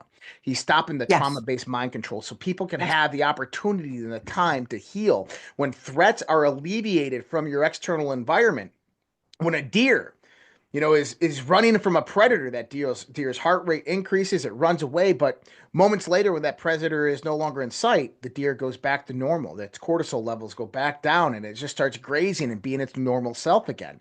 And imagine what 4 years of us being our normal selves again, not being manipulated by mainstream media, not being under the constant threat of nuclear war, the fear of war, the trauma that comes about through the perpetuation of social media. And this was another aspect of it, is the idea of information, is social media. Think about the conditioning on social media over the last 10 years. Right? We have these continuous wars, and what you see is, look what they're doing to all the innocent civilians in Palestine, which is horrible. But it's being documented and put out there in front of you. You're seeing maimed and injured children and dead children. You're seeing, people with their heads blown off in Ukraine and Russia. Right? That's not normal, people. This is trauma-based mind control. It is conditioning you with trauma. Whether you look at that and you go, oh, that's cool, or oh, it doesn't bother me. It does. On a psychosomatic level, deep inside your neurological system, it affects you. And that is the point of it. And that's why they do it. And this is why it propagates out there. So we have to understand that this war is far from over, but we're getting this reprieve that we can breathe, because hopefully Donald Trump is going to go in there and stop all these wars and bring about some peace for at least a few years, so we can have the ability to heal and really learn the nature of our enemies, because it's during that time that our enemies are going to be so just ready to fight back that they're going to have to perpetuate and go into points of desperation to try to gain back that influence. And so we're going to see the true mask come off and the unveiling of who these dark evil perpetuator puppet masters, dark force really are. And I truly believe that behind all of this is something beyond our knowledge base. I think that what we talk about in normal conversation is great. Yep, we got some bad dudes in the world, but each bad dude never believes he's doing evil. He can rationalize it and justify it in his own mind of why he did things the way he did it. But I think that behind that, when we get into the aspects of secret societies and cults, there is a darker force that is in operation here. And that dark force might rationalize it itself as something just normal. That's just their nature. But to us, it's truly evil. And I think that that is something that should be unveiled here very soon, because we're coming to the end of it. I mean, I really do truly believe that the Great Awakening is about lifting that veil of deception, of secrecy, of everything that has happened on this planet for the last 1,000 years. And that we're coming into this age of shit. The mask is getting, it's the end of the Scooby-Doo episode, right? The mask is getting pulled off. It was Mr. Jones, right? Like I knew it all along, right? Like it was the Archons, it was Satan, it was this person. Like I knew it all along. Like that's where we're coming to.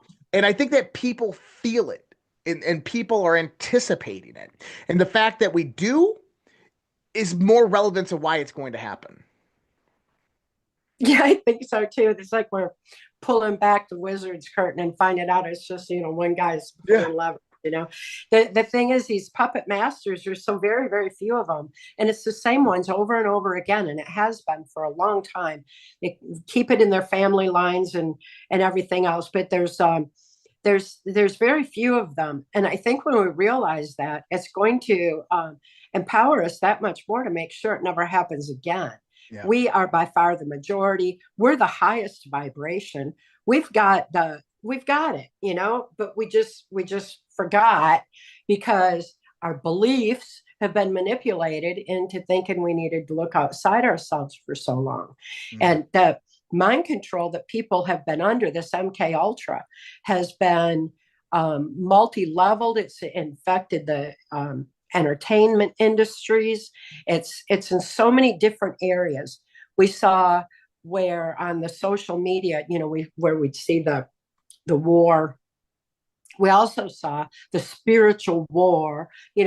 I was so weary of the nonstop blood trauma of having to look at these Satanists masquerading in blood costumes and, their nonsense that they were doing, the grotesque cannibalism. And, it was a constant, always there on social media or somewhere where they're either acting like it's normal or some, people were saying this is reached ridiculous proportions. Well, since President Trump was elected, I've noticed there's been a mass exodus of that kind of imagery on social media even leading up to the elections, because the people had become aware and they were so weary of the constant onslaught, it was diminishing. So we're seeing changes on a lot of levels where people are realizing that trauma is the basis of this manipulation, and they're not allowing for it to permeate the way that it has. And in my experience in the mid 80s, the perpetrators deep in the swamp that I was around on a White House Pentagon level already feared Donald Trump because he was anti-MK Ultra. He was against drug and human trafficking across our open borders. He was blatantly and openly against the kind of MK Ultra mind control, sex slave operations that were going on, and very much opposed to the sexualization of children and the child sex trafficking and pedophile blackmail operations that were going on. He was opposing all that back then. What they feared too is that he couldn't be manipulated. He couldn't be coerced. He couldn't be mind controlled. He couldn't be bought out. He had money. He didn't need their payoffs. He didn't need their attempts to compromise him in any way. But most important of all of this is he had the knowledge that's our defense against mind control.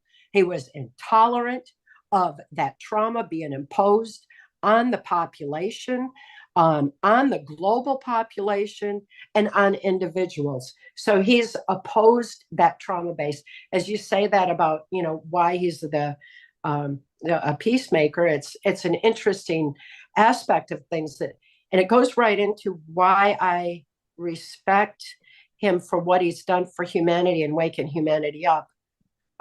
Ultimately, as far as politics goes, I'm not so excited about the whole political aspect, but still, nevertheless, what's been done for humanity gives us the power to start governing our own lives and living life the way that it's intended to be lived. So we've got an opportunity in front of us.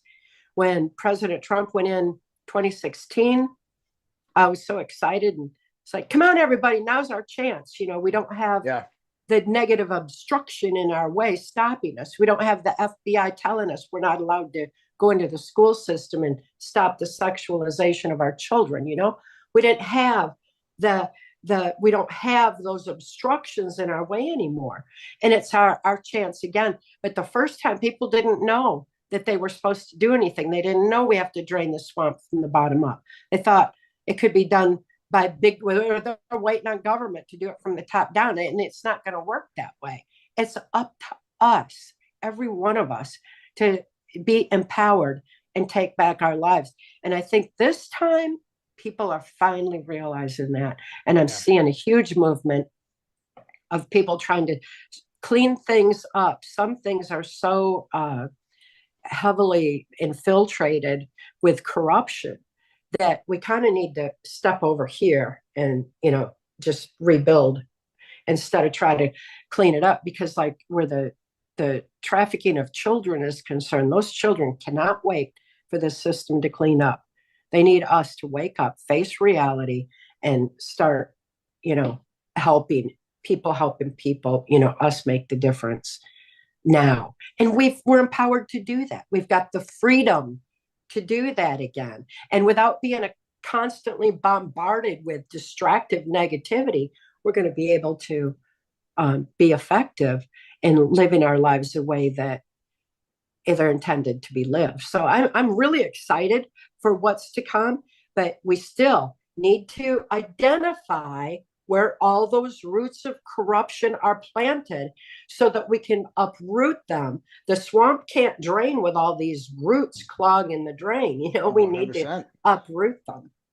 And what are your thoughts on Tom Homan?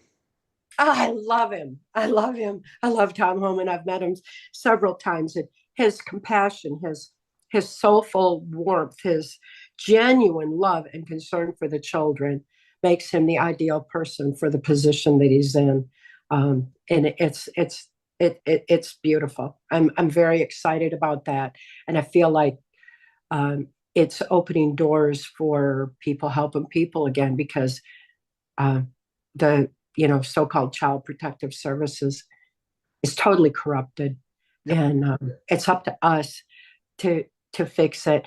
And last time when I talked with him, he assured me that we were going to clean this mess up and protect the children, clean it, fix our border, but above all, help the children. So I'm so excited for that aspect, and seeing, people like him in place, people like RFK Jr. in place, who's talking about MK Ultra and openly discussing it and how we can help the children, and, how people can be empowered to set up.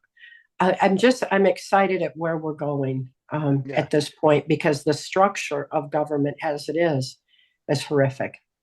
100%. And, I hope that one day we can evolve to a point where we don't have to worry about politics and government anymore. But I think that as individual beings, I think that that's very easy for us, that we can live in kind of that anarchist mindset. And anarchist, I don't mean like an anarchy. I mean in the sense of self-rule for people out there. But, I think that's a long ways away, because there's a lot of people in this world that are still asleep. And there's a lot of people in this country that still just conform to those programs that are set before them. And that's all right, because everybody has their own process of waking up. But I think that was COVID, that whole time frame. That's what woke a lot of people up to what was happening, specifically with the children. There's a lot of weird. I remember I covered a lot of different things during the time. There's a lot of weird things happening there with USNS Mercy in New York City, and that's when I discovered all the tunnels underneath coming from Manhattan. Manhattan has, many people don't know this, so I did a whole video on this. It was one of my first videos that went viral, and it was on the New York City tunnels and saving the children. Now, people don't realize this, that ships come up the Hudson and they dock there in Manhattan at the piers in Manhattan. Well, how do you human traffic from there? How do you get people, these kids, off of these big containers and into vehicles and transport them? Well, there's fucking tunnels right underneath. And USNS Mercy ported, I believe it was either at 19 or 79 or 99, the pier. Whatever pier that was actually the entranceway into the tunnels. And those tunnels, they go all underground New York City, and they fan out and they go underneath the United Nations. One of the first stops is the Clinton Foundation right there. And I'm like, oh my God. But then you find out that these are old Dutch slave tunnels, that the Dutch were who founded New York City, right? And that it was, what was it called? Newfoundland back then. But when they discovered it and built it, this is what actually built the first wall that is actually at where Wall Street actually was. They had slave tunnels that went underneath the towns that they would traffic the slaves through. And I'm like, what? And then in the 1900s, those slave tunnels turned into cattle tunnels, to where they would take the cattle down the streets of Manhattan, and people got sick of seeing them, the cattle going to slaughter. So they started moving them through the tunnels, and those were eventually covered up, and they built the subways within them. And the subways go under Central Park, and these tunnels go under Central Park, and they go under the United Nations. They go under all the embassies. And I'm like, what a perfect route to take children, if you're human trafficking them, off of these ships in the Hudson, get them through the tunnels, and then drop them off at this embassy, the Saudi Arabian embassy, the Clinton Foundation, drop them off at the United Nations, and they can. And I'm like, whoa! And I uncovered this, and this woke a lot of people up. And interesting enough, is Manhattan has a lot of rich symbolism. There's a park just outside of one of these tunnel systems that is the park of the wolf, and there's this wolf that the story of the wolf that would hunt children at night and tear them apart. And there's actually a statue of the wolf in the park, and I'm like, what? Like, this is just odd. But when you understand that it's this wealthy aristocracy that built New York, that built a lot of this country, it's these wealthy families who were indoctrinated into these cults, that this was part of their life and their society. That this whole aspect of hunting humans in the woods and the forests, of enslaving humanity and utilizing them as chattel, this is a part of that mentality that built these large, massive cities, that built the corporate infrastructures that we know of today. Then it starts to make a lot more sense. But what we're coming into now for everybody out there is the unraveling of that. Is the relinquishing of this dark occult. And I talk about this in the sense of the multi-headed hydra, is that you have a multi-headed hydra.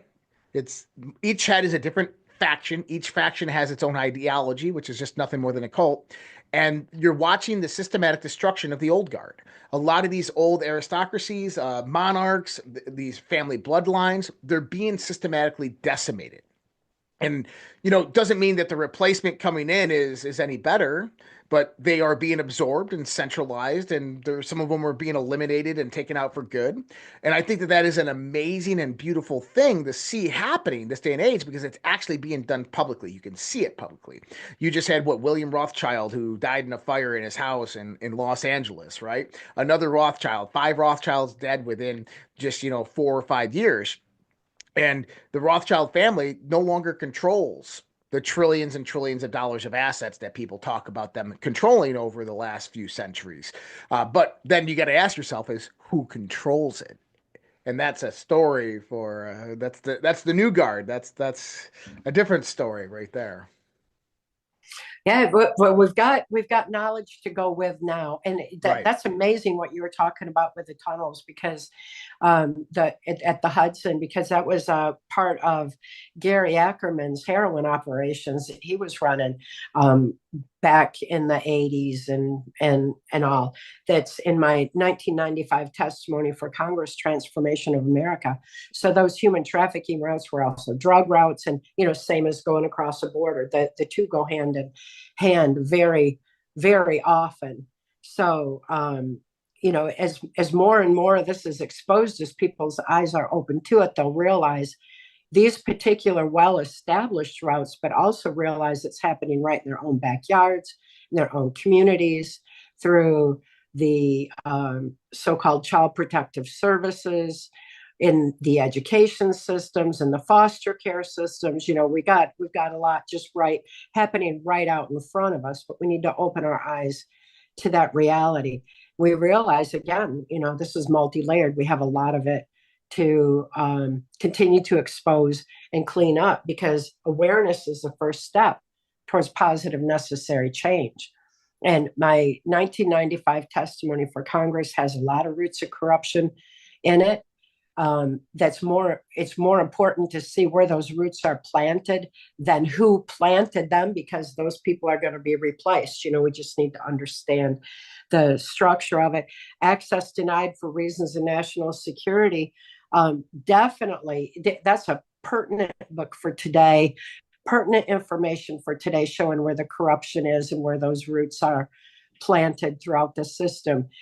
How this FBI situation has merged so strong into child sex trafficking, human trafficking, and knowing exactly how that was structured. I love what Kash Patel has said as director of the FBI, that he'll close the Hoover Building in Washington, D.C. and turn it into a deep state museum. And I love that. I love that so much. It's like I've waited a lifetime for this. This is something been going on my whole life. This human trafficking. I was trafficked as a toddler myself so long ago, and waiting for people to wake up and realize what's going on to the point of being able to make that difference. So more than a deep state museum, it needs to be a museum, on the human trafficking and the drug trafficking, the child sex trafficking that the FBI has been complicit in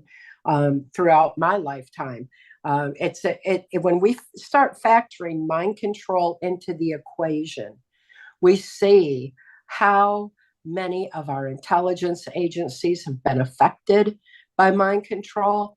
And when you eliminate people's ability for free thought, free will, soul expression, the critical analysis, the ability to discern truth, and the moral compass and all that, all of a sudden we see how easy it is when you have a corrupt FBI director, all those little FBI agents just march to those orders, and then they're over they have influence over all local law enforcement. They can go in on any legal case for reasons of national security and take it over. They can testify in the courts against the children. They can go into the child protective services and make sure that they are back in the system. The whole thing's been structured that way. And then we got the National Center for Missing and Exploited Children, the national hotline for the human trafficking ops and the child sex trafficking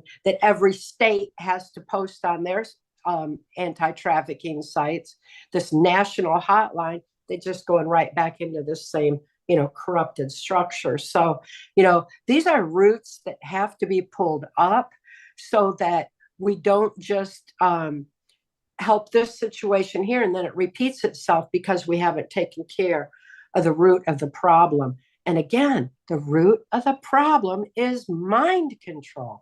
It is the common factor weaving through society's woes on so many levels, from military to intelligence agencies to, of course, the FBI, to occult religion, like what's been done with the orphanages within the Catholic Church, and then what's been done with the Mormon Church, where they added technological aspects to the trauma base and the child sex trafficking network out of there, that ultimately, as we research, we'll be able to see how many FBI were recruited directly off their Mormon Massive bicycles. Yeah. And so again, mind control is key. When we evolve with the knowledge that's our defense against it, we're going to be effective in dismantling this corrupt structure that has allowed for us to reach this point of, that we're waking up to today. Yeah. Going back and talking about the tunnels, when I was doing that research, one of the things that I began to realize, it extrapolated more on what Ted Gunderson had realized in Hollywood and LA, was that this was a highly intricate criminal network. Is that at the very bottom you have the criminals, the gangs, the cartels. Above that you have the pimps and you have the madams, and above that you have law enforcement, and then above that, you're going to have some type of high business or political figure, which has massive influence within the federal government. That is the overseer, the governor.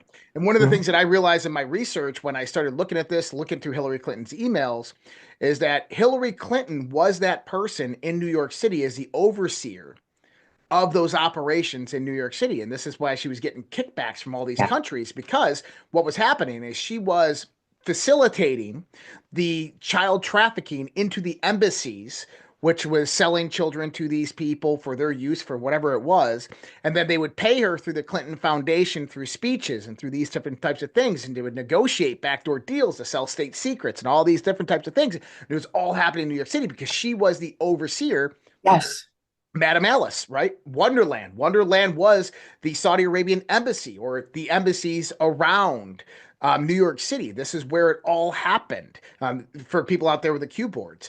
So Ted Gunderson was trying to tell us all of this, that look, the FBI is involved in this. The police are involved in this. Everybody, and the governor is involved in this. They're all in on it. Do you not see it? And then, a few years ago, we learned, in Arizona, with all the election fraud and stuff like that, the whole state legislator and many of the legislators in Arizona were sold out to the cartels and they're on the cartel's payroll. And what I don't think people see is that there's echelons above the cartels. The cartels are just do the dirty work. They do the illicit crimes that if someone gets caught, then the fall boy is a Mexican cartel that is miles away that you can't prosecute, right? It's a faceless criminal, but behind that cartel is an international global organization that is pulling the strings and running this intricate network of criminality. And it goes to I live in Minnesota, so you have Minneapolis. Hey, we need a distraction. Well, we just had this death of this guy by this police officer. Great. What I want you to do is I want you to go out there. I want you to contact Antifa. I want you to contact BLM. I want you to get them out on the streets, and I want them to start rioting. I want the media to spin it this way. And within a matter of hours, boom, movement warfare is in full effect, and people are rising into the streets, and they're doing exactly what their handlers are telling them to do.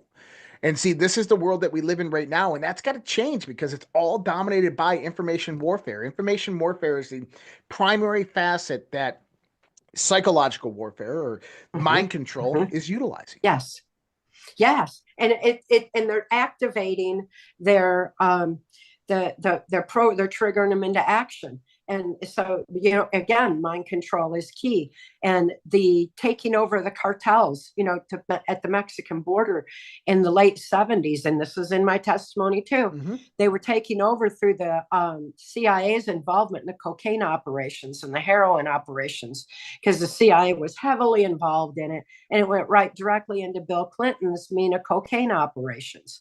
So this was something that I was used in and exposed to back in the late 70s.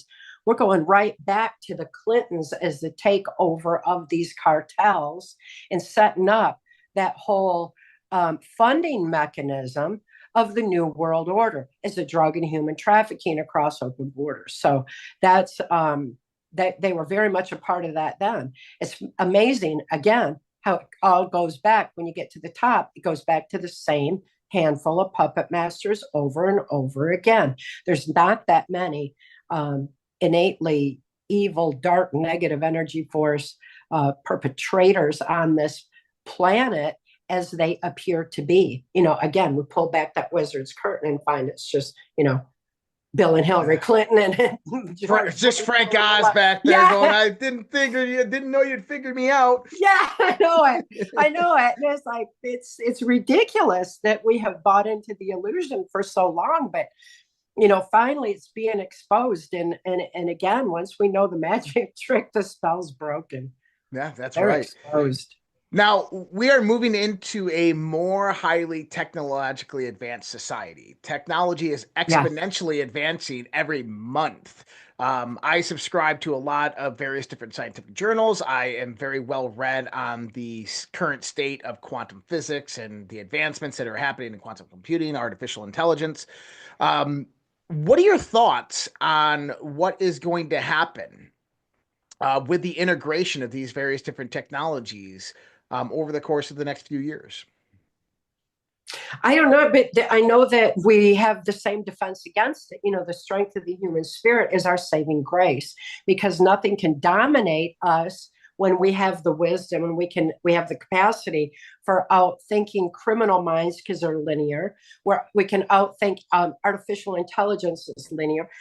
So we've got this ability to continue to live life the way that it's intended to be lived, regardless of the technology and the technological aspects of mind control that have come in. We hear a lot from the TIs, the targeted individuals that are experiencing technological intrusions or whatever. Again, vibrationally, we have the same ability to overcome that, because trauma is still the basis of it. And we still have the higher vibration that we can rise to and emit our own energy instead of taking energy in. So there's a lot to that. We also have to factor MK Ultra mind control into the equation because PTSD time to heal, which are the methods I use to heal from decades of torturous MK Ultra mind control. They're helping people heal from all levels of manipulation, but they're also helping these targeted individuals because, again, once we reclaim that, once we understand it, once we have the knowledge to understand what's happening, we have a defense against it. And it's making a huge difference even on that level. When MK Ultra survivors begin to remember, they remember photographically, they have photographic recall, and the memories will flash in their mind, and they'll hear voices of their abusers in their head. They'll hear voices of their programmers over and over and over, repeating the program in their head. And it's when you understand that's how memory starts to surface. Pick up a pen and paper, write it out, and it shifts it over to logic, where it's consciously dealt with, where it's critically analyzed. It opens neuron pathways in the brain. Therefore, the triggering doesn't happen the same way, and it's written out. Well, the same thing with many targeted individuals who are hearing voice to skull programming. Many of them are remembering MK Ultra trauma-based mind control. And if I had started what I started remembering over 30 years ago, if I had started remembering that today, my first thought would be targeted individual, because that's what we have in front of us. That's what we see as the explanation and the definition for it, because there's not enough understanding yet that when we start remembering any level of trauma, it comes in photographically. We even hear the voices of our abusers. So once these targeted individuals realize that, a large majority of them are writing out MK Ultra memory and overcoming what they thought was voice to skull. I'm not saying voice to skull isn't possible. It's been possible for a long time. So that's, write that out too, pick up that pen and shift and open the neuron pathways, and you're not going to be triggered. So if we have these abilities within us with a simple brain hack, like picking up a pen and paper and getting out in nature and breathing in the air and feeling the sun on our skin, when we have those abilities for reassociating with reality today and reclaiming our own power, I have no fear for the future. Technologically, artificial intelligence, and on any level, I have no fear of it whatsoever, because we are the ultimate power when we remember who we are and why we're here. I love it. I love it. Have you followed recent news of the United Health CEO being murdered and them finding his murderer, Luigi Mangione? Have you followed this at all and looked at what happened, like who Luigi Mangione is and all of this stuff? This is pretty. I'm thinking he's either a patsy or he's a victim of MK Ultra. Number one, he comes from a highly affluent family. In Maryland, preparatory school, all these Ivy League. But he was seen yesterday going into the courthouse, and he was yelling that you are testing the intelligence of the American population, like screaming it, as in using him. Like I think he's realizing he's a patsy and that he wasn't the one who did this. He's disappeared. Like he was a completely normal kid, disappeared the last 3 months, comes out and shoots the CEO, writes a manifesto where I worked alone. Nobody funded it. I did it all on my own. Like who the hell does that? Like it sounded much more like he's a victim of MK Ultra. Yeah. And MK Ultra and a patsy, often the two are often synonymous. MK Ultra factors into so many of the violent things on society that we see in the school shootings and the the assassination attempts and, all this. MK Ultra has got to be factored into the equation. And I think people are factoring it in and realizing it more and more. We need to see what in the world is really going on. We need to see what's going on. We see things like the Diddy, the Diddy tapes, all of a sudden we got this diversion in front of us with every star we've ever known, whoa, and when we really need to be looking over here at something else. But the fact is, it's all bringing people around to the reality that human trafficking is going on, but we've got to get mind control factored into the equation, because that Diddy list has MK Ultra victims and victimizers both in it. We need to know who's holding the blackmail tapes. We need to follow that and find out who's doing the blackmailing, who is manipulating people for power. They're the ones that we need to be looking towards more than anyone else. And I think behind it all is the intelligence agencies, and I want to kind of I want to put this in the perspective for people. Is you had Jeffrey Epstein that would go out there and he'd bring in highly powerful and affluent people, and then he would blackmail them through the utilization of prostitution rings, child prostitution rings, and whatever else they wanted to do. If they wanted more, he would take them to the island and do more. Now, this is interesting because, over this wasn't new for Epstein. Epstein was just one sequence and a long process. This is being done 50, 60 years ago with other people. Diddy is the other component here. This is how you control Hollywood. How do you control politicians and high powerful elite families? You have Epstein. How do you control Hollywood and influencers and musicians? You got Diddy. And so this is interesting because if you remember, Ashley Biden's diary came out. Yes. Right? And what did they talk about? She talked about how her father would touch her and have a shower with her. And then you have Hunter Biden's laptop comes out that shows him having sex with his brother's daughter, who was underage at the time, and her friends. Well, what is this? This is mind control. This is the trauma that is being induced on them through sexual abuse at a very, very young age.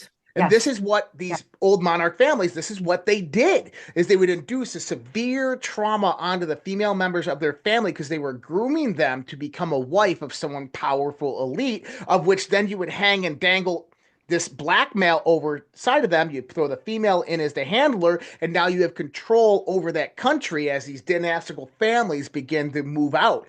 And then the same thing happened with Hollywood in the sense, well, we can influence people through this way, and that component now gets added into it. And so everybody out there, this isn't something new. This has been going on for thousands of years. It's just we're able to see it now, and it is being done with modern technology. And I want people to see that why the Diddy list and the Epstein list are so important, because it shows us who is compromised, who the handlers were, who the string pullers were, the puppet masters were. All of that is integrated in that list, because if you can find out who was in that list, then you can be assured that they were being utilized, they were compromised, or they were a knowing participant, but they weren't the string pullers who said, go ahead and do that. And so now you can start eliminating and start finding out who is really at those top echelons. Yeah, definitely. And yeah, they do keep it in the families and groom them that way, because in the Hitler-Himmler research, where they found trauma, the basis of mind control, there's no trauma more horrific on the human mind than sexual abuse of a child prior to age 5 while the brain is still forming. That makes the child compliant and grow up compliant the rest of their lives. So the pedophile agenda is a mind control agenda that's been in place my whole life. In addition to it being used in mind control, in my case, multi-generational, so that it was even inherent, the abuse base. It's making, so I was born highly suggestible already, on top of the abuse, on top of, but still I was able to heal and evolve past that again, soul stronger. But the fact is they used that and then used me in blackmail operations while I was a little bitty toddler through my grandfather's Blue Masonic Lodge. Then at Mackinac Island, Michigan, where the governor's mansion is located, it was the Epstein Island of its time. That was used at Bohemian Grove, which was another Epstein Island. Then throughout the Caribbean and the Virgin Islands was an epicenter with the Clinton human trafficking ops and the ones out of Haiti. all that was coming together, and the literal Epstein Island was being formed back then. Madeleine Albright was very much a part of that. As Secretary of State, she was involved in the human trafficking, just like Hillary was with the New York thing. But so here we've got all these different ones, and they have been holding these blackmail operations the whole time because they don't trust each other either. They hold each other by the blackmail, so to speak. They compromise people in positions of authority and use that blackmail against them. So again, we need to find out not who is on the Epstein flight log. We need to find out who's holding those tapes, who's got the videos, who's holding the blackmail, because that is key to cutting and severing those strings of the puppet masters once and for all. 100%. Oh man. All right. So we're getting to the time crunch here. So I want to ask you, what do you have going on? What are your plans here in the future? I know that you're helping a lot of people heal. You're doing a lot of events for this, so feel free to talk about that. There's so many survivors coming out right now. I'm super excited at that. I'm also very concerned that they're being encouraged to speak out before they're ready. And if they speak out before they're ready, they're still wearing signs of vulnerability and abuse that others can see, especially predators, people in intelligence. They know what to look for, and they're seeing it, and then they can start steering them, and manipulating them. So we've got to be very mindful that these survivors are fully healed before they step forward. Every bit as important is that oftentimes survivors will emerge and just want to stop the abuse. So of course, no more children should go through what they did, and they want to help, they want to stop, they want to open the safe house, they want to be the one to start, and they're perfect for it. Only if they're healed fully. They've got to be healed fully, because if they show any signs of vulnerability, anybody can step in and destroy the whole operation. So this ability to take the healing to the next level, the absolute healing from within, because once we heal from within, we cannot be triggered anymore. I cannot be triggered. I am not manipulatable. I have evolved with the knowledge that's defense against mind control, and we all have that capacity within us. We have to reach that point, though, before we step forward, and it's not that hard to get to that part. So this is the important thing that I have to offer, is to help people get to the next level. I want to heal the healers and teach the teachers, and take them to the next level so that we're effective in helping the children going forward. And that's where my voice is the strongest, and where I hope it continues to amplify as we move into this next phase of not only rescuing the children, but giving them a safe place to heal in the process. Oh my God, I love it. Guys, if you want to visit Kathy, her website is right down there in the corner. Kathy, what is your website? It's trans-formation.com, correct? Yes, trance-formation.com. Perfect. Yes. And we have that listed for everybody right there in the corner so they can see that. And it's also scrolling at the bottom for everybody to go out there and visit Kathy. Kathy, I love my conversations with you. You're probably one of my favorite people in the world to talk to. So I appreciate you coming on. I appreciate everything that you're doing. And we're going to talk again here soon. So appreciate it, Kathy. Yeah, no doubt. Thank you so much. I appreciate you too. All right. Good night, everybody. Take care. Do not try and bend the spoon. That's impossible. Only try to realize the truth. What truth? There is no spoon.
world is becoming more unglued by the day. Local consequences are now showing up. We are seeing sky-high gas prices, higher food prices, shortages, and more. How should you respond? Go to redpills.tv/patriot. That's redpills.tv/patriot. And secure your long-term emergency food storage from My Patriot Supply. My Patriot Supply is by far the largest preparedness company in America. They're in stock and shipping quickly in unmarked boxes to your door. Their emergency food supplies last up to 25 years in storage. When you need it, it'll be there. Lunches, dinners, drinks, and snacks totaling over 2,000 calories a day. Get free shipping on any order over $99. Again, go to redpills.tv/patriot.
Spaceship in the sky to the simulation in the mind. Let's all embark on another journey of Conversations on the Fringe. Well, happy Friday 13th, everybody. My name is Josh, and welcome to the Red Pill Project's Conversations on the Fringe. I almost said Daily Dose. Oh, my goodness. Conversations on the Fringe. This is where we explore the extraordinary and everything above it. This is where we go deep into the mind and talk about the things that aren't normally talked about. This is where we kind of just go into the strange and explore the wonder and amazement of our universe. I hope everybody's having a great Friday. My day started with 2 different recordings, so I'm happy to be here on Fringe Friday. Just it's great to do this show, man. This show is like the one thing that makes my week. And yes, it is Friday the 13th for everybody out there chatting about it. Our guest tonight, Keith Thompson, is an author, independent journalist, and explorer of the exceptional and supernormal mind-body capacities as potential indicators of the future evolution of human nature. Thompson's book, Angels and Aliens, UFOs and the Mythic Imaginations, was hailed by the San Francisco Chronicle as magnificent, no matter what your beliefs, the most fascinating book written on the subject, and by Venture World as probably the most profound book on the UF controversy yet to appear. He has a new book coming out called Cosmos Calling. Please welcome Keith Thompson to the show. Keith, how are we doing today? Joshua, I'm doing great, and I had not fully cognized that it is Friday the 13th, and we're going to be meeting Friday the 13th on the Fringe, so I'm going to have both feet on the floor. Let me do a quick mantra here for protection. Okay, good. I'm ready to go. All right, fantastic. Well, I'm not very superstitious myself. I mean, Friday the 13th, a lot of people attribute to the Knights Templars. This was the day that I believe it was Pope Innocent declared them treasonous and called for their execution, and they went down and hunted them down, tortured them, and eventually killed them. And I think now the Templars are actually getting their revenge, but that's a different story for another day. But I just, I am superstitious. I'm like the guy who rubs the slot machine. I'm the rabbit foot. I hold crystals to a certain degree. Friday the 13th doesn't bother me, though. It's 13th, my favorite number. I like you. I'm not that superstitious, but I will tell you about 10 days ago, I was getting ready to go on a trip, which I'd be happy to talk about. Went down to Pascagoula, Mississippi, as you certainly will recall. I'm guessing with your knowledge of the UFO phenomenon, the Pascagoula incident of 1973 was and continues to be one of the most remarkable close encounters of all times. One of the original participants, Calvin Parker, is still alive. So as part of my research for my book, my field work, went down to see Calvin Parker. So what I'm leading up to is on the morning that I get up to catch a flight, actually 3 flights to get to Pascagoula, I had my window open during the night. It was kind of a warm night. I woke up at 10 till 5 to the sound of an owl outside my window. I live in a what feels like the country, but it's within city limits in the state of Idaho. So I'm not unused to hearing or seeing an owl, but I don't believe I've ever woken up to one. And I sat there, I said, brother, you better take this as an omen. You're getting on a plane, getting onto 3 planes. You're going to Pascagoula, which you've never been to the Deep South before. So there's another kind of initiatory experience for me. And I'm going down to explore the UFO phenomenon. So I actually lay there. I said, I'm happy to make this an omen, and I'm going to make it a good omen. I made a point of saying the owl was my friend, and it's welcoming me to have an extraordinary experience. I love the symbol of the owl, and this is something that I actually talk about, and I hope that this can bring some brightness to your day. There's mythological stories surrounding the owl. Now, the owl is representative in 2 different contexts in the occult. One as the bringer and harbinger of omens at night, and the other one as the carrier of wisdom. The derivation of wisdom for the wild owl derives from the crossover of a mixture of 2 different goddesses, one from ancient Greeks and one from ancient Rome. And this would be Athena and Minerva.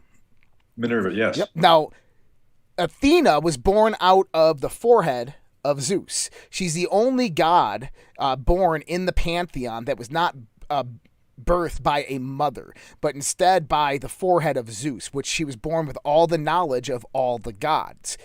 Athena didn't trust mankind with the knowledge, so she hid it from them. And this is where you transition over to Minerva, which has a very similar story. It's a corresponding goddess in Roman mythology, and she didn't trust mankind. This is the goddess of fertility, of knowledge, and wisdom. Didn't trust mankind with the wisdom of the ancient worlds and of the gods. So she hid the knowledge in the darkness in the owl. And the owl is representative of the occulting of knowledge.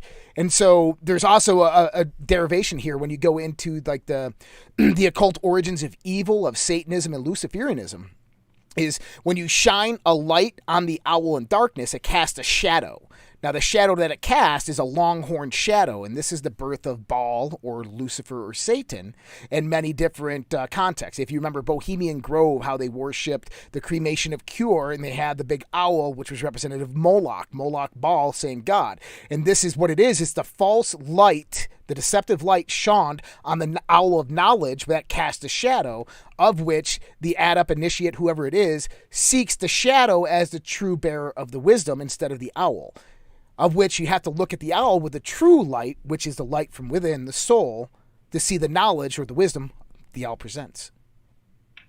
Well, you have just laid a very fine foundation. As you probably know, the owl is also a recurring image in the phenomenon of alien abductions. It is. For example, Whitley Strieber, one of the most famous abductees of our time, I believe 1986, had his big experience that he wrote about in a book called Communion. Mm-hmm. And part of what he reported was that he saw an owl on his window. He later discovered the owl wasn't really there, or concluded that it wasn't, but that doesn't mean that its significance would only be that it was a physical bird outside his window. The owl was there. And it was also a recurring image in other abductee experiences, which is why I am inclined to this may segue into what we're going to talk about, or one way to talk about it is, I don't think the alien abduction phenomenon begins in 1947. Mm-hmm. I think that is certainly a chapter. It is the modern era of the UFO phenomenon. I think many in the field of UFO studies are are inclined to, the nuts and bolts school likes to believe it did happen in 1947, and let's keep all this mythology and folklore out of the story. Well, as you probably know, Jacques Vallée is one of the most impressive researchers in the field, and he opened up the door to this larger question. He wrote a book called Passport to Magonia. Magonia was a mythical realm in French and European folklore. And there are remarkable parallels between or among the UFO phenomenon, the Celtic fairy faith, and shamanic encounters, interactions with non-ordinary beings that shamans throughout the world have interacted with. So by introducing the owl, we're really introducing a larger framework for the UFO that takes it really into a much broader picture. And we could certainly go into lots of different, we could explore deeply, and always aware that there are plenty of rabbit holes that we can go down, get lost in. I've learned to recognize, I think, Keith, this is a rabbit hole, and you're going to eventually have to turn around and walk back out. So why don't you do that now? Right. Well, Keith, I want to get started on this conversation. So can you tell me what got you interested in UFOs to begin with? How did you come about the courage, I guess, to write your first book, and what really led to it? Okay, I'd be glad to. And as a matter of fact, today I'm writing this new book called Cosmos Calling, and it is in the wake of my first book, Angels and Aliens. So I am today at my computer writing a draft of my prologue, the opening to the book. As you know, probably a prologue is actually it's almost the last thing that you write too, because you have to write the book in order to know how you're going to introduce it, because you have to introduce what you ended up writing. But at this point, this is how I imagine. I'm going to read a paragraph for you. Okay. It's how I imagine writing the book, because it actually describes it's my introduction to the book, and it describes how I got interested in the UFO phenomenon. I first heard about UFOs when I was 12 years old. Our local newspaper, combined with national TV shows, were blazing with stories of strange sightings in the skies over the Ann Arbor region of Michigan. Sheriff's deputies told of seeing disc-shaped objects flashing star-like streaks of red and green across the dark morning sky with fantastic speed. The media frenzy coincided with my turn to give a current events report in my Northwest Ohio classroom, age 12. With the enthusiasm of a cub reporter, I chose this UFO sighting that stirred debate throughout the United States for more than a week. So it was my turn to give a current events report. And the story that was in the news, was this in nearby Michigan, this week-long national news. Walter Cronkite, then the host of the CBS Evening News, for several nights in a row, led the opening of the show in his marvelous voice. Good evening, this is Walter Cronkite. The UFO sightings in Ann Arbor continue to amaze the nation. We go to Bob Schieffer. Bob? And I was glued to the whole thing. And so I gave a report about it. Now, I don't know if you know about the Hillsdale, Michigan, Ann Arbor sighting. It was the sighting where the legendary UFO researcher, J. Allen Hynek, who was the Air Force guy, the Air Force, an astronomer that the Air Force had brought in to be their spokesman on UFOs. What he didn't know for a long time, Josh, is that he was essentially employed to debunk it all. He didn't know that. A lot of it could be debunked. See, that's the thing. Maybe 8 out of 10 of what get called UFO sightings do have prosaic explanations. That still leaves 10%. That's a lot. So he came to Michigan.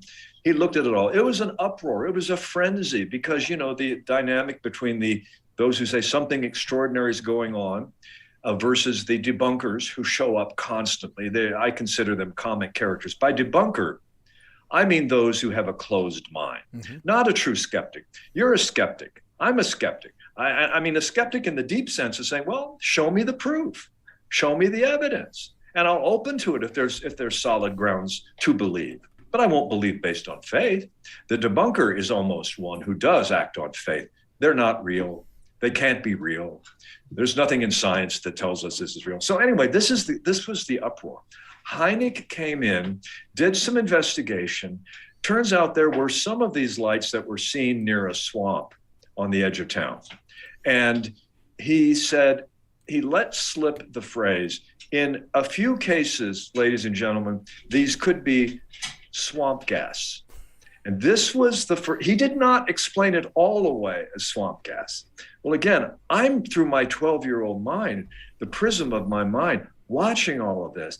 And I shared the outrage of many news media people who said, how dare this guy, people, especially the people of Michigan. They said, we may be from rural Michigan, but we're not complete rubes. We know the difference between these events moving quickly through the sky and swamp gas. Mm-hmm. So it became a national scandal. And I was hooked, Josh. I was hooked. I did not become, I didn't go to UFO clubs. I didn't get a UFO badge. I didn't join any of that. But I was interested in, here's what I was interested in. Time after time, extraordinary sightings are described by credible people. Time after time, these debunkers say, no, you didn't. No, it wasn't. It couldn't be. We're the arbiters of reality. We're big science. Mm-hmm. Thank you for checking in. And I noticed that cancellation would always happen. And over time, as I became more sophisticated, as I got older than 12, I began to see that very debate drives this phenomenon into the depths of the human psyche and makes the celestial UFO from the sky a metaphysical UFO. And that's where we look at Carl Jung's contribution. That's where we bring in the symbolic studies, the metaphysical issues. The UFO, I keep saying, I say to many people when I talk about this, there are many ufologists who want aliens without anomalies.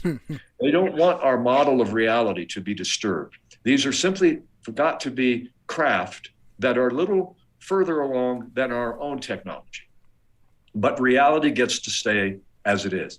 My analysis of this thing for quite a few years, I'm quite a few years older than 12 now. And my observation is we don't get aliens without anomalies. There are anomalous dimensions. By anomalies, I simply mean those phenomena that cross the line between mind and body, that are called synchronicities, that are what's going on at Skinwalker Ranch. I'm sure you know about that.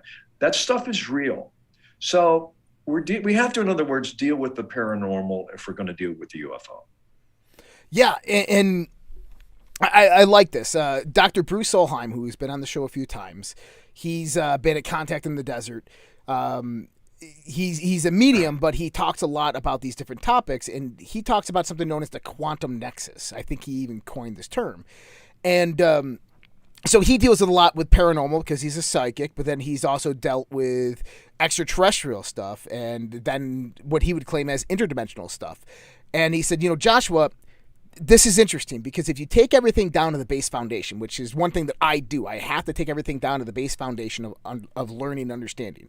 The base dynamics, whether it's etymology, whether it's the historical context, references, I always have to take things down to the base. And I said, okay. And he goes, what is the one thing that all of these various experiences or entities have in common? I don't know. He goes, they all appear to be conscious, which means that conscious is the fundamental unifying factor of the paranormal, of the interdimensional, and of the extraterrestrial. And this is where we come into what he calls the quantum nexus, is that we are all one accent of each other on the quantum level, just varying different levels of consciousness. Well, yeah, indeed. The question of consciousness is crucial. It's a big topic. We can delve into it somewhat, but it is one that, again, much of mainstream ufology doesn't want to deal with. I tend to follow UFO Twitter, right? The Twitter conversation about UFOs. There are some smart people on this, so that's why I pay attention. And at the same time, the entry bar to become a UFO observer is pretty low. Mm-hmm. I'm struck by the number of people on Twitter, UFO Twitter, who clearly haven't done any real delving. So I heard someone the other day, read somebody saying, what does this mean when people say we have to explore the nature of consciousness? And then he said, are they saying that UFOs are merely subjective? So again, this is the kind of, we are caught between a rock and a hard place. But what I mean by that, no, that they're not merely subjective. What the UFO does is cut right between the cleavage. This is the cleavage. Over here is objective, over here is subjective. The subjective is the realm of the observer, thoughts, feelings, inner life. Objective is supposedly out there. The UFO says, nice division, but we're not going to acknowledge it. Mm-hmm. They continue to appear in forms that undercut the division between mind and matter, spirit and physicality, inner and outer, objective and subjective. This is why the experiences are life-changing. That's why they resemble Ezekiel's wheel, Moses and the burning bush. I do think those are descriptions of the same phenomenon. Which is not to say, oh, Moses saw flying saucers. No, the flying saucer frame of reference is a contemporary way that a mega phenomenon, meta system. Let's put it this way. You're spot on. Yep. The UFO frame of reference, the saucer frame of reference, is a system, and it is produced by a meta system, I believe, that says in our age we expect things to be technological. So it gives us technological stuff. In other ages, in the Middle Ages, where angels were the stock in trade, then these beings took the form of angels. In other words, this phenomenon, and it's crucial, you touched on, this is an intelligence. Mm-hmm. And it is an intelligence that in some sense, I believe its purpose, or at least its effect, is to shape human belief in new ways. And that's why I'm describing in my book, I'm calling it Cosmos Calling, because I think the UFO is a call from the cosmos. Now, and the book is going to be what that call is. The broadest sense I'd put it, Joshua, is this way.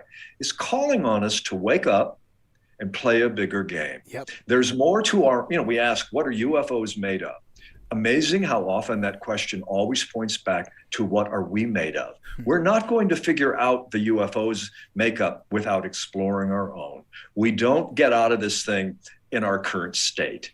We are an evolving animal. We're spiritual beings having a human life. It's one way to talk about it. But we are paranormal ourselves, okay? But we're not in touch with that part of ourselves very often. I think the UFO is an enticement to step into larger dimensional aspects of our own being. All right, I'm going to share something with you, and a few people knew they saw me smiling when you were saying this, and I hope that this, maybe from my experience, is validation for what you just said there. Back in about 2009, I was heavily into various aspects of the occult, magic aspects. And I used to be able to get into very, very trance-like meditations. And I used to do them before bed and go into these meditations. I had a hypnosis session one time where I met this being, and this being, a being of light. And she kind of guided me and helped me, gave me a lot of knowledge throughout life. And this one night I go into this kind of meditative trance. And it's kind of cool. I mean, you're like... it's seconds are hours in the real world, right? And so the experience in this realm is very prolonged in the real world. But I hear a voice right here in my left ear, and it's saying, Josh. And so I follow the voice with my consciousness, and I'm kind of going through this kind of this darkness, and it kind of comes to a light. And at the light, I see just kind of glimmers of light going back and forth, and they're communicating, they're talking. And I go, oh, hi. And she's like, what are you doing here? I'm like, well, what do you mean what am I doing here? She goes, you shouldn't be here right now. And I'm like, but I am. I heard my name. She goes, but I'm talking to you right now. So you can't be here right now. And so then she kind of comes down and it just gives me this idea in my mind that I can't see them. Everything that I'm perceiving of them is an illusion created by my mind. My mind is trying to interpret the the information that's coming from a higher dimensional or vibrational level. And so what my mind does is it pulls from its memory stores the best interpretation it can of what's actually happening. And she goes, this is all phenomena, from ghosts to spirits to shadow figures to UFOs to alien abductions. It's all this way, is that things that are beyond your perceptual ability, beyond your dimensional perspective, are basically interpreted through your brain the best that it can. And it usually will go to social and cultural aspects that are currently trending to depict what it actually is. And it hit me. I'm like, UFOs, flying saucers, the progression from a saucer to a triangle to these different levels of technology. The next day, I'm listening to Elliot in the Morning in Washington, D.C. I think it was 95 or 103.5. And he had Sammy Hagar from Van Halen on. And Sammy Hagar had just written his autobiography, and he talked about the time that he was abducted by aliens in Cabo San Lucas.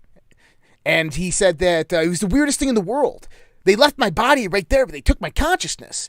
And it was crazy because everything that I looked at them, how I perceived them, was all a formulation, a creation of my mind. And I never perceived them in their true form, only what my mind believed them to be. And so what you just said was mind-blowing because it was spot on with exactly what I've been saying for the longest time. And it comes from two different levels of experience.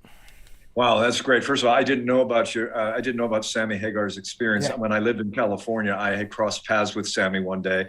Very fun. He and his wife at the time anyway, quite a couple. I don't know if he was Van Halen at the time, but he was Sammy Hagar. Red rocker. And, yeah, a total rocker, an amazing guy. There is. What you're describing, there's one part of what you said I want to touch on. This is something that we all have to do all the time. Imagine a kid, learning to make, say him, a kid making his way, an infant, making his way, learning what things are. He learns, he or she, but I'll just say he because I don't want to keep saying he or she, learns that a furry animal with 4 legs and a tail is a doggy. And there are more than one kind of dog. He sees other kind of doggies. One day he sees a new kind of doggy, which he doesn't know is a cat. But it fits every other aspect of a dog. It's furry, has 4 legs and a tail. Doesn't say bow wow, it says meow.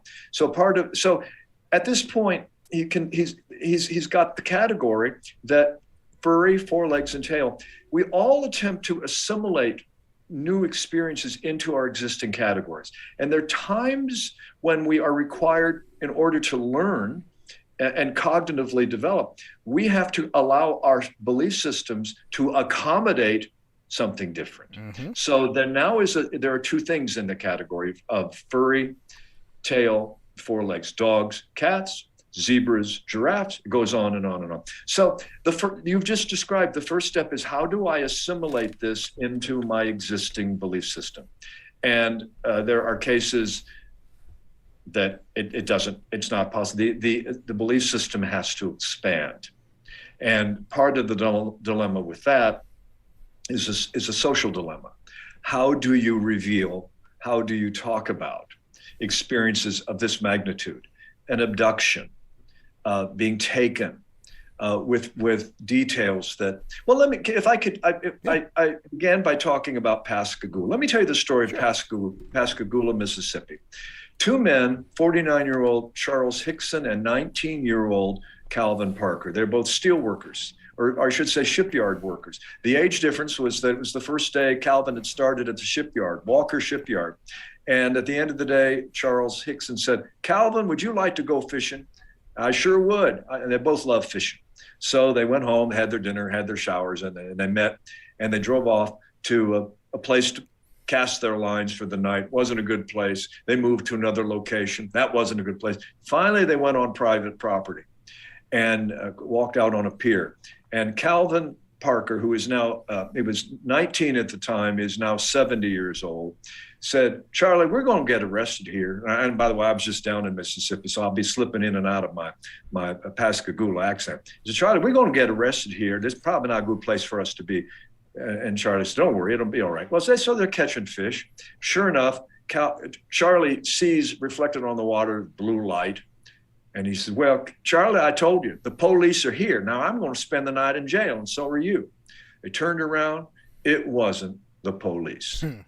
It was a craft. I would say an apparent craft. We always have to say an apparent. It appeared to them to be a craft. But I've learned to, at some point you have to stop, start dropping the phrase apparent, and it seemed to be. Of course it seemed to be. Well, it was blue and white and shimmering, and then a door opened up like on Star Trek. These guys are not Star Trek fans. Yeah. They're not influenced by science fiction. They are high school graduates, maybe in Pascagoula, Mississippi. Okay, and there were only one major UFO abduction that had taken place at the time. That was Betty and Barney Hill. They didn't know about it. So with that as a framework, the door opened up, a bright light, and out came three creatures. That's what they described them to be, creatures, about 5 feet tall, gray, with what appeared to be carrot-like ears, like carrot sticks, nose like carrot sticks, eyes that didn't appear to be eyes. If they were, they had legs, if they were floating. Both of these men were paralyzed, unable to move. Two of them came on each side of Calvin, took him, and oh, by the way, as they were approaching them telepathically. By the way, Calvin had never had a telepathic experience. He probably didn't know the word, let alone the experience. He got a mental statement from them that says, don't worry, we're not going to hurt you. We mean you no harm. And it's nice to hear when two or three creatures are grabbing you and taking you inside this thing.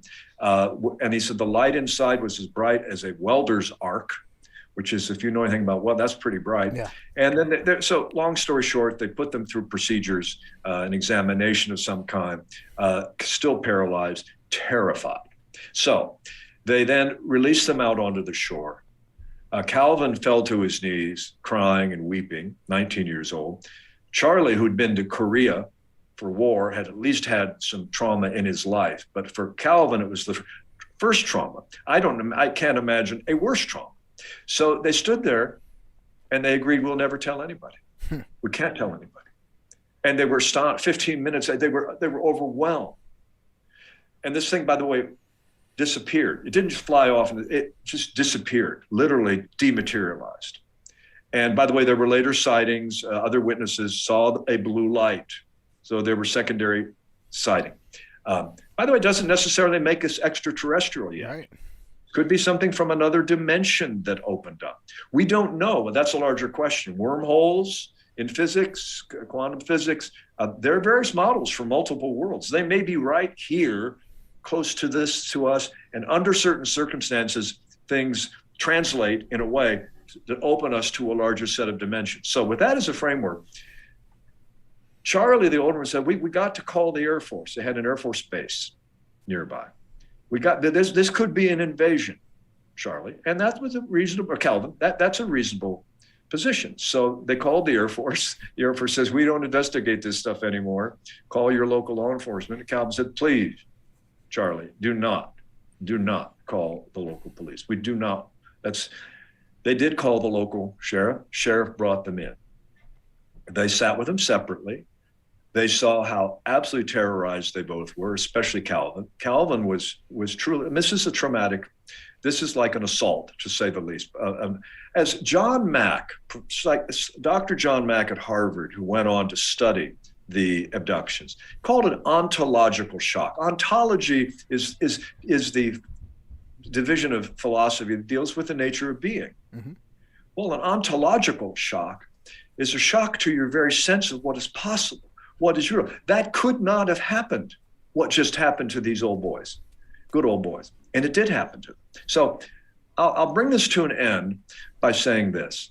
They met with them privately. They told them to tell the story over and over. They got pretty fed up with it. And then they set up a tape recorder in a cell and then put them both in a secret tape recorder, a hidden tape recorder. Put them both in there and said, we got some calls to make. You boys just sit here and then we'll let you go home. They closed the door. Now, if it was a hoax, You think they would have said, well, we got it going now. Now we got to keep it up, and we'll get on TV, and we'll get a book deal and a movie. That kind of talk is what you would have expected, or else from psychologically deranged individuals. Instead, these are guys. Calvin is still weeping. I'd like to have gone crazy out there. That thing held me up, and I couldn't move my arm. I'm about out of my mind with terror about that. I need to sleeping pill to. I mean, just the kind of stuff. Charlie said, "Well, I need me a drink for sure, and I'll get you a sleeping pill. I'll get you a room or get you home, son. Don't worry." But they talked for about 10 minutes, entirely consistent with. This is what caused the sheriff to say, well, these guys have had a real experience. Dr. Hynek flew down.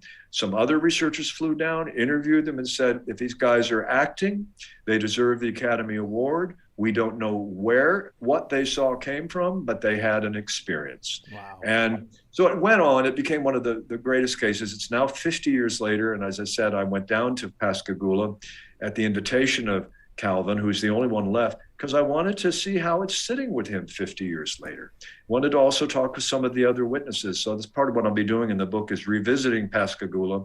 Had a wonderful time. He's a wonderful human being. Mostly I was impressed by his normalcy. At this point of his life, he has integrated the experience. And you know what? He continues to say, I don't know what happened. Something happened. He said, it may be from dimensions. I don't understand how that works. I am not an educated man. He's very forthright about not having the kind of education that would seemingly go with it. He was persuaded to write a book. Finally, let me share that story with you real briefly. Yeah. He and his wife went to a funeral back in 2016. And Calvin had learned to stop identifying himself by his name because Pascagoula is a small town. And he didn't want to have to be Calvin Parker of that incident. So he signed the funeral registry with his real name. Someone looks over his shoulder and says, well, are you Calvin Parker? And Calvin said, oh, God. Yeah, I'm Calvin Parker. But 2 or 3 others came over and they tell us your story. We want to meet you. Can we take our picture? And Calvin turned to his wife and said, well, this isn't right. We're here for a funeral. This is not respectful. So they exited the scene, got in the car. And by the way, a publisher had that week contacted Calvin and said, would you be interested in reconsidering and doing a book with us? And in the car, his wife, Wynette, turned to Calvin and said, Calvin, you got to write that book because you have got to deal with this. And do you know what? And that was 2017 or so. Do you know that between 1973, when the incident happened, and 2017, Calvin Parker had never told his wife the full story on his own? She'd read about what he was reported to have said, but he was continued to be so traumatized and so disturbed, he kept it within. Wow. And it was only in the process of actually writing the book, even though he wasn't a writer, he wrote it in his Mississippi way, first person, and that was a big part of what he found very healing to finally bring it forward. So anyway, I'm giving you one of the best cases in UFO research, and it's one that I'm going to be revisiting with the kind of details I've told you here. That's fascinating, and I'm going to get your book because I want to find out how this sits with Calvin 50 years later. And so I urge everybody to go to your website, which is thompsonatlarge.com, and you guys can check out everything there. I'm curious, other than the Ann Arbor sightings, have you had any experiences yourself with either with UFOs, aliens, whatever it might be, paranormal, any type of experiences?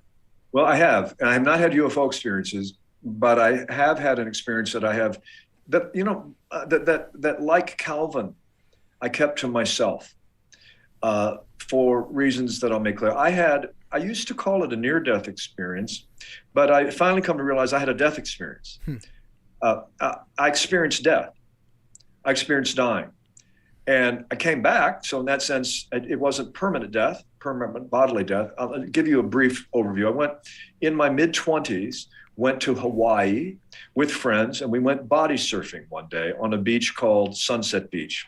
Anybody who knows North Honolulu, North Oahu knows that beach. It's site of surfing championships. They have signs that are not temporary signs. They're permanent signs. Don't go in there, or be very, very careful. The undertow, the waves.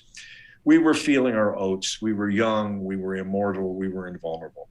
We played along the edges. And then I love body surfing in warm water. It is a heavenly experience for me. And I've had my share of it in this blessed life.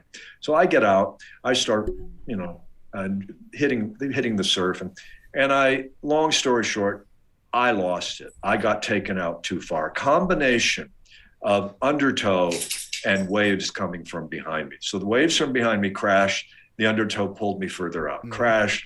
And what I was doing, let me just put this out there to anybody who does ocean swimming, playing in the ocean. If you're ever caught in undertow, riptides, swim parallel to the beach. Don't fight them. Find a place where they're not there, and then let the waves from behind wash you onto the shore. But if you're swimming against riptides, you will exhaust yourself and you probably won't survive. I got far enough out there. And my friends on shore were saying, they're calling me, get in. Somebody came out on a surfboard, offered it to me. He tried to swim, and then the surfboard got blown, the waves blew it out of my hands. And I remember the scene that I said, I'm going to die. And I got taken by a huge breaker, crashed to the floor. And when I came back up, I was really up. I was looking down on the beach. When I say I, let me say what I mean by this. I, the sense of being an aware being as you are right now. When you say I, you're referring to this perspective. My perspective was 360 degrees. I was not only seeing my friends on the beach calling to my body, I saw my body. I was aware that I was not seeing from my body. I was seeing from outside my body. And I had a very clear and lucid moment, as is often the case with dying experiences. I said, oh, dead isn't dead. And because my body was lifeless, it was being being like a doll. That used to be Keith. Now I saw the body that used to be me. And in some sense, I was still engaged with. Went through the stages of the near-death experience, a tunnel, brilliant light, sounds, music, a sense of a heaven-like place. I say heaven-like because I was not raised with a strong Christian background, but I know what heaven is supposed to look like. I saw deceased relatives. I saw beings that did not appear to be quite human, mythological creatures. I was engaged with a wisdom force that talked with me, that we communicated telepathically, mind to mind. What was I learning about life? Long story short, it wasn't one of those things if you're going back because you're not ready, but you have more to learn, or I had more to learn. And next thing I knew, I was seeing the world again through this body. I saw the shore. My friends were waiting out. I had found I was back in the body, and I had found a cove that was carrying me, and I was kind of beaten up, not badly injured, but kind of bat wrecked. Let me just tell you what the significance of this was. Yeah. When I was on the beach, my friends were reviving me and not doing mouth-to-mouth resuscitation, but I was stunned. I was in shock. Near dying is hard on the body, to say the least. It's not a victory for the body. It's a trauma for the body. But I came back with, even though I was in the body again, I'd recognized that I had. Oh, one more detail, Josh. It was very significant. That was decisive for me. Not only did I see my friends see my body in the water, and see my friends on the shore, and see everything as awareness itself, as limitless, boundless, infinite. I heard my friend Mary on the shore, frustrated and a little bit pissed off, saying to our other friend, it was a bunch of buddies, said, why didn't he listen? I told him it was too rough. This was based on the assumption that my body would be retrieved and would be sent back in a body bag. Awareness, was suddenly at the side of Mary. And I was telling her, I am fine. There's nothing wrong. I'm okay. She couldn't hear me. I could hear her. That was another sign that this was not the game. The game I'd been playing was different. Yeah. Well, at the level of anomalies, the next day after I survived and back in the body and they were taking care of me. And I said, Mary, I'd like to tell you something. Let's go for a walk. She was a platonic friend. Her boyfriend was Jim, and they were there she was a good buddy. Yeah. And she goes, what do you want to tell me? And I said, well, I need to tell you, you remember when you were on the shore and I was in the water? She said, yeah. I said, I heard you say, Keith, why didn't you listen to me? Why didn't he listen to me? I told him not to go in. And she goes, her face, the blood drained from her face. Now, when she said that, my body was probably 200 yards out into the water. And the amount of noise from the waves, and it was big crashing waves. It was a crazy thing that I got caught up in. We both knew what it meant. By the way, one more detail. This was after the book, Life After Life, had been written. But only 4 years after. Oprah had not made the near-death experience famous. Raymond Moody had written the book, but it was not yet famous. I had never heard it. I was too busy living life as a 24-year-old to be interested in people who have near-death. I had never heard of the NDE, near-death experience, which was significant in two ways. Number one, I had not memorized the stages of a near-death experience, and therefore that's what I had, because I was expecting, the expectancy explanation. Oh, you hear about these and you imitate them. I had no idea. And the other thing that made it significant, Josh, is that I could not get anybody. When I was on the beach afterwards, a good friend of mine, Moore, said, buddy, we thought that you'd eaten it out there. And we thought that you'd died. And I naively, I should say, matter-of-factly, looked at it as an opening. I said, I did die. And he looked, I could tell by the look in his eyes, everybody's look was, Keith is traumatized. Mm-hmm. Keith is maybe hysterical. One friend was a psychologist, so she went to the psychological explanation. Good analysis, reasonable. They'd never heard of the NDE either. You don't die and come back. Right. So I learned quickly over time, like Calvin Parker. I had one after telling more and more about more and more circumstances, at a party. Keith, tell us about what happened to you in Hawaii. So I would tell them, I would one after time, one after another, find that you wouldn't be believed. You need trauma therapy. It's a good thing to get, by the way, if you've had this kind of an experience. I came to realize there's a poem by the German poet Goethe. There's a line from this poem that goes like this: tell a wise person or else keep silent. For the mass person, the person of the masses will mock it right away. Tell a wise person or else keep silent, because the ordinary person will mock it right away. Wow.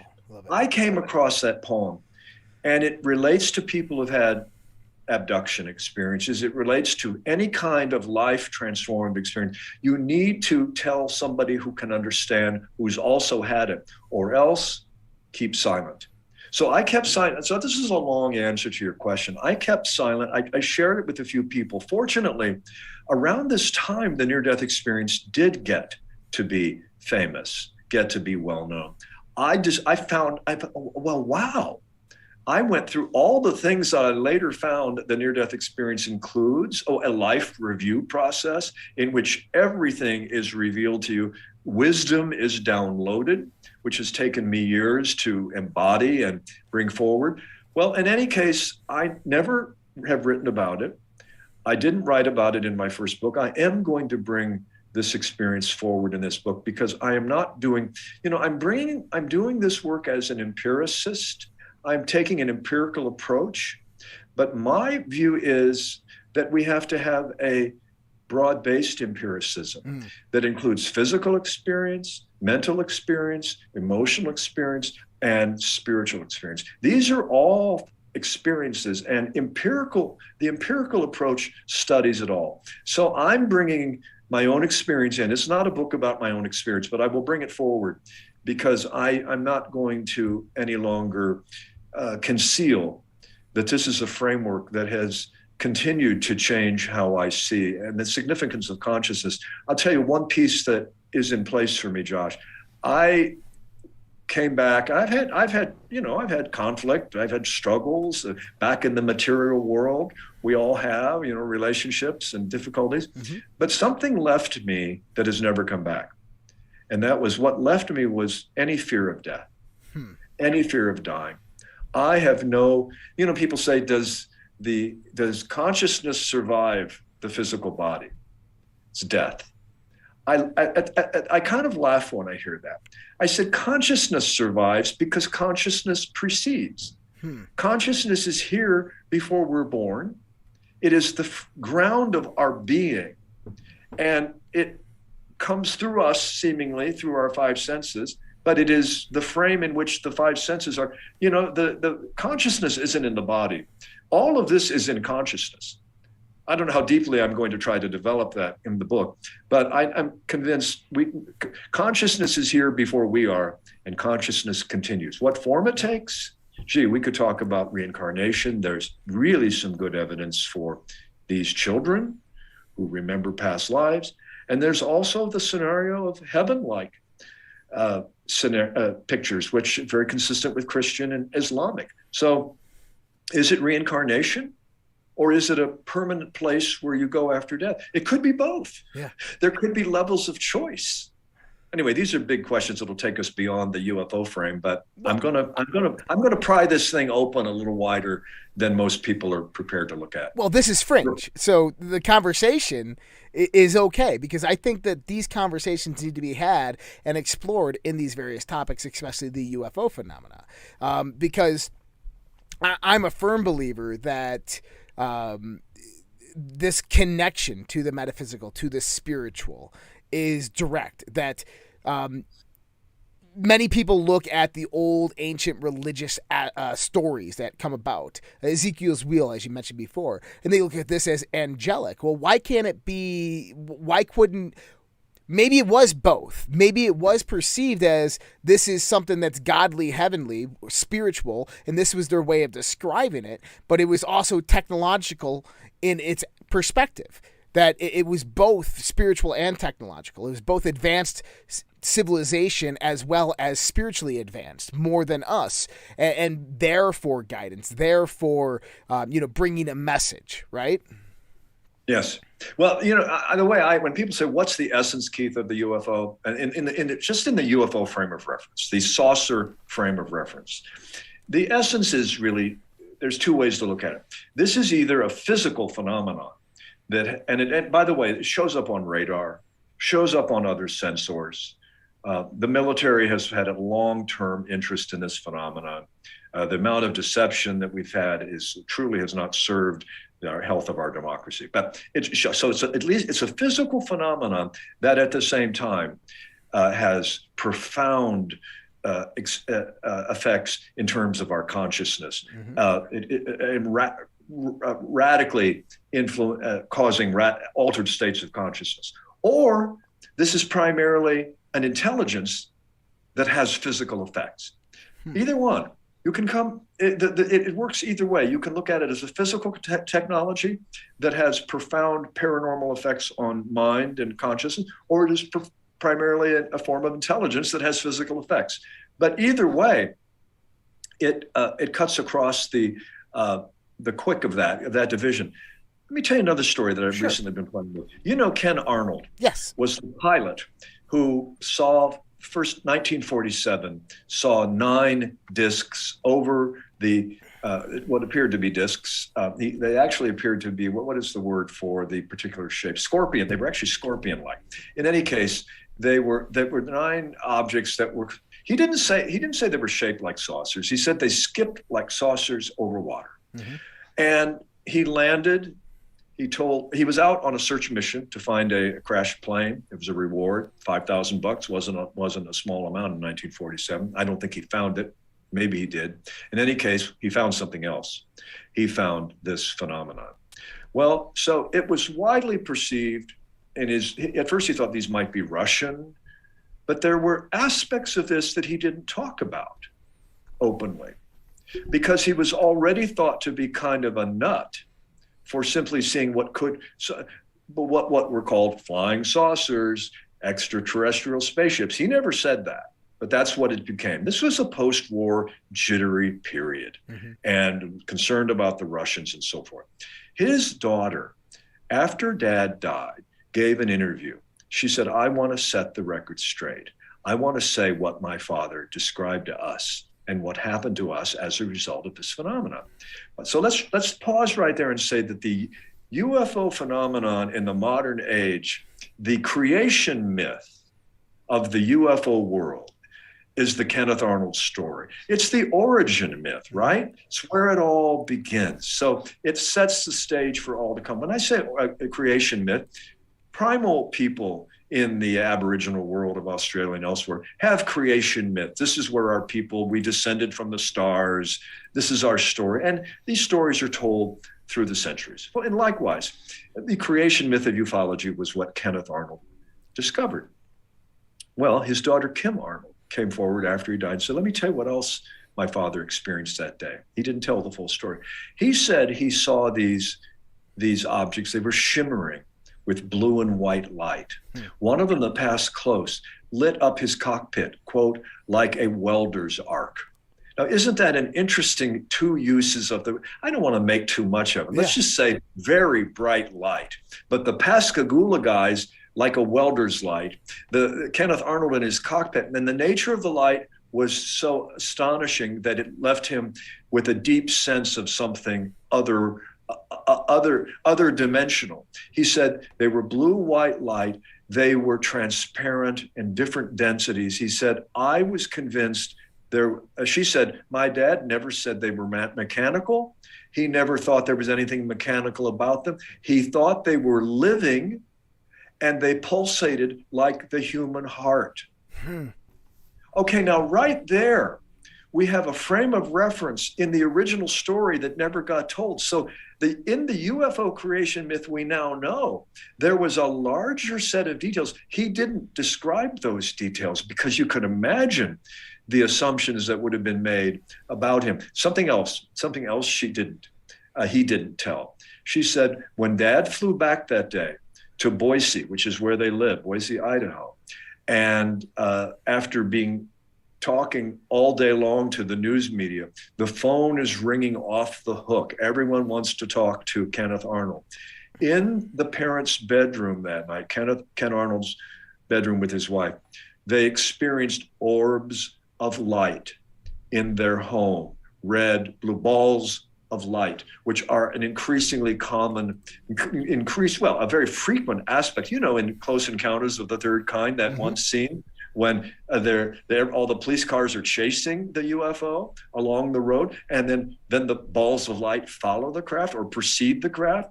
Orbs of light are actually a very common thing. So Kenneth Arnold in Mount Rainier, Washington, experiences 9 living beings, if you will, pulsating like light, which were represented as mechanical to the mechanical mindset of the time. He flies back to Boise, comes home, and their home is filled with light.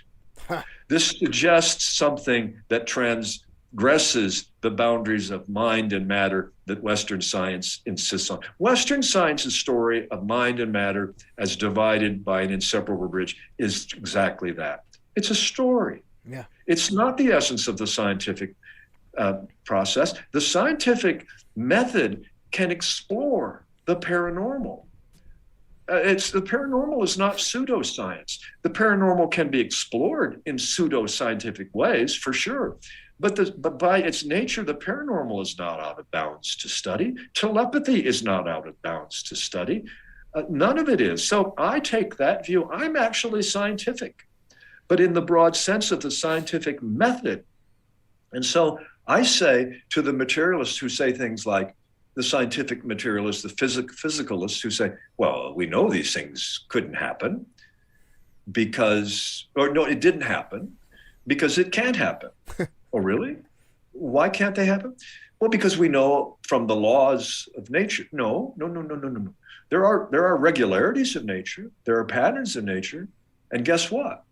These are patterns you don't want to look at because they require us to maybe reverse, Josh, the very equation that instead of the material world being primary, and somehow we've got to explain how the material world developed self-awareness, maybe consciousness is the base. And we are born into a culture that has pushed so much off to the side. Maybe the physical world that we're in right now is, in fact, there are some schools of philosophy in neuroscience right now that suggest the physical world is actually a dense form of consciousness. Maybe it's all consciousness. Again, I'm not unpacking those deep issues, but the consciousness piece is crucial, and it's in the Ken Arnold founding story. So I love discovering that. It opens up the territory wide. Well, it does, as well as in the sense of social engineering, because the way the mainstream media ran with the story in the sense of flying saucers, we know during this point in time in the history of the country, the U.S. military and the intelligence communities were well aware of these types of phenomena. We know that they were well aware of it. Nazi Germany, they obviously had recovered this. This is post-World War II. So we know that they were aware of it. And so it would be at the guise of them that they would say, hey, look, media, this is what they were. This is what you need to report, instead of actually reporting what they believe they actually were. I mean, and think about how the flying saucer idea itself was ingrained into the minds of humanity for the last, 50, 60 years. Exactly what we just talked about there is it goes back to that social attribution that sits in your brain of your mind trying to interpret what it's seeing, and it goes back and correlates it with a saucer. Eventually that's going to transition to a triangle and so forth. But if Kenneth Arnold had came out and told that story, and that story was actually told, just think what the UFO phenomena would be today in the sense of the minds of humanity. And it probably, when I think about that, I think it's a very good point. I think actually, if he had come out with the full story, it would have been dismissed it would not have. His story would not probably have been the founding story, because that was too. It would have appeared that Ken Arnold was troubled. Yeah. Okay, to put it. I mean, that level of detail. I don't think there's anything that. Everything happens for a purpose.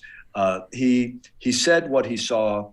By the way, if he didn't describe them as shaped like saucers, but he said they skip like saucers would skip, isn't it interesting that in fact what has been continued then over the years, what has been perceived very often is flying saucers. What is how does that happen? I think it is actually possible. And this puts me out there among those who are out there. But I think the evidence, we've got to go with the evidence. But I think it's possible that this phenomenon is sentient. It is precognitive. There are many, many cases of people knowing that they're going to have, ordinary people sense that they're about to see something, and they look up and they do see something. So this is a sentient phenomenon that interacts with this physical world. It is precognitive. We know that. Well, we know it. There's great evidence from the Skinwalker Ranch phenomenon and the TV series called Skinwalker Ranch. If our listeners and viewers don't know that show, I would suggest they look up Skinwalker Ranch in Utah. In any case, the phenomenon says, in effect, this intelligence recognizes that we're expecting it to be saucers. It conforms to saucers. By the way, only 50 years prior to Ken Arnold, 1947, 1896, there's an entire phenomenon that I will be describing in the book, and I'll keep brief here, the Texas airship mystery. Throughout the southern states, airships that were, this is the pre-Wright brothers, so we weren't flying yet, that were almost Wizard of Oz-like dirigibles were landing in Texas cornfields, seen by sheriffs and deputy sheriffs, and strange, absurd conversations happened between humans and the beings on this ship. One of the sheriffs said, "Where are you from?" He said, "Today I'm from Greece, but tomorrow from anywhere." Well, that is in Zen Buddhist practice. That's called a koan. That is like the question, what was your face before you were born? When you're asked that in a meditative setting by a Zen man, what was your original face? It stops the mind. Yeah. And in that moment where the mind stops, there can be an illumination, which is the whole point of Zen practice. Well, is it possible that the UFO is a well-orchestrated koan? K-O-A-N, if you want to look up that word. It refers to a nonsensical challenge to the mind, which has the effect of stopping the mind, because the mind tries to figure it out and stops in its tracks. So when you ask them where they're from, today we're from Greece, tomorrow anywhere, and that gets reported, first of all, it gets debunked. That couldn't have happened. Right. The sheriff must have been drinking. So this is the structure. It reveals itself, Joshua, it reveals itself in a way that further conceals it. Every revelation it makes of itself, it also conceals it because that couldn't have happened. What? And that's, by the way, just briefly, we're about to go to these hearings on March 17, when Congress apparently has finally had enough. They've had these classified briefings. They've been shown some pretty far out stuff. And apparently the Pentagon has kind of said, well, we're just going to keep it between us, right? We don't know what to make of it. Several members of Congress said, actually, no, we're going to have public hearings. We're going to put you under oath. They've got to protect methods of intelligence. They've got to protect sources. We don't want to put our intelligence sources at risk. But we're about to put to the military and to the intelligence services some tough questions. That's just this coming Tuesday, the 17th. So in any case, what I think they're probably going to have to acknowledge is they don't know what this is. Yeah. It is so surpasses our technology. Oh, the Tic Tac sightings of 2004 on the Nimitz aircraft carrier. I can't begin to do that story justice, but what was recorded on radar, these phenomena, these apparent craft tic tac shape, dropping 70,000 feet to the sea level in 3/4 of a second, in less than 1 second, 70,000 feet, and then zooming 60 miles in 1 second beyond. Yeah. I got out of, and then disappearing on the spot, just not just zooming out into space, but literally dematerializing, or what appears to be popping back out of this realm. That's why I think we have to look at it, at the possibility that you know what I call it? I call it, you add up the extraterrestrial, then there's the interdimensional, some call it the ultra-terrestrial. This is a form of intelligence that's right here. So I take all the theories, ultra-terrestrial, extraterrestrial. I've created the term omni-terrestrial. I like that. Omni meaning all, or everything, or the whole. It is all levels of Earth. It is an Earth broadly defined. All levels of body, all levels of mind. And no, that's not comforting. Yeah. No, that's not easy to explain. Our science isn't there yet. This is prodding our science to move. It's like a horse when you smack a horse with a what do you call it? The crop. Yeah. It's to get the horse to gallop. Well, this is trying to get us to gallop. It's trying to get us to grow up. Now, I find it interesting that you mentioned the Tic Tac UFOs. I've told a lot of people this story. I actually did an interview with Linda Moulton Howe in 2012. I got out of service in 2010. I finally got my VA benefits in 2012, and I felt safe enough to tell the story. And the story that we had was we deployed to the South Pacific. And so we were just off the coast of Peru, about 300 miles by the Galapagos Islands.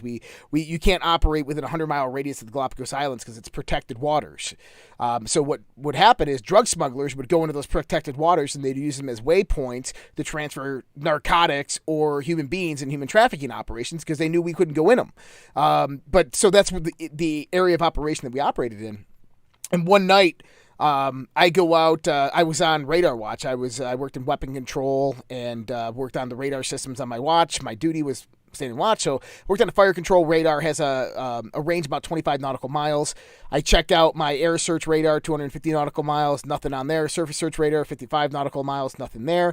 I'm like, hey, I'm going to go have a smoke, and I go to port side midships and I watch this red light on the horizon just rise up. And we're in the middle of the ocean. We're running dark, so the only thing we have on is a mast light on our ship. Everything else is dark. It's crystal clear skies. I mean, the most amazing skies you've ever seen in your life. And I see this red light, and I go, oh my God, that's a flare. Someone must be having an emergency, a small boat or something like that. So I go and I call the bridge. Like, hey, we got a red flare portside midship. Just came up over the horizon.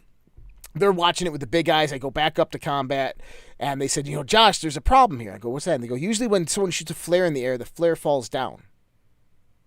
And I said, oh. They're like, do you have anything on radar? I'm like, we have nothing on radar. So we start moving towards it, and at the same, so we don't gain any traction on it. It's as if it's moving away from us as we're moving towards it. So we launched the SH-60 Bravo, the helicopter we have, towards it. And the helicopter, it starts moving away from the helicopter, eventually stops. The helicopter gets on top of it, and we get it on the FLIR camera, which is an infrared camera. And it's about the size of a SUV. And it drops into the ocean and begins to dissipate. And so the dissipation was just the heat signature and the red light began to disappear as it sped up going down into the ocean.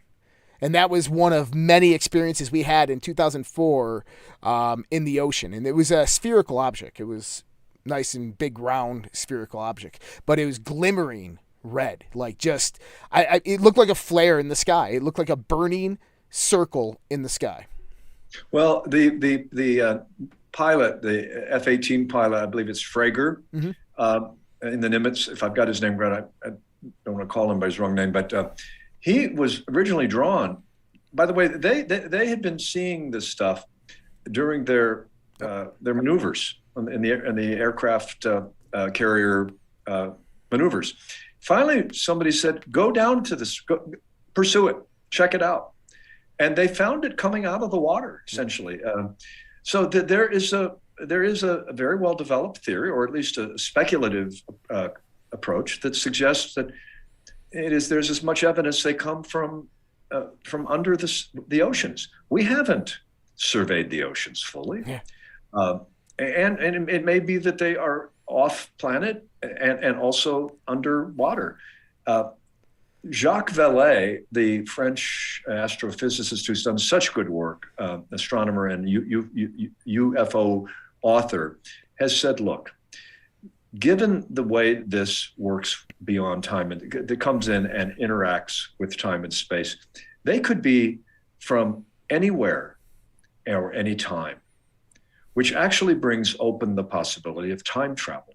I mean, these are very far out things, but the new physics, new approaches to physics speak of wormholes. I'm not conversant in quantum theory. I do know enough about quantum theory to know that if you've got 10 quantum physics theorists in a room, they'll all say it's a lot of high strangeness, but boy, will they disagree on what to make of it, because it's clearly related to this macro world we live in. But how it is it the process, non-locality and the kind of fundamental interconnectedness that seems to be suggested in paranormal phenomena? It opens up all of these questions. So that's a great story.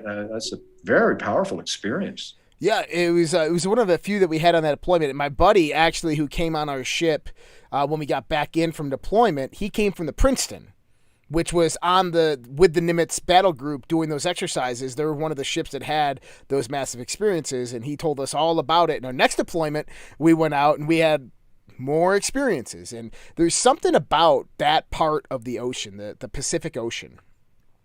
And when you start getting out 400, 500 miles off the coastline of California, and even if you transit down south and you go a few hundred miles like off the coast of Peru, South America, where there's absolutely nothing on that whole side of the planet, there's something very eerie and strange about being out there. I've been out there many times, and I'll tell you, it's the most surreal experience you've ever had in your life, in the sense of serenity, in the sense of oneness with nature. I mean, the only thing that you hear is the sounds of the waves. The only thing that you see and smell is the salt in the water, and then you see the night skies and the starlit skies and the reflection of the stars off the still ocean, which is absolutely one of the most amazing things in the world.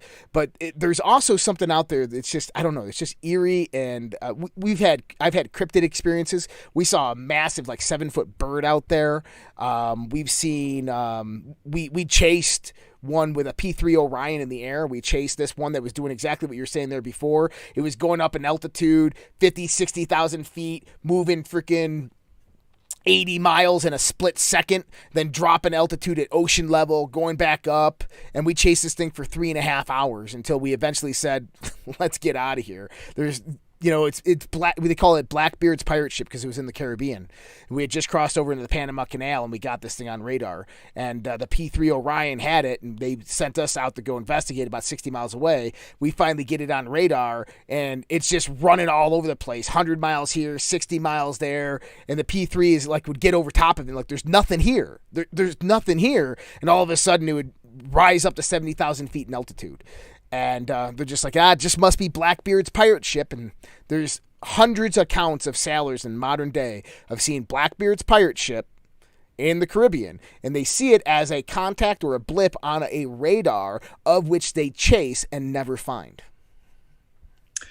All of it is fantastic. And you described the cryptids, the mantids, the various forms, these beings, let's just call them, when we're talking about human interactions with beings, especially in the abduction realm. There's a process that I'm going to describe in my book, and I want to do it very respectfully toward the researchers like Bud Hopkins, the famous abduction researcher who wrote Missing Time, and he popularized the idea that people are taken from their cars and their homes into ships, and by the Greys, the short aliens, that they're experimenting with our genetics and they're creating a hybrid race. Okay, interesting when I got to know Bud Hopkins, he had a process of selecting. He had a filter that he didn't know that he had. When someone would say they had a mantid or a cryptid or a creature that did not fit the little Greys, Bud would, without knowing it, would say, well, that one is probably imaginary.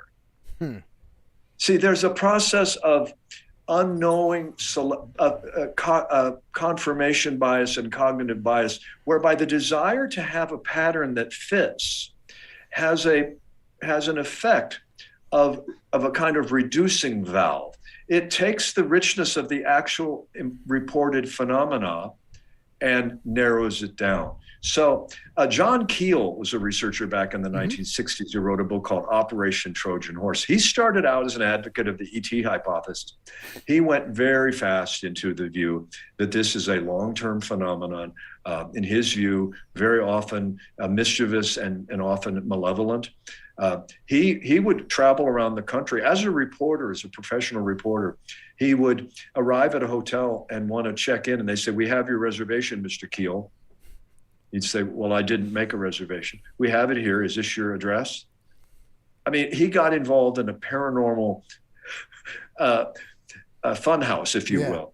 Reservations were made for him. His phone would ring off the hook. He would be followed by long limousines, the men in black. This has a dimension to it. It's not just, the men in black could not just be U.S. military. They act like military intelligence. But there's a phenomenon that reads us. It's reading us as we're trying to read it. And it is goading us, playing with us, in ways I'm still figuring out how to describe how I'm going to talk about this, but it is a call from the cosmos. You know, if it is extraterrestrial, okay, let's just say let's say at least some of it is extraterrestrial in the classic Spielberg sense. Well, in that case, the call is to, hey, Earthlings, you're part of a larger galactic world. You got to get better at managing your planet. We want you to, we're not going to make contact with you more formally until you get better at relating to yourselves. So there's that. But if they're interdimensional, then it's a call from the cosmos to say, your 3 dimensions of space and 1 of time, your 4 dimensions that you acknowledge, that's not a bad start. Here's the deal. You live in 20 dimensions. That's how you're even interacting with us. Open up your philosophy, open up your cosmology. So in that sense, it's a call from the cosmos to own a larger game. You know, just because, I'm going to add this, just because we've decided for the past 500 years of the materialist scientific method to get rid of angels and angelologies and demons and demonologies doesn't mean they've given up on us. In other words, because they're no longer part of our maps doesn't mean that such beings don't exist. And in fact, we are less able to respond because we don't believe in them. If so, you know, again, I'm not saying classical angels are the actual final form, but it's a phenomenon that there is a vast middle realm of phenomenon. This is what I want to say.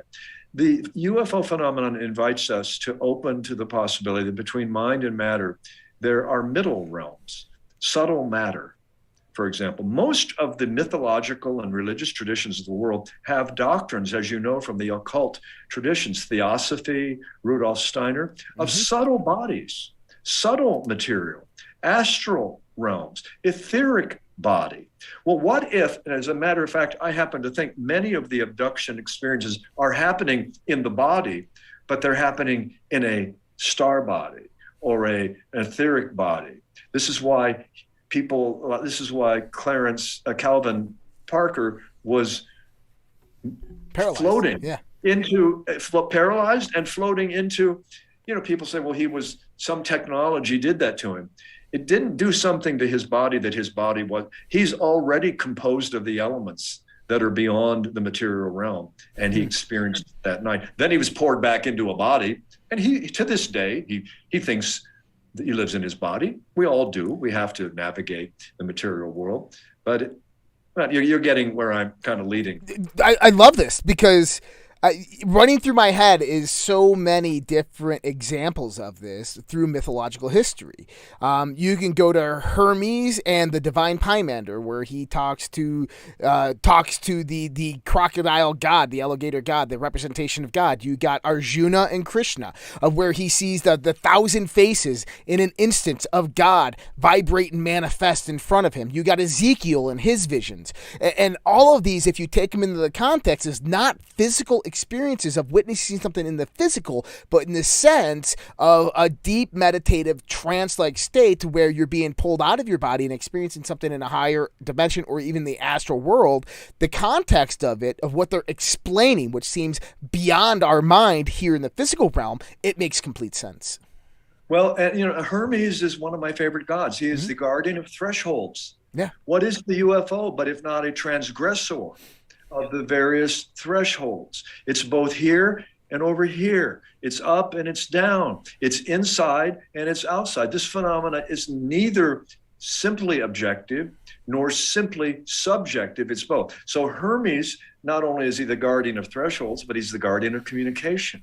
So we're trying to communicate with something. Then the other Greek god I love is the god Proteus, from which we get the word protean. A protean phenomenon is takes many forms, many shapes. Protean means diverse, many, manifold. Well, the phenomenon is indeed anything but singular. It is, there's a doubleness to it, and it has fun with us. So I have fun with it. Sometimes I've had people who've taken me aside and say, Keith, you're kind of lucky. You've been exploring this for a long time. And it hasn't damaged you.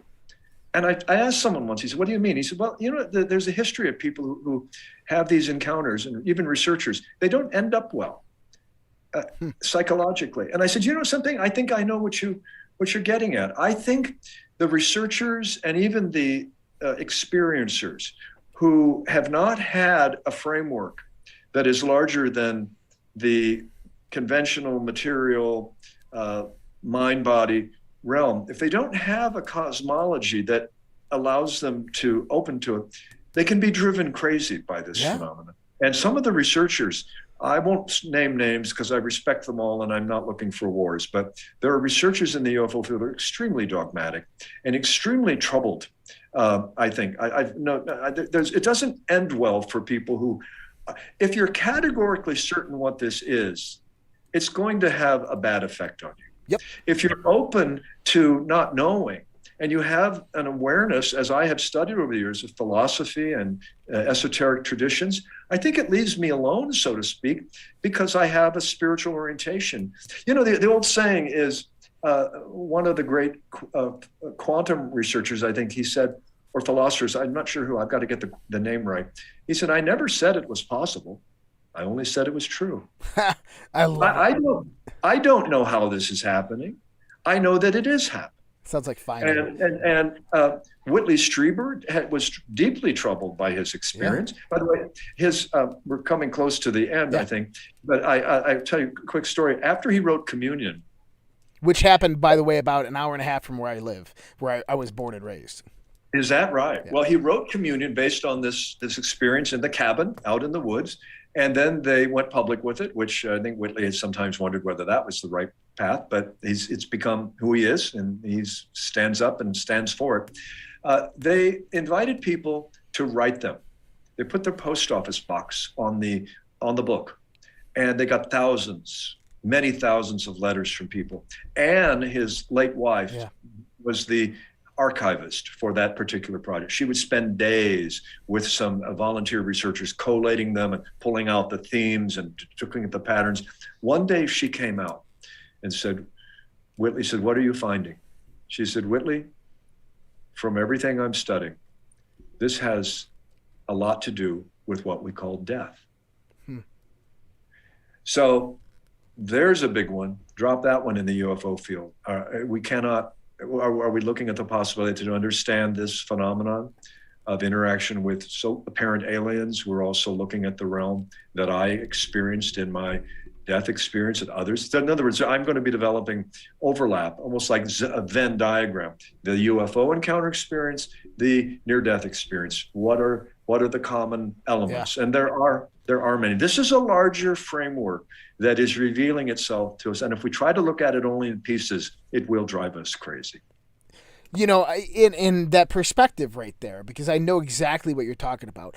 And this is, so the Redpill project, I created this because I got censored heavily on all different types of platforms because of my opinion, because of where the information I was researching was leading me, and I was very verbal about it, and that got me banned.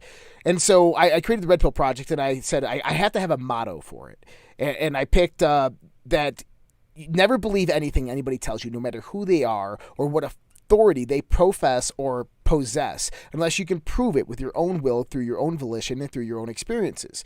And so the interesting thing about this is that the one thing that you should leave out of that, though, is your conceptualization of belief. Because when you bring your beliefs into the interpretation of the information, you automatically assume that your perspective is right. But instead, I utilize a level of intuition to interpret reality, right?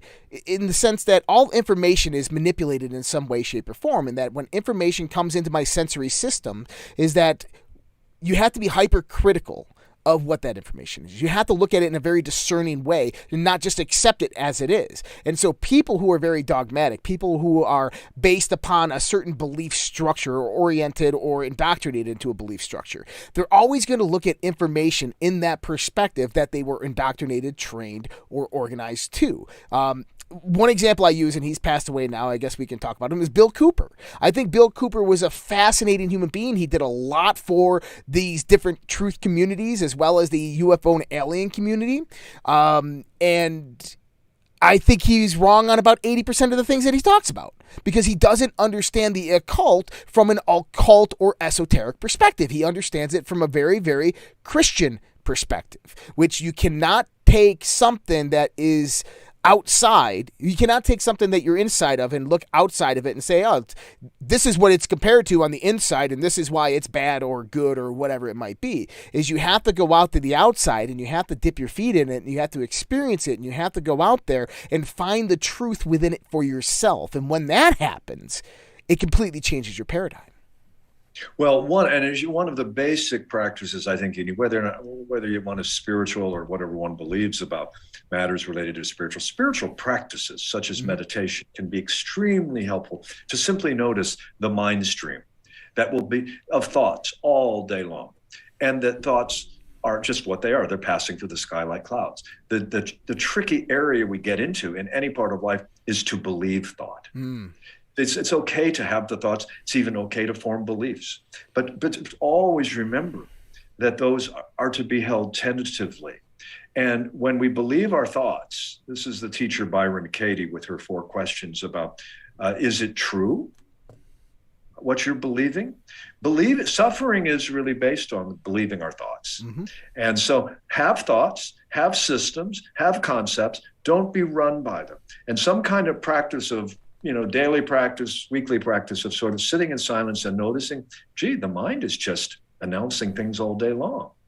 And notice that that's not you, you're the subject of that instead of being subjected to it.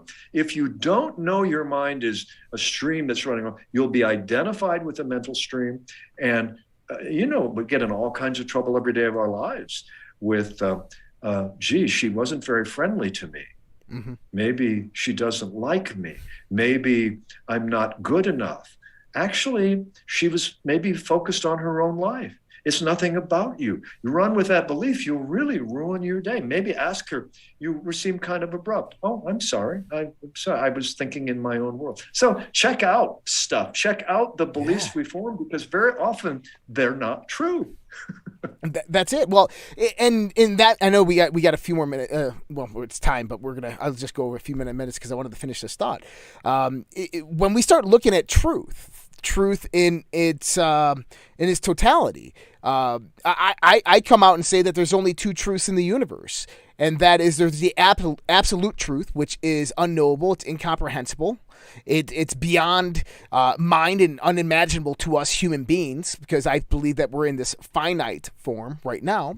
And then there's the self-evident truth, and that is a subjective interpretation of the absolute, which is our own experience of what that truth is. And the only truth that we can ever know is that subjective truth, but it's ever evolving to understand what that absolute is. But it'll never obtain that absolute, because the absolute therefore grows with it in the interpretation of the individual.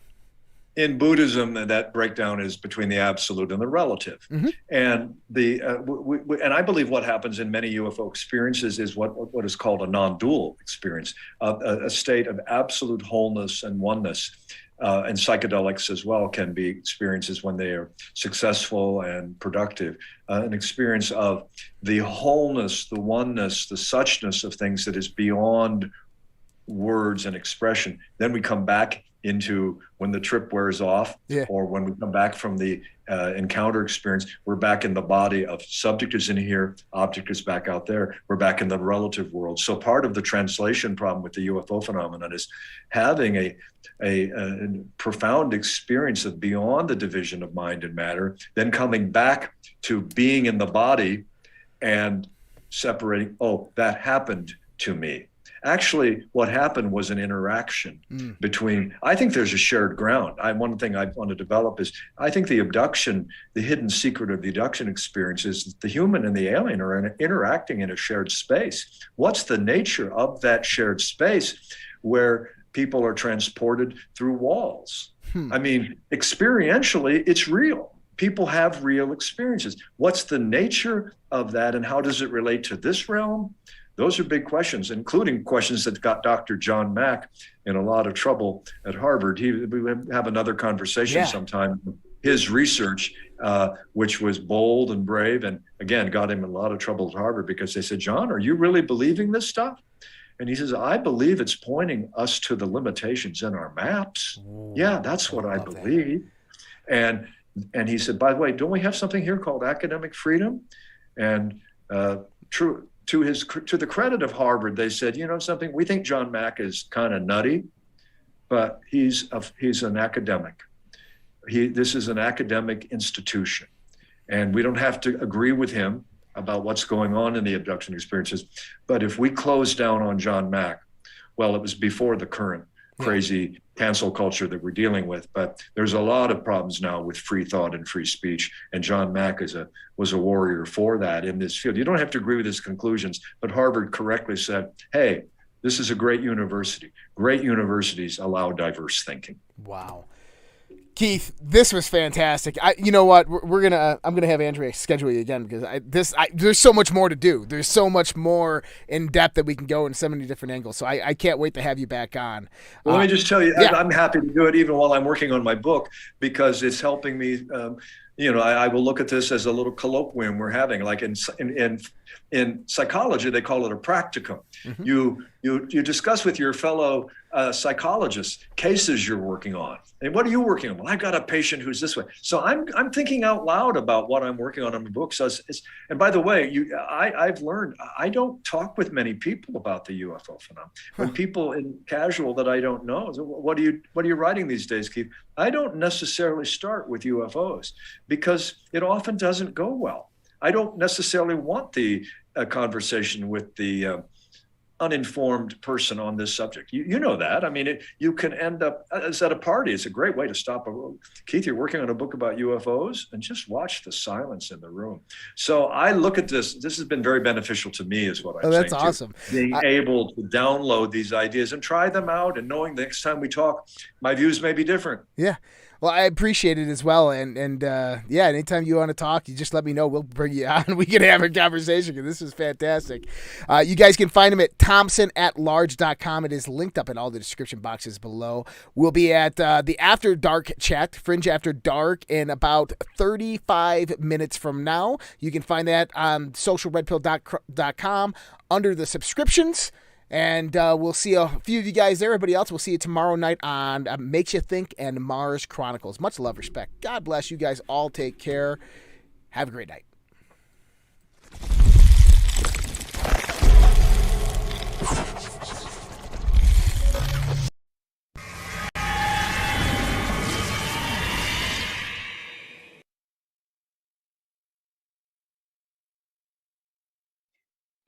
Michael, how you doing today?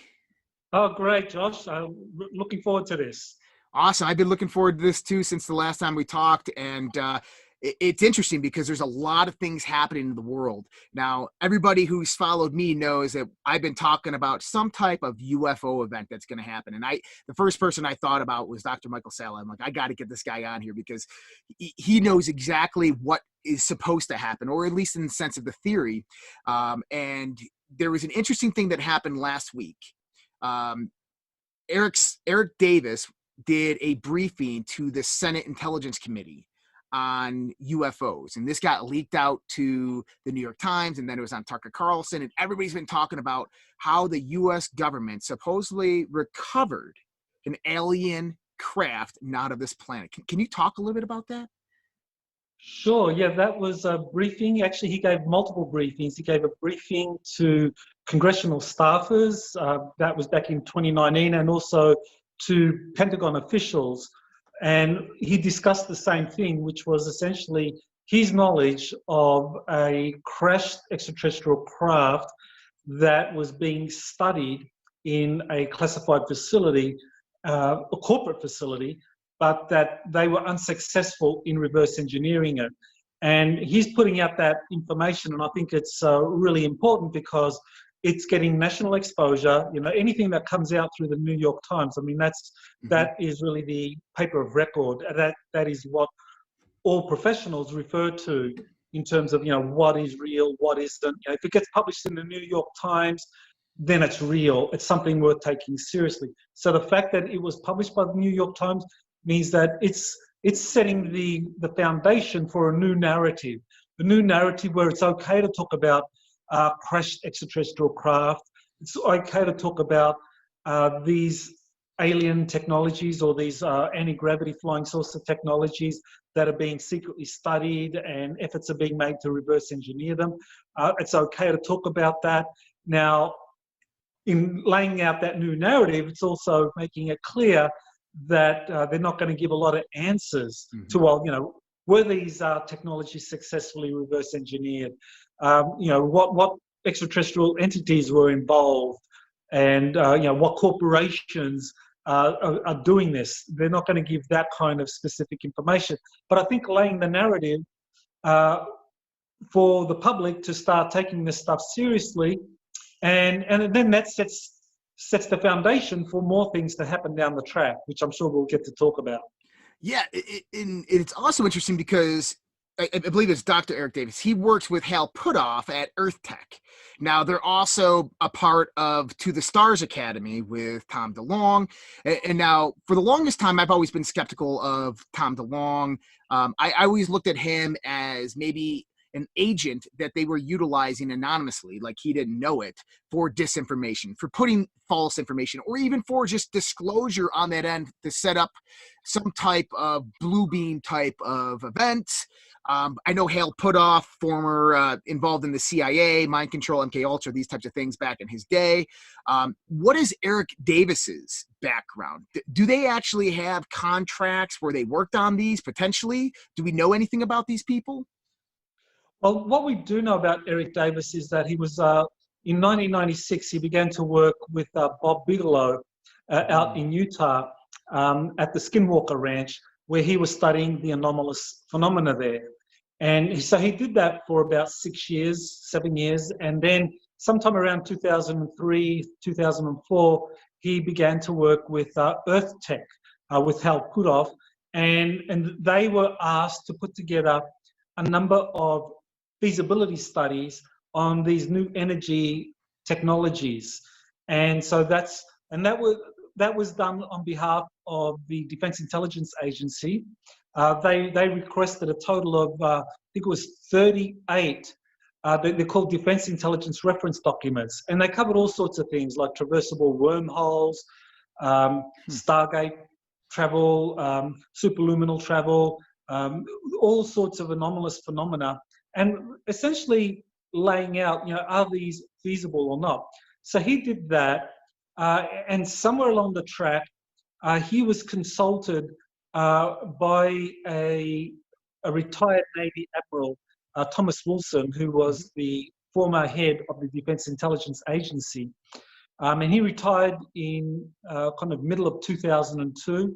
And so they met in 2002, and Thomas Admiral Wilson tells Davis all about his failed efforts to find out about this corporate-controlled reverse engineering program that was trying to work out whether they could back-engineer a captured extraterrestrial craft. So he was telling Davis about it, and he was telling Davis how frustrated he was that he couldn't get access, that somehow this corporation had the power to be able to block him access. And even the Pentagon, the Special Access Program Oversight Committee, which is the committee in the Pentagon which has responsibility for all special access programs, in terms of who gets access, who doesn't, you would think that they would side with this sitting Navy Admiral who was working for the Defense Intelligence Agency and also Vice Director for the Joint Chiefs of Staff, and side with him and say, yeah, you got access to find out. But they said no, he didn't have access. So in 2002, after he retires, he sees Eric Davis and is basically complaining about him being denied access, and asked Davis, what do you know? Because he knew that Davis was in the loop, that Davis was working on these various feasibility studies as part of Earth Tech, and that previously had worked with the Bigelow Corporation. And so he knew that Davis was in the loop on a lot of weird stuff, but Davis didn't really tell too much about that to Wilson. So now we fast track to 2019, and Davis is now showing up at Congress and telling members of Congress and Pentagon officials all about what he was told by Admiral Wilson and what else he knows. And we know that from interviews Davis has given. So what we know is that Davis is a key part of this new narrative that the deep state is about to roll out concerning extraterrestrial life, the reality of UFOs. And so Davis is in the thick of it. According to Davis, and this is based on I actually wrote an article, a couple of articles on my website, exopolitics.org. People can go there to find the articles about Eric Davis. In there, according to Davis's narrative, and this is the narrative he fed to Congress and to Pentagon officials, is that, we did capture the craft. They're being studied in these corporate facilities, but the money wasn't there to do proper feasibility studies. The corporations, the projects were too compartmentalized. The scientists couldn't really come up with solutions, and the security was just overbearing and kind of stifled all innovation. So he basically said that in 1989 they stopped their reverse engineering studies, or they came to an end, and they haven't made any progress since 1989. Now that's interesting because it kind of corroborates Bob Lazar's story in the sense of the compartmentalization and how that really impeded on the progress. Because, you know, if you're working on the propulsion systems and you don't know anything about the navigational system to the computer systems, you know, all of them play a part within the overall system dynamic. So that's interesting that would come about. Now, you did mention that this is the deep state narrative, that Eric Davis potentially is working for the disclosure of the deep state narrative. Now, do you believe that there's two different narratives at play? There's a deep state narrative and then what we would consider the patriot narrative or the good people narrative? Yeah, definitely. I think that's really important to distinguish between the two. Mm-hmm. As far as I can tell, the deep state narrative is all about trying to steer people down this track of aliens as some kind of mystery, as some kind of enigma. We don't know if they're going to basically threaten us or do something else. But basically, that's the deep state narrative, and it's all about extraterrestrials. It's all about ramping up people's uncertainty, confusion, and fear. Mm-hmm. Whereas the white hats, their perspective is, no, let's not talk about extraterrestrials. Let's take that off the table. People aren't ready for that. Let's just talk about advanced technologies, anti-gravity, advanced electromagnetic propulsion technologies, new energy technologies, health technologies, things that can kind of help improve the quality of life. And let's release those technologies. Like, for example, there's 5,800 national security orders that are withholding patents. So 5,800 patents applications have been stopped because of national security orders. So under the white hats narrative, a lot of these patents will be released, and they will basically lead to revolutionizing the aerospace industry, the health industry, communications, everything will be revolutionized because these new patents are released. So that's what the white hats want to do. Release the tech, kind of like, and that way elevate the human condition, and then somewhere, you know, just kind of kick the ball down the field in terms of like telling the truth about extraterrestrials. As far as the deep state is concerned, they have the reverse. Don't release any advanced tech. Basically, just ramp up the fear factor and just come out with some false flag alien event. Mm-hmm. And that's where I think they've laid the foundation. They've got everyone thinking, oh, false flag alien invasion. Oh, the deep state's going to roll out. You know, extraterrestrials are here to shoot at us. And, you know, everyone's ready for that. Yeah, we know that. We're ready for that. It's a lie. But that's all a deception. That's a psyop.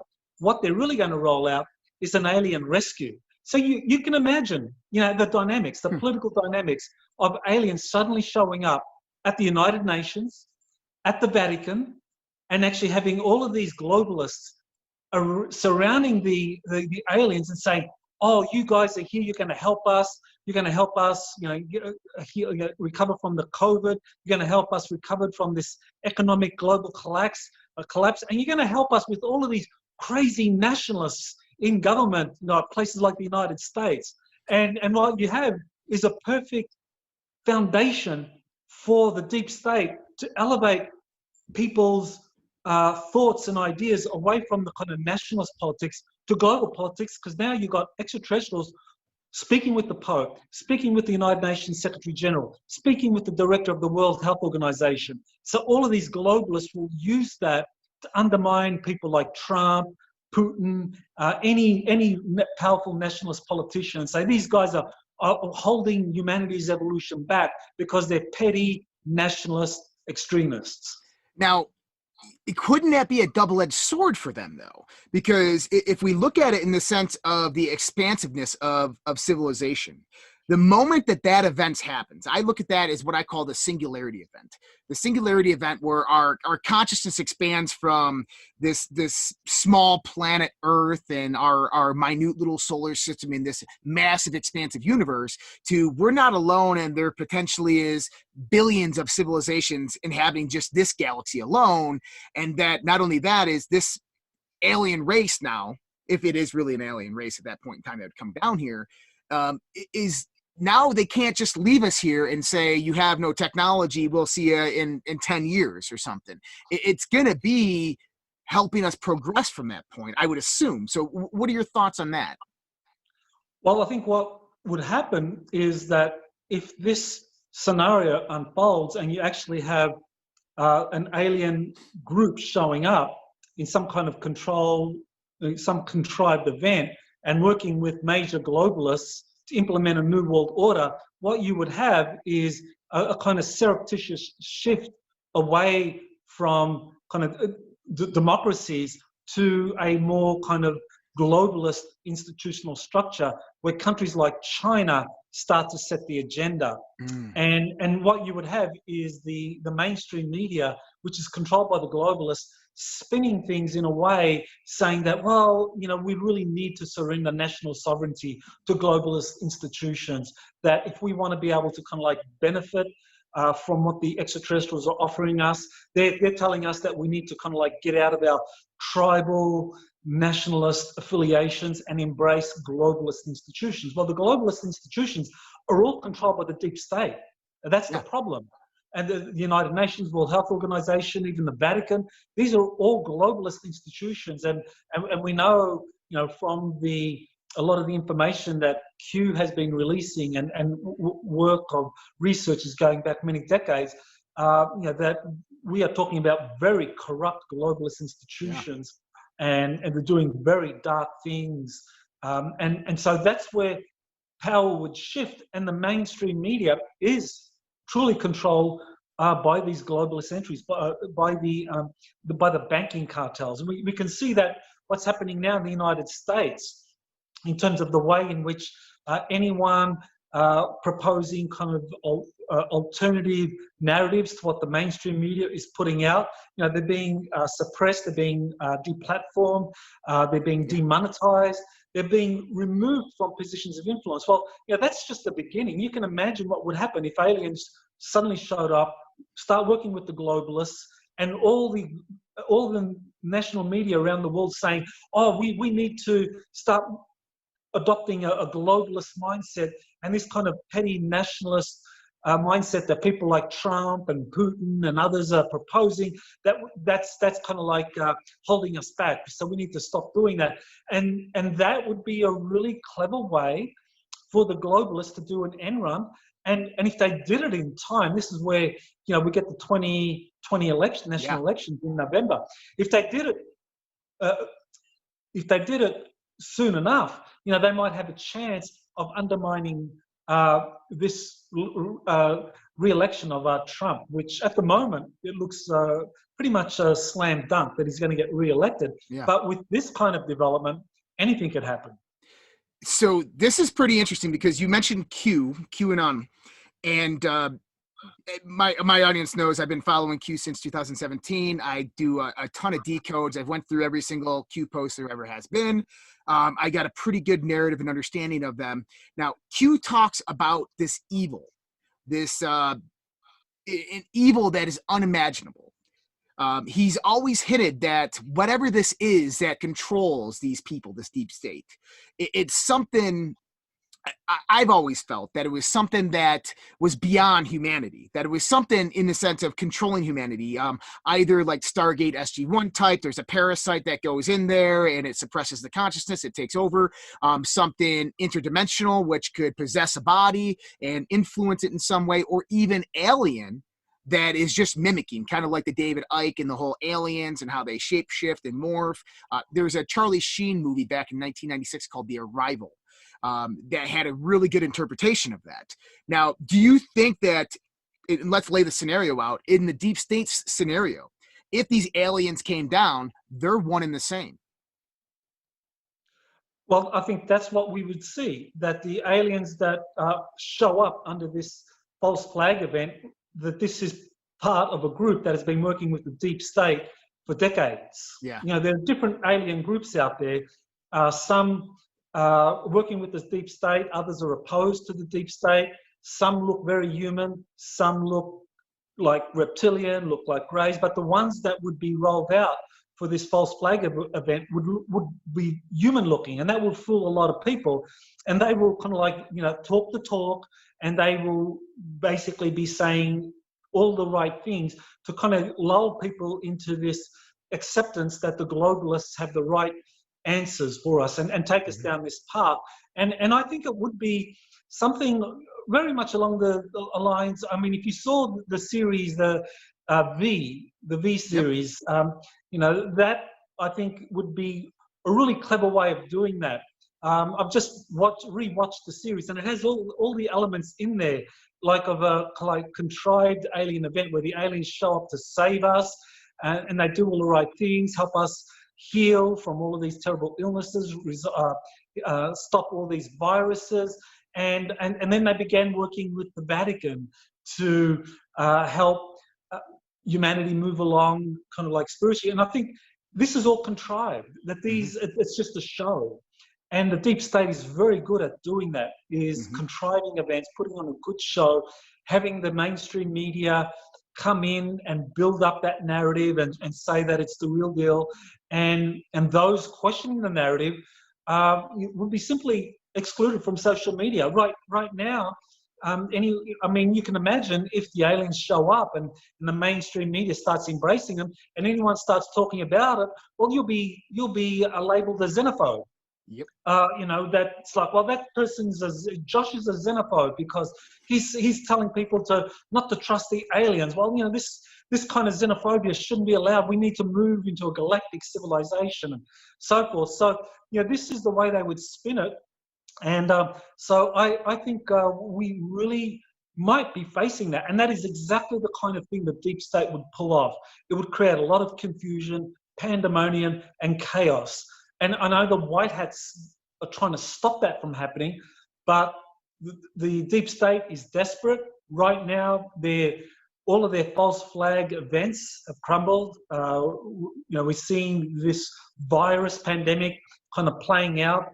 Seems that countries are starting to get a handle on it. And so now they're ready to roll out the next thing. Well, so if you know from QAnon, 2019 QAnon said that the month of August is typically hot, with hot, H-O-T, all capitalized. And in the last 3 days, we've had over 22 different fires and explosions around the world, which is, I call it the deep state covering their asses, covering their tracks, because something's coming down the line. Now, I want to get into the foundation of what you just talked about, because this goes back a very, very long time. And now I know that we're going to speculate in the sense when we go back more than 5,000 years. I just had Michael Cremo on, and we talked about the extreme evidence for human existence in antiquity, in extreme antiquity, back in 150 million years, 3 billion years, these types of things. Now, I don't think it's any there's any confusion there, that you believe as well that humanity has existed on this planet probably far longer than we could ever imagine. Now, I know that we have the work of Zecharia Sitchin, we have Eric von Däniken, all these things, the ancient alien theory of how humanity was genetically altered at one point in our evolution. Now, I know that then we also have the theories of Atlantean, Lemurian, these types of things. Is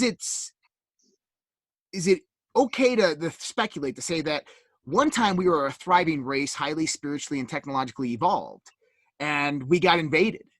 There was a war. We lost.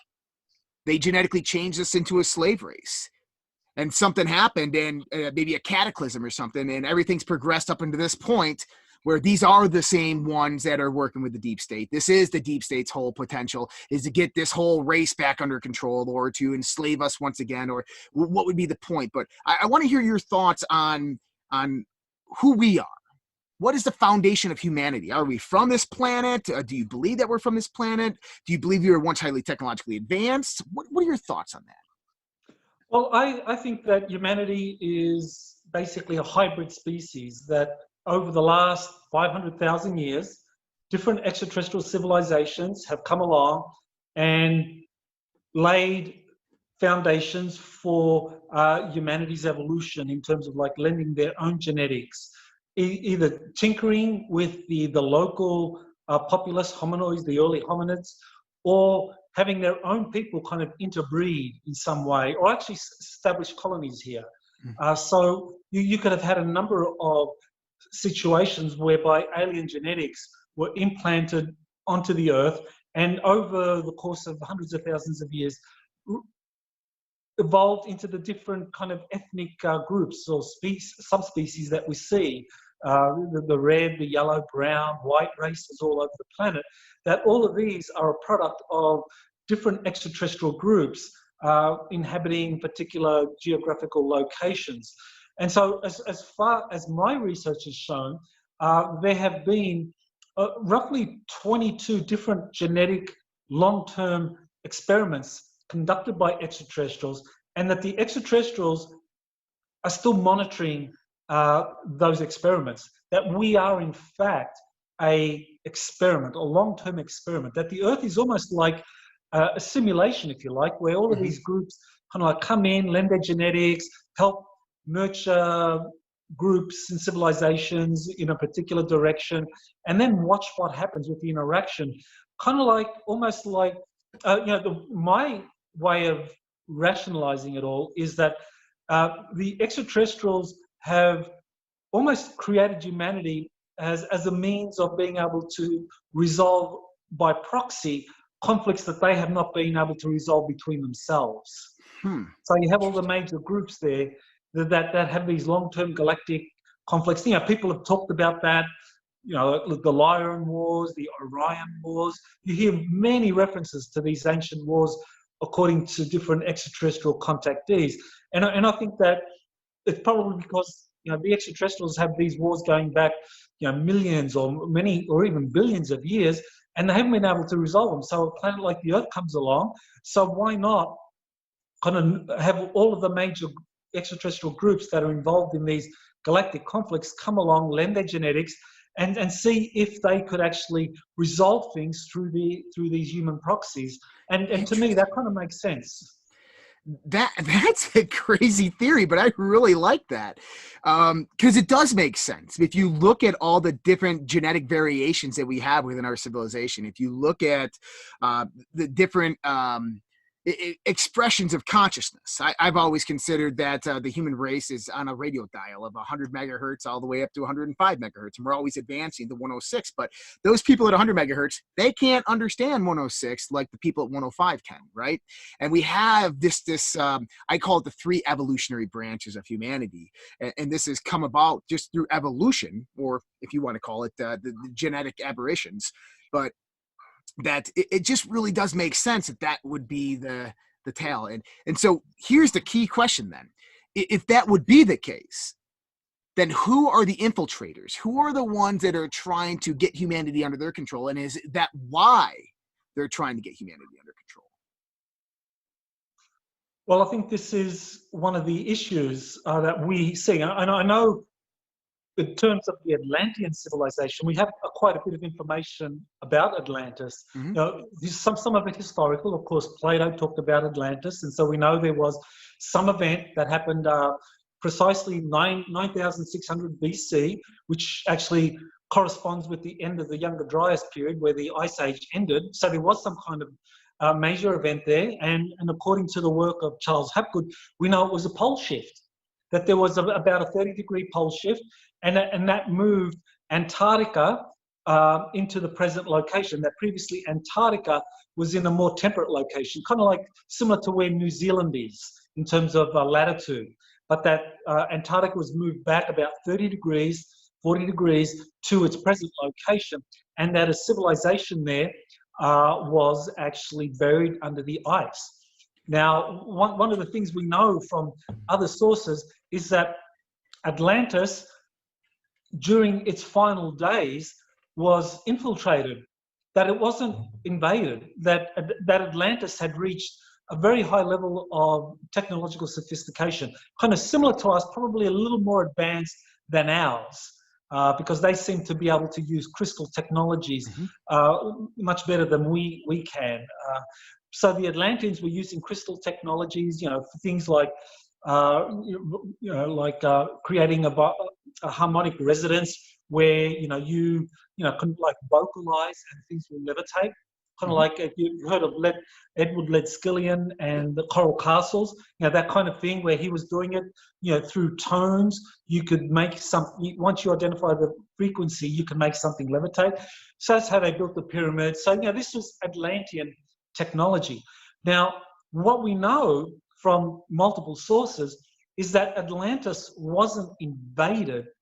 It was infiltrated by a group called the Sons of Belial, which today we would identify as Satanists. That these are kind of like Satanists working with groups of very regressive extraterrestrials that infiltrated and undermined that civilization and took Atlantis from this very noble pursuit of technological development while also developing a very high level of consciousness to becoming basically like this imperialistic power. And that's what Plato talked about. Plato talked about this imperialistic power that fought against the ancient Greeks. So we know that Atlantis was corrupted, but we know from other sources, people like Edgar Cayce, the Law of One material, that Atlantis, and that there's multiple sources I can talk about, that Atlantis was infiltrated and corrupted and went onto these imperialistic wars, and then everything went south, and that the Earth herself, because the Earth is a living, conscious entity, it created a pole shift and buried Atlantis under the ice. And so we start over again. Now, it's interesting because if we go back to around that same time frame, we have the writings of the Mahabharata, right? The grand epic of India. We talk about Rama in the wars in the skies with their ships of clouds and their lightning being shot across each other. So really interesting in the sense that there's collaborative evidence pointing back towards that. I know the Edgar Cayce stuff very well.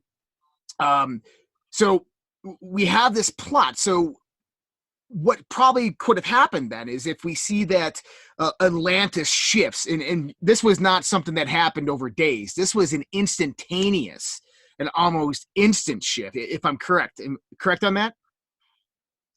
Well, there was an infiltration. There was a process. Like Atlantis, probably over 100 years or something, was gradually infiltrated by the Sons of Belial, and these corrupt Satanists took senior positions and gradually got more power and then corrupted the Atlantean civilization through those positions. But the continental shift from the pole shift, the actual continental shift was not something that happened in a migration of a few days. It was instant. Right. Yes. That's what Charles Hapgood talked about. That it happened like, within hours. Like you just have this tremendous pole shift where the Earth's axis of rotation, the geophysical poles actually move anywhere up to 40 degrees. There's a debate out there at the moment. I don't know if you've covered this. Ben Davidson, he's come out with a series of articles saying that Hapgood was actually disinformation. He was a CIA asset, and that the real pole shift was more like 90 degrees, not 40 degrees. But I don't believe that. I think Davidson's is wrong there, and I can kind of like give an explanation for that. But I think Hapgood's theory was correct. Hapgood was supported by Einstein, and the geological record supports the idea that Atlantis, over the last 100,000 years, has moved relative to the South Pole anywhere from like 20 to 40 degrees over these successive periods. And so there's a really good book, Atlantis Under the Ice, authored by Ranflam Ath, where he actually lays out where Atlantis was, like pole shifts that occurred at 90,000 BC, 50,000 BC, kind of 9,000 BC, and so forth. Wow, that's pretty crazy. Now, what we have to understand as well, and this goes, I guess, in the sense of the biblical times, is that if a pole shift occurred at that magnitude, 30-degree pole shift, instantaneously on planet Earth, you would have the ocean waters flooding every major coastal land to where 85% of the population on the planet would be wiped out. Well, that's right. All the people that live in coastal cities would be wiped out. Everyone living in the interior would survive. So if this happened now, if we had, and indications are that we are likely to have a pole shift anywhere over the next 10 years, that there's going to be some series of cataclysmic events and a pole shift will emerge at the one end of it, that it will be something in that 20-degree, 30-degree range. And that would mean that all the coastal cities would vanish. But the interior cities, cities like, say, Denver, Colorado, that would survive. And that makes sense now why the U.S. military has poured so many resources into Colorado, because Colorado is ideal in terms of like surviving or riding out a pole shift of that magnitude. And all the other places that are at high elevations would ride out, but of course all of the coastal cities would be wiped out. So I'll let you in on a little secret. I live in Denver, Colorado, but I got here. I tell people I got here by accident. I didn't. So a good friend of mine, we were creating a business plan in Washington, D.C. at the time. This was back in circa 2010, right when I was getting out of the Navy. And I've had communications my whole life, whether they're higher spiritual consciousness, whether they're extraterrestrial, I don't know, right? I know how they appear to me and what they come as. But it told me to get to high ground. Move somewhere very, very safe and secure. And it showed me the middle of the United States. And my best friend lived here in Denver, Colorado. And so I was moving to California, moving back to San Diego, and I stopped here and we never left. I've been here for 11 years and I'll never leave. This place is just, it has a special vibration, a special frequency, a special resonance. It just screams safety. And so I've been on that same boat where I feel like there is something major that's going to happen in that light. I don't think that's going to happen anytime soon. I don't think it's going to be the next 5 years. I think it might be 10, 15 years down the road. We do know that the South Magnetic Pole, or North Pole, has been shifting, that it is now over, I believe, Greenland. And so we're going to get to that point of no return to when the magnetic shifting is actually going to have to it's going to take off kind of like a pendulum, and it's going to have to recounter itself and get back to that point to where you said exactly 85% of the population that exists on the coastal lands will disappear. And what's important to understand for the listeners out there is that if you had massive floods like that and a thriving civilization as advanced as ours, and you had 85% of the population wiped out almost overnight, in the next 200 years, this civilization would most likely be back to agricultural times. We'd be back to an Agrarian race. We'd be living in the forest and coming out. Our way of life would completely change. We would not have nuclear power stations. We'd not be processing fuel and fossil fuels. We would not be driving cars after the first 100 years. Buildings and houses would all decay and go away because we don't have the infrastructure to sustain it. The Discovery Channel or History Channel did a good show about that, After Earth. And they talked about exactly this. And so if this did happen in the past, we would never know. So very interesting that's coming like that. So now this sets us up to the counter action, the white hats action. So what do you think? Because we have this foundation built of what has happened, why we are where we're at, who we are, where we come from, where we're at, the ploy that's being designed by the deep state, the globalists, if we want to call them that. And now we have the white hats. So what is the white hats plan in your mind to counteract this, or to even to just stop it from happening in its totality? Well, I think the white hats are doing is releasing the information about what's really going down, exposing the plans of the deep state, and really getting, especially the patriots, the patriot movement, getting them to calm down, telling them, look, the deep state is doing this. They're contriving these race riots. They want to create chaos. They want the US to descend into kind of like violent fighting. So don't get suckered into it. Hang back, relax. We'll let them. We're letting them hang themselves, giving them enough ropes that they can hang themselves. The Department of Justice will kind of come in and arrest the ringleaders, and then the military is going to come in and get some of the people involved in treason, and so it's all going to be done lawfully and through that process. So just relax. And I think that's why we're not seeing fighting in American cities now. Because, they're burning flags, they're attacking police, they're attacking federal institutions. Really, in normal times, you would imagine, because there's a lot of people, even in the major cities like Seattle and Portland, that are very strong patriots, that, very proud of being American and the flag, and they're outraged over this. And, they would get out there and they would oppose the Antifa. And when you look at Antifa, you look at them, a lot of them are just college students. These are kids. They don't know how to fight. They haven't served in the military. They're just kind of like being suckered into getting out there and getting aggressive because they're all frustrated from sitting at home because of the COVID restrictions and all of that. So the Antifa and the whole BLM thing, all that's being contrived to create chaos. But I think groups like Q are like calming everything down, saying, don't worry, don't get out there, don't fight. This is what the deep state wants. We'll let them hang themselves and we'll arrest the ringleaders. We'll take them to Guantanamo. We'll let the Department of Justice imprison them. And people are watching, and slowly you're seeing the wheels of justice turning very slowly. For anyone that's been following the QAnon movement, like you, I was involved from 2017.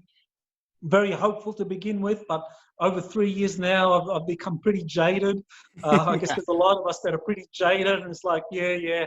And, so it's moving very, very slowly, but still we can see that, okay, it looks like it's something's happening. Now, whether they're going to ever go beyond kind of like the low-lying fruit of just these kind of like people like McCabe and Peter Strzok and Lisa Page, these kind of mid-level bureaucrats, and actually go for the upper echelons. We don't know. We hope, but at the moment it looks like they'll just kind of go for that. But nevertheless, I think Q has been very helpful in calming things down, letting people, exposing what the deep state's trying to do, and I think we are re-experiencing history, because I think something very similar probably had happened during Atlantean times. And during Atlantean times, someone like Hillary Clinton was elected, did get elected, yeah. and that's what led to the collapse of Atlantis. But this time around, you have someone like Trump, who's opposed to the deep state, who's opposed to the globalists, and wants to take things down a very positive direction. Now, I'm not by any means a Republican. I've always voted and always leaned liberal my entire life. But I understand what Trump is doing is very positive for the country. That he is, by nature, a builder. His mindset is all about building big, glitzy things, preferably with his name on it. And, I'm sure that's egotistical, but still, when you look at it, that's much better than politicians like Hillary Clinton, who are all about, destruction. That, her big signature item was that somehow, she got Libya's Muammar Gaddafi deposed and that he was killed. And she kind of like signals that as one of her major accomplishments. Well, right away, you see the difference between the two. Well, and go to say that Gaddafi was about to switch the Libyan reserve currency from the dollar to gold back. And that was a ploy against the banks.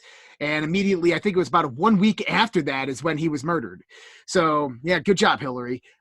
So going into the Q thing. Now, we've touched the base on the aliens, the alien civilizations, alien infiltrators. So we can also put this out there, is that when we're talking extraterrestrial, Are we just talking physical beings? Are we also talking higher etheric beings that exist beyond the physicality? Because I think there's various levels of influence that we have here on this planet. What are your thoughts on that? We have the full spectrum. We have extraterrestrials who use technology that are monitoring us, that are interacting with us. And then we have these higher dimensional beings that don't necessarily use technology, that they use consciousness. So people would refer to them as angels, ascended masters, whatever you want to do. And I think they're all watching, and they're all kind of like giving us enough space to see what direction we're going to take. Are we as a planet going to go through this process of like exposing the deep state Satanists who have been manipulating us for countless centuries? Or are we going to succumb to their latest contrived plan and go down this path of destruction and self-implosion? And they're kind of watching us, and depending on which way we go, we're either going to implode and we're going to have to be rescued, really rescued, by extraterrestrials coming in, or we're going to essentially graduate. It's almost like surviving boot camp. It's like you have a really tough drill sergeant who you think is a monster, who kind of like does everything that you think is designed to humiliate you, but at the end of the day makes you a good soldier. Yeah. In a way, the deep state is like that. It's like, they are doing everything they can to kind of undermine us and manipulate us. But if we wake up and say no and expose that and take our own power back, then it's like we graduate into a galactic society, and then all of a sudden magically the extraterrestrials appear and say, hey, you passed. Now you can join us. You can be part of the kind of the Galactic Federation, if you like. Almost kind of in a sense as a nursery or even a rehabilitation. Because I know there's a few theories, at least back in the day when I was investigating it, that humanity was a spacefaring race. They were highly technologically advanced, and they screwed up.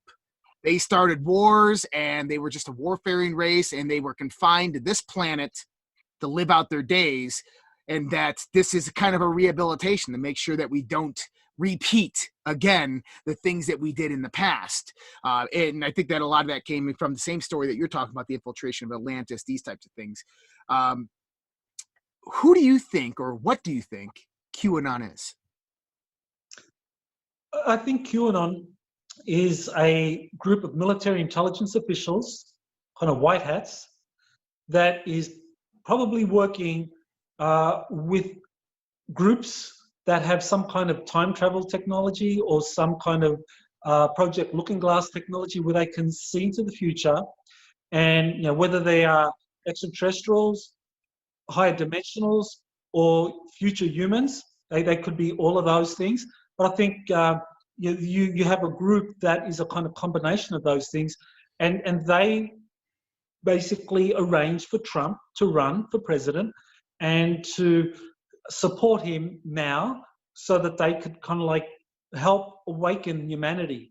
And I think the Q movement is a genuine awakening, because while on the one hand you look at all of the information that's come out and the kind of expectations that it's generated, that the deep state's going to be exposed and arrested, and we're going to have a new kind of society emerging out of all of that, that hasn't panned out.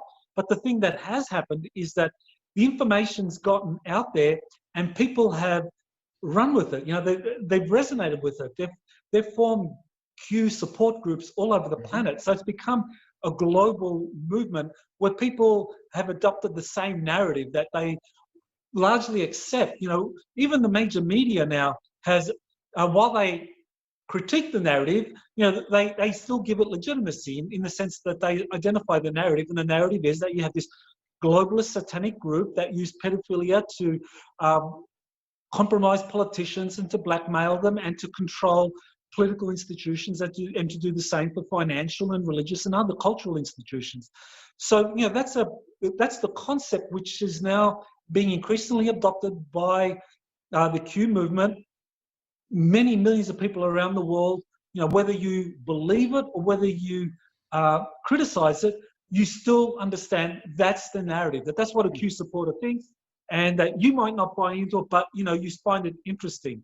And I think that's been a really incredible accomplishment, because I remember years ago when I was doing my exopolitics research, I came across this book called The Franklin Cover-Up. I don't know if you ever came across it. It was by John DeCamp. He was a politician for the state of Nebraska, and he talked about this. He did an investigation. He exposed how there was this corrupt satanic group that were using children from Boys Town, Nebraska, to basically compromise politicians in these sexual trysts that were filmed and then used to blackmail politicians. No one really paid attention because people weren't ready for it. That happened kind of like in the that happened in the 1990s.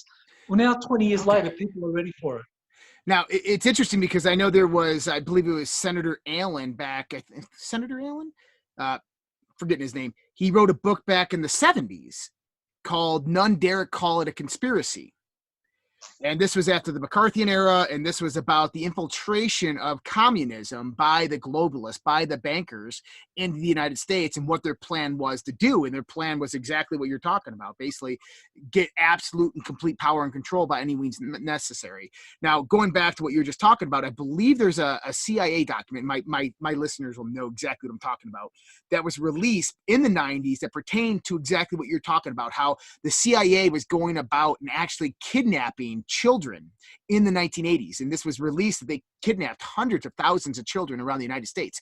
The majority of the missing exploited children in the 1980s was actually done by the CIA for this exact program, the satanic, the child trafficking, sacrifice, this type of thing. It's absolutely sick and dementing when you start researching it. I mean, I tried to get into the research of it a few months ago, and it was just so heart-wrenching, and it was horrible. I mean, it's sick and demented and satanic and just disgusting, and it's hard to even comprehend that human beings could do this to people. But, looking at it, the whole Q movement, you're right. It's the Great Awakening. People are waking up all over the place. You've been out there doing it. I've been out there doing it. I've kind of shed myself of political affiliation because I tend to say that, look, one thing that we have to see in the Great Awakening as supporters of this movement of truth, of freedom, of mental freedom, is that when we're stuck in the sense of an ideology, that ideology can be utilized to manipulate and to control us. And we need to be careful anytime that we get stuck in that box. I call it a box of belief. In that, for instance, we have, this just goes out to say to a lot of people, is I know many people who proclaim that the aliens are Satan's army, that they're demons. That might be true of a few of them, but it doesn't necessarily mean all of them. And here's the thing is there's no evidence to support that. That's a belief that has been implemented through our environment, through conditioning, through authority, through these types of things. And this is ideological in that sense when we start thinking this. And the same thing goes to political ideology, is that we should never limit ourselves in the sense of political ideology. And so for me, I say that conservatives who, are very, very narrow thinkers, who think in a very, very thin box of conservatism or liberalism, it's no different than the liberals out there. It's no different than those kids out there right now rioting when we say that we want to rise up and we want to revolt against our government. Is that we have to come up with new solutions that are collaborative, solutions that bring about the consensus, the things that look at new ideas, new solutions to do things, instead of going back to this whole, hit it in the head with a hammer until it fits. I think you feel the same way, is that we have to shed this old mentality of what human beings are, of who human beings are, and start moving into this new expanded view of consciousness where it's all about this relationship and communication amongst who we really and truly are. I totally agree with you, Josh. I know that's the big challenge is, how do you bridge this political divide between liberals and the patriot movement? How do you kind of like bridge that very powerful kind of division and the anger and the antipathy that's out there? One of the things is that I find very gratifying about doing this research on extraterrestrial life is that, you can be a liberal, you can be conservative, but, immediately it gets people's attention. In that if you can present the issues, articulate them well enough, then you're going to get people from both sides paying attention. And one of the things that everyone's going to agree with is that, wow, this thing has been covered up since, at least we know since the 40s, that there's a lot of documents and witness testimony that supports this idea that this has been covered up since the 40s, and that there's been a massive CIA budget that's been developed to fund all of this off the books, and that the CIA has done all of these kind of like illicit activities, the drug trade, using military facilities to run drugs from all over the world through the United States, through military facilities, and then pump them out so they could raise $1 trillion. Now, one of the early papers I did back in 2004, I call it the Black Budget Report, and basically what I did was I used Inspector General reports from the DOD, and that identified that in the years from 1997, 98, 99, that you had an average of $1.7 trillion a year that couldn't be accounted for. $1.7 trillion a year that couldn't be accounted for. So, and that kind of panned out with some of the estimates that insiders were saying, that there was $1 trillion a year that was being spent on the black budget. Well, if you think about it, in the year 2000, the Pentagon budget was around $300 billion. So if in the year 2000, if the black budget generated by the CIA using all of these illicit activities was $1 trillion, and the Pentagon was running, it was actually getting 300,000 through appropriations through Congress. Well, you could see that the real deal was actually what was happening in the black projects being run by the CIA. And I think as whether it's a liberal, whether it's a patriot, Republican, when this information is presented to people, I think they're smart enough to realize that, well, if you have a massive network of programs, projects being run off the book with no transparency, zero accountability by these very disreputable characters, CIA black operatives and counterintelligence division, using the drug trade and kind of like even like these satanic movements to raise enormous funds of money to fund these black programs, then that's a big problem. And I think that's something that everyone can accept. And so maybe that's hopefully where you can actually bridge this big kind of political divide between liberals and conservatives, that all of them will understand that, hey, this has to stop. And we have to expose what's been going on, and that the institutions behind this need to be exposed. And of course, that takes us to the CIA, the international banking cartels, the Rothschilds, the drug lords, all of those things that are involved in these black budget illicit funding activities. So there's a question. And many people think that something major is going to happen before the election. Q has told us that the deep state has planned something called the September event. And then we also know that we have the Red October event in October. Trump said, I believe it was the week of July 16th, he said 8 weeks. Then something unbelievable, incomprehensible, something you've never seen before.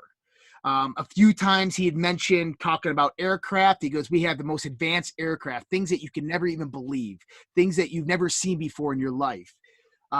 What do you think that they're all hinting towards? What do you think is the deep state ploy? And what do you think is the white hat ploy that's going to happen before November? Speculation, but what do you think? As far as the deep state is concerned, I think they're going to roll out some kind of contrived alien event. So some sort of false flag event. Now, a lot of people are expecting a false flag alien invasion. I think it's going to be something along the lines of a kind of false flag alien rescue. Okay. And that's going to involve globalist institutions. And I think we talked about that a little bit earlier. So how would the white hats, the patriots, counter that? I think what the white hats are going to do is roll out a lot of these advanced technologies. Now, one of the things that I've heard from one of my sources is that Trump has been briefed that the Roswell craft was captured, that it was an actual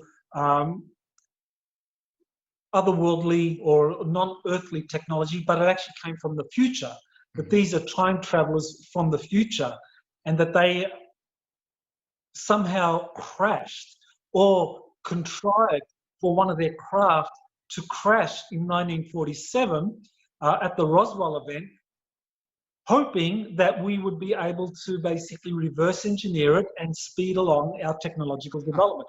Precisely what Philip Corso described in his book, The Day After Roswell, that this was actually planned by the future humans. So it was like, yeah, you to speed up humanity's evolution, you go back in time, you basically crash land a future spacecraft back then, and humanity kind of like looks at this and says, what are all these, what we now know as fiber optic cables and this kind of special metal and lasers and all of that thing, and so it's all reverse engineered, and I think this is what I believe Trump has been briefed, that Roswell involved time travelers from the future, and that Trump is on the verge of making an announcement. And of course, he did that interview with his son, Don Jr., just I think about a month ago, where he was asked point blank, what do you think was happening with Roswell? And Trump said, well, that's very interesting. Yep, that's exactly. very interesting. And then you look behind him and says, do we have something coming out with that? We'll have to talk about it. I think we might have something on that. And so I feel you on that. And so it's interesting because I think we're coming from two different paths of research here, and they're converging.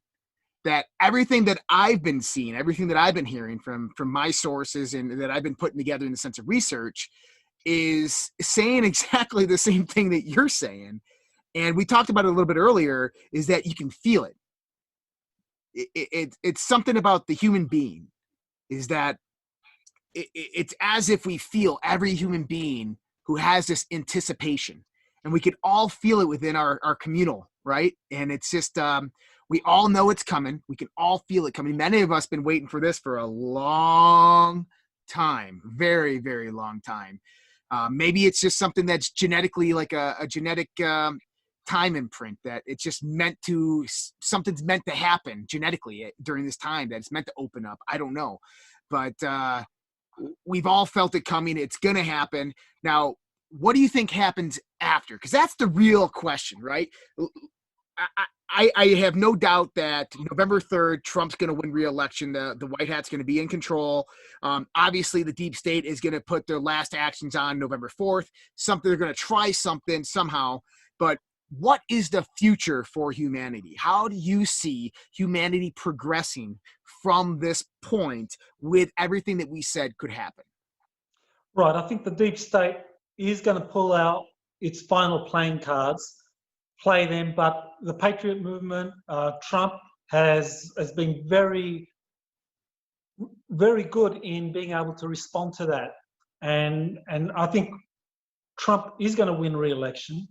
And I think on the other side of the election, whatever chaos emerges in the aftermath of the electoral counting and delays and whatever happens, that at the other side of that, what's going to happen, and we know this for a fact, is that that the Senate Intelligence Committee has required the intelligence community, the Director of National Intelligence, to put together a comprehensive report on the UFO phenomenon. So 180 days after the Intelligence Appropriations Act is passed by both houses of Congress and signed into law, you're going to have a report delivered to Congress by the Director of National Intelligence, Ratcliffe. And that's going to spell out what the intelligence community knows about the UAP phenomenon. And that's going to lay out the foundation for a lot of stuff coming out. And I think a lot of technology is going to be released. You're going to have these national security orders that have been holding back the release of a lot of these advanced technologies being withheld. You're going to have people like Elon Musk being given the green light to, like, okay, we know you're really good at fast tracking technological innovation in the aerospace industry. We want you to fast track the development of electromagnetically propelled spacecraft for the commercial industry. We know you did it for the commercial car industry with the electric car. We want you to do the same to replace rocket-propelled spacecraft with electromagnetically propelled spacecraft. And Tesla's been really good. Elon Musk has been really good at doing that. So we're going to have that. And we are going to have Space Force being empowered. We're going to have more and more resources poured into Space Force. Now, Space Force is very important for humanity.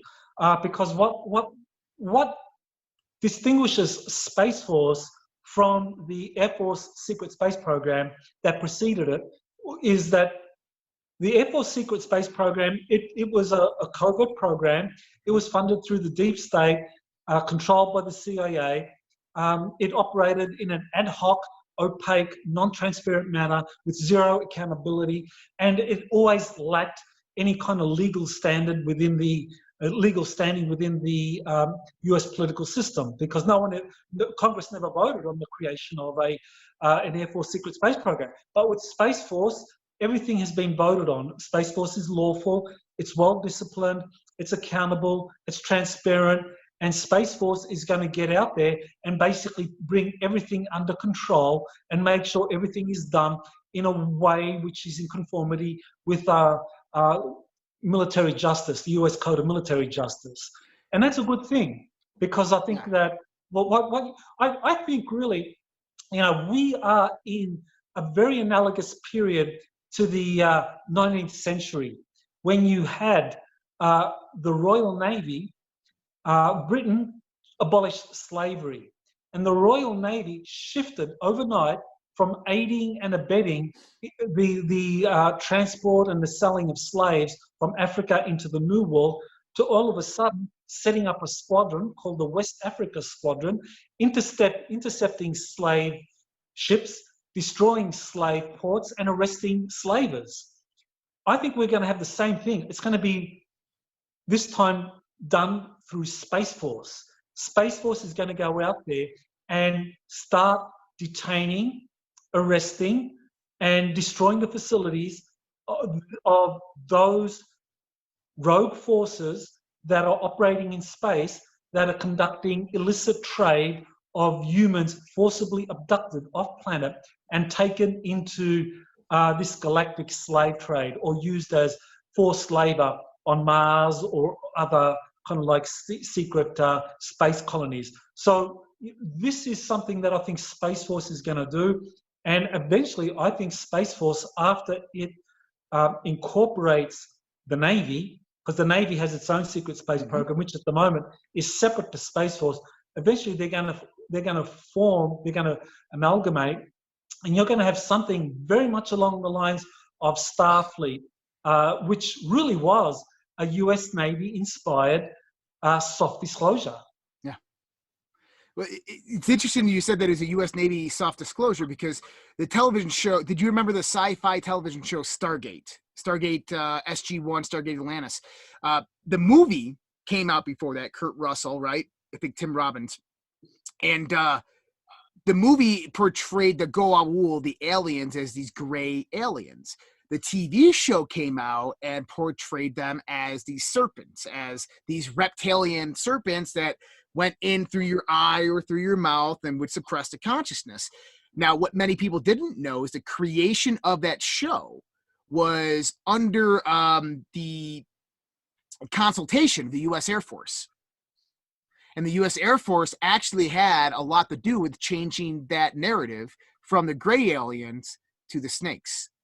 And so it's really interesting that you talk about the soft disclosure, because I believe that that show is one of those soft disclosures as well. Now, you just touched on a few things that I think I'm not new to, but some of the listeners here might be new to, is that off-planet human trafficking, sex trafficking, sacrifice, slavery, off-world colonies, secret space war, moon, Mars, these types of things. Can you talk a little bit on that?